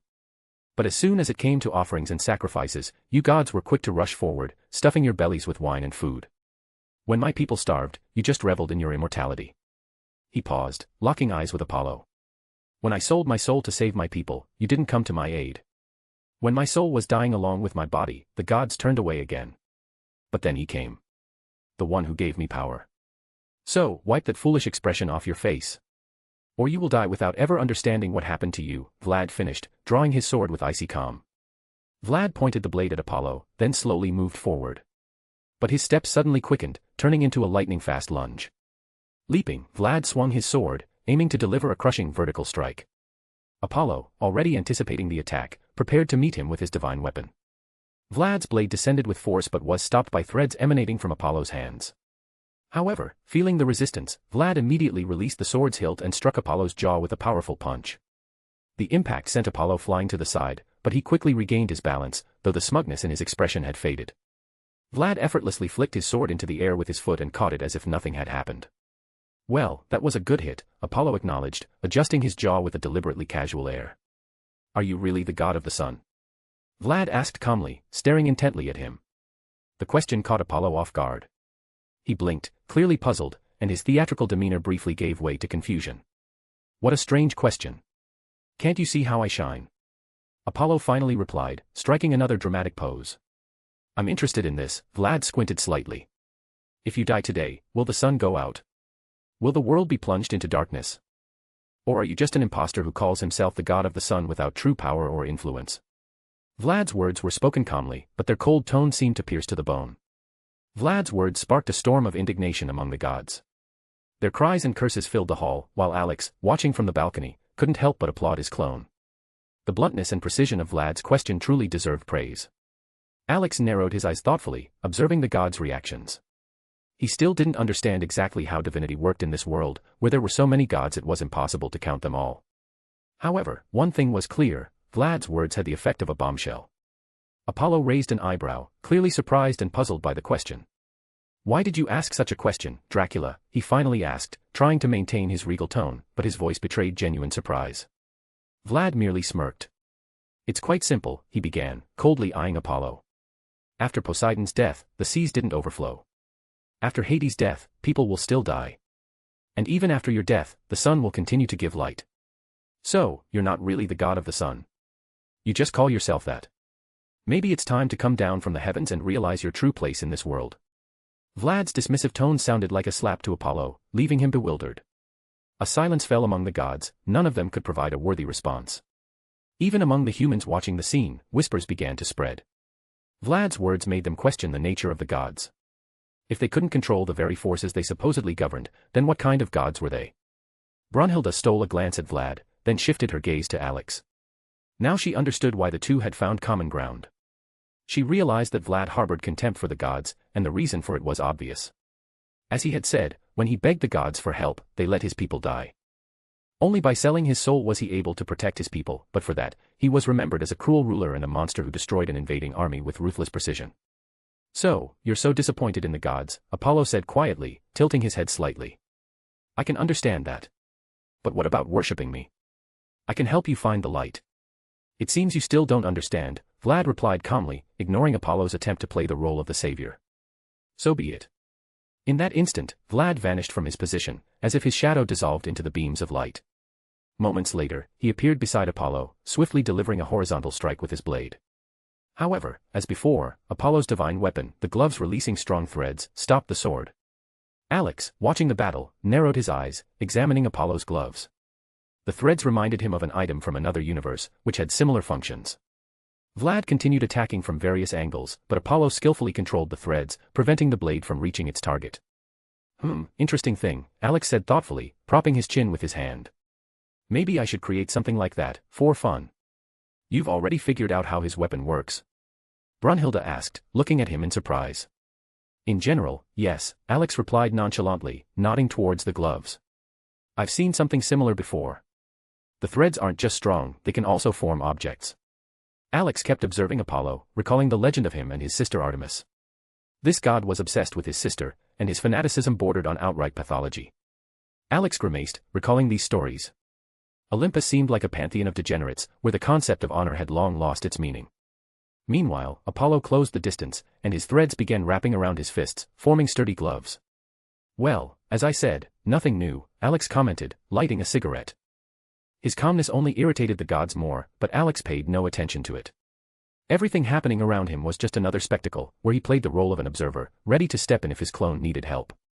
Brunhilde noticed Alex's lazy gaze, which surprised her a little. She had expected him to want to acquire Apollo's weapon for his collection, but it seemed he wasn't even interested. However, Brunhilde didn't know that Alex despised everything Apollo touched. For him, anything belonging to Apollo was considered filthy and unworthy of attention. "I thought you'd want to get that weapon, not decide to make something like it for yourself," Brunhilde said, her voice tinged with surprise. Even Gaul was looking at Alex in disbelief, clearly unable to believe what she had just heard. Alex just rolled his eyes, not wanting to explain why he considered anything related to Apollo repulsive. Meanwhile, Apollo, eager to show off his skills, theatrically waved his arms, activating his threads. They wrapped around his fists, transforming into massive combat gloves. Of course, he did this with his signature dramatic flair, hoping to impress the onlookers. "I think it's time to go on the offensive. How can I shine in this fight if I'm just defending?" "Don't you think so, Dracula?" Apollo said, striking a pompous pose. "Do as you wish. Just remember, you choose how you die," Vlad replied coldly, completely ignoring the god's theatrical tone. Apollo, realizing his dramatics hadn't made an impression, scowled. Clenching his fists, he made a couple of broad movements to stretch, then instantly closed the distance, attacking Vlad with a series of punches. Vlad effortlessly dodged the attacks, stepping aside or blocking the blows with his sword. At one point, he swung his blade, trying to push Apollo back, but the sun god skillfully avoided the strike. Instead, he crouched, preparing to deliver an upward blow. His fist rapidly approached Vlad's face, but Vlad raised his hand just in time to block the attack. "So, this is the limit of the great sun god," Vlad said coldly, looking at his opponent with clear contempt. Before Apollo could react, an iron fist struck his face. The blow was so powerful that Apollo staggered, but Vlad had no intention of stopping. He continued to strike until the sun god collapsed onto the stone floor. Vlad released his grip on Apollo's arm and looked coldly at the fallen body. However, giving Apollo time to recover was not his style. Lifting his foot, he aimed it downward, targeting the back of the god's head. Apollo managed to roll to the side at the last moment, and Vlad's heavy boot struck the stone floor with force, leaving deep cracks. The entire Colosseum erupted in loud cries as the spectators realized that the sun god's head had narrowly avoided being crushed. "Seems like your face is as tough as your ego," Vlad coldly remarked, looking down at Apollo. Apollo spat blood to the side, pretending as if nothing had happened. He dramatically straightened up, as if trying to erase the humiliation from the spectators' memories. The gods, seeing his confident demeanor, began chanting his name, encouraging him with their noise. "I hear their cries, I feel their support. They believe in me, and I will live up to their expectations. For such is the fate of the Supreme Being, the God of the Sun, the unmatched Lord Apollo," he said with pomp in his voice, striking a combat stance as if putting on another performance. "Like most gods, you're good with words. But actions are always secondary," Vlad replied coldly, sheathing his sword. His actions surprised the spectators, and even Apollo himself. Many wondered why he had sheathed his weapon at such a moment. In reality, Vlad had received a signal from Alex, who had asked him to only strike Apollo in the face. Vlad clenched his fists, assuming a combat stance. Apollo, noticing this, became even more theatrical, shining so brightly it seemed as though he wanted to banish the darkness from the Colosseum itself. His body radiated a blinding light, and his posture was so exaggerated that it only elicited a short sigh of irritation from Vlad. "Let's break that smug face of his," Gyrolol's voice rang out from behind Vlad in the form of a spirit. "That's exactly what I'm going to do," Vlad replied calmly. "Alex and I are on the same page. And if you're curious, this is the second Apollo to irritate me to this extent." Gyrolol quickly reviewed Alex's memories and discovered that Apollo from another world had been just as irritating and self-absorbed as this one. The two opponents stood facing each other, assessing who would make the first move. Vlad slowly exhaled, steam escaping from his mouth. He took a step forward, confidently closing the distance to Apollo. When the distance shortened, Vlad suddenly threw a punch at Apollo's face. Apollo managed to dodge just in time, turning his head to the side. However, this was part of the plan. Vlad knew Apollo would evade, and he used the moment to grab him by the back of the neck and yank him toward him. Apollo didn't have time to understand what was happening before his face was on its way to Vlad's knee. The sun god instinctively raised his hands to defend himself from the blow. However, Vlad, anticipating this, changed his tactic. His fist came down with crushing force on Apollo's neck, slamming his face into the stone floor. Vlad wasn't planning to stop. He lifted his leg, aiming to strike his opponent's head again. But Apollo, sensing the danger, rolled to the side at the last moment. Using his hands for leverage, he forcefully kicked in Vlad's direction. Vlad crossed his arms, blocking the attack. Apollo, realizing his strike had failed, pushed off the ground, doing a backflip and landing in yet another dramatic pose. The spectators, watching the unfolding scene, couldn't contain their emotions. They saw Apollo hit the ground for the second time, once again taking blows to the face. Many started cheering for Vlad, especially the men, shouting loudly. "Hit him in the face. Even harder, knock all that pomp out of him." Meanwhile, Alex watched the fight with a satisfied smile. His clone had once again performed brilliantly, and now blood was flowing from Apollo's nose, left from the blow that had driven his face into the stone floor. To be continued. Chapter 179, Light vs. Darkness. Alex watched the battle unfolding in the arena. His clone, acting as Vlad Dracula, was fighting against the sun god Apollo. Vlad had already managed to slam his fists into Apollo's annoyingly self-satisfied face several times, which never failed to make Alex smile widely. However, Alex was far from the only one enjoying the spectacle. The male spectators in the stands loudly supported Vlad, urging him to strike only at Apollo's face. At the same time, the female gods, outraged by the unfair treatment of the sun god, didn't hold back on sharp words directed at Vlad. Alex lazily leaned against the balcony railing, watching the arena. He tried to recall legends about Apollo, but only strange and not so flattering details came to mind: his obsession with his own sister, perverse actions, and, oddly enough, the claim that Apollo had invented boxing. Standing next to Alex were Gall and Brunhild. They were closely watching Vlad's movements, noting that each of his strikes purposefully landed directly on Apollo's face. Brunhild squinted and turned her gaze to Alex's satisfied face. "Is this because of you that Vlad is hitting Apollo only in the face?" she asked, narrowing her eyes suspiciously.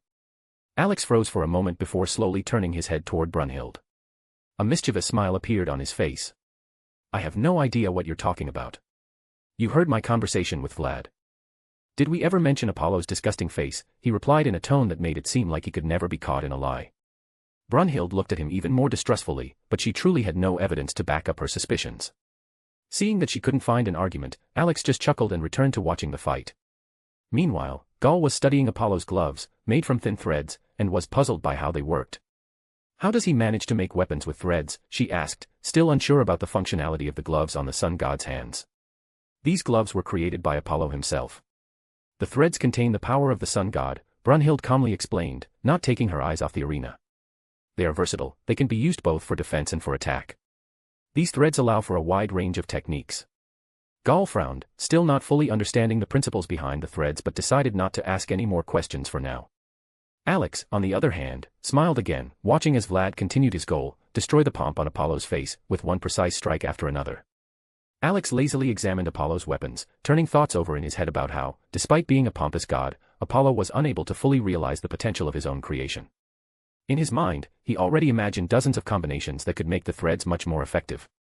The most obvious strategy to him seemed to be this: destroy the arena using the threads to create obstacles, which would limit the enemy's ability to maneuver. Then, traps could be set by stretching the threads at key points. While the enemy desperately tried to close in, Alex could form a bow and arrows from the threads, keeping his distance and finishing the fight without giving the opponent a single chance to counterattack. But Alex knew it was pointless to expect such a thing from Apollo. His entire essence was self-love and narcissism. This god was more likely to be concerned with looking impressive in front of the audience than with strategically using his weapon. "And what is this marvelous weapon called?" Alex asked lazily, tilting his head to the side. Brunhild, hearing the question, was slightly taken aback. Her usually confident gaze became suddenly uncertain. She hesitated, unsure of how to respond. The name of this weapon was tied to one of the most awkward aspects of Apollo's relationship with his sister, Artemis. Gall noticed her sister's discomfort and frowned. She couldn't help but wonder why Brunhild couldn't immediately answer such a simple question. Alex too frowned, noticing that Brunhild was avoiding looking him in the eyes. She usually didn't delay with her answers, but her behavior now seemed suspicious. Feeling the growing pressure, she finally gathered herself and said, "It's called Artemis threads." Her voice held no emotion. For a moment, there was silence. Alex's eyes widened in surprise, and then he burst out laughing so loudly that he had to hold his stomach. He laughed so hard that, had it not been for the noise from the spectators in the stands, his voice would have echoed throughout the Colosseum. Alex could barely stop, his shoulders shaking with laughter. "What's wrong with him?" Gall quietly asked, looking at him with mild confusion. Brunhild, on the other hand, felt disoriented. She couldn't understand what could have amused Alex so much. "What's so funny?" she finally asked, frowning. Alex struggled to regain his composure, wiping the tears from his eyes from laughing, and, taking a deep breath, turned to Brunhild. "Oh, I almost died again," he said, still smiling. "It's just that in the mortal world, there are legends about Apollo and Artemis. They say Apollo was a true degenerate, obsessed with his sister. He even tried to approach her under various pretenses more than once." Brunhild frowned even more as she processed his words. Gall silently shifted her gaze from Alex to the arena, and then back to his satisfied face. "Now I understand why Artemis hates him," Brunhild muttered, crossing her arms over her chest. Alex only smirked, mentally noting that even the myths in this universe had taken on a slightly ironic tone. Brunhild ignored Alex's comment about almost dying again, and focused on something else, his mention of legends where Apollo was obsessed with Artemis. She didn't know how to refute this, as there was some truth to it. It was because of this obsession that Artemis had preferred to keep her distance from the Greek pantheon, choosing to live a secluded life elsewhere. Gall, upon hearing Alex's story, widened her eyes in surprise. She looked back at Apollo, trying to reconcile the idea that this god, who had always seemed so majestic, was actually just a pervert chasing his own sister. The curiosity of the young Valkyrie was stirred, and she immediately began asking Alex for more stories about Apollo. While Alex, in a half-joking manner, continued telling Gall more and more legends, the battle on the arena raged on. Apollo, having missed another blow and having his face slammed into the ground, used his hands as support to launch a counterattack with his legs. Vlad, crossing his arms over his chest, effortlessly blocked the strike. Realizing his failure, Apollo pushed himself off the ground, did a somersault, and landed in a dramatic pose, which caused the female spectators to cheer. While the crowd marveled at his dramatic move, Vlad calmly observed it, mentally communicating with Gyrolol. "Hey, your name means squire. Can you change the appearance of your armor or weapons?" he asked. "I can." "Why?" "If it's to beat this clown even harder, just say the word," Gyrolol replied, hovering behind Vlad in her spiritual form. "Then add spikes to the knuckles of my armor. His face is starting to annoy me more and more." "Simple blows aren't enough to vent my frustration anymore," Vlad requested calmly. Gyrolol immediately got to work. Vlad's gauntlets began changing shape, and spikes resembling knuckle dusters appeared on them. Thanking her, Vlad focused back on Apollo. With a lightning-fast lunge, he rushed toward his opponent, who was still basking in the crowd's attention. The sudden screams of the female spectators made Apollo turn around. Seeing Vlad only a few steps away, he tried to react. Vlad landed a straight punch to his face, but Apollo, having already fallen for this trick once, managed to dodge and immediately counterattacked. His fist flew toward Vlad's torso, but Vlad lowered his elbow, protected by armor, and successfully blocked the blow. Apollo didn't give up and launched a series of rapid attacks, trying to confuse his opponent with alternating moves. Vlad remained calm. As Alex's clone, he had inherited not only physical abilities but also the cool-headedness to block and parry even the most complex strikes. Their exchange of blows was so fast that the spectators froze, holding their breath. Every movement, every strike and defense, was so coordinated that it felt as if the fight had turned into a dance. "Gyrolol, as soon as I pull my hand back, turn the glove into a dagger," Vlad thought. "Got it," the Valkyrie responded briefly. The game was getting more interesting. Vlad and Apollo continued their intense close-quarter combat, exchanging strikes. Vlad skillfully dodged or blocked each of Apollo's attacks, carefully studying his movements and waiting for the right moment to make his decisive move. Despite the annoying smile that never left Apollo's face, Vlad didn't get distracted, keeping his focus on his opponent. Their fists collided more and more often, not allowing Vlad to pull his hand back to prepare for a surprise attack. He knew that any hesitation or mistake could result in a missed blow. As Alex's clone, he shared his creator's belief: victory must be achieved without a single blow being missed. Blocked attacks didn't count, only the complete suppression of the opponent mattered. The spectators in the stands held their breath, frozen in anticipation. Neither fighter was giving an inch, and the tension kept building. Vlad saw Apollo's approaching strike, but instead of countering, he slightly turned his body, blocking his opponent's view. Dodging the blow, he subtly pulled his hand back, and in that instant, the gauntlet transformed into a dagger. When Vlad returned to his starting position, Apollo didn't even notice the change. Holding the dagger in an inverted grip, Vlad swiftly struck, aiming for Apollo's neck. Apollo reacted in time, tilting his head back, but the blade still left a thin cut on his neck. Apollo jumped back, pressing his hand to the cut. Seeing the drops of blood on his fingers, he looked at Vlad, his face contorted with a mix of irritation and mockery. The great ruler once again resorts to tricks to strike. "How low for someone who fancies himself worthy," Apollo remarked sarcastically, glaring at Vlad. The dagger in Vlad's hand gleamed and turned back into a gauntlet. Vlad gave Apollo a cold, contemptuous look. Even Gyrolol, the proud Valkyrie, was watching the god with obvious disgust. Gyrolol understood perfectly: in battle, the main thing is victory, not the methods used to achieve it. There are no rules of honor in war, and if there is an opportunity to catch the enemy off guard, it must be seized. Seems like your theatricality has gone to your head, and you've forgotten that in war, a warrior must use everything available to defeat his enemy. For you, a god who's been in wars, those words are just nonsense, Vlad said in a cold, harsh tone. Vlad's words made the warriors among the spectators nod in agreement. Each of them understood that, in battle, only one thing mattered: winning. There's no room for honor on the battlefield, where the stakes are life or death. Apollo heard the disapproving murmurs from the crowd. He glanced at Vlad, and it seemed that a hint of truth in his opponent's words had pierced his self-satisfied barrier. A smile returned to the god's face, and a spark of excitement appeared in his eyes. "Then attack, child of darkness. Show me all your tricks, and I will respond in kind," Apollo declared with pride, striking a dramatic pose. The spectators came to life again, eagerly anticipating the battle to reach a new level. Alex, sitting in the stands, felt his face twitch with irritation. Despite having been struck several times in the face and nearly losing his head, Apollo continued to strike dramatic poses as if everything was going his way. Meanwhile, steam began to pour from Vlad's mouth, as if the temperature around him had suddenly dropped. His hair stirred as if a strong wind was blowing through it. The spikes on Vlad's gauntlets disappeared, returning them to their original shape. A moment later, Vlad unsheathed his sword, which began to emit a bright light, gradually shrinking in size. When the glow faded, a spiked mace with a sharp iron tip at the end of its handle appeared in his hands. Vlad had decided to fully activate Gyrolol's abilities. Next to Alex, Gul watched in surprise as the weapon in Vlad's hands changed. Alex merely nodded, approving of his clone's actions. He had always liked the idea of switching weapons in the middle of a fight, but he knew that Gyrolol couldn't transform that quickly, it required time. Why did Dracula's weapon change? Isn't he used to fighting with a sword? Gul asked, still observing the battlefield. It's simple, Vlad decided to fully utilize Gyrolol's abilities, Alex answered calmly, leaning his elbows on the railing without taking his eyes off the fight. A slight look of surprise crossed Brunhild's face. She hadn't expected the famous Vlad Dracula to change his weapon in the middle of the fight and still effectively counter Apollo.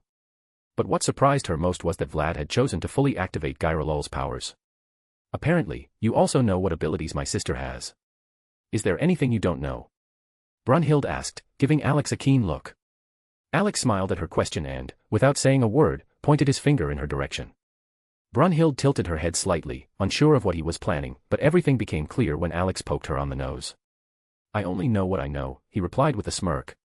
As for Gyrolol's abilities, you can understand them if you pay attention to the meaning of her name, which translates to Squire. I realized that when I noticed that Valkyries take on the form of different weapons corresponding to their names.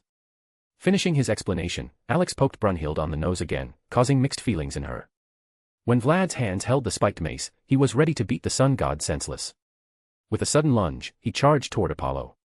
Raising the mace above his head, Vlad brought it down, aiming to deliver a crushing blow to his opponent's head.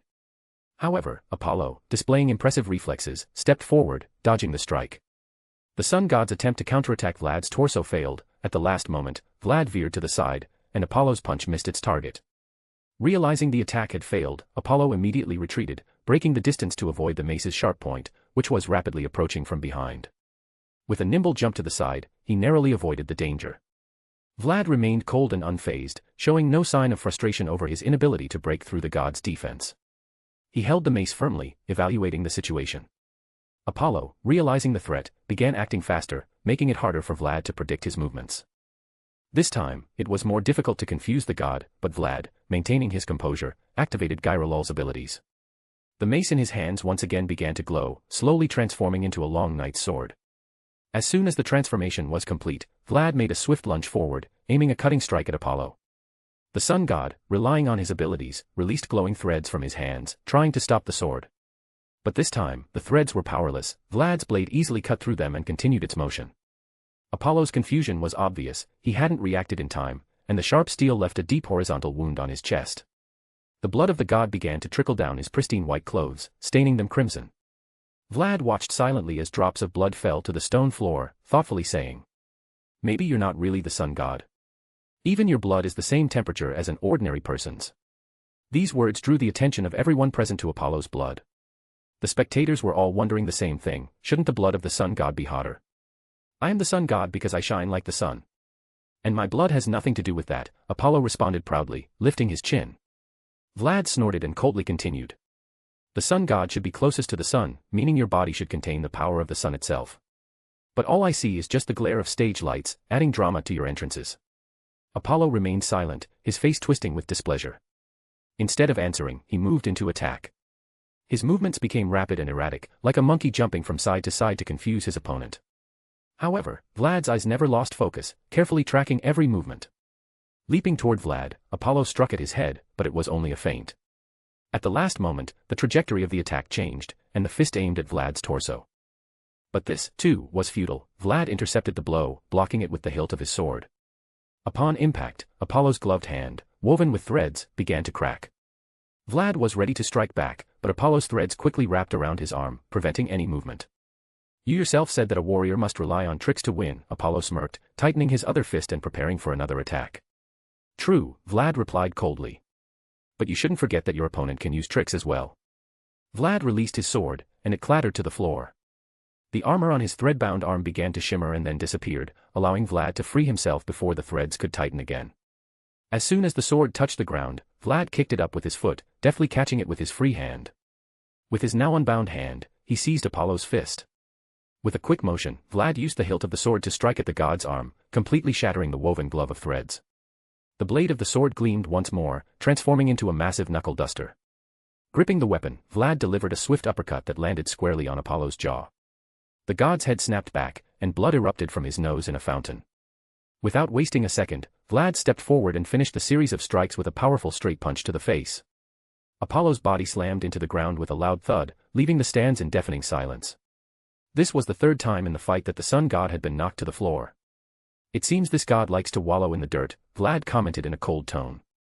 Let him crawl at our feet like a worm instead of spouting his pompous speeches, added Gyrolol, hovering behind Vlad in her spiritual form. Although Vlad smiled inwardly, his face remained expressionless. His gaze stayed fixed on the fallen Apollo, who, with wide-open eyes, stared up at the sky. The god's forehead was broken, and blood streamed down, staining his golden skin. Shouts of support echoed from behind, urging Apollo to get up. You're not so great if you've ended up on the floor again, Vlad coldly remarked. But these words didn't provoke Apollo's anger. Instead, he raised his hand to the sky, as if trying to reach the shining sun. A smile touched his lips. He didn't care about the pain in his chest, the blood flowing down his body. Unexpectedly, Apollo felt a long-forgotten sensation, the thirst for competition. The desire to win. Slowly, despite the pain, Apollo began to rise. Each blow from Vlad felt like a nail driven into his body, but it was the last one that made him feel as though a truck had hit him. Still, he straightened up, proudly pulling his shoulders back. You're right. I'm not as great as I thought. But, more than anyone, you should understand why I cannot afford to fall now. My soul burns with the desire to win. Here and now, I am more glorious than ever, Apollo declared, spreading his arms wide. Then prove it, sun god. Enough of the pompous speeches. Fight like a warrior. Show strength worthy of someone who challenges a monster, Vlad calmly replied. A smile blossomed on Apollo's face. His fingers twitched, releasing threads that began to intertwine in front of him, forming a complex pattern. Vlad tactfully stepped back, giving his opponent time to prepare. Apollo slowly brought his hands together until the knuckles touched, and, with a strange sense of triumph, he kissed his gloves. On the balcony, Alex, watching this gesture, grimaced in disgust. Damn degenerate, he muttered, his opinion clear that Apollo seemed to love his sister much more than he should. Brunhild didn't know how to react to what was happening. She couldn't deny Alex's words and fully understood his feelings. Apollo's gloves began to shine so brightly that his shadow seemed to come alive, resembling a liquid that spread across the ground. The shadow grew, as if preparing to give birth to something monstrous. Behind Apollo, a massive iron statue appeared, resembling an iron maiden but with long, movable arms. The statue's fingers twitched, and threads began to flow from them, intertwining with each other.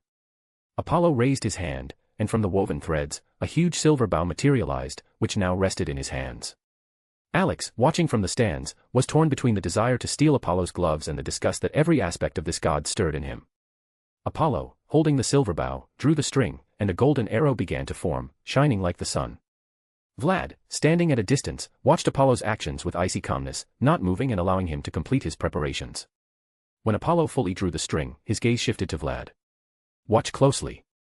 This is the ultimate technique of Phoebus. Apollo began, but didn't get to finish. Blood poured from his mouth. The crowd gasped, not understanding what had happened. When they looked down, they noticed a black spike sticking out of Apollo's stomach, piercing him through. The sun god, fighting through the pain, tried to loosen the bowstring, but his hands trembled, and his aim faltered. The golden arrow still flew, tearing off from the string, and sped forward with unimaginable speed. Even though it had deviated from its target, its power and destructive force left the crowd in awe. Vlad had already dodged the moment Apollo had first prepared to release the string. The arrow, shining like a sunbeam, passed by without touching him. The crowd froze, trying to understand what the black spike was that had pierced Apollo. Their eyes turned toward the statue behind him, but then their attention shifted to the shadow, which now looked ominous. From it, a spike, black as the night itself, was protruding, piercing the sun god's body. You must have heard, the brighter his light shines, the darker the shadows behind him will be, Vlad said calmly. His cold tone hit like the strike of a hammer. You forgot that I am born of darkness. Yes, my soul was saved, but my power remained with me. These words awakened realization in the spectators in the stands. They suddenly remembered why Apollo's stomach had been pierced by a dark spike earlier. Vlad Dracula, creature of the night, who once sold his soul to protect his people, and in return received dark powers that made him a monster. Apollo heard these words and, despite the pain, turned his head back. Blood was still flowing from his mouth, dripping to the ground. Turning, he saw his own shadow, from which the spike protruded, having pierced him. A bitter, self-deprecating smile spread across the sun god's face. You're right. The brighter the light, the thicker the shadows. Who would have thought that my radiance would turn against me, Apollo said, not taking his eyes off his shadow. Vlad said nothing, only a cold puff of breath escaped his lips. Behind Apollo, from the shadow, emerged a multitude of spikes that, like stakes, pierced the iron statue standing behind him. Each new spike stabbed into the goddess's metal shell, leaving her no chance to withstand such a force. When the last spike broke through the statue, it began to collapse, losing its form and integrity. Apollo watched the spectacle with bitterness. Seeing his creation fall, he merely smiled sadly. Then, he slowly turned his head to look at Vlad, but instead of the usual appearance, he saw a face hidden in shadows, with only the bright crimson eyes gleaming. These were the eyes of a monster watching from the depths of darkness. The spectators in the stands froze, gripped by primal fear. Vlad no longer wore the armor that had once protected him. Instead, his body was now covered in a black penitential suit, its torn straps hanging as though they had been ripped apart by an unimaginable force.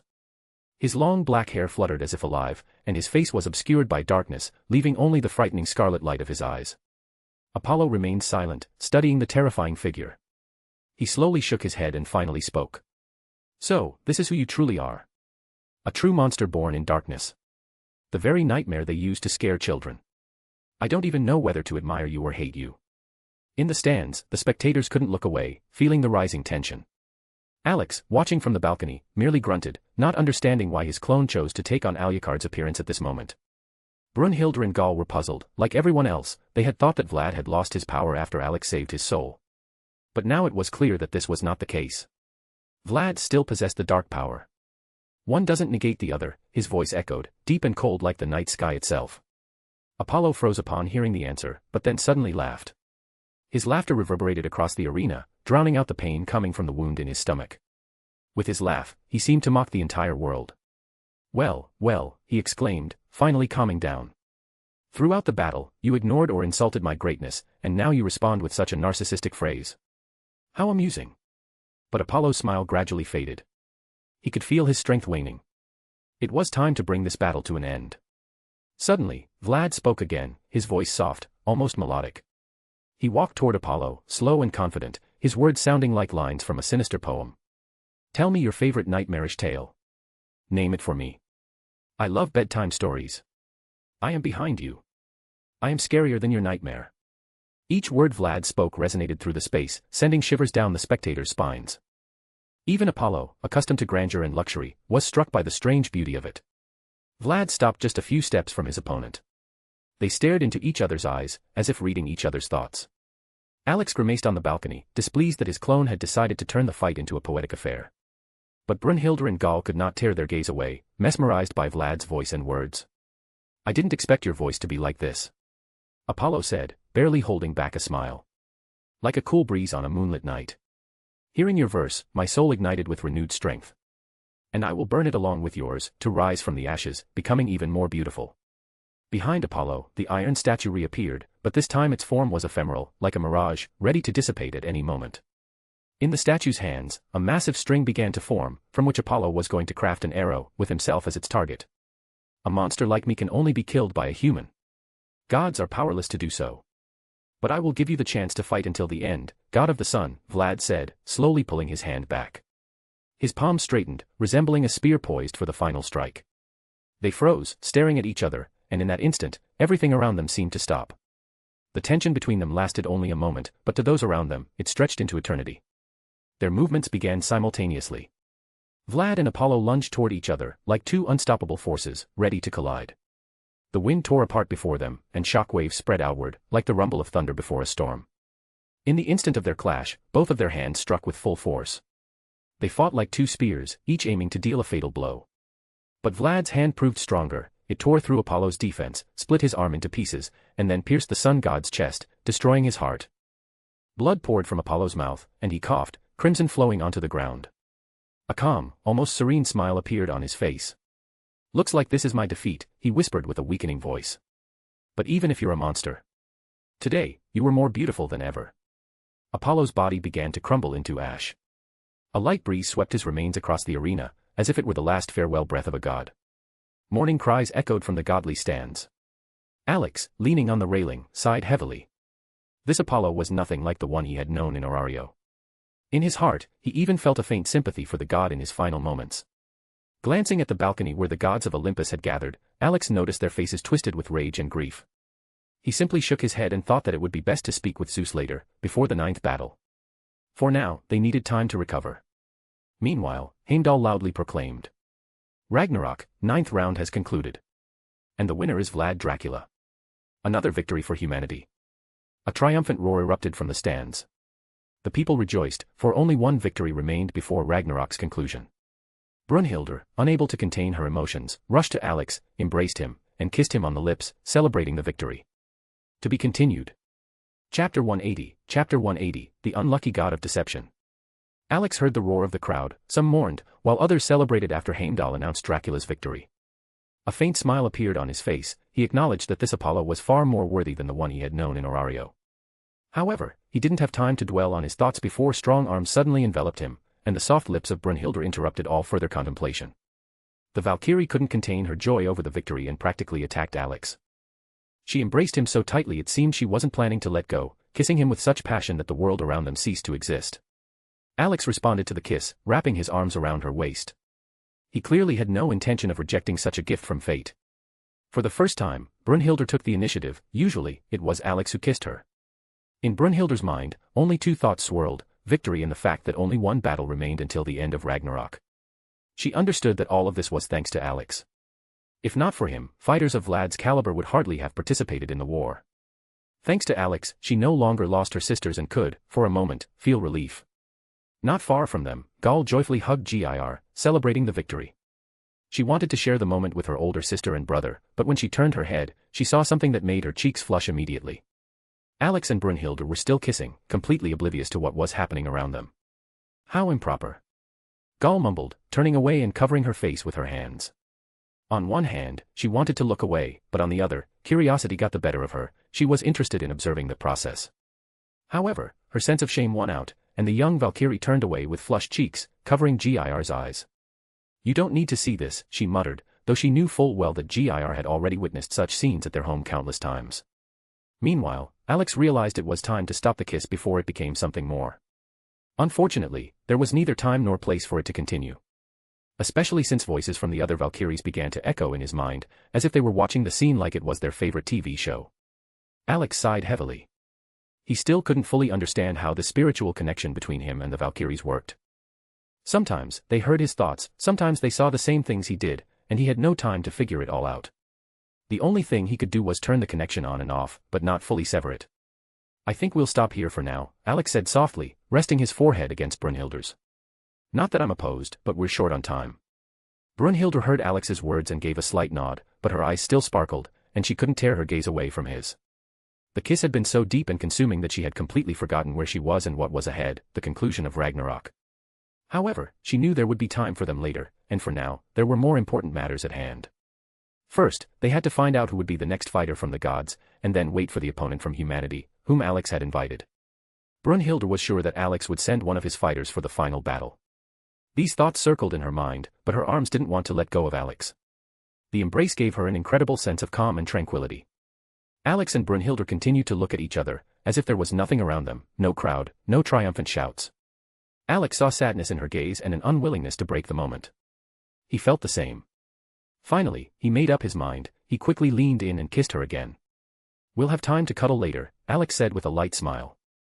"But for now, we need to prepare for the final battle." Brunhilde sighed and reluctantly loosened her embrace. Then, taking Alex by the arm, she prepared to leave. Alex turned around and called out to Gaul, whose ears were still burning from what she had seen, and Gir, whose head was still being held, preventing him from turning. "Hey, don't lag behind," Alex called, throwing them a quick glance.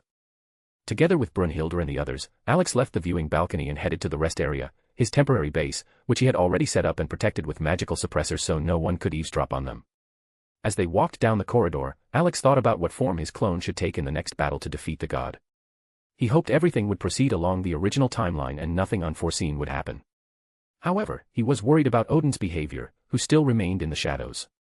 In the last two battles, the one-eyed old man hadn't been seen in the stands. This could only mean one thing: he was scheming and already making preparations in case his plans failed. Alex walked alongside the Valkyries, but the feeling of unease didn't leave him. All he had managed to understand during this time was that Odin was somehow connected to the power of the outer gods. Most likely, he was preparing a large-scale sacrifice to bring an outer god into this universe or awaken one. Maybe even both. One didn't exclude the other, and that only meant one thing: the one-eyed old man was planning something truly massive. Most likely, that one-eyed bastard will start acting at the very end, Alex muttered, thinking aloud. Brunhilde turned her head and looked at him closely. She immediately understood that he was talking about Odin, but wasn't quite sure what he meant by start acting at the very end. What do you mean? She asked, tilting her head slightly. Alex blinked and looked at her with mild surprise. Did I say that out loud? He asked, raising an eyebrow. Brunhilde rolled her eyes and nodded, confirming Alex's words.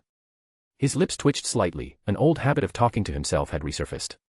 However, Alex decided to explain what he meant to clarify his thoughts and plans for Brunhilde. The 10th battle will be won, one way or another, Alex began calmly, turning his gaze to Brunhilde. But what worries me is that Odin is nowhere to be seen. The one-eyed man hasn't been in the stands for several battles now. That means he's planning something. And I'm sure he'll interfere at the very end to carry out his schemes. Brunhilde paused in thought. Unfortunately, she hadn't paid attention to the balconies where the gods sat, so she hadn't noticed Odin's absence. But Alex, as always, had noticed everything and was already thinking ahead about how to protect the spectators and counter any potential threats. Gaul was quietly walking alongside them, carefully listening to their conversation. For the young Valkyrie, all this planning was too complicated. Some of Alex's words made her head feel like it was literally boiling from the pressure. And who are you going to send into the 10th battle? Brunhilde asked with an interested tone, turning her gaze to Alex. Alex thought for a moment, stroking his chin with his free hand. If he remembered correctly, the next fighter from the gods was supposed to be either Susanoo no Mikoto or Anubis. If it was Susanoo, it would make sense to send out a fighter from the same region. But if Anubis appeared, things would get much more complicated. Alex didn't know much about him. In Egyptian mythology, Anubis was associated with the world of the dead and was considered the judge of souls, but the details of his abilities escaped his memory. Alex pondered, sifting through possible options, while Brunhilde patiently waited for his answer. Alex's thoughts were interrupted by a voice coming from behind them. I'll be next. Alex and Brunhilde turned in unison at the sound and saw a trio of samurai slowly approaching them. Alex recognized them immediately. It was Okita Soji, Sasaki Kojiro, and another samurai whose name Alex couldn't recall. Alex's group stopped, waiting for the samurai to approach. Alex crossed his arms over his chest and, with a slight smirk, addressed Sasaki. Old man Sasaki, can't you sit still? Still wandering around the Colosseum looking for trouble? Oh, kid, Sasaki said with a mock-hurt expression, that's insulting. I thought we had become friends after we both drew our swords against the gods. And note, I didn't even accuse you of stealing my fight and punching me in the stomach. Alex merely rolled his eyes at Sasaki's behavior and focused on the young samurai. His attention was drawn to Okita Soji, the young man who seemed to live only for battle. Alex watched him and couldn't help but wonder how one should even approach a fighter whose obsession with combat often bordered on madness. Okita was a young man who looked more like a teenager. His long, dark brown hair was tied back in a neat ponytail. A black and red checkered scarf wrapped around his neck, and his violet kimono, under a haori patterned with the shinsengumi dandara, along with grey hakama, gave him both a serious and daring appearance. But what drew Alex's attention the most were his eyes, narrow like a predatory cat's, with vertical pupils that gave the samurai an unnatural, intimidating look. All Alex knew about Okita boiled down to one thing: the guy was obsessed with battles. Not just obsessed, he craved fights like a person in the desert craves water. And why should it be you? Brunhilde asked calmly, casting a careful glance at Okita Soji. Alex gave her a brief look but remained silent. He was curious himself, what could Okita say in his defense? Of course, this didn't mean Alex would allow him to fight. The 10th battle was too important, too risky, to trust some guy, no matter how talented. Because I'm the one who won't allow myself to lose, Okita replied with burning eyes, his sheer stubbornness flaring up. Alex stared at him silently for a moment, trying to comprehend how absurd that statement sounded. I can't allow myself to lose, what did that even mean? Alex's face reflected his thoughts eloquently, and Brunhilde suppressed a smile, noticing the "are you serious" expression on his face. Alex couldn't help but recall heroes who relied on the power of friendship at the decisive moment of battle. Yes, Okita was a strong swordsman, that much couldn't be denied. But that was all. Alex had already come up with a plan where his clone would fight instead of a living fighter, a clone capable of standing up to Odin if he decided to intervene. Brunhilde was about to tactfully reject Okita, but Alex beat her to it. Sorry, Okita, Alex spoke calmly, his gaze firm and serious. It's not about your strength or skill. It's just that my fighter will take the 10th battle. Sasaki raised an eyebrow in surprise when he heard Alex's calm tone. He remembered how Alex fought for the right to face Poseidon. Back then, his voice was full of stubbornness and anger. But now, Alex's words were cold, calculated, and composed. But to Okita, those words came across more as an insult than an explanation. If I'm stronger than your fighter, does that mean I can step into the ring? Okita asked, revealing a bloodthirsty smile that sent a chill down the spine. Alex squinted at him slightly, his voice calm but laced with challenge. You won't even have time to draw your sword before you're eager to fight. But fine. If you can draw your blade right now, I might consider your candidacy. Brunhilde looked at Alex in surprise after his words. She hadn't expected him to say something like that. In her eyes, Alex was a man who preferred to keep everything under control, eliminating any flaws in his plan even before it was set into motion. She also knew that he only selected fighters from his inner circle, considering everyone else too unreliable. Alex's words sounded like a challenge to Okita. The samurai grabbed the hilt of his katana and tried to unsheath it, but unexpectedly, the blade got stuck in its scabbard.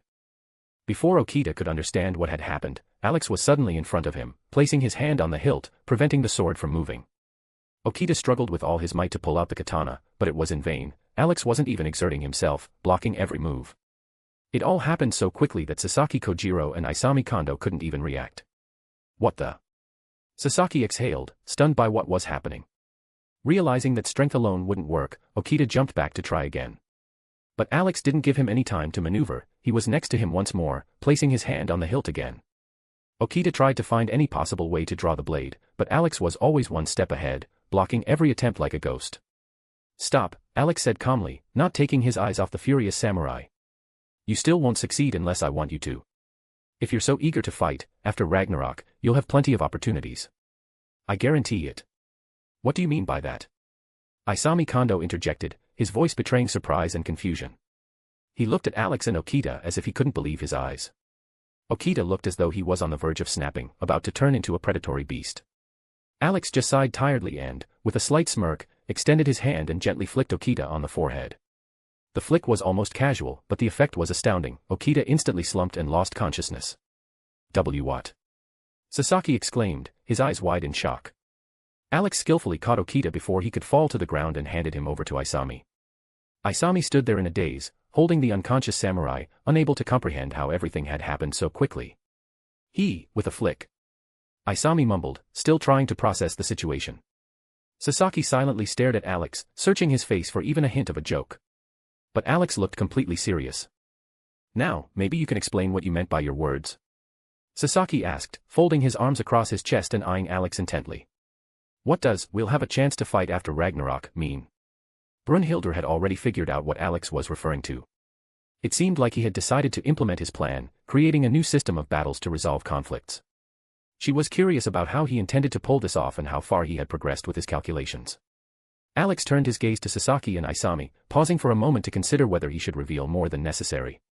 But the plan was already at its final stage, and there was no point in keeping it hidden any longer. After Ragnarok, I plan to create a battle system in the arena, Alex began, carefully choosing his words. Conflicts will be settled through combat, but without any deaths. Defeated fighters won't die, and these will be team battles.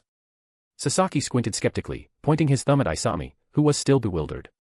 Could you elaborate? Sasaki said. Because everything you've said has only confused me and Isami more. Alex smirked, anticipating the flood of questions that were about to come. He looked at Sasaki and Isami, whose faces clearly showed confusion. Sighing in exhaustion, he rubbed his face with his hand, realizing that his brief explanation hadn't been understood. It seemed like he'd have to spend more time explaining his idea. All right, let's go over this step by step, Alex began, trying to speak clearly and simply. The essence of the system is that two conflicting sides each choose 5 fighters. It doesn't matter who they are, gods, humans, or anyone else.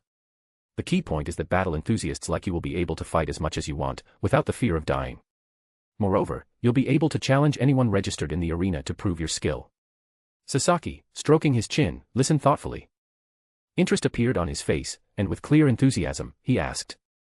So, you're saying we can fight different opponents and even challenge anyone if we want? Exactly, Alex nodded. The only restriction is that you can only challenge those who are registered in the system. I might even add a ranking or rating system. That way, there'll be more motivation, you'll be able to boast about who's the best. Sasaki thought even deeper. The idea seemed brilliant to him: unlimited duels, the ability to challenge the strongest fighters, and if rankings were added, the spirit of competition would only intensify. What about the gods? Isami suddenly asked, interrupting Sasaki's thoughts. They have more strength by nature. Can they only be defeated with the power of the Valkyries? Don't worry, Alex replied calmly. All fighters will be on equal terms. Victory will depend solely on skill and technique. If a god relies on their divine weapon, it will have the same strength as an ordinary weapon without any divine effects. In the end, it will all come down to who has better mastery of their skills. Isami nodded, processing the answer.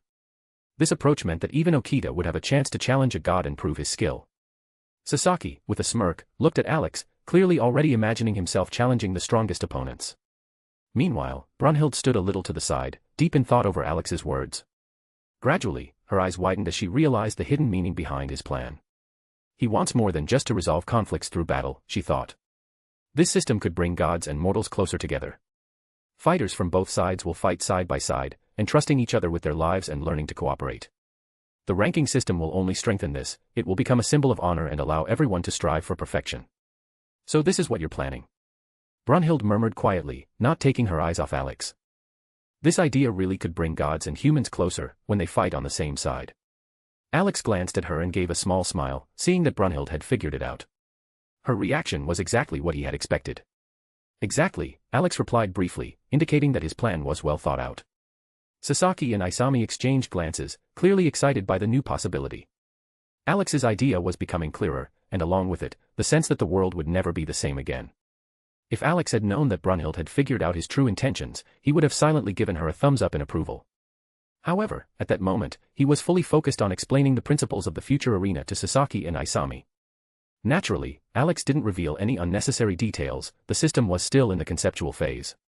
After finishing his explanation, he watched the two samurai with interest, waiting for their reactions.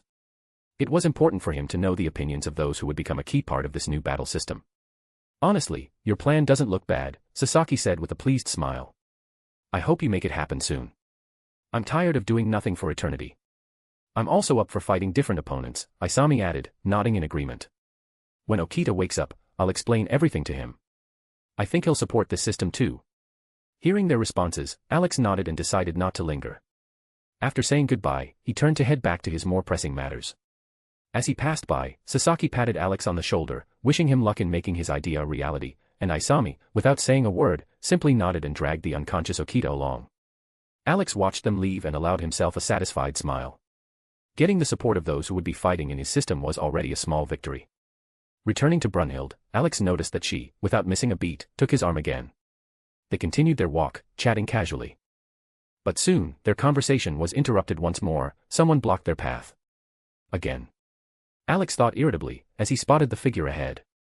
Gall immediately hid behind Alex, peeking fearfully from behind his back. Brunhild's face turned expressionless, as if made of stone, and dark black lines began to appear on Alex's face, a sign of his growing irritation. This time, their path was blocked by none other than Odin himself. It's over, came the low voice of Odin, your fate is sealed. Both humanity's and yours. Alex simply snorted, scrutinizing the figure in front of him. A single glance was enough to tell that this was not Odin. The appearance was perfectly replicated, but something in the mannerisms and voice gave the impostor away. Loki, Alex thought with mild irritation, that damn trickster is looking for trouble again. Brunhild, like Alex, immediately understood. Her eyes narrowed as she spoke. This is not Odin. Loki, enough with the theatrics. Be ready for what's coming, Brunhild. And your death is not far off, Voldegod, Loki continued, still hiding behind the guise of his father. Alex raised an eyebrow, looking at Loki in surprise. He tried to understand what this slippery god had against Brunhild. A moment later, it hit him, Loki, that damn stalker. The pieces of the puzzle fell into place, and Alex's eyes filled with empty exhaustion. Brunhild is only mine as a Valkyrie, he thought. I really don't need to get involved in these bizarre mythological relationships.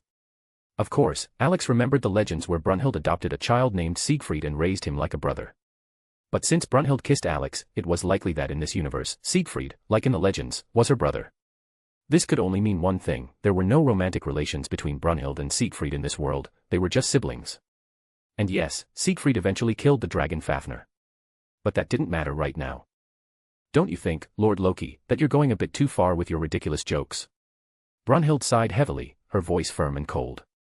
Well said, Alex added, crossing his arms over his chest and smirking sarcastically. Listen, slippery face, did you even try to disguise yourself? In the end, you still messed up. Loki, hiding behind Odin's guise, was clearly displeased with this response. Alex just smirked to himself, watching his reaction. Joking with Loki is always fun, but he's asking for it, Alex thought, preparing for the next wave of foolishness from the god of mischief. Brunhild sighed again, but this time with some relief. Everything was falling into place. Loki's disguise began to fade. As his true form returned, the face of the god of mischief was etched with black lines of fury. His gaze was full of obsession, focused on Brunhild, who calmly held Alex's arm. Alex caught the madness in Loki's eyes and smirked, innocently and yet mockingly. However, Loki didn't notice this. His full attention was focused on Brunhild, which only irritated Alex more. I expected a more frightened reaction from you, Brunhild, Loki croaked, throwing her a dark glance before turning it to Alex. As for you, Voldegod, your time will come very soon. As for my time, it's not for you to decide, Alex replied with a hint of sarcasm, grinning. But your dose of positivity is just around the corner. GIR, give this idiot a dose of positivity. The robo-dog immediately followed the command. The shocker's charge struck Loki in the leg, making his body twitch in convulsions. White smoke began to pour from his mouth, and he collapsed to the floor with a dull thud, frothing at the mouth. Alex raised his thumb in approval, and GIR, proudly puffing out his chest, also gave a virtual thumbs up. Brunhild stood frozen, watching everything unfold. Her gaze slowly drifted from Loki, who was lying on the floor, to Alex, who was smiling contentedly while patting GIR on the head. Meanwhile, Gal's eyes were so wide that it seemed they might pop out of her head. Was that necessary? Brunhild finally asked, unable to hide her empty stare. What did you expect? Alex replied, grinning. When a guy obsessed with you shows up, you need to act quickly and decisively. I was just using a tried-and-true tactic for scaring off persistent suitors. Brunhild tried to argue, but, just like last time, Alex once again presented an irrefutable argument. She was about to respond when she suddenly heard a dull thud. Turning around, she was astonished to see GIR, with mechanical calm, kicking Loki in the groin. Alex, watching this, couldn't hold back and burst out laughing loudly. Nice, GIR. Knock his balls out, he laughed, clutching his stomach. I don't even know what to say.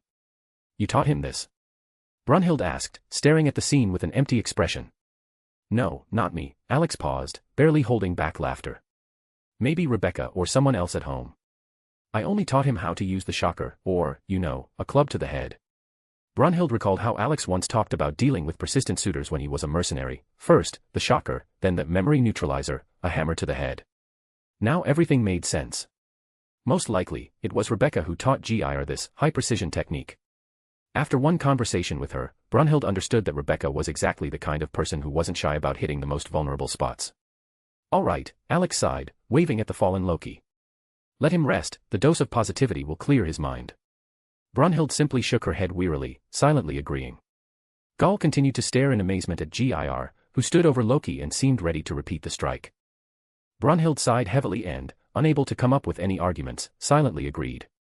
Alex, not even bothering to glance at Loki, confidently led her forward. Gal threw one last look at Loki, sprawled on the floor, and hurried to catch up with them. GIR, realizing he had been left behind, decided to deliver one last bonus strike. A familiar dull thud sounded, making Alex turn his head. He smirked slightly, understanding that the robodog had most likely broken something important in Loki's groin area. You're cruel, GIR, Alex quietly chuckled, continuing on his way with a satisfied look. When they reached the rest room, Alex swung the doors open and froze in the doorway. Before him lay a familiar, yet unfamiliar scene. Buddha wasn't sleeping but had lazily sprawled in a chair as if he'd been expecting their arrival. Gyralol sat next to Gondal, engrossed in an animated conversation.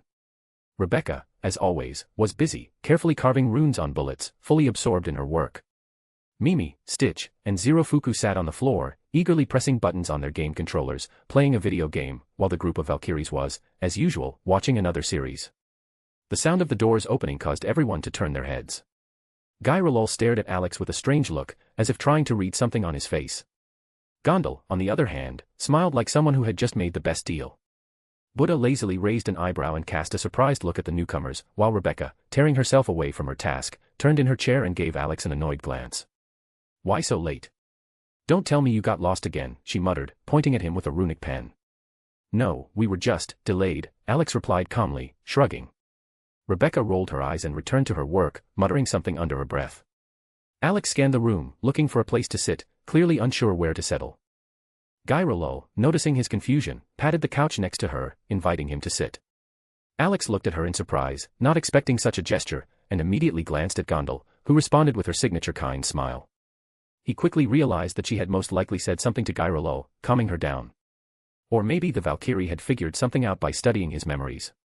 Sitting down next to Gyrolol, Alex leaned back against the couch and sighed in relief. Brunhild sat on the other side, giving Gyrolol a suspicious glance, as if ready to say something at any moment. Buddha lazily rolled over in his seat and looked at Alex, clearly interested in his pleased expression. "Achan, what delayed you so much? Your face is practically glowing like a child's," Buddha asked with a smirk. Alex absent-mindedly touched his face and suddenly realized he was smiling. Rebecca, hearing the question, also turned her head, raising an eyebrow in curiosity. Brunhild, on the other hand, cast Buddha a blank look, clearly unimpressed by the topic being brought up. "Well, first, we were stopped by samurai," Alex began, smirking. "One of them challenged me to a fight. I knocked him out with a flick of my finger." Buddha grunted approvingly and gestured for Alex to continue. "And then," he asked, noticing that Alex's smile had grown wider, as if he was about to burst out laughing. "Then." Alex paused, savoring the moment. "When we moved on, Loki popped out from around the corner, pretending to be Odin. And, I really didn't like the way he was looking at Brunhild." Buddha raised an eyebrow in curiosity, and Rebecca, hearing Loki's name, grimaced but kept working, now listening intently to the story. Brunhild slightly furrowed her brow, glancing furtively from Alex to Buddha, preparing for the continuation. All eyes turned to Alex when he mentioned Loki's appearance and his intense gaze at Brunhild. The Valkyries exchanged knowing looks. They all knew that Loki had a strange, obsessive attachment to Brunhild, bordering on obsession. Brunhild herself sat with an unreadable expression, clearly unsure how to react to Alex's statement about not liking the behavior of the god of lies. "So what did you do?"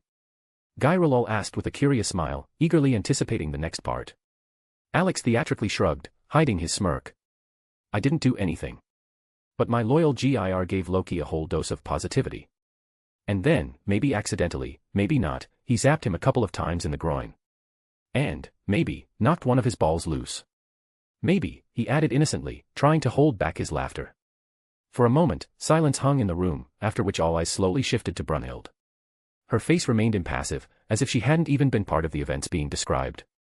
No emotions, no hint of embarrassment, just complete emptiness. Rebecca was the first to crack. She looked at Gir, who, noticing her gaze, proudly gave her a thumbs up. That was the final straw. Rebecca burst out laughing so loudly that she even dropped her runic pen. "Damn, at least someone put that slippery bastard in his place," she said through her laughter, wiping tears from her eyes. Buddha, noticing Brunhild's stone-cold expression, smirked and immediately understood that Alex wasn't exaggerating. Realizing he had missed such a moment made him sigh with slight envy, but laughter still won out. "Ah, too bad I didn't see that with my own eyes," Buddha rumbled, bursting into infectious laughter. Gyrolol smiled at Alex, admiring how he had handled the situation. Loki had never been her favorite, and the fact that this trickster had gotten what he deserved gave her unrestrained pleasure. Gondal, sitting nearby, also smiled, but her gaze was more calculating. She understood that Alex could have been much harsher with Loki, but since the god of lies seemed to be part of his plan, Alex had refrained from more drastic measures. The room filled with laughter and lightness. Alex, leaning back on the couch, allowed himself to relax, but his thoughts were elsewhere. While the others enjoyed the moment, he was already considering the next step, namely, choosing the fighter who would face Susanoo. To be continued. Chapter 181, Preparing for the Finals. Alex sat on the couch, tilting his head back, enjoying the rare moments of peace. The room was filled with an upbeat mood, laughter, jokes, and ease filled the space. Everyone was enjoying the little things, especially the recent incident when Gir, his faithful robodog, intentionally hit the god of lies, Loki, in the groin. Alex struggled to suppress a smile, hoping Gir had recorded the moment. He imagined rewatching the footage later in the evening, and Rebecca would no doubt try to use it to annoy a certain red-haired goddess, Loki. Alex sighed heavily, anticipating how this would inevitably turn into another argument between Rebecca, Hestia, and Loki. Previously, only two goddesses were involved in this theater of dramatic conflicts, but now their duet had turned into a trio, with Rebecca eagerly adding fuel to the fire. Meanwhile, Brunhild, seemingly detached from the general merriment, was thoughtfully scanning the room. She began noticing strange details. All her Valkyrie sisters, who had participated in battles, were gathered, but their contractors were absent. It seemed suspicious. Brunhild recalled how Alex had recently sent his friend Titus home, but even that didn't rid her of the feeling that something was off. She carefully observed her sisters and noticed something even more unsettling. Gondal appeared to show an unusual closeness to Alex, as if she'd known him for years. Gyrolol also acted similarly, as if there was something more between them than just an alliance. And Hlok had even approached Alex, demanding sweets for herself and Alvidar, as if he owed them something. All of this raised suspicions in Brunhild, as if a picture was slowly unfolding before her that she hadn't noticed before. Her thoughts were interrupted by Buddha, who, smiling widely, asked, "Achan, don't you want to explain what Din Din is up to? Or are you still thinking about the plan of that one-eyed old man?" Alex opened his eyes, slowly straightened up, and met the focused gazes now directed at him. He frowned, not understanding why the Valkyries, with whom he shared a spiritual bond, hadn't just read his thoughts. Their embarrassed smiles quickly made him realize that it was his plan not to reveal anything until the last moment. Sighing in defeat, Alex turned to Buddha. "In short, this old bastard is planning a grand sacrifice to summon an outer god. Which one, I don't know. But he won't succeed anyway." Alex paused, counting on his fingers. "So, we just watch the 10th battle, wait for him to bring out his spear, and then I'll hit him with a stick and take the spear for my collection." His tone was calm, but the words sounded as though he was talking about something completely mundane. Brunhild looked at him with a dry gaze. Even in such a situation, he was thinking more about adding to his weapon collection than about the fact that Odin could summon a catastrophically dangerous creature. Gondal and Gyrol all shot reproachful glances at him, their faces seemingly saying, "Do you think we're not enough for you?" Buddha, thoughtfully stroking his chin, processed what he had just heard. Suddenly, he slapped his fist into his palm, realizing the essence of the plan. "Well, as they say, the simpler, the better. But you do understand that he might have reinforcements. We don't know exactly how many helpers he has. Not to mention the monsters he could summon to his aid. And all of this will happen right in the arena, where there will be plenty of people." "I know," Alex replied, a faint smile on his lips. "But who said I don't have my own surprises?" Alex stared at Buddha, raised his thumb up, and nodded in approval. His confidence slightly reassured Brunhild, but at the same time, she remained on alert. Thoughts swirled in her mind about how Odin had likely prepared helpers and might even be planning to summon monsters like Fenrir. "Actually, I already set up a barrier around the arena, back during the battle between Beelzebub and Titus," Alex began to explain calmly, crossing his arms over his chest. "As for Odin's helpers, Rebecca is already done with the god-killing bullets. Even if there are a lot of them, I have Gir and Mimi. They'll handle any surprise without a problem. And it'll all end once Odin kicks the bucket," he added with a satisfied grin, clearly anticipating his victory. Buddha stared at Alex, amazed at how much he had thought things through in advance. He remembered how the barrier Alex created had prevented Beelzebub's black dome from spreading to the stands. Rebecca, hearing her patrons being mentioned, smirked proudly and began loading her sniper rifle with runic bullets. She was already imagining how soon she'd have the chance to shoot at gods. However, both Brunhild and Buddha were still uneasy about how much Alex relied on his robo-dogs. If Gir and Mimi knew about this, they would probably be outraged. Both were equipped with combat modes and weapons personally designed by Alex, making them some of the most dangerous creatures in the arena. Brunhild watched Alex carefully, her gaze filled with understanding. He had prepared everything, but he still hadn't chosen a fighter for the 10th battle. He had previously rejected Okita, but had not suggested a replacement. "So, where's your fighter for the 10th battle?" she asked with a slight reproach, gently touching his hand. Alex froze for a moment. He felt a light sweat run down his back. Until he decided on a fighter, changing the subject seemed like the only option. "Have the gods already chosen their participant for the 10th battle?" he asked, trying to sound calm. Brunhild didn't notice his tension. She took a tablet out of her pocket and showed him the name of the god's fighter. Alex glanced at the screen and saw Susanoo no Mikoto. Everything seemed to be following the original timeline, which reassured him a bit. Sighing, he contacted his clone, who was nearby, eagerly devouring another portion of sweets from his inventory. "Take the form of that swordsman," Alex ordered briefly. "He'll be here soon." "I told him where to find us," Alex added aloud. Then his gaze turned to Brunhild. "But where is the Valkyrie who will be his partner?" Normally, the Valkyries appeared before Alex's clone could take on a new form. But as soon as Alex asked the question, the doors opened, and a Valkyrie entered the hall, destined to be his clone's partner.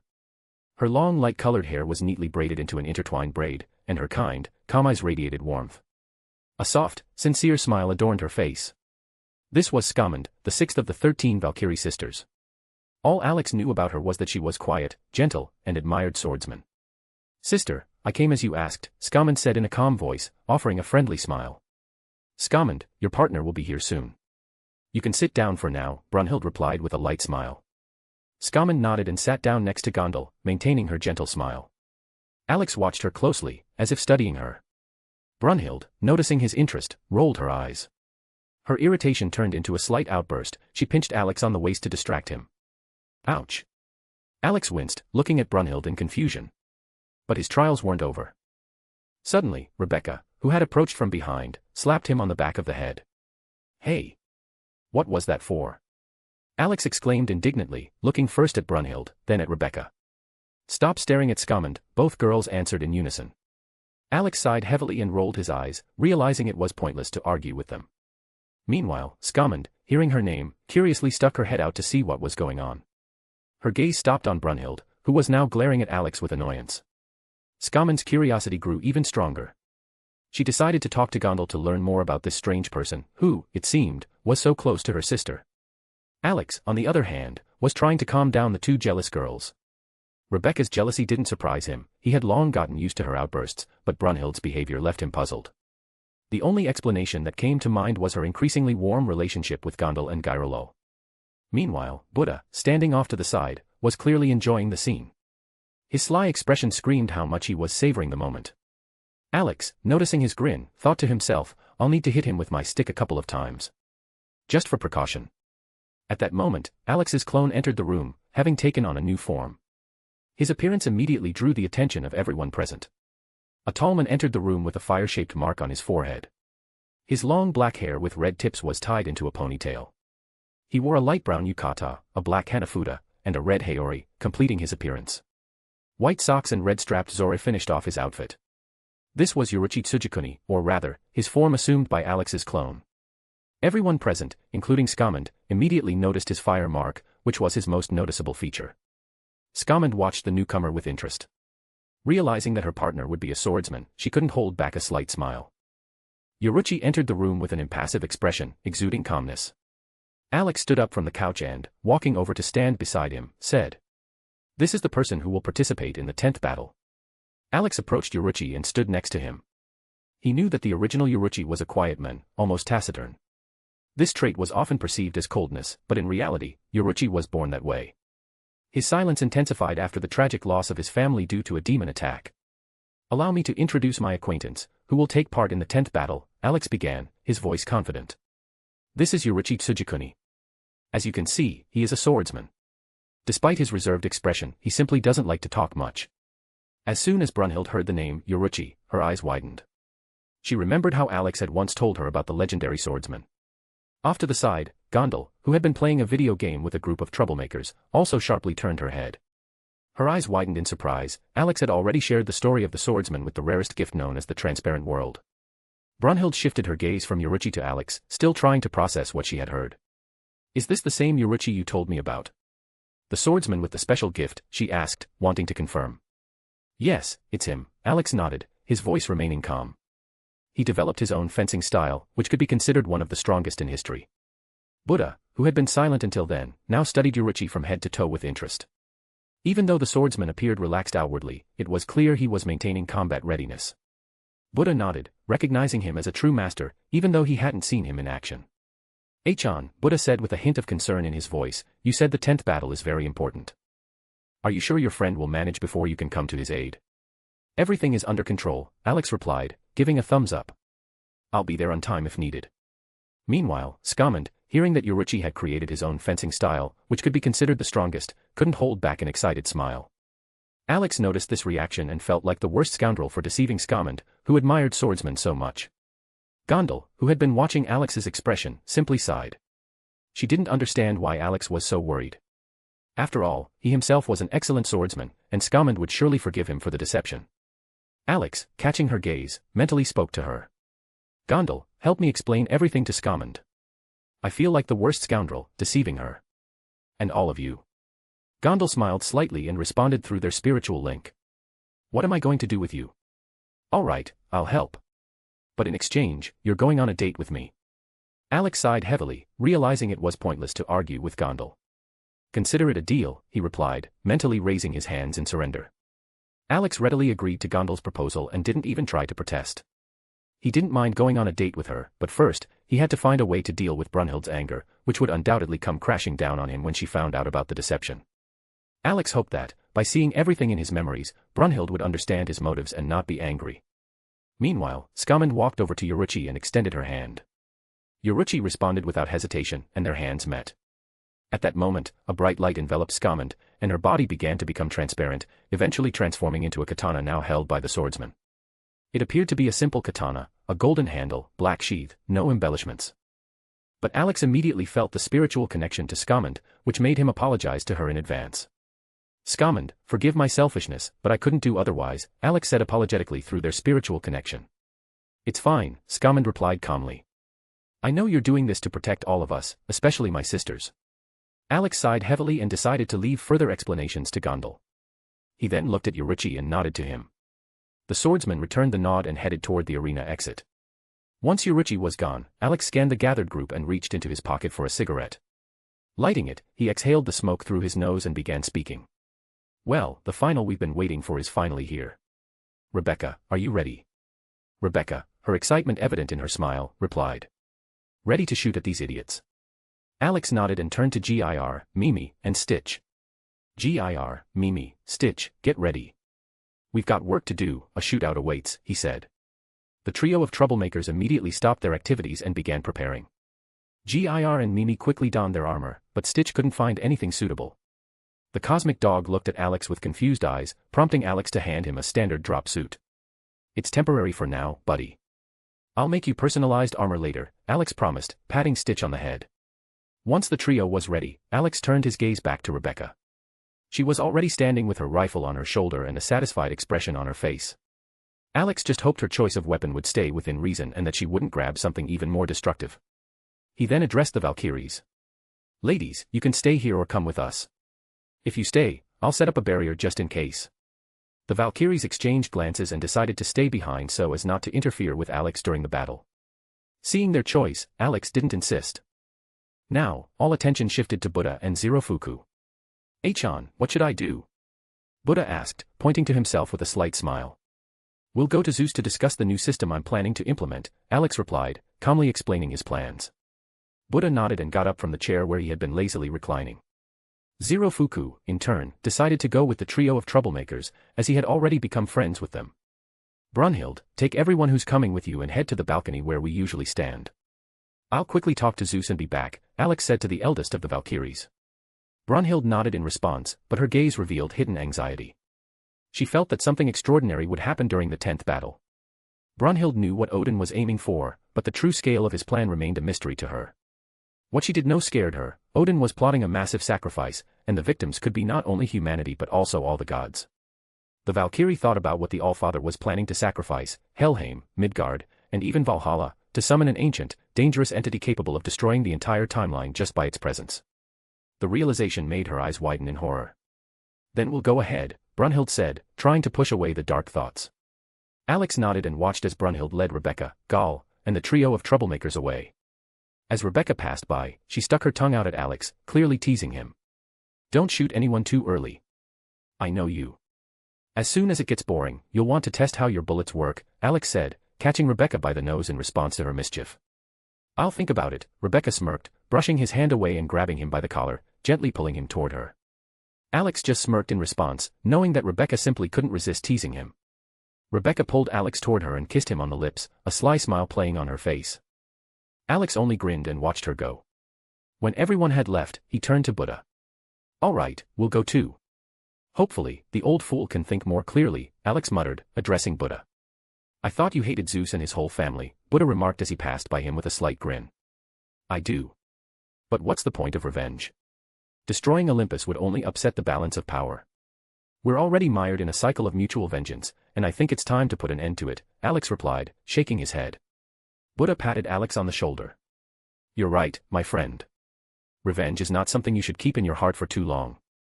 Alex remained silent, but memories swirled in his mind like a whirlwind. His hatred for Zeus had ignited after Adam's death, and although he had already taken 2 brothers and 2 sons from Zeus, it had brought him no satisfaction. Hades had been a good older brother, Hercules a worthy man, and even Apollo turned out to be not so bad. Alex believed that there might be a way to bring them all back, even if it meant descending into that part of Helheim where no one dared to look. He had already noticed that the souls of slain gods did not vanish as many believed, but rather moved somewhere beyond ordinary perception. Closing the door behind him, Alex cast a protective spell to ensure the Valkyries remained safe. He and Buddha walked down the corridor in silence. Alex was still mulling over how to convince Zeus to accept the new system. Perhaps Zeus would agree if Alex explained the goals he had set after Ragnarok. Reaching the doors leading to the balcony where the Olympian gods usually gathered, Alex took a deep breath and pushed the doors open. As he entered, he immediately saw Zeus, Hermes, and Ares. The sound of the doors opening caught the attention of the three gods, who turned to face him. "Here to mock me, Voldemort?" Zeus asked in a calm tone. Alex studied him carefully. The once aggressive and majestic ruler of Olympus was no longer before him. It was an old man who had lost much in the war. Alex noticed the pain and fatigue in Zeus's eyes that hadn't been there before. Zeus, in turn, studied Alex. His gaze skimmed over the calm, focused face, no longer reflecting the fury that once burned against the gods of Olympus. Hermes watched Alex's transformation with interest, trying to understand what had led to such a change. Ares, however, frowned and glared at Alex disapprovingly. "Leave, Voldemort. You're not welcome here. And you too, traitor Buddha," Ares spoke in a threatening tone. Alex looked at Ares but did not utter a word. He had a goal, and he wasn't leaving until he spoke with Zeus. Zeus, observing Alex carefully, raised a hand, stopping Ares. "Stop, Ares. Voldemort is likely here to talk. And I'm curious to hear what he has to offer." "Since he came with Buddha, it's clearly not for nothing," Zeus said calmly. "Exactly right, Zeus-chan. We're not just here by chance," Buddha drawled in a carefree tone. Ignoring the enraged Ares, whose face was contorted in anger, Buddha lazily settled on the couch and sprawled out as though he owned the place. Alex rolled his eyes at his behavior. Not wanting to sit near anyone, he chose an empty spot a little further away, brought a simple chair over, sat down, and lit a cigarette, pondering his words. His gaze remained fixed on Zeus. After taking a deep drag and releasing a cloud of smoke, Alex finally spoke. "I'm here to strike a deal." Zeus did not look away from Alex. The tension between them hung in the air, as if any wrong word could provoke a battle. But Zeus's thoughts were occupied with something else. What kind of deal could Alex offer if he was willing to suppress his anger for this visit? Hermes, with genuine interest, watched the situation unfold, trying to guess what the discussion might be about. "And what kind of deal do you want to strike, Voldemort?" Zeus asked in a calm but firm voice, continuing to study Alex with his gaze. Alex did not respond immediately, instead shifting his gaze to the balcony where the others were. He spotted Brunhild and Rebecca, who was lazily leaning on the railing. Seeing that he was looking, Rebecca waved at him with a smile. Alex barely returned the smile and then returned to the conversation. "We hate each other, Zeus." "That's no secret," Alex began calmly. "I want to kill you, and you know it. But, as is often the case, there's always one but. You're right, there's enmity between us, which isn't easy to change," Zeus agreed, his voice tinged with restrained anger. "You killed Poseidon. I killed Adam. And, as I understand it, all the strong fighters who fought on your side were invited by you. That means the deaths of other members of my family are on your hands." Alex took another drag from his cigarette, releasing the smoke, but he didn't deny Zeus's words. Seeing his silence, Zeus sighed heavily, suppressing a flash of rage. If Alex could control his anger, then Zeus had to do the same. Zeus-chan, enough of this pointless talk. Get to the point already, Buddha interjected, stretching out on the couch. "We don't have all day to watch you two have a staring contest." His words broke the tense silence, reminding everyone that time was ticking. Alex gave Buddha a vacant, emotionless glance and sighed heavily. "Zeus, the gods will lose Ragnarok, and I guarantee it," he began, cutting straight to the point. Zeus, never taking his eyes off Alex, sighed quietly. He had already come to realize that among humanity's fighters, there were those who could put up a worthy fight. Moreover, the victories of these fighters in previous battles, without a single scratch, only heightened the contrast with how their opponents, the gods, had met their end. "Did you come just to remind me of this? Or do you have something specific in mind?" Zeus asked calmly, continuing to study Alex. "Originally, after Ragnarok, I wanted to sever the connection between Midgard, Helheim, and Valhalla. So the gods could no longer influence humans. But thanks to my younger sister, I changed my mind," Alex explained, leaning slightly forward. Zeus looked at him in surprise. Alex's thoughts were striking in their scope. He wanted to completely erase the influence of the gods on the mortal world. Even Hermes, who usually maintained neutrality, could not hide his astonishment. This plan, in his opinion, was perfect for someone seeking to disrupt the established order. Ares, despite his irritation, was openly shocked. "And how did your sister convince you to change your mind, Lord Voldemort?" Hermes interjected, watching the conversation unfold with clear interest. Alex shifted his gaze to Hermes, holding it for a few moments before speaking. "Knowing you gods. If I severed the connection between the three worlds, you'd start fighting each other like the fools you are. Wars would ravage Helheim and Valhalla. Even if I created separate pantheons for each of you with your own dimensions, you'd still find a reason to fight, but this time amongst yourselves. You constantly say that mortals are terrible, but you're no better. How many wars have you waged among yourselves? Over the 7 million years of the mortal world's existence, you've fought more than they have. And the damage from your wars is immeasurably greater.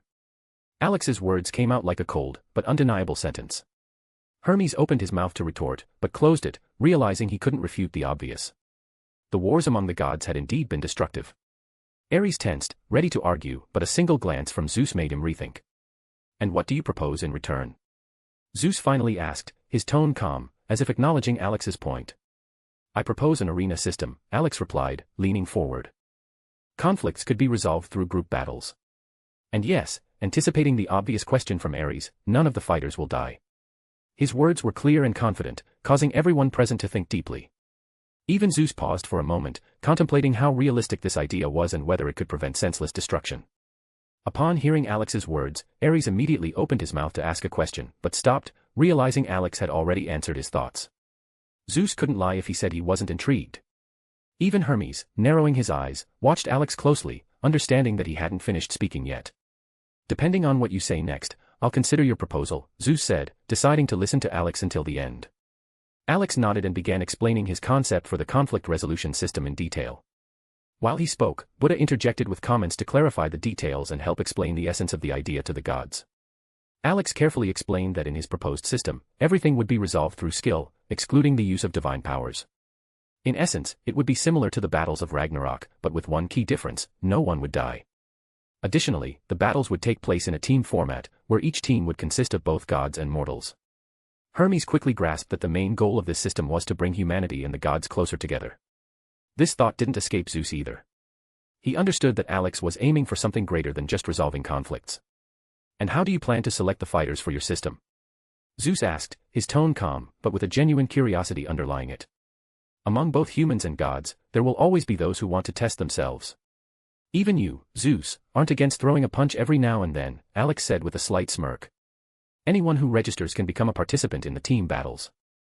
I also plan to implement a ranking system to maintain the competitive spirit and encourage the development of the participants.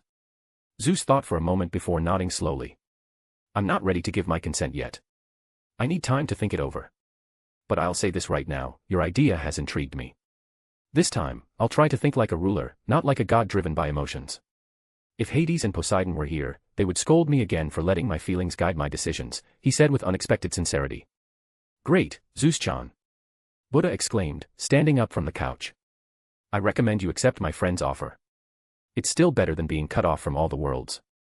Zeus silently ignored Buddha's words, which didn't faze him in the slightest. Buddha simply shrugged and headed for the exit.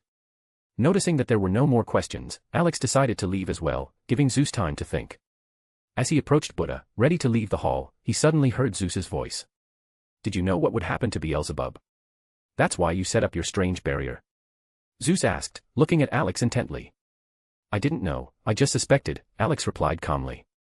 He gave a slight smile, his expression turning serious. My final piece of advice, prepare for the 10th battle. Just be ready for what's coming. With those words, Alex walked out the door. Zeus, Hermes, and Ares stood in silence for a while, trying to figure out what Alex meant. However, Zeus clearly realized one thing: something massive would happen in the 10th battle, and it would be directly tied to Ragnarok. Leaving the gods of Olympus behind, Alex and Buddha headed toward the balcony, where the others were already waiting. Alex wasn't sure what decision Zeus would make, but he hoped that he would agree. If that happened, Alex would be able to head into the depths of Helheim to settle their conflict once and for all. To be continued. Chapter 182, the 10th battle begins. And for this chapter, my fanfic has officially crossed the 700k word mark, which makes the average word count 3.84k per chapter. Yay. I love you, my dear readers, for continuing to read. Mwah. Alex walked down the long corridor alongside Buddha, heading to the observation balcony where the others were already waiting. Yet his thoughts were far from the present moment, focused instead on how to bring his arena system to life. If Zeus ultimately declined, Alex had already prepared 2 backup plans. As a last resort, he would head to Runeterra, where he would either politely request, or forcibly obtain, information from those who had created a similar system.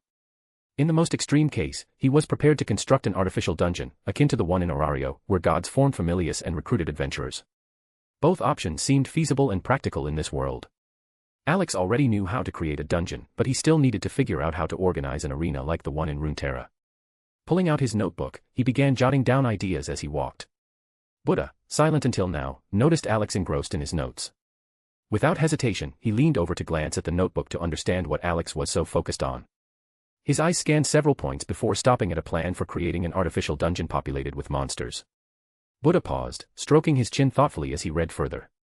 He was particularly intrigued by the question of where Alex intended to source monsters for the dungeon and what role the gods would play in the system. Then, he came across a description of the Familia and Blessing system. Buddha quickly realized that this method could be an effective way to bridge the gap between gods and mortals. Adding an arena and rankings for the top Familias could open up new avenues for prestige and influence. For a fleeting moment, even Buddha was tempted to create his own Familia, but he immediately brushed off the idea, citing his natural laziness. "Achan, your plans are insane," Buddha said with a faint smile, his gaze still fixed on the notes.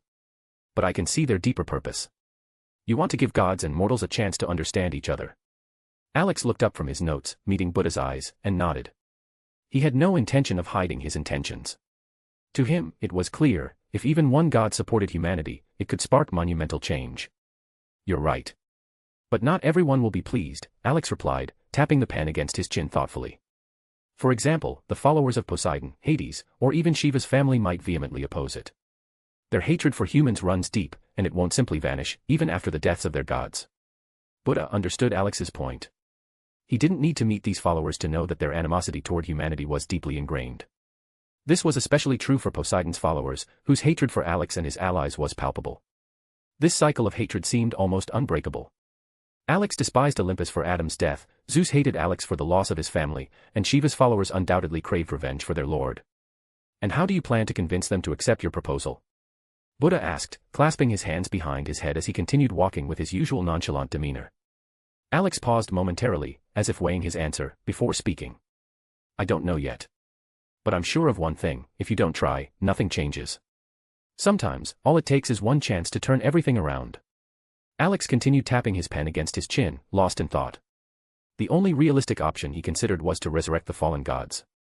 To do so, he would need to descend into the deepest parts of Helheim. For him, this didn't seem like a problem.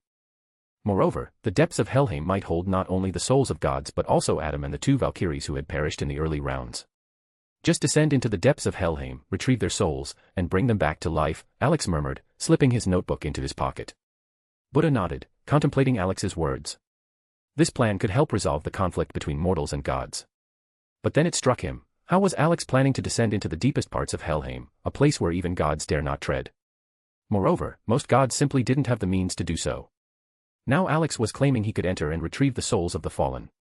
Buddha began to suspect that there was more to Alex's plans than met the eye. The puzzle started to fit together, creating dimensions for pantheons, separating worlds, detailed knowledge of the outer gods. All of this was beyond the reach of even the strongest mortal. He stopped and thoughtfully asked. "You're not a human, but you're not a god either, right?" Alex froze, turned, and looked at Buddha with a faint, almost mischievous smile. He had never claimed to be a human, nor had he ever claimed to be a god. Perhaps these were just assumptions made by Buddha and others based on the fact that Alex was Adam's brother. Why such conclusions? Alex asked with interest, observing Buddha's reaction. Buddha placed his hands behind his back and spoke. "All your plans, your knowledge. This is something that goes beyond the capabilities of a mere mortal or even a god. You speak of outer gods, beings no one has ever heard of. So, who are you?" Alex's eyes gleamed with surprise, but he quickly regained his composure. If Buddha had figured it out, then Brunhild had probably started noticing the oddities too. Alex understood that this lazy god was not as simple as he seemed. Buddha, having attained divinity through his own efforts, couldn't possibly be foolish. His inaction was merely a facade, hiding a sharp mind and the ability to see the essence of things. Buddha gazed intently at Alex, waiting for an answer. He had long since noticed that his eyes could not see Alex's future, nor could they trace the movements of his soul. Alex seemed like a being who lived only in the here and now. For Buddha, this was a paradox, even beings like Odin or Zeus were not beyond his perception. "I never said I was a human. And I've never claimed to be a god," Alex replied with a playful smile, signaling that the answer was still far from revealed. Buddha froze, stunned by Alex's revelation. He realized that Alex had indeed never called himself either a human or a god. The only thing he had claimed was that he was Adam's brother. Everything else had been speculation based on that fact. But Alex's words dispelled all doubts, he was neither of those things. But then, who was he? "Then who are you?" Buddha asked, gazing piercingly at Alex. "I am a demon. More precisely, the Demon King." And if you want to be more specific, I'm the first demon, created by the creator, Alex answered calmly, dropping the bombshell of his revelation on Buddha. Buddha's mouth hung open wide, like a fish washed up on the shore. He couldn't say a word in his astonishment. The thought that Alex was the first demon seemed absurd, as there was nothing about him that would associate him with a demonic essence. Subconsciously, Buddha raised his gaze to Alex's forehead, trying to spot horns or something similar. Alex noticed the look, and his lips quivered as he struggled to suppress a laugh. You can stop looking. I don't have horns. Are all demons in this world supposed to have them? Alex said dryly, looking at Buddha with an empty, indifferent expression. Buddha blushed slightly, realizing his foolishness. However, his curiosity only grew. Alex was claiming to be the first demon, created by the creator himself, the same one mentioned in ancient legends as the great creator of the world. The creator you're talking about, is it the one with a capital C? Buddha asked, frowning. Yep, the very same, Alex confirmed with a shrug. Buddha tiredly ran his hand over his face, unsure how to respond. On the one hand, it was shocking.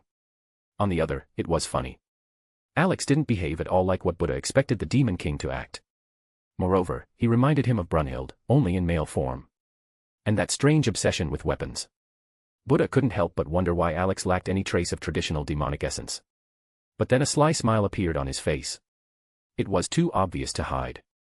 Buddha knew how close Alex and Brunhild were, and he fully understood how terrifying she could be when angry. That thought made him suppress a laugh. Buddha looked up at Alex, trying not to show his amusement, but his smile still slipped through. Alex furrowed his brow, noticing this. He didn't like the way Buddha was smiling, like he was plotting something. "Achan, does Buru-chan know who you really are?" Buddha asked, barely holding back laughter. Alex stared at Buddha's grin and immediately realized he was scheming something. Upon hearing the question, he guessed why Buddha was smiling, and his face instantly twisted as if he had eaten a whole lemon. The situation with Brunhild was extremely delicate, and Alex had been postponing an honest conversation with her. His only hope lay with Valander. Alex was counting on her to help Brunhild understand why he had kept the truth hidden.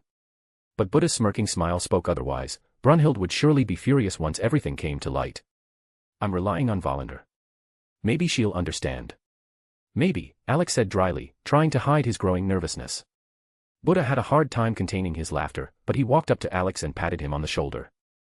Alex's expression was both amusing and familiar. He looked like an ordinary guy afraid of facing the wrath of his girlfriend. Listen, I'm not going to help you with this.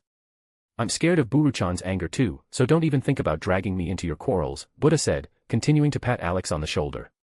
Finally, he added in a serious tone, this is your battle, my friend. Alex looked at Buddha with a dry expression, full of resentment, as if he had been betrayed. But Buddha only smirked and, ignoring the look, continued walking ahead with a light stride. Alex sighed heavily, pulled a wooden stick from his inventory, and stared at it before looking back at Buddha, who was walking away.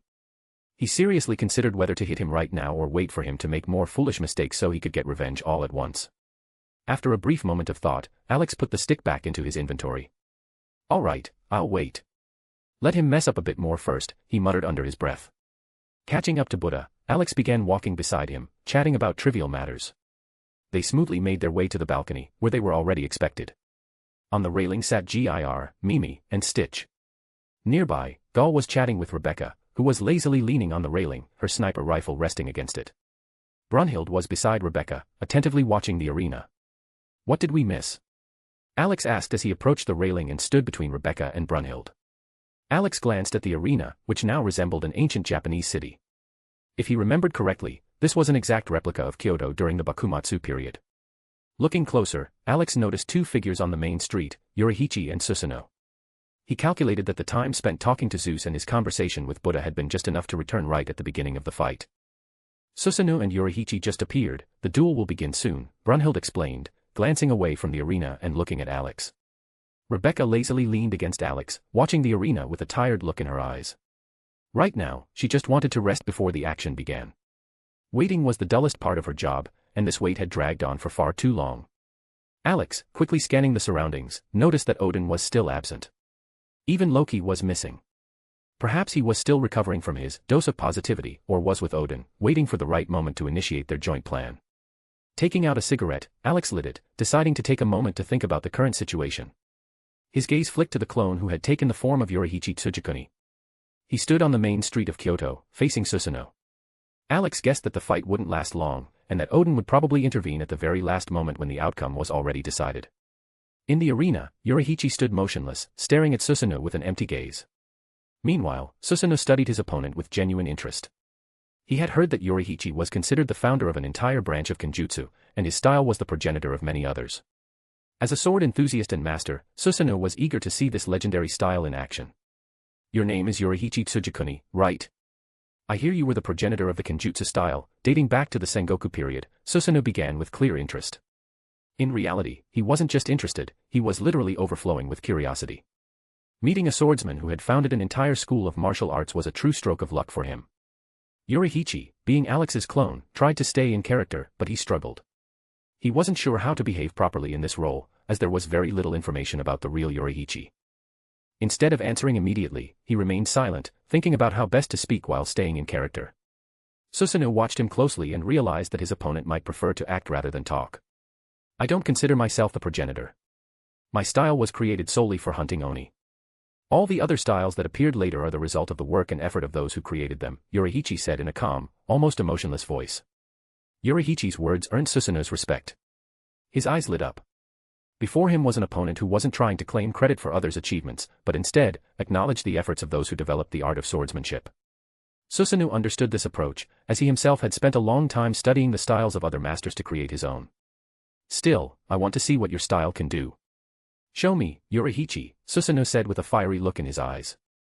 Yorihichi continued to look at him with a blank stare, pondering how to react to such an opponent.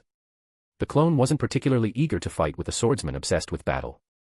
Alex, watching from the balcony, breathed a sigh of relief, glad he had sent his clone. He could not stand battle fanatics.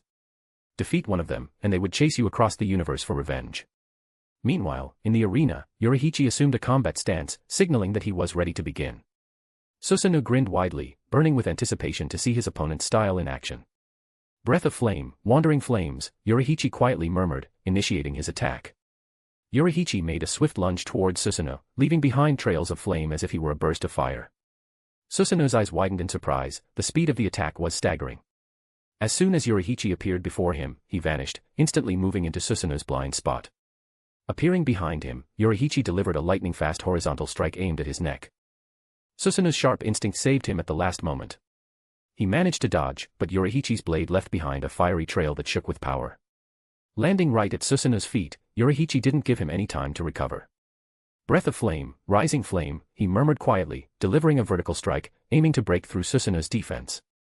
Susanoo managed to raise his blade in time to block, but the force of the strike forced his arm to tremble.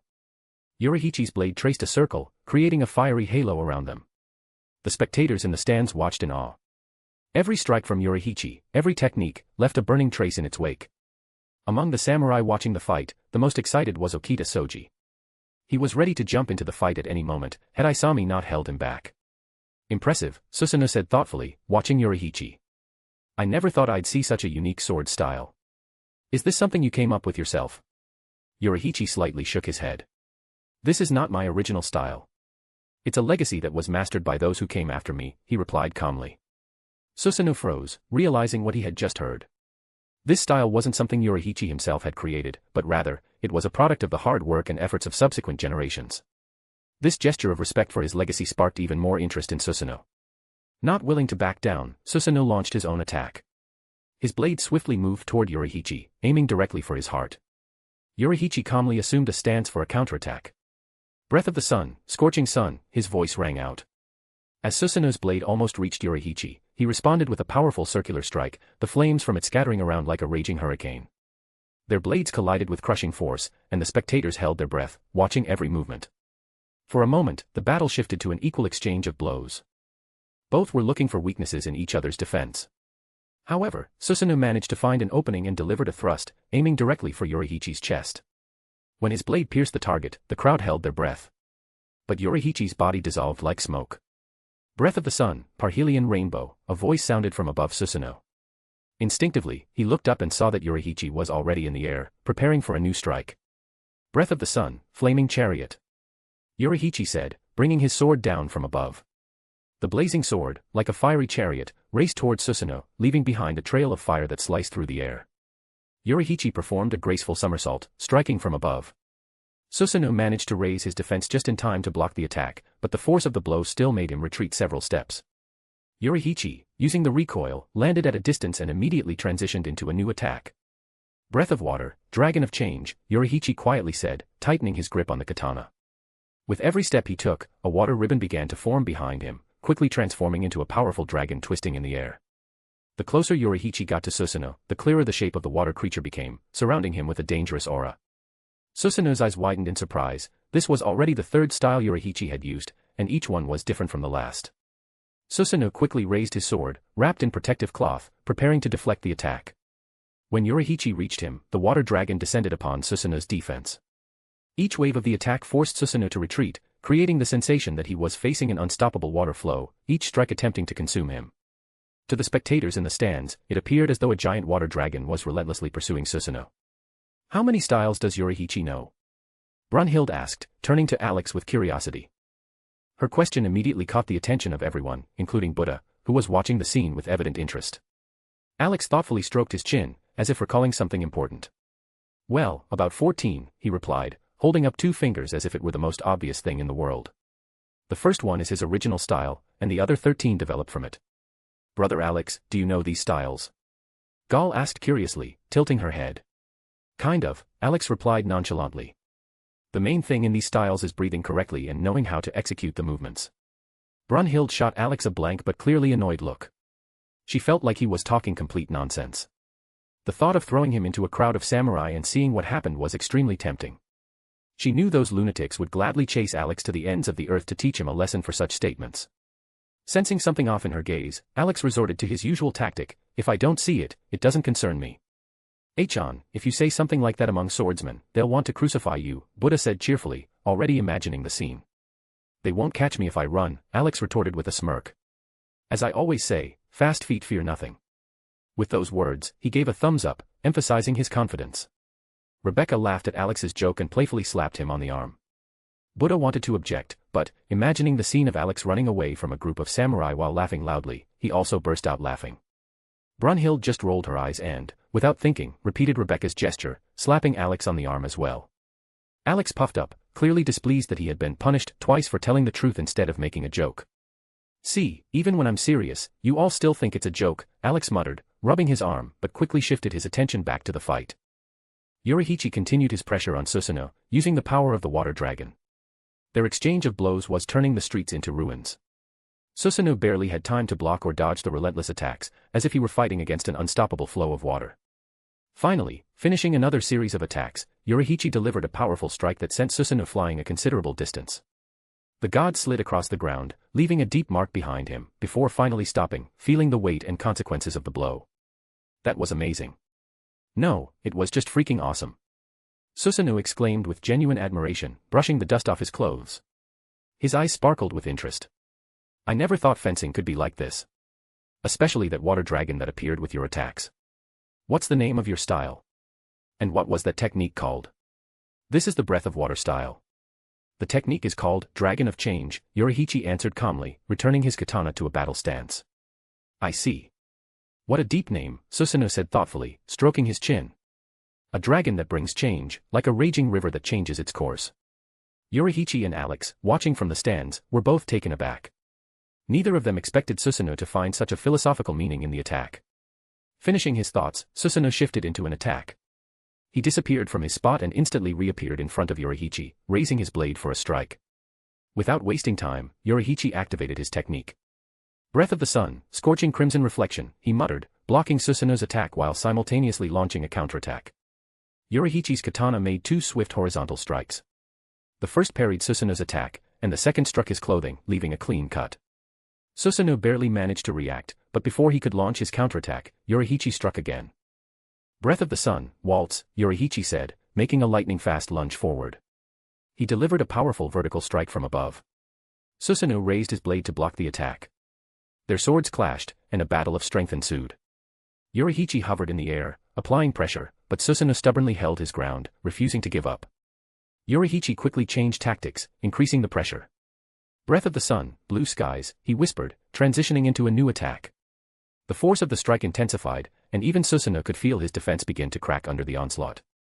Before Susanoo could react, Yorihichi's body swiftly spun 360 degrees, finishing the attack with a powerful vertical strike. The blow once again sent Susanoo flying backward.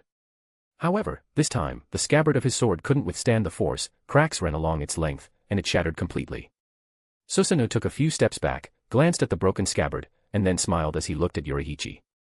"I thought the day would never come when I'd have to use this sword again," he said proudly. "But against a swordsman like you, it would be a sin not to draw my Onikiriem no Mirakumo. It would be disrespectful to keep it sheathed in front of you." Susanoo raised his sword, showing it to everyone present. The blade shone, as if it were imbued with the light of the stars. "You have a fine sword," Yoriichi commented evenly.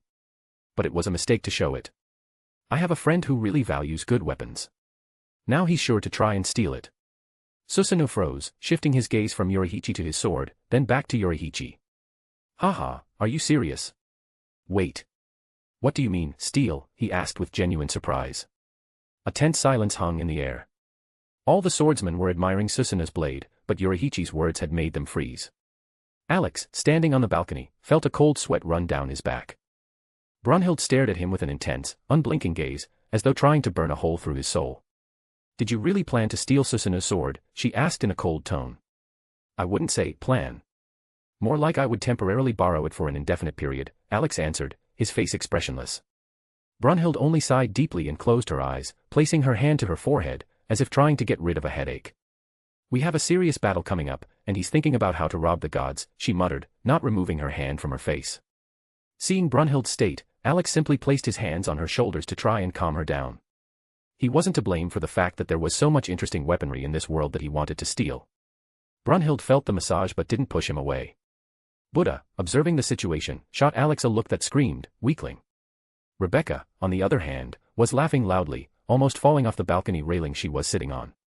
"If you need help, I can assist," she cheerfully offered, clutching her stomach from laughing. "If the god won't give up the sword, I'll just shoot him." "That's exactly what I'm afraid of," Alex muttered quietly, rolling his eyes, but he deliberately ignored Rebecca's suggestion. Meanwhile, Susanoo was still trying to process Yoriichi's words. He stared at him in confusion, clearly not fully understanding what "steal the sword" meant. The audience in the stands couldn't believe what they had just heard either. The question arose in their minds, who was this madman who would dare to steal a weapon from a god? The answer was simple, all one had to do was turn their head toward the balcony where Alex was standing to see the one who could truly do it. However, Yoriichi never named the culprit, leaving everyone puzzled.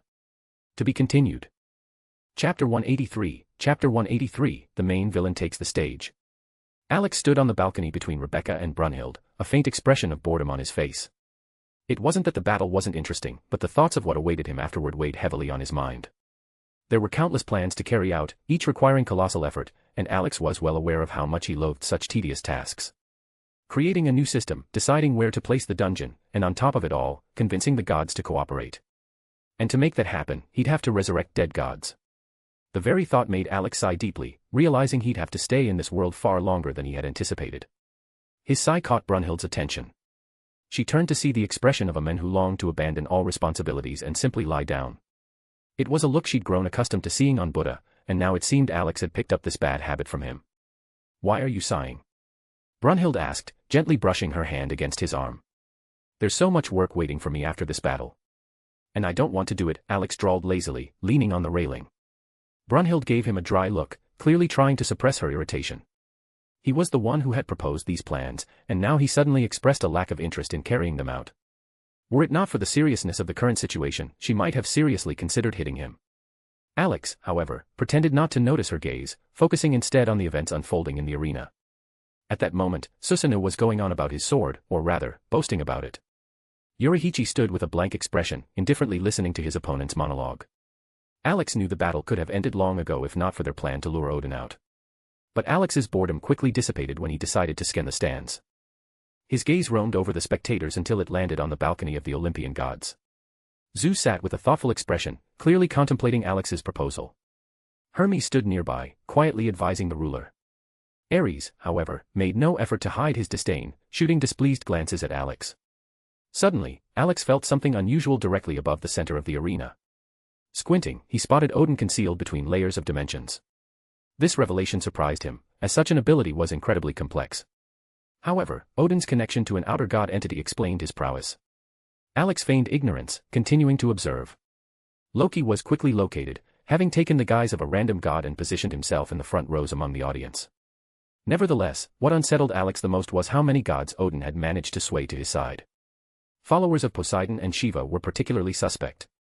As for Hades' supporters, Alex doubted their betrayal. Hades was far too honorable a ruler.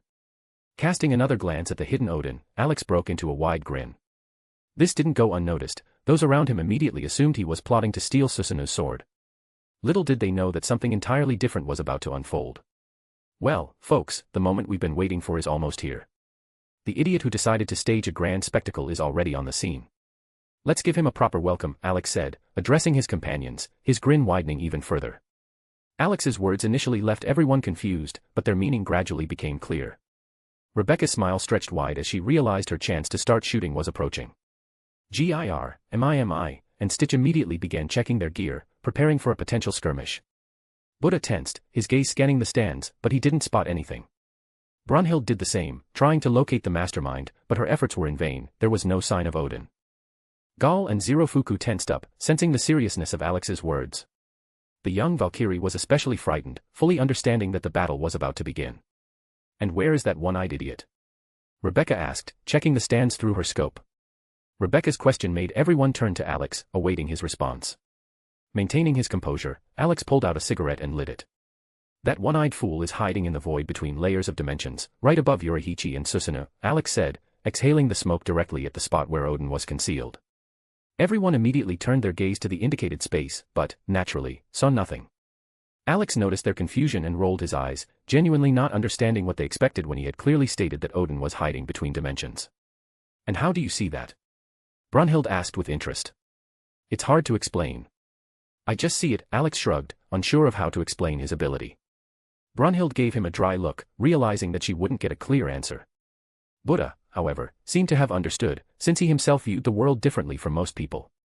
Rebecca pondered whether she should create a scope that would allow her to see the way Alex did. If Alex knew about her idea, he would probably be surprised and might even help with its realization. Contacting his clone, Alex asked him to delay the battle with Susanoo, buying some time for preparations. The clone agreed, though he warned that it might raise suspicions. Now, to business. Mimi, and I will be on the arena. Rebecca will take up a cover position. We don't know how many gods Odin has managed to sway to his side, so be prepared for serious resistance, Alex explained, laying out the plan. And Mimi saluted, standing on the railing. Rebecca nodded and began laying out magazines with ammunition on the railing to minimize reloading time. Meanwhile, Alex pulled out Yamato, his favorite katana, because no battle was complete without it. Rolling up his sleeves and brushing his hair back for dramatic effect, he mentally smiled. Looking cool was important in any battle. However, Alex's attention was diverted by Stitch, who began tugging at his pant leg. What about me? Stitch growled, doing his best to pronounce the words correctly. You'll protect Mom, Alex said with a smile, patting Stitch on the head. I'm counting on you. Stitch nodded, pleased, and grinned widely. Releasing another pair of arms, he grabbed his pistols, laughing and clearly looking forward to causing chaos. Alex glanced at him briefly and mentally noted that he would have to seriously train Stitch on proper behavior in such situations in the future. Achan, what about us? Buddha asked, nodding toward those whose names Alex hadn't mentioned yet. You and Zerofuku will protect the balcony. Don't let anyone through. You can kill or just knock them out, it's up to you, Alex replied, explaining their task. Buddha gave a brief nod, fully aware that Alex and his team were planning to kill the gods who had sided with Odin. He didn't even try to persuade Alex, he knew it was pointless, especially given the scale of the threat Odin posed. No one was going to waste time carefully neutralizing enemies, and Buddha understood that. Brunhild watched the scene unfold but kept silent, waiting for Alex to speak. So, Bree, ready to get revenge on the one-eyed fool?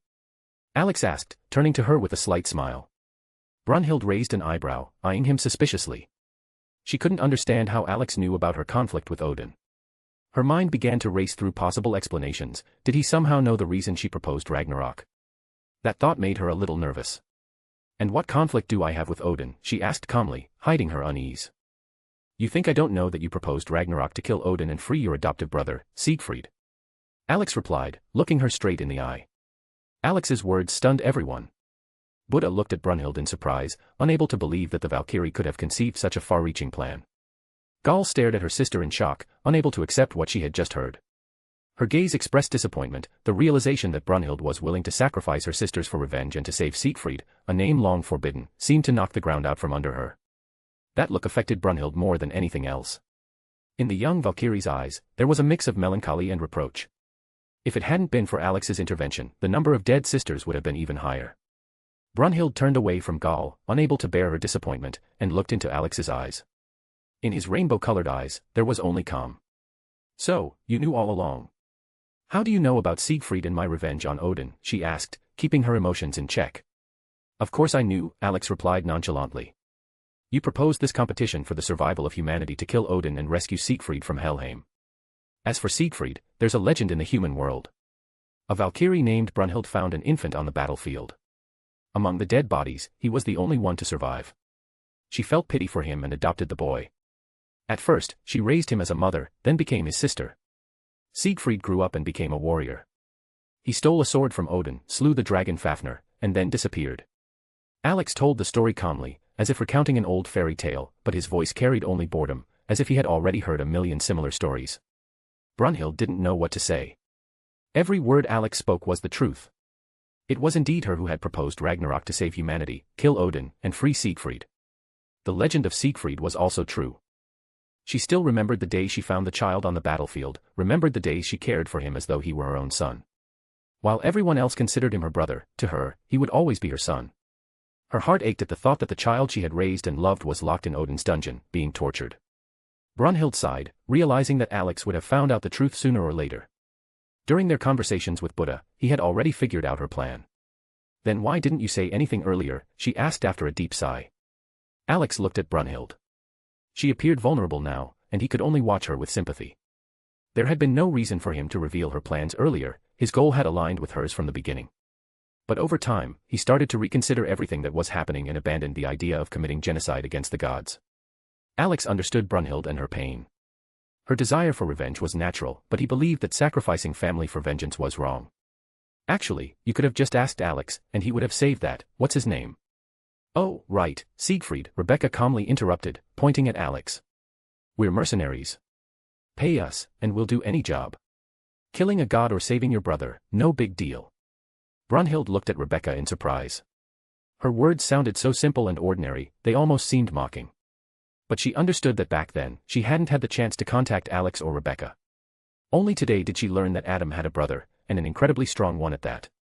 If she had known about them earlier, she might have been able to offer payment and free Siegfried without Ragnarok. But at that time, she knew nothing about Alex or his powers. Only later did she start to understand who he really was. "Bree wouldn't have asked us, Bika. Back then, we were strangers to her. But now it doesn't matter, since everything will be over soon," Alex interjected, placing his hand on Rebecca's head. "Aren't we supposed to get paid for saving the world, like, twice now?" Rebecca smirked, pointing at Alex. "We didn't get paid the first time, so don't point your finger at me," Alex shot back, poking her on the nose. Rebecca narrowed her eyes, remembering that they had indeed gotten nothing for their work in Night City last time. She realized that saving the world was thankless work, especially when it had to be done for free. The others watched in surprise as Alex and Rebecca bickered, amazed at how casually they discussed saving the world, as though it was part of their daily routine. Brunhild, deciding to put the payment issues aside for now, returned to the main point. She was curious about how exactly Alex planned to help her take revenge on Odin.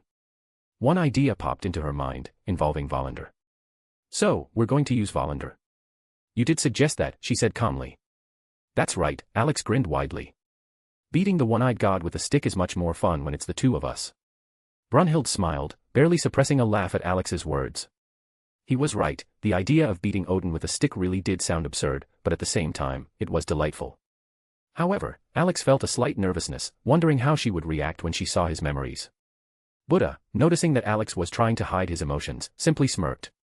He knew very well what would happen when Alex and Brunhild started using Valander. That's when Brunhild would learn the whole truth about him. And Buddha had a feeling that the stern Valkyrie wouldn't leave it without comment. This will be much better than any series, Buddha thought, grinning as he anticipated the spectacle. Meanwhile, Alex, though nervous, hoped that Brunhild would react the same way Gondel did, who, despite the shock, had taken everything calmly. However, the other Valkyries, hearing Alex's thoughts through their spiritual connection, were already eagerly anticipating how their elder sister Brunhild would loudly scold him. Some had even pulled out popcorn, expecting a show that promised to be unforgettable. Sensing their emotions, Alex irritably twitched his eye. He couldn't believe he had become the object of their amusement. "But first, let's lure out that one-eyed god," Alex said, grinning widely. He whistled loudly, drawing the attention of the entire stadium. Thousands of eyes turned toward him, and even Yoruchi and Susanoo stopped their battle to look in his direction. On the balcony, where Alex and his allies stood, everyone froze, surprised by the unexpected move. Even Zeus, who had been absorbed in watching the tense duel, turned his head, trying to figure out what Alex was planning. Yoruchi noticed Alex's gestures, signaling that it was time to end the fight. He nodded in response, acknowledging the signal. These actions were meant to send a message to Odin: the battle was nearing its end. In the void, watching everything unfold, Odin scowled at Alex's actions. He didn't think it was an attempt to lure him out, but decided for himself that Alex was too arrogant. The same thought crossed Loki's mind, who couldn't take his eyes off Brunhild and nursed his hatred for Alex. Loki waited for the Allfather to begin enacting his plan, which he hoped would lead to the death of Alex and his allies. The only consolation for Loki was Odin's promise to spare Brunhild's life. On the arena, Yoruchi sheathed his katana and turned his gaze to Susanoo. The latter's body was covered with shallow wounds, from which blood was seeping, but it didn't stop him. Susanoo was enjoying the fight, and the light wounds only spurred his excitement. He lifted his head, assessing Yoruchi, who, despite the fierce battle, looked as though he hadn't participated at all. His clothes were intact, and there wasn't a single scratch on his body. For the first time in a long while, Susanoo felt the same excitement he had felt in his youth when he first picked up a sword and began studying kenjutsu. He had no regrets about stepping into battle with Yoruchi. "I see your friend has asked to end our duel. But know this, I won't give up so easily," Susanoo said with a wide grin. "I understand," Yoruchi replied in his calm tone. "But the battle must be finished." Yoruchi took a deep breath, exhaling a stream of vapor. Susanoo realized that his opponent was serious, and so he decided to give everything in this final clash. The audience held their breath, anticipating the moment that would determine the winner of this epic battle. For his final attack, Yoruchi decided to use the 13th style of the sun breathing. This technique was originally created to destroy Muzan, but now its fate was to be used against Susanoo. Yoruchi assumed his stance. With one hand, he grasped the scabbard, and with the other, he held the hilt of his sword. At first glance, the stance seemed simple, but a powerful energy radiated from Yoruchi, unlike anything he had shown before. Susanoo felt as if the rising sun itself had appeared behind Yoruchi. His eyes filled with gratitude and awe. As a swordsman, he felt that the technique Yoruchi was about to demonstrate was the pinnacle of skill that all warriors strive for. "I am rewarded," Susanoo said, his voice full of emotion. "For all my long years spent alone with a sword in my hands, for abandoning the divine throne on Takamagara to train. Today, I understand that all of it was for this moment. Yoruchi Tsujikuni, I thank you for the opportunity to fight such a skilled swordsman. You are a magnificent warrior, God Susanoo. It's a shame we met under such circumstances. I think outside this arena, we could have become friends," Yoruchi replied, though these words were Alex's thoughts. Alex respected warriors like Susanoo. They dedicated their whole lives to their craft, becoming living examples of devotion. Alex realized that Susanoo was not a battle maniac but a warrior seeking an equal swordsman to experience a true contest of skill. Upon hearing Yoruchi's words, Susanoo smiled. The recognition of his skill and the offer of friendship touched him deeply. For Susanoo, these were the most sincere and valuable words he had ever heard in his entire existence. Both warriors froze, preparing for the final strike. The atmosphere in the arena had reached a boiling point. Yoruchi and Susanoo locked eyes, waiting for the moment when one of them would make the first move. "Sun breathing, 13th style, dawn," Yoruchi quietly uttered and launched his attack. The 13th style of sun breathing allowed all 12 forms to be combined into one continuous chain, increasing the speed, accuracy, and power of the strikes. As Yoruchi moved forward, Susanoo saw the sun rising behind him. He tightened his grip on his sword, preparing to face this technique head-on. Moments later, Yoruchi stood before Susanoo. Both blades surged forward, but in the decisive instant, Yoruchi disappeared, circling around Susanoo from behind. For the spectators, it all happened in an instant. They had just seen the clash of two swordsmen, and now Yoruchi was standing behind his opponent. Susanoo lowered his blade, slowly turning his head. He wanted to say something, but blood poured from his mouth. Deep wounds began opening all over his body, from which blood flowed. His body trembled, and he dropped his sword, falling to his knees. "It was a magnificent technique," Susanoo said in a weakening voice, fighting to stay conscious. The spectators, mouths agape, watched in disbelief at how quickly everything had ended. Only the swordsman understood that any battle could be decided by one precise strike of the blade. But Yoruchi, thanks to his technique, had delivered 12 blows, each more powerful than the last. Sheathing his sword, Yoruchi calmly approached Susanoo, who was kneeling, bleeding heavily. Walking around him, Yoruchi stopped in front of the wind god. "It seems this is my victory," he said calmly. Susanoo struggled to lift his head and looked at Yoruchi. His eyes showed neither malice nor sorrow, only joy at having met such a powerful swordsman. "Heh. You're right. Your last technique was magnificent. I would like to learn from you. I think we could become great friends, Susanoo said, smiling with a wide, sincere grin. Blood flowed from his numerous wounds, but he remained calm, with no trace of fear or anger. All he wanted was to face such a swordsman once more. Yoruichi opened his mouth to respond but suddenly sensed a threat behind him. Turning around instantly, he saw a terrifying dark spear, covered in eyes and teeth, approaching him. It was coming from a vortex that was growing right on the arena. Not wanting to use Skull Mold for defense, Yoruichi grabbed Susanoo by the scruff and swiftly jumped backward. The spectators froze, watching as Yoruichi saved the wounded Susanoo. Everyone knew the life of the wind god was fading, but what happened next made them shudder with horror. A spear emerged from the black vortex in the arena, one that was meant to pierce Yoruichi. However, he managed to move Susanoo out of the way just before it reached its target. All eyes were now on the vortex, which began to expand. From it emerged Odin, but not the one they were used to. His form was terrifying, and his presence was overwhelming. Alex, standing on the balcony, immediately activated a barrier, trapping Odin in the arena. He knew that beings of this level, especially those connected to external gods, often tried to escape through space. Therefore, the best solution was to isolate him in a confined space. Alex turned to Brunhild, watching her reaction closely. Her face was twisted in anger, her gaze filled with hatred. She no longer tried to conceal her feelings. So this is what Din Din looks like now. Yeah, not exactly pleasant, Buddha muttered, frowning. Alex ignored his comment and focused his attention on Brunhild. He placed a hand on her shoulder to draw her attention. She felt his touch and turned to face him. Well, ready to beat up the one-eyed guy? Alex asked with a light, almost cheeky smile. Seeing his expression, Brunhild involuntarily smiled in response. She couldn't shake the feeling that Alex, with his mood, could calm even the fiercest storm. However, inside, he sighed heavily, realizing that the moment had come to face the consequences. Bree, before we use Volander, promise me one thing, Alex said seriously, looking her straight in the eyes. What exactly? She asked, surprised. Promise you won't get angry, he replied, trying to remain calm. Why would I get angry? Brunhild asked, clearly not understanding where he was going with this. Just promise, Alex insisted. All right, I promise, she agreed, furrowing her brows slightly but trusting him nonetheless.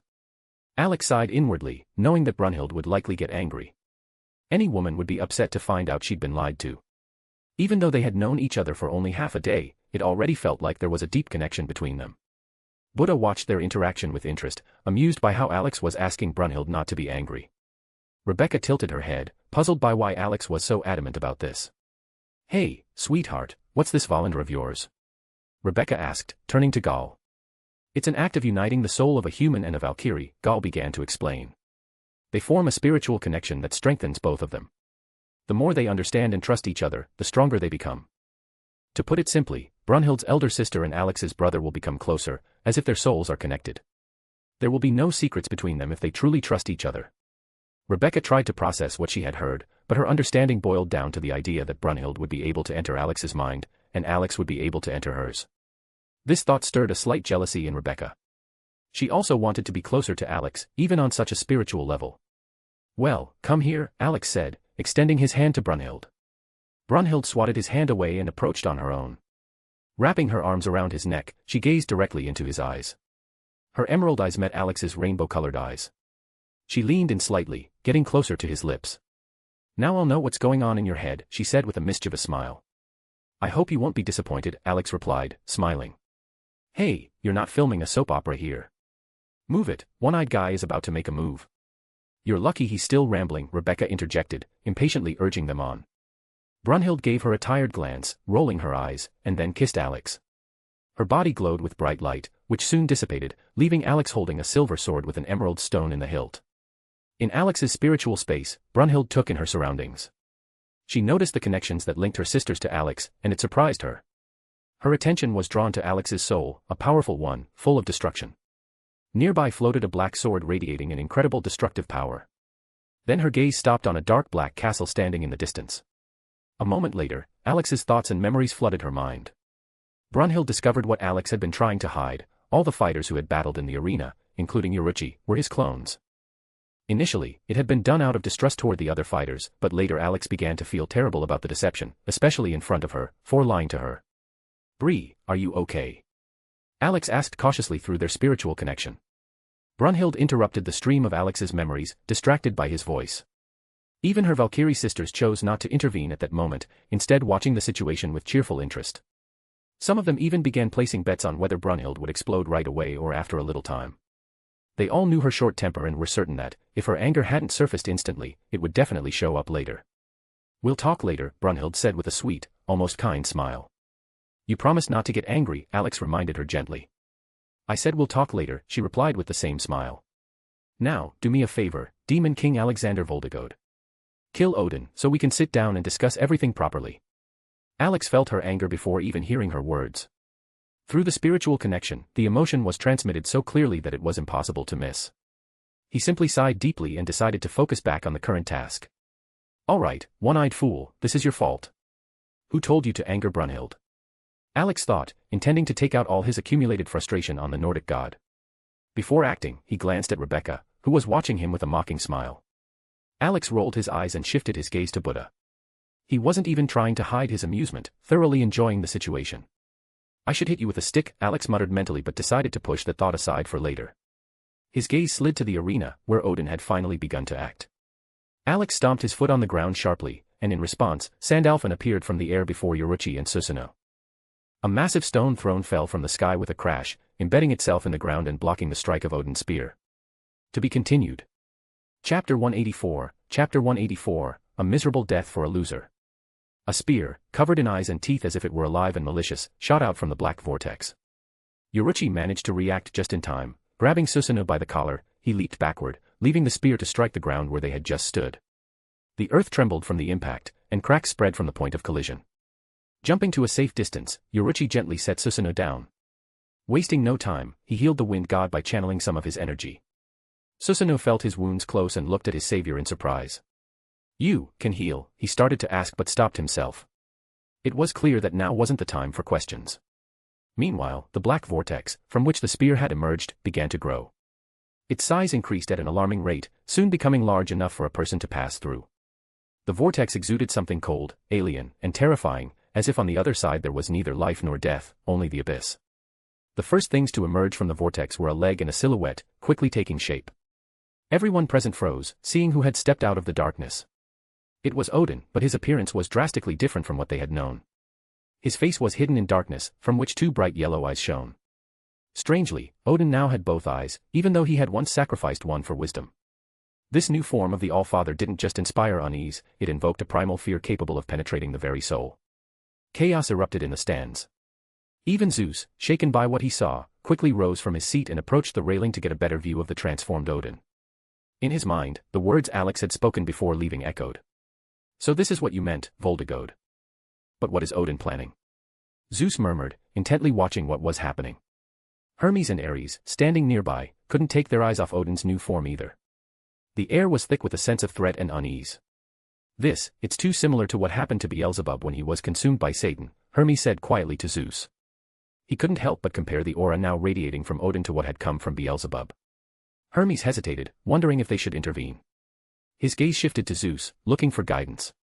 "Lord Zeus, should we do something? Or should we wait for Voldigod to handle it?" he asked. Zeus only shook his head, never taking his eyes off Odin. If Voldigod knew this would happen, he's already planned what to do. "I don't know why, but he gives the impression of someone who's always one step ahead." Hermes couldn't disagree. Alex had always left an impression of mystery and insight. Even during their first meeting, he had seemed carefree, but that had only been a surface impression. Now, Hermes realized that beneath that facade lay a mind capable of meticulous planning and predicting future events. And while everyone waited to see what would happen next, Alex stood on his balcony, watching the chaos unfold with a calm smile on his face. Meanwhile, Yoruchi and Susanoo stood face to face with Odin, who had just stepped out of the portal. The divine spear Gungnir, once a symbol of power and grandeur, now one of the strongest artifacts of the gods, appeared frightening and disgusting. It no longer resembled a creation of divine metal, forged by the best craftsmen. Instead, sharp teeth and eyes moved across its surface, appearing and disappearing, creating the impression of a living nightmare. The spear itself seemed viscous, as if it were made of a thick, incomprehensible liquid. Odin's hand, holding Gungnir, appeared to have fused with the weapon. The dark substance enveloped it, intensifying the sense of horror. Susanoo rose from the ground, feeling his wounds fully healed. He stretched his stiff muscles, gripped his sword tighter, and pointed it at Odin. Meanwhile, Yoruchi picked up a subtle signal from Alex. They needed to buy time so that he could finish his preparations. Odin glanced around, his fiery eyes sweeping over the gathered gods until they stopped on Alex, who was giving orders to his group. Odin's gaze was filled with disdain and arrogance. He felt such great power within himself that he considered the destruction of all present to be a matter of a single movement. Alex, who had once fought him on equal terms, now seemed to him like a pitiful shadow of the past. "What are you planning, Odin? How dare you break the sacred rules?" Susanoo shouted, pointing his sword at the former Allfather, demanding an answer. Odin slowly turned his head towards Susanoo. His gaze was cold, like a bottomless abyss. Susanoo involuntarily flinched, something primal inside him stirred, and for the first time in his life, he felt true fear before his opponent. Yoruchi gripped the hilt of his katana tighter. He sensed that Susanoo wouldn't withstand a single blow from Odin in his current state. Nor would any of the gods present be able to stand against this new manifestation of power. "The rules are meaningless before absolute power," Odin said coldly. His voice sounded both muffled and resonant, as if it were coming from all directions. "Only the strong create the rules. Today, I will rewrite them in my own way." Odin's voice resonated through the space, and it was difficult to tell if it came directly from the god himself or something far more sinister. Yoruchi, embodying Alex's reason and humor, barely restrained the urge to roll his eyes. Rewrite the rules. What difference would it make what rules Odin intended to set, if, after the arrival of the outer god, nothing would remain of this world but fragments lost in the void? "What madness are you talking about?" Susanoo shouted loudly, trying to sound threatening. "Do you wish to disrupt the balance of power? Or did you plan the destruction of humanity itself?" But there was no longer the same confidence in his voice as before. Before him stood a being whose intentions were more terrifying than he could have ever imagined. Hearing Susanoo's words, Odin burst into loud laughter. His laughter was devoid of joy, instead sending a chilling fear through everyone who heard it. When the laughter died down, Odin looked at Susanoo as if he were staring at a dead man. "Was that so hard?" he said in a frosty tone, filled with contempt. "Spread rumors here, spread rumors there, and each of you dances to my tune. You call yourselves rulers, but in reality, you're just a bunch of cockroaches trapped in a box. Beyond this world, countless other worlds, each waiting to be conquered." Alex's clone listened to the pompous monologue with a stone-cold expression. In reality, he was barely restraining himself from rolling his eyes. Another conqueror with a delusion of grandeur. How many of these had he already seen? The two previous avatars of Nyan had behaved exactly the same, causing chaos, attempting to destroy the universe, absorbing souls and energy to strengthen themselves. All this just to try and oppose the original. These avatars plunged worlds into despair, collected negative energy, and caused mayhem. And the result? Their plans fell apart faster than they could act. Susanoo frowned upon hearing Odin's words. The mention of other worlds was an unexpected revelation for him. The wind god had never considered that other worlds might exist beyond their own. But the main thought he grasped was Odin's intent, either enslave everyone here or destroy them. But why Odin would want to do that remained a mystery. "You talk about conquering worlds," Susanoo said grimly, still pointing his sword at Odin. "Then why do you want to destroy humanity?" Odin smirked, his face contorting with mad fanaticism. "Why, you ask?" His voice barely contained his excitement. "All of this is for a great purpose. I will sacrifice these pitiful beings to summon the true God into this world. A God that has existed since the creation of everything. He gave me the knowledge and power. In return, I must open this world for him." Susanoo narrowed his eyes, pondering what he had heard. A true God that had existed since the beginning of time. It sounded unimaginable. Meanwhile, Alex's clone was thinking about something else, which outer god had helped Odin. All the outer gods he knew were in deep slumber, and only specific events could awaken them. The only ones not sleeping were Nyan and Yog-Sothoth, not to mention those who danced around Azathoth's throne. So, it was likely an avatar of Nyan. But if that were the case, why didn't this avatar appear in this world itself? Something was clearly preventing him from entering directly. A mass sacrifice to summon an avatar. That seemed excessive. This universe must be protected in some way. The only logical explanation was a barrier set up by whoever created this world and brought Adam into existence. This creator, while not intervening in the affairs of their creations, had probably left some kind of safeguard to protect their universe. The thoughts of Alex's clone and the original Alex aligned. This explained why Alex was here. "I will stop your madness, no matter what it costs me," Susanoo declared loudly, raising his sword and preparing to attack. Odin just laughed, his laughter once again filling the space with terror. "You," he sneered. "Stop me? Or do you think this mortal next to you will help you? Even if all the gods unite, you will not be able to stop me. You will all become sacrifices for my ritual." His voice thundered like a storm, and his insane laughter echoed around them. Odin's laughter sounded like the cackling of a madman, plotting mass genocide just for his own whim. His ominous laugh filled the air with fear, but Susanoo's mind was occupied with something else. The wind god realized the bitter truth: he had no chance of defeating Odin. The longer he stared at his opponent, the more clearly he understood that the power gap was insurmountable. Even if Yoriichi came to help, their chances would still be next to nothing. Confident in his victory, Odin didn't even glance at Yoriichi, regarding him as a worthless cockroach that could be crushed with a single motion. "And now, die, Susanoo, and become the first victim of my ritual," Odin declared, preparing to strike. He drew his arm back with the spear, his movement slow but precise, as if savoring the moment. Then came a powerful throw, and Gungnir cut through the air with a deafening sound, heading straight for Susanoo. The space around the spear literally trembled and cracked, as if the fabric of reality itself could not withstand its might. Susanoo gripped his sword tighter, determined to give his all. Even if it cost him his life, he wanted to buy at least a few seconds to give Yoriichi a chance at salvation. Sandalphon. A loud shout echoed from above. Right before Susanoo and Yoriichi, a massive golden stone throne crashed down from the heavens. The impact was so forceful that deep cracks spread across the ground beneath it. Gungnir collided with the throne, sending brilliant sparks flying. Odin felt a strong recoil and instinctively pulled his hand back, taking an unintentional step back in surprise. Susanoo, stunned by what was happening, stared at the throne in amazement. Moments later, Alex landed on top of the throne. He gracefully crouched, looking at Odin with a wide, mocking smile. Odin squinted, studying the one who dared to intervene. But even with his current strength, he couldn't sense anything from Alex. It was as if there was a thick fog hiding the essence of this person. "We meet again, one-eyed. I thought you'd hide until the end," Alex said mockingly, jumping down from the top of the throne and sitting on it. Alex casually settled on the throne, resting a silver knight's sword in its blue scabbard against him. His posture exuded nonchalance, as though the events unfolding around him meant nothing to him. He propped his elbow on the armrest and supported his cheek with his fist, looking at Odin with open contempt.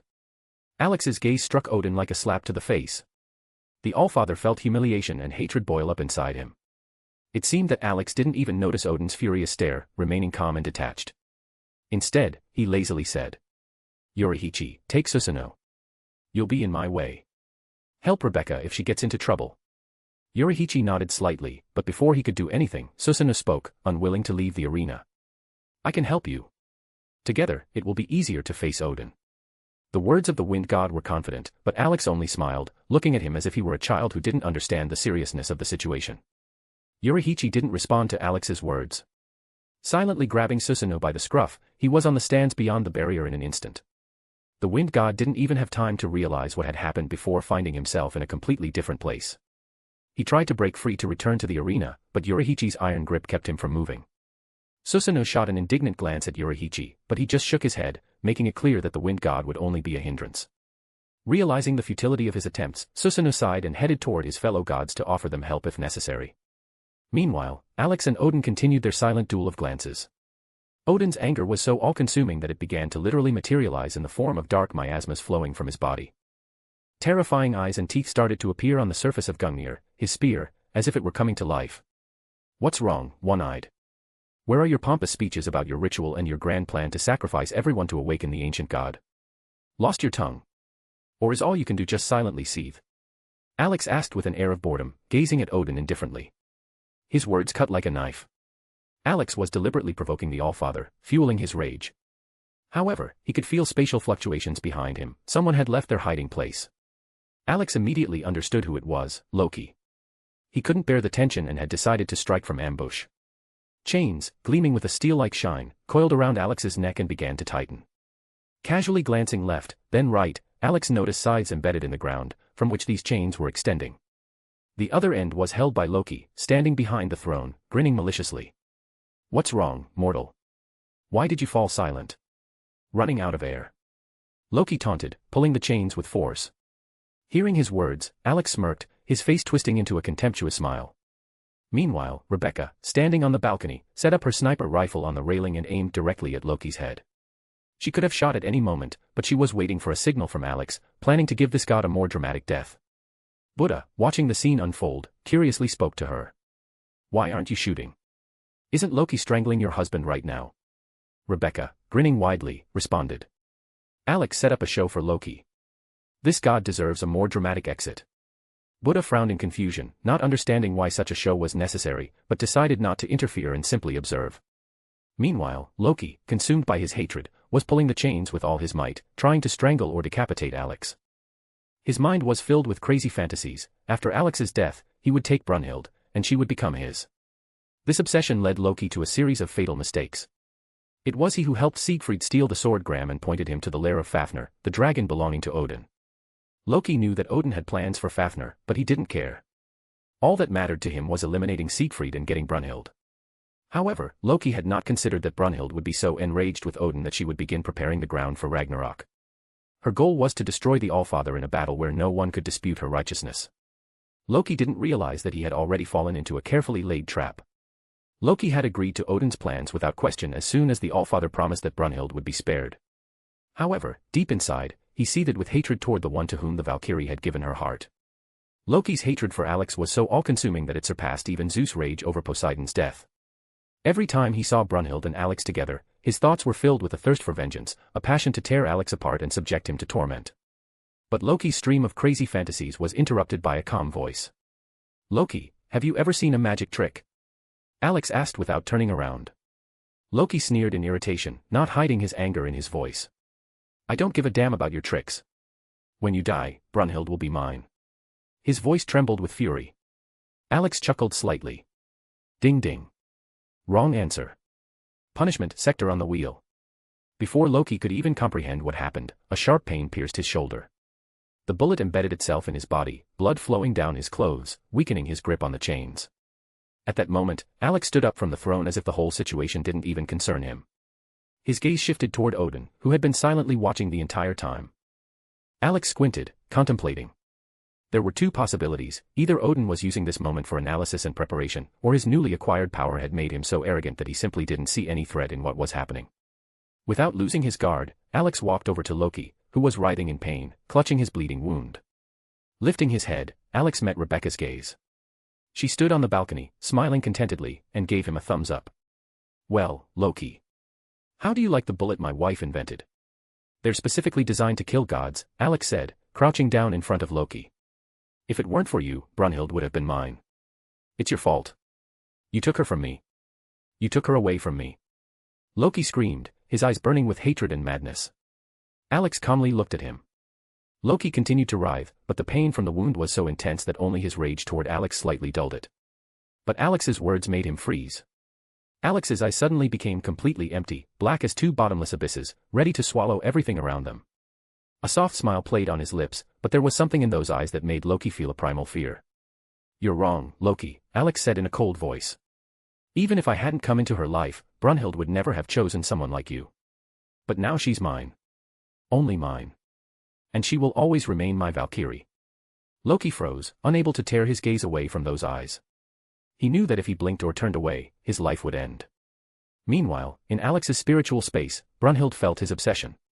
But instead of disgust, she felt a strange sense of exhilaration.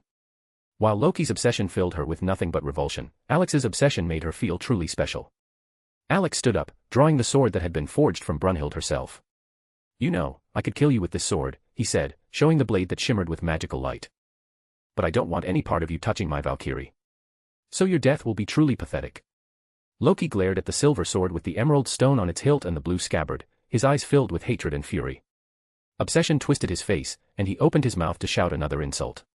But Alex, anticipating the move, struck Loki sharply in the face with his fist, forcing him to choke on his own words. The blows landed with dull thuds, one after another. Each punch was precise and powerful, like a sledgehammer crashing into bones. Loki, writhing in pain, felt his front teeth flying out of his mouth one by one as blood poured down his chin. When Alex finished, he stood up straight, looking down at the god of lies, who, writhing, tried to spit out the remaining teeth, blood, and fragments. "I play with you a bit longer, Loki," Alex said, wiping his fist and watching with a slight smirk as Loki made pathetic attempts to recover. "But you see, I've got other things to do.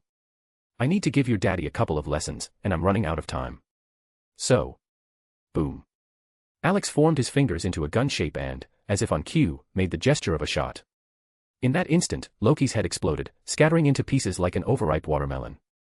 Blood, fragments of bone, and brain matter splattered onto the floor around him. Alex prudently stepped aside slightly to avoid soiling his boots. He turned his gaze to Rebecca, who was smiling broadly as she looked through the scope of her weapon. She blew him a kiss, to which Alex responded with a satisfied smirk. This brief but expressive exchange did not escape the attention of Buddha, who, with some astonishment, realized just how insanely synchronized these two were in their actions.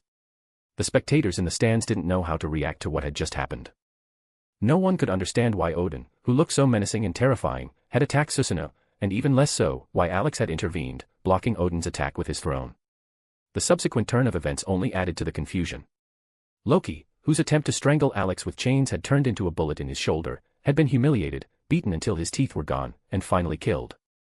When the crowd's gaze turned to the sweet girl with green hair, braided into two pigtails, no one could believe that such a charming figure could have coldly shot a god of lies in the head. Alex enjoyed the moment, smirking as his sweet gremlin blew him a kiss. However, when he turned to Odin, he noticed that the Allfather still stood motionless, as if watching a performance. This surprised Alex. In his place, he would have already struck his opponent from behind, taking advantage of the moment. Alex returned to his throne, placed his hand on it, lit a cigarette, and thoughtfully looked at Odin. "So, why didn't you help your little son? Or is Loki so useless to you that you saw him only as a tool?" Alex asked calmly, exhaling a cloud of smoke. Odin stared intently at Alex, trying to discern his true nature. His gaze was piercing, but even he, the god of wisdom, could not penetrate the thick fog surrounding the figure before him. This fog caused Odin a strange unease, as if something far more dangerous than the outer god he was preparing to summon was hidden behind it. However hard he tried, Odin couldn't glimpse even a hint of Alex's true power. Hearing the question about Loki, Odin merely smirked disdainfully. He was nothing more than a fool obsessed with that pathetic Valkyrie. If there had been a drop of common sense in his head, he wouldn't have died like trash. And as for this Brunhild, she naively thinks she can use you to free her son. A pitiful sight. Let her flail around as much as she wants, she won't change anything, Odin said with undisguised contempt, as though delivering his final verdict. Alex remained outwardly calm, but as Odin's words continued to echo, his face grew colder and more impassive. Inside Alex's spiritual world, Brunhild, consumed with rage, clenched her fists. She wanted to tear Odin apart, but she felt an even more powerful, overwhelming anger from Alex himself. This anger was like a volcano, ready to erupt at any moment. Odin continued his disparaging speech, enjoying the insults he hurled at everyone he could, until he suddenly felt a sharp tug in his left arm. He turned around and saw that his arm had been severed, with thick black blood oozing from the wound. His gaze fell on the sword that had pierced the ground behind him, pinning his severed limb. Slowly shifting his gaze to Alex, Odin noticed a shimmering portal behind him, the same one from which the weapon had just flown. "You should watch what you say, you piece of shit. Another insult aimed at my Valkyrie, and I'll stop playing with you. You'll become a pathetic heap of writhing flesh," Alex said coldly, looking at Odin with disdain. The black blood on the ground began to flow into a sticky mass, crawling toward Odin's feet. Merging with his body, the mass quickly restored what was lost, and within seconds, a new arm grew in place of the one he had lost. Alex watched this without surprise. Regeneration was a common trait among the outer gods he had encountered before. "You think you've slightly wounded my shell and now you can be proud of yourself? You have no idea what you've gotten yourself into," Odin said with contempt. Alex snorted, lighting a cigarette. "Actually, I do. So go ahead, summon your monsters, lackeys, or whoever else you have in reserve. Honestly, you're not the first arrogant villain who talks a lot and ends up dying like a dog," Alex replied, his voice laced with mockery. Odin's eyes narrowed. He now sensed the threat coming from Alex. The severed arm showed that his opponent could deal him real damage. Alex slightly weakened the barrier, allowing Odin to open portals and summon reinforcements. This was done deliberately, so Odin wouldn't realize that the arena had turned into his prison.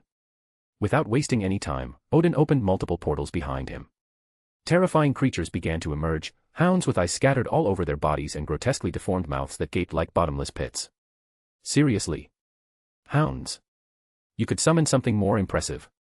"Shame on you," Alex scoffed, eyeing the monsters with mild disdain in his voice.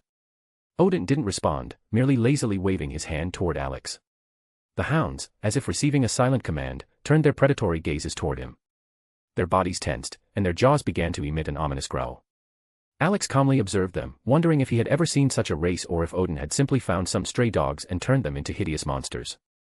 The pack of hounds, tearing through the air, lunged toward him, their claws and teeth ready to sink into flesh. However, when they were mere meters away, two figures descended from the sky, crushing the front lines of the creatures.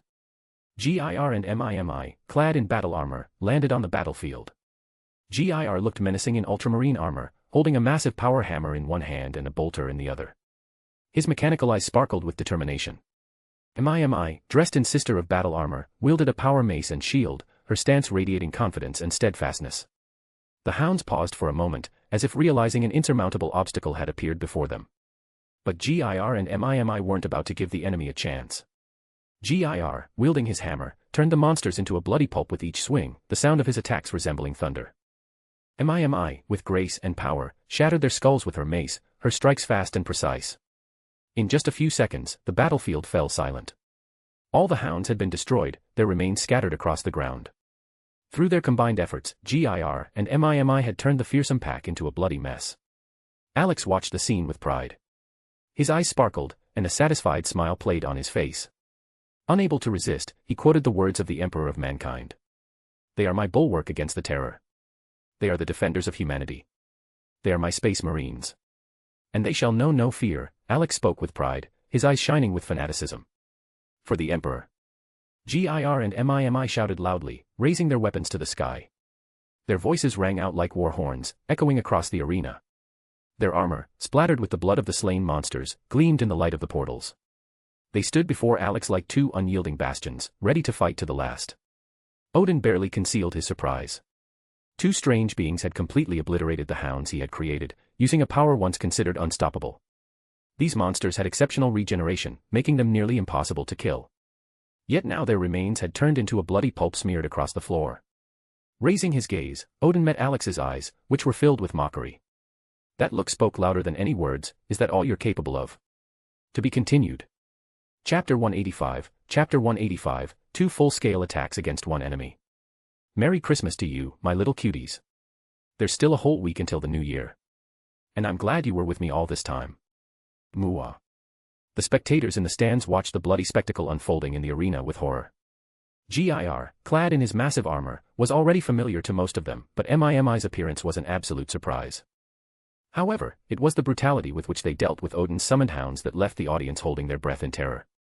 Each hammer strike from Gir, each powerful blow from Mimi's mace, sent shockwaves through the crowd, as if the cold air filling their lungs mirrored the chill in their hearts. Whispers spread through the stands as they began to realize that the Allfather was orchestrating something truly monstrous, a mass sacrifice. Many warriors, both human and divine, wanted to leap into the arena to stop Odin. Yet none of them could move. The horrifying aura emanating from the Allfather paralyzed their bodies with fear. Even the strongest among them felt the oppressive terror, rendering them helpless spectators. On a nearby balcony, Rebecca leaned her sniper rifle against the railing, methodically supporting Gir and Mimi by taking out hounds with specially crafted rounds designed to destroy such monstrosities.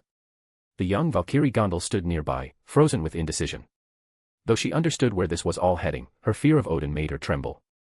At the same time, she was genuinely awestruck, watching how lethal Gir and Mimi were. Despite their height, barely reaching a meter, the robo-dogs fought with such ferocity that their size seemed irrelevant.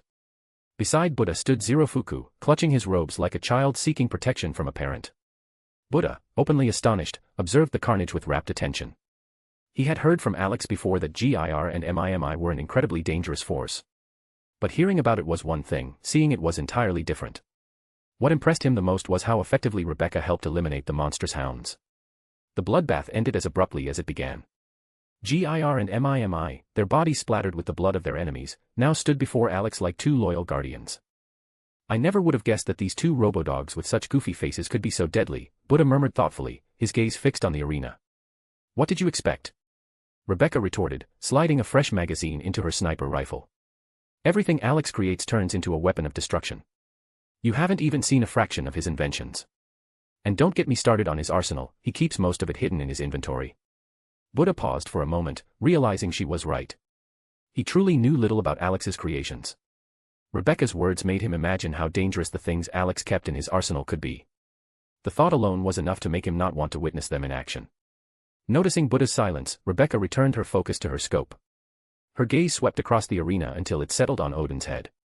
She didn't pull the trigger, though. Alex clearly intended to ask the now two-eyed god a few questions. Besides, Rebecca wasn't sure even her new rounds could harm a being like Odin. In the arena, Odin silently observed as his pack of hounds was reduced to a bloody pulp. Yet something about the situation unsettled him. The smile playing across Alex's face irritated him far more than he cared to admit. The Allfather couldn't comprehend how the two strange creatures accompanying Alex had so effortlessly destroyed his creations. Still, even though his hounds were torn to shreds, his connection to them remained. Odin sneered disdainfully at Alex, as if he were nothing more than an insignificant insect, and whispered, "Everything in its time." At that moment, the remnants of the hounds began to stir. The smeared chunks of flesh writhed like living slime, gradually coalescing into a bubbling mass. Alex observed the scene and sighed heavily. Of course, it's the T-1000 all over again, he muttered, pulling out a cigarette and lighting it. The hounds slowly regenerated, their mangled bodies reforming into their original shapes. Alex shifted his gaze to Odin, whose face was still obscured by shadows. Only his eyes, glowing with madness, were visible, and with each display of power, their gleam grew darker. Note to self, I need to equip GIR and MIMI with something to stop regeneration, Alex remarked, exhaling smoke through his nose. Endless enemies are, to put it mildly, exhausting. At that moment, Brunhild appeared behind him. Her ghostly figure draped over Alex's shoulders as if trying to comfort him. And why didn't you do that earlier? She asked quietly, leaning closer. Laziness, maybe, or I forgot, Alex replied nonchalantly, still watching the hounds regenerate. I should probably check my notebook. Brunhild frowned, displeased. Drawing from Alex's memories, which she had managed to study, it became clear that his sense of responsibility often bordered on utter chaos. Seriously? Laziness, she muttered in annoyance. Sometimes. Alex drawled, releasing a plume of smoke, I just find inspiration in the great flying spaghetti monster cult. Brunhild rolled her eyes, barely restraining the urge to tug his hair. Alex's memories often left her puzzled. Why did he revere some unknown pasta deity? And how had he managed to spread its influence across two worlds? Still, other details intrigued her, the harmony between gods and mortals in one of his worlds, and the fact that Alex was engaged to several goddesses, including Freya, whom she knew well, not to mention Loki and Hephaestus, who turned out to be women in Alex's original world. But Brunhild understood that now was not the time for questions. She had to contain her growing frustration while Alex continued playing his favorite game, wearing down his enemy until they made a fatal mistake. Alex patiently waited for the hounds to regenerate, clearly aiming to irritate Odin even more. It wouldn't take long before the hounds regained their grotesque forms. Odin glanced at Alex with an air of superiority, as if to say his creations were far more resilient and dangerous than anything Alex could devise. Alex held his gaze, unflinching. GIR and MIMI had turned the hounds into pulp with a single strike, but Odin seemed proud of their ability to regenerate. If you consider it an achievement that your dogs returned to their original form after being torn apart, you might want to reconsider your standards for allies, Alex said with a smirk. How many times can they regenerate before they finally keel over? Or are you counting on them to win before they cease to exist? Or maybe. Alex added, his tone sharp with mockery, you simply enjoy watching my creations obliterate the filth you've made. Odin narrowed his eyes, his lips curling in irritation. You've grown too arrogant, Voldegod. The fact that your toys managed to delay my hounds briefly doesn't mean they can destroy them. GIR and MIMI, hearing the insults, instantly drew new weapons from their inventories, ready to tear the enemies to shreds. Alex, noticing their eagerness, simply smirked but stopped them with a single gesture. Calm down, he said, a faint smile on his face. To destroy these creatures, we need to completely erase their bodies, leaving not a drop of blood. They're linked to this pathetic semblance of a god and feed on his energy. That gives us two options, either kill him or sever their connection with him. Alex paused, recalling an old technique that would be perfect for wiping out such a mass of enemies. Suddenly, an idea struck him. He handed the sword, which had transformed from Brunhild, to GIR's hands. This gesture puzzled everyone, even Odin, who narrowed his eyes, watching Alex's movements closely. You know, you're right, Alex began, smiling broadly at Odin. Endlessly regenerating enemies are a hassle. Especially when they feed on the energy of their master, who, it seems, thinks himself an endless ocean. But there's a simple way to put an end to it, sever their connection to you. Odin felt a wave of unease wash over him at these words. The hounds began to growl fiercely, as if sensing the impending danger. Not wanting to give Alex time to act, Odin roared. Kill him. The pack of hounds surged toward Alex and his companions like a tidal wave. Alex, standing his ground, watched their approach. His calmness only heightened Odin's growing sense of dread. He couldn't pinpoint where this feeling of danger was coming from, but it grew with every passing second. When the hounds were within striking distance, Alex raised his crossed index and middle fingers before his face. This gesture sparked a new wave of anxiety in Odin. Domain expansion, malevolent shrine. Alex's voice sounded like a death sentence. The hounds, having leapt toward Alex at their master's command, were only a step away from their target. Like predators sensing prey, they leapt, ready to tear him apart. But at that moment, a cold voice, like the icy breath of death itself, rang out. The words, spoken with ruthless determination, caused the very space around them to freeze. The hounds froze in midair, as though time itself had stopped. But in the next instant, their bodies disintegrated into a bloody mist. A gust of wind scattered their remains, but the creatures began to regenerate, their bodies reassembling at an accelerated rate. However, they hadn't finished regenerating before they were once again shattered into the smallest particles. This time, even the blood was cut so finely that it disappeared from sight. Everything before Alex, the streets of Kyoto during the Bakumatsu period, already damaged by the battle between Yoruichi and Susanoo, was now in a state of chaotic destruction. Odin found himself at the epicenter of the attack, his body endlessly regenerating only to be split apart by the cutting force, as if trapped in a cycle of eternal torment. The onlookers, watching this spectacle, held their breath. They realized that they were only being protected by Alex. The stands fell into silence, no one dared to blink, afraid of missing something incredible. But those who understood the meaning of the seal Alex had formed shuddered. They realized that in his battle with Poseidon, Alex had shown only a fraction of his true power. A massive cloud of dust obscured the ruined landscape, but after a few seconds, Alex waved his hand, dispersing it and revealing the field of destruction. Everything in front of him had been obliterated to the ground. Buddha watched the scene with wide eyes, unable to believe what he was seeing. The seal Alex had formed evoked mixed emotions in him, from respect to fear. Zirofuku shuddered as he recalled the moment when his parts, the 7 gods of luck, provoked Alex. He mentally thanked everything that Alex hadn't used anything like this back then. Rebecca and Stitch examined the destruction with interest. Stitch excitedly jumped up, tugging on Rebecca's sleeve. "Mom, look. Dad's awesome," he exclaimed, pointing at the destruction. "And that's not all he's capable of," Rebecca responded with a light smile, affectionately patting Stitch's head. Buddha and Gaul exchanged glances upon hearing their conversation. Buddha's curiosity immediately sparked. He realized that what Alex had demonstrated was only a fraction of his potential. "What else can Achan do?" Buddha asked, genuine interest in his voice. "Better ask him yourself," Rebecca answered with a sly smile. "If I tell you, you won't believe me." Her words only increased Buddha's desire to know the truth. Gaul, on the other hand, decided to ignore the conversation, thinking it best not to interfere in moments like these.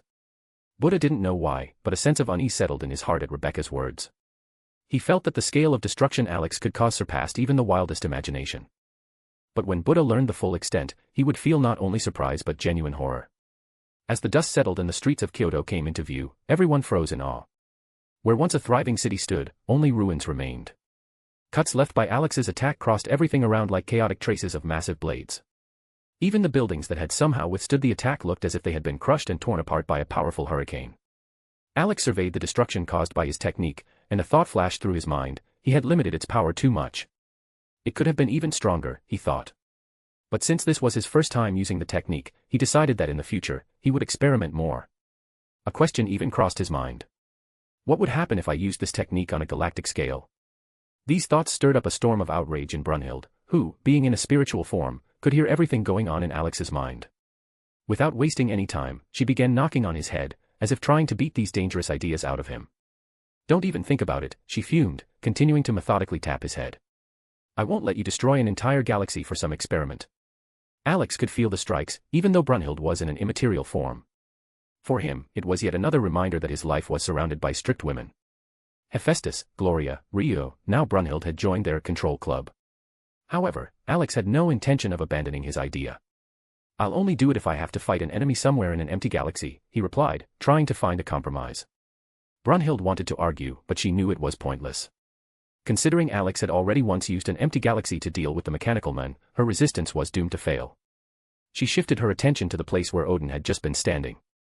Now, there was only a puddle of thick, black liquid. Even the terrifying hound summoned by Odin had vanished, leaving nothing behind but emptiness. Alex, too, kept his eyes on the strange substance. He still sensed traces of life within it. "Is Odin still alive?" Brunhild asked, not hiding her concern. "Yeah. This black sludge is Odin. Looks like he's going through some kind of assimilation process or something like that," Alex replied, a hint of doubt in his voice.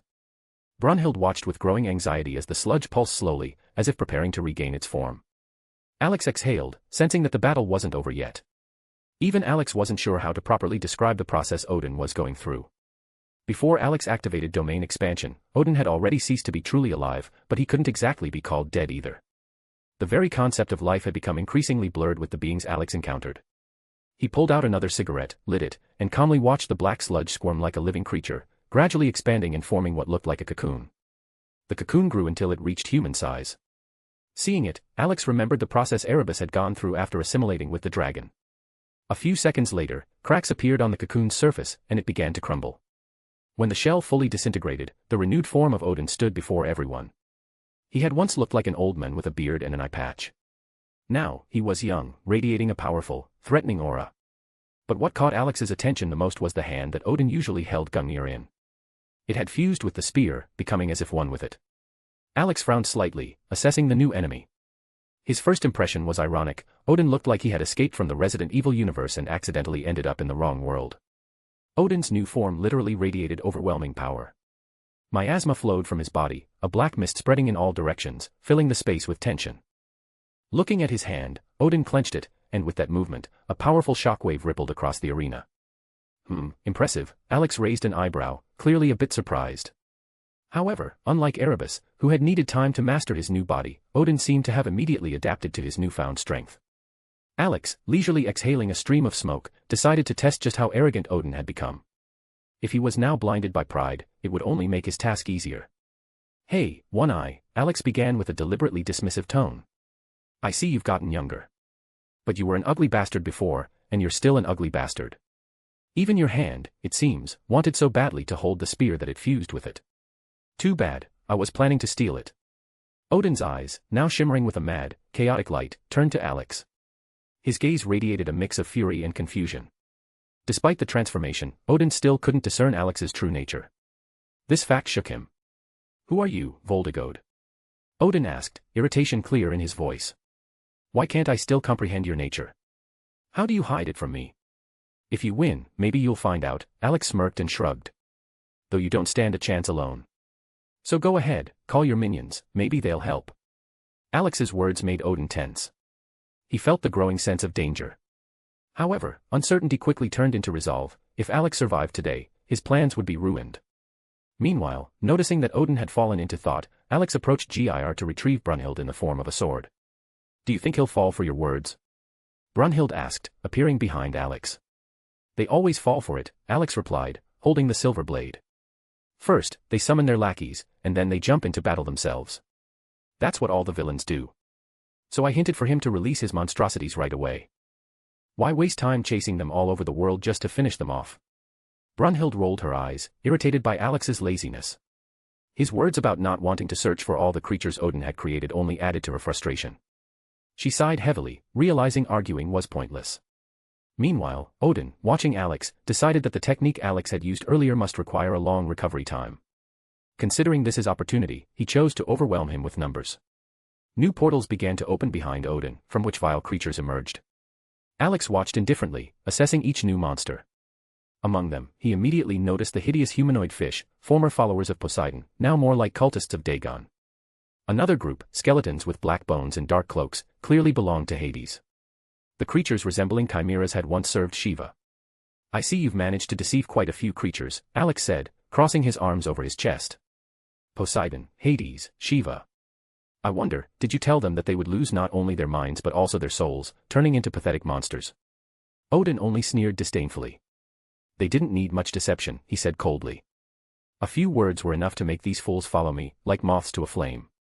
What unites them all is hatred. They hate you and your allies. Although Poseidon is a special case, since you killed him with your own hands." Alex shook his head as he looked at the horrifying monsters. His gaze involuntarily drifted toward the stands, where Shiva's family members were seated. Their faces expressed fury directed at Odin. Even Zeus, Hermes, and Ares clearly did not hide their contempt for the actions of the treacherous god. When the last deceived god passed through the portal, Alex subtly isolated the space, ensuring that Odin wouldn't be able to escape once he realized his defeat. "Gir, take everything on the left. Mimi, take the right side. Use flamethrowers and burn everything to the ground. As for me, I'll handle the center, including this great Odin," Alex ordered, turning his head to his companions. Gir and Mimi saluted and immediately pulled flamethrowers from their inventory. Alex waved his hand at Rebecca, signaling that she could attack freely. Noticing the signal, Rebecca smiled widely and began rummaging through the arsenal. Though her hands reached for the BFG 9000, she, recalling Alex's recent warning, decided to take the grenade launcher with special charges. Alex himself drew the sword that had transformed from Brunhild. The scabbard instantly transformed into knightly gloves that covered his hands. "Brunhild, this might be a little unusual, so bear with me," Alex warned, tightening his grip on the sword's hilt. "What are you going to do?" she asked quietly, wrapping her arms around his neck. "A wide-scale strike. Just trust me, Alex replied with a slight smile. I already trust you. Do whatever you think is necessary, she said with a smile, resting her chin on his head. Alex grinned and tightened his grip on the sword with both hands. Raising it above his head, he focused all his energy, and a stream of power erupted from his body, shining like dazzling flames. The sword began to glow, enveloping itself in a layer of radiant energy. Streams of power flowed from Alex, merging with the sword, which grew larger as it absorbed the power around it. Odin instantly sensed the danger.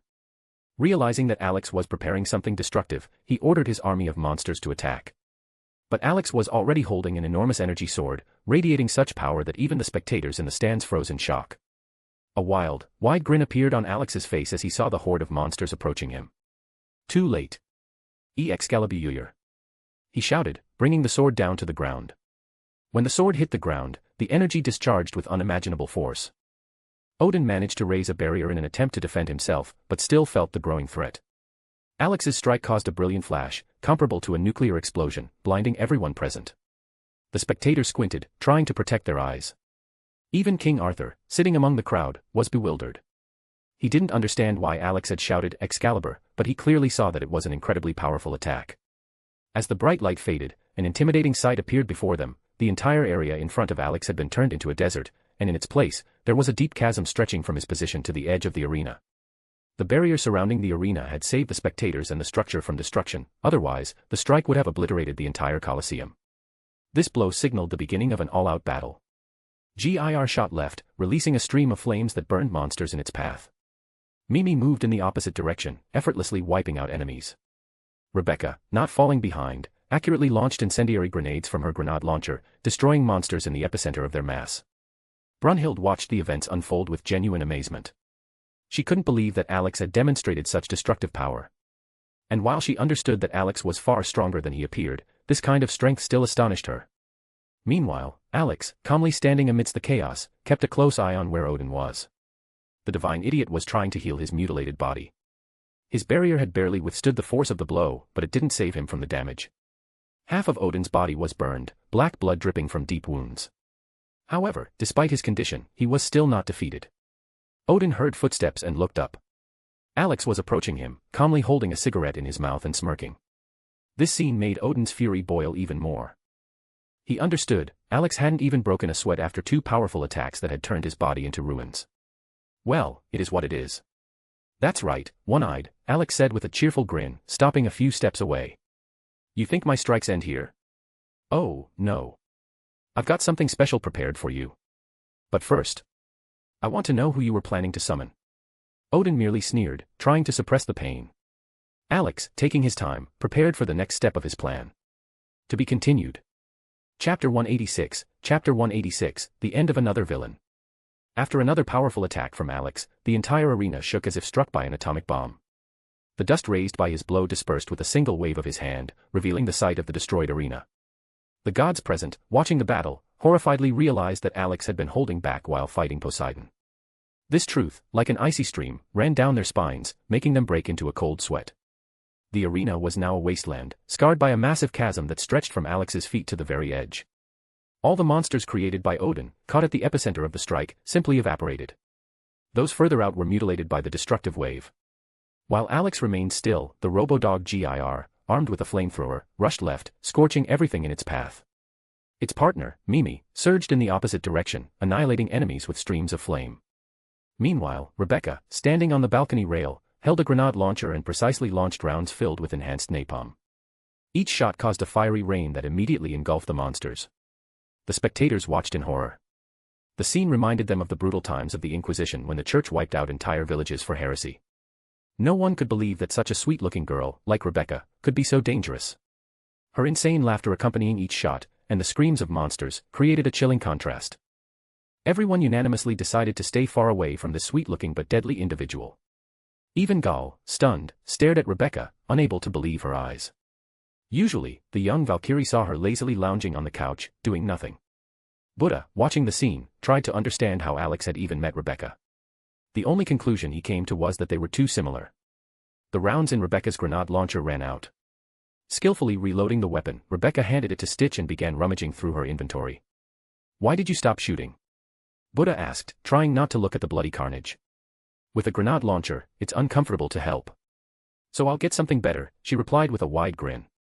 Her words piqued the curiosity of Buddha, Gal, and Zirofuku.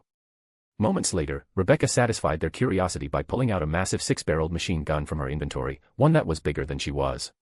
Stitch's eyes sparkled when he saw his mom with this terrifying weapon. How was she even holding that? Gal whispered in surprise, unable to believe that such a petite girl could handle such heavy weaponry. Lifting the machine gun, Rebecca effortlessly slung it over her shoulder, her face showing no sign of strain. If you're going to shoot that thing from here, it might be dangerous, Buddha cautiously remarked. Then to hell with it, Rebecca scoffed, grimacing. I'll get closer. Otherwise, Alex will start lecturing me about safety again. Although, what he's doing is way more dangerous. With these words, she resolutely headed for the arena, ready to turn the battlefield into a fiery disaster. Buddha was about to object about safety, but Rebecca simply gestured for Stitch. He skillfully jumped onto her back, sinking his sharp claws into her jacket. Once sure he was securely holding on, Rebecca leapt forward and landed directly on the arena's railing. The spectators in the stands watched in awe as the girl with the enormous machine gun moved. The contrast between her petite frame and the massive weapon caused confusion in some, and a slight sense of dread in others. Buddha, watching from the balcony, had finally concluded that Rebecca and Alex were both madmen, each in their own way. Before opening fire, Rebecca pulled a massive ammo box from her inventory, attached a belt to the machine gun, and made sure to supply Stitch with ammunition for his grenade launcher. After finishing her preparations, she smiled widely and sinisterly, resembling a real gremlin. This is what I've been missing all day, Rebecca smirked, aiming the machine gun at the monster army. Resting is nice, but stuffing these bastards full of bullets is way more fun. Don't you think so, Stitch?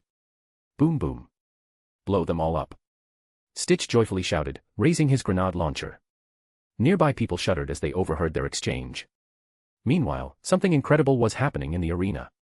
The monster hordes fought Gir and Mimi, while Odin, having taken on a new, terrifying form, instilled fear in the hearts of the spectators. Rebecca paid no attention to the whispers behind her. Aiming the machine gun at the cluster of monsters, she squeezed the trigger. The 6 barrels of the gun began to spin, and soon a hail of bullets rained down, tearing apart the bodies of the monsters. Stitch, unwilling to be left behind, launched several grenades that exploded with a loud bang, scattering pieces of enemies in all directions. Gir, wielding a flamethrower, noticed several creatures in front of him explode, burned to ash. Turning his head, he saw Rebecca firing fiercely. Realizing he wasn't alone in the battle, Gir increased the pressure, turning monsters into dust. Rebecca, laughing manically, continued firing, which only scared the spectators even more. Meanwhile, Alex stood not far from Odin, whose body was still trying to regenerate. The right side of his body had taken severe damage, and the severed leg, from which black blood flowed, visibly slowed his movements. His hand, still fused with the Gungnir spear, tightly gripped the weapon. Alex exhaled smoke from his nose and looked down at Odin. So, you're stronger than you look at first glance. I admit, this is slightly surprising. But I've been holding back. Maybe you'll tell me who exactly you were planning to summon into this world. Alex smirked, his voice tinged with light mockery. Odin, gritting his teeth in pain, pretended to ignore Alex's words, but the question made him look at his opponent with a sneer. With each passing moment, his expression grew more self-satisfied. He thought about the creature he was planning to open the way for, which would give him power beyond anything. You want to know who I'm going to summon, Voldegod? Even if I tell you, you won't understand. In the eyes of this creature, you're just an insignificant speck, a cockroach. There's no one and nothing in this world that could defeat it, Odin said, contemptuously looking at Alex. Alex, with his expression unchanged, grunted. Another idiot who believed the sweet words of a creature that, for fun, could wipe out all life. Well, let's see how long you last before your screams of pain echo across the arena. His words were calm, but there was an underlying threat that made Odin involuntarily shudder. Alex tiredly rubbed his forehead, pondering how to respond to Odin's words. Another fool who had never encountered truly omnipotent beings, claiming to have seen everything. Brunhild, hovering behind Alex in her spiritual form, looked at the one-eyed god with disdain. She considered him an idiot. In Alex's memories, she had seen beings so powerful they couldn't even be imagined, and he had destroyed them all. Alex, on the other hand, was thinking about how to get Odin to reveal all the information. He knew the best way was to provoke him. So, what do you think, Odin? Why did I ask you to summon all your minions? Alex said in a calm, almost lazy tone. Odin frowned upon hearing the question. He noticed that the number of summoned creatures was rapidly diminishing. They were being torn apart, their remains vanishing in the flames.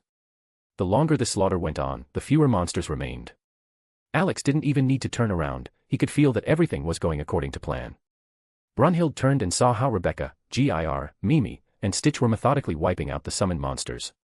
Rebecca's gunfire literally ripped them apart, while their bodies were burned by the combined efforts of magic and technology. It's quite simple, Alex allowed himself a slight smirk. I'm too lazy to hunt down all these creatures one by one. And you, like the last idiot, gathered them in one place. Though you could have left a few behind to attack the audience, distract me, and give you more time. Instead, you arrogantly flaunt your strength, not thinking about the consequences. His calm, instructive tone sounded like a teacher reprimanding a lazy student. Odin seethed with rage. His face twisted with anger, and Brunhild enjoyed watching this scene. Seeing a once arrogant god look as though he had just swallowed a mouthful of dirt brought her a strange satisfaction. Alex smiled, recalling a similar situation with Erebus before the god of darkness realized he was just a pawn. But Odin was different. This one-eyed god, who had lost all wisdom, had stepped into the situation, bought by a few empty promises. And so what? Even if you destroy these creatures, you still won't be able to kill me. You certainly won't stop what I'm planning to summon, Odin spat with disdain, barely suppressing his rage. Alex raised an eyebrow in surprise, unable to understand how he could still deny the obvious. His plans had already been ruined, but Odin's arrogance seemed to blind him.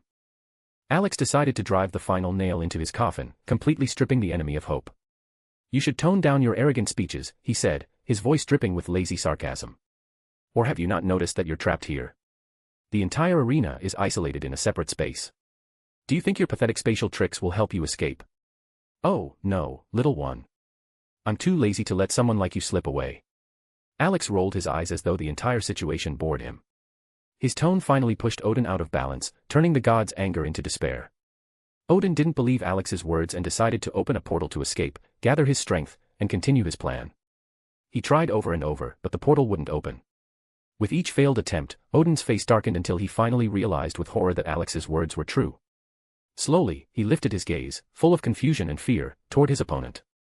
Seeing Odin's bewilderment, Alex simply grinned widely. This smile wasn't just mockery, there was a sense of superiority in it. Without looking away, Alex flicked his cigarette aside and slowly walked toward Odin. What's wrong, are you surprised? Alex began with a mocking tone. Where are your grand speeches now, Odin?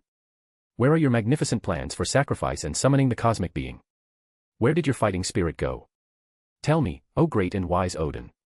Or were you so blinded by your power that you never even considered that someone might be able to stop you?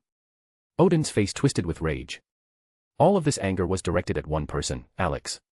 But despite the boiling fury inside him, Odin couldn't understand how his opponent had managed to isolate the space.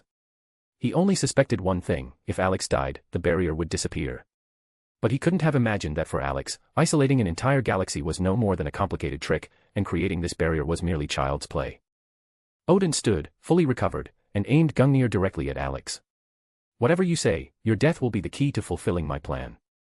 You've made it easier for me by locking us in here, Odin said with cold contempt. Alex stopped upon hearing this, then burst out laughing loudly and genuinely. His laughter was so contagious that it seemed an odd contrast to the tense atmosphere. Alex laughed to the point of tears, wiped them away, and then, looking at Odin with a gleam in his eyes, said, "Oh no, Odin, you're wrong. It's not me locked in here with you. It's you locked in here with me. And trust me, you're not going to like it. So do me a favor, tell me the name of the one you're planning to summon.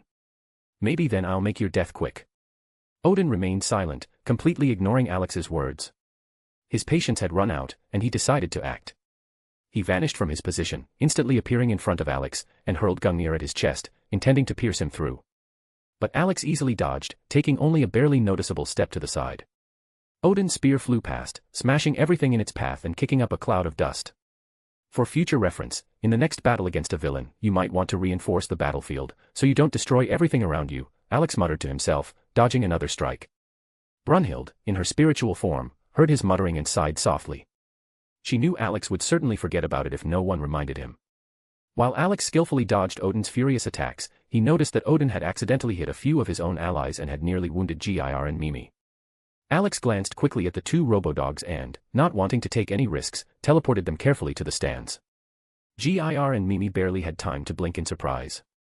Just moments ago, they were destroying heretical creatures, and now they found themselves next to Rebecca.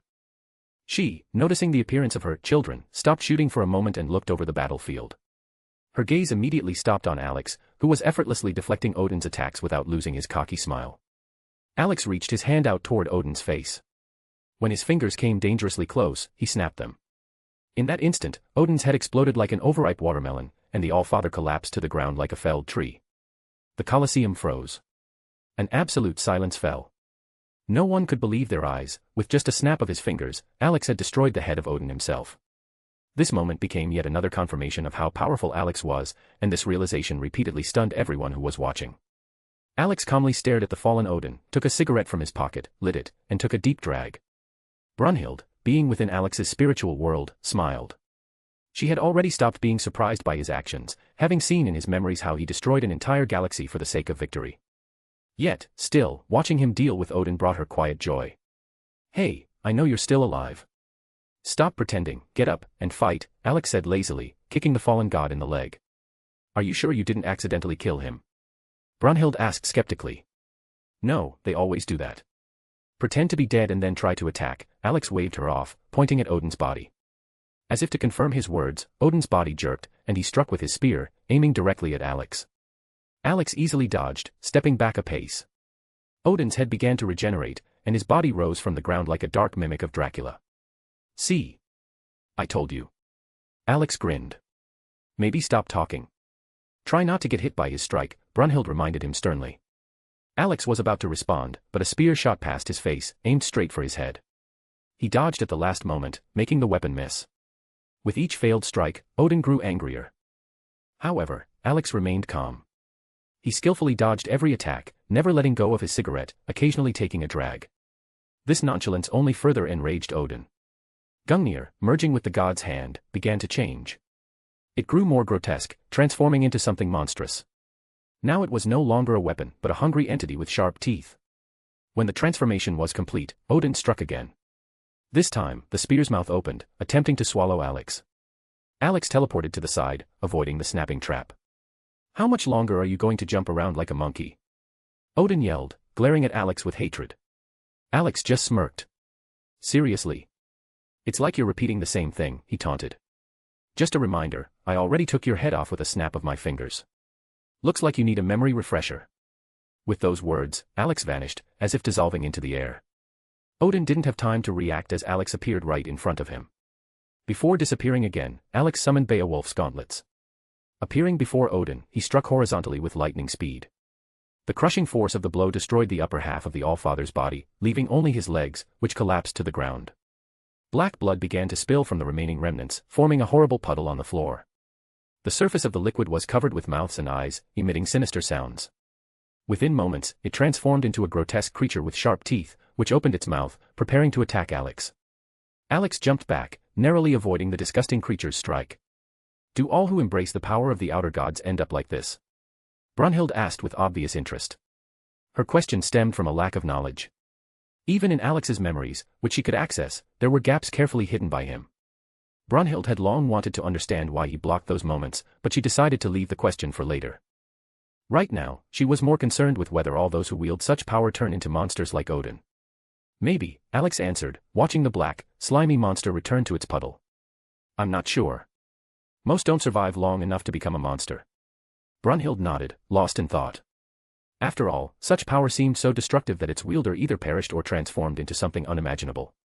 "How many times do you think Odin will die before he starts talking?" Alex asked with curiosity. "I don't know. You check for yourself." "I'm not playing your games," she replied coldly, crossing her arms. Alex pouted in dissatisfaction, but his curiosity won.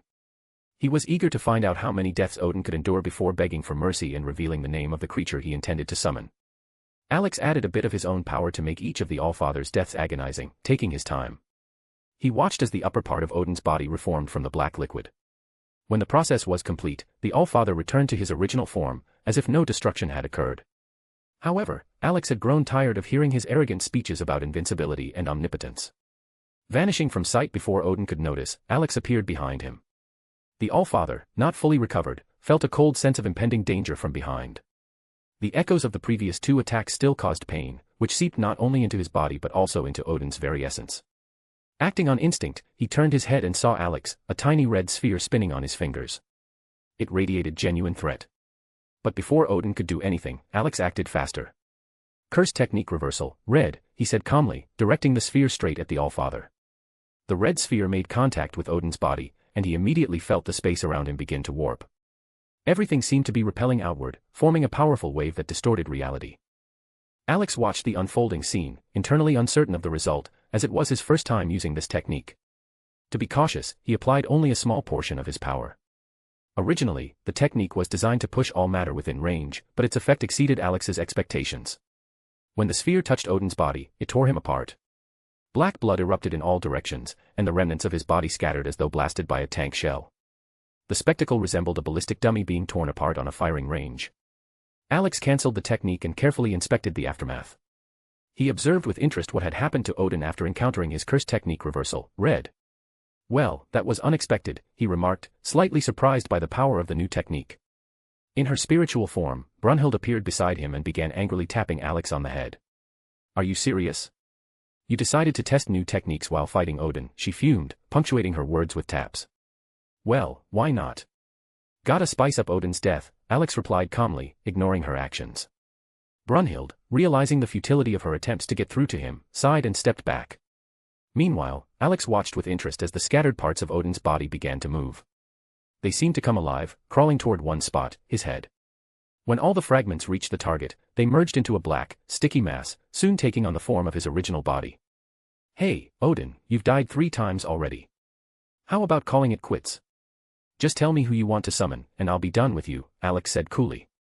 No matter how many times you try to kill me, it won't work. I'm immortal. Nothing in this world can end my life, Odin declared haughtily. Well, we'll see about that, Alex replied with a smile, lighting up a new cigarette.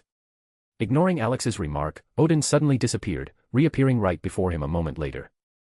His monstrous body lunged into attack, opening its jaws wide, intending to swallow his opponent whole.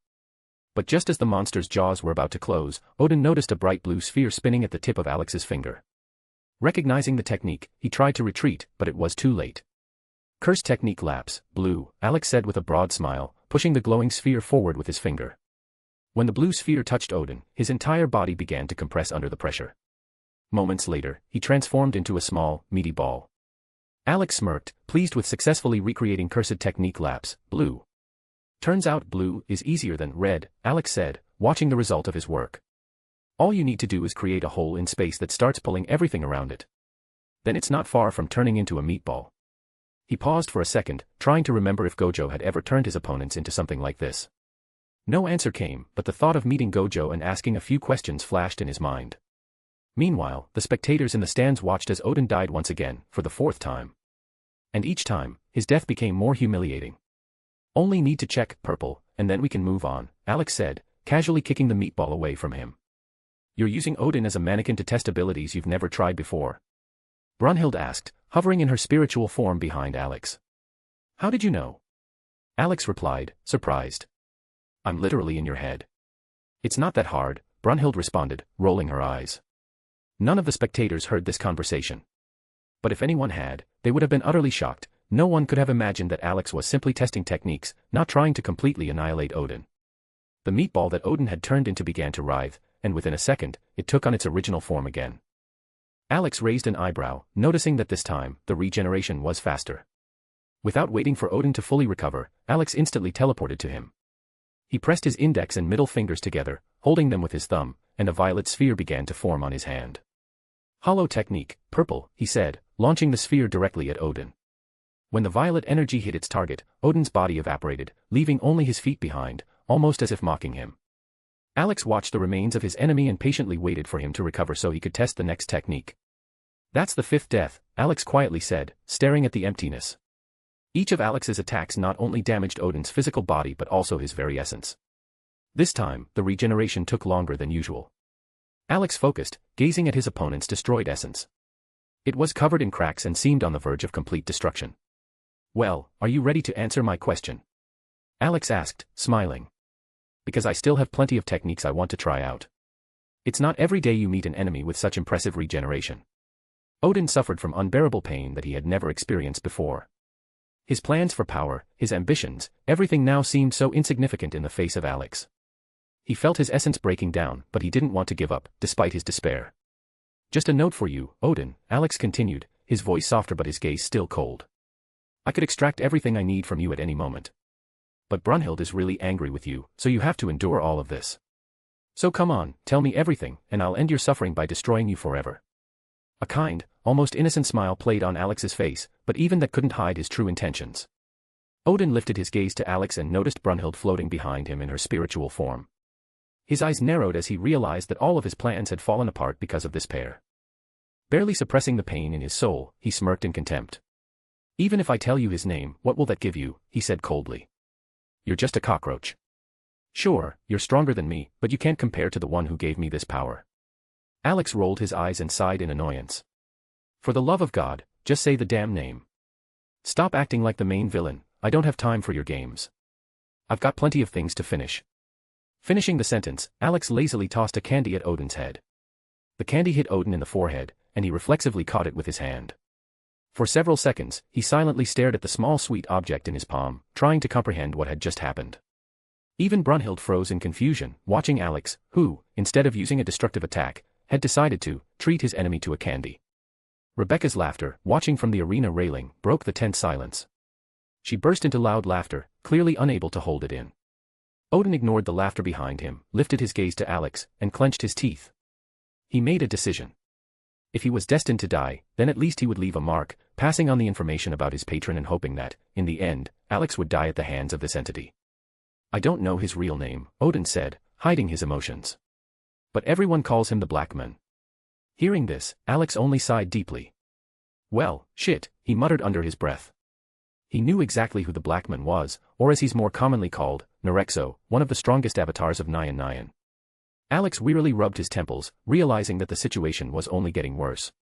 At least he had managed to stop the mass sacrifice that could have brought Nerexo into this world. Odin watched Alex, feeling his own essence slowly fading away.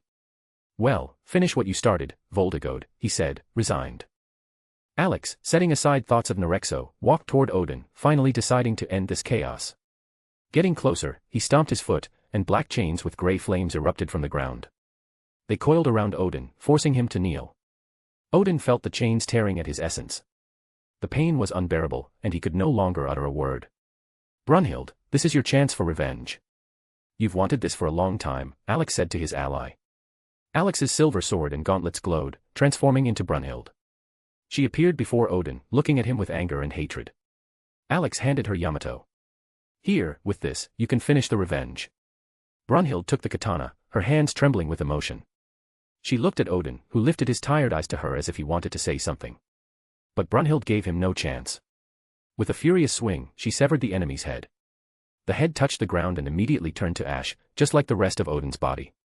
When it was over, Brunhild felt an incredible sense of relief. Her duty was fulfilled, the enemy was destroyed, and the adopted son Siegfried would finally be free. She rushed into Alex's arms, held him tightly, and kissed him on the lips, not holding back her emotions. Alex, slightly stunned, smiled. He realized that despite the hardships, he had earned his reward in the end, and it was the right thing to do. To be continued.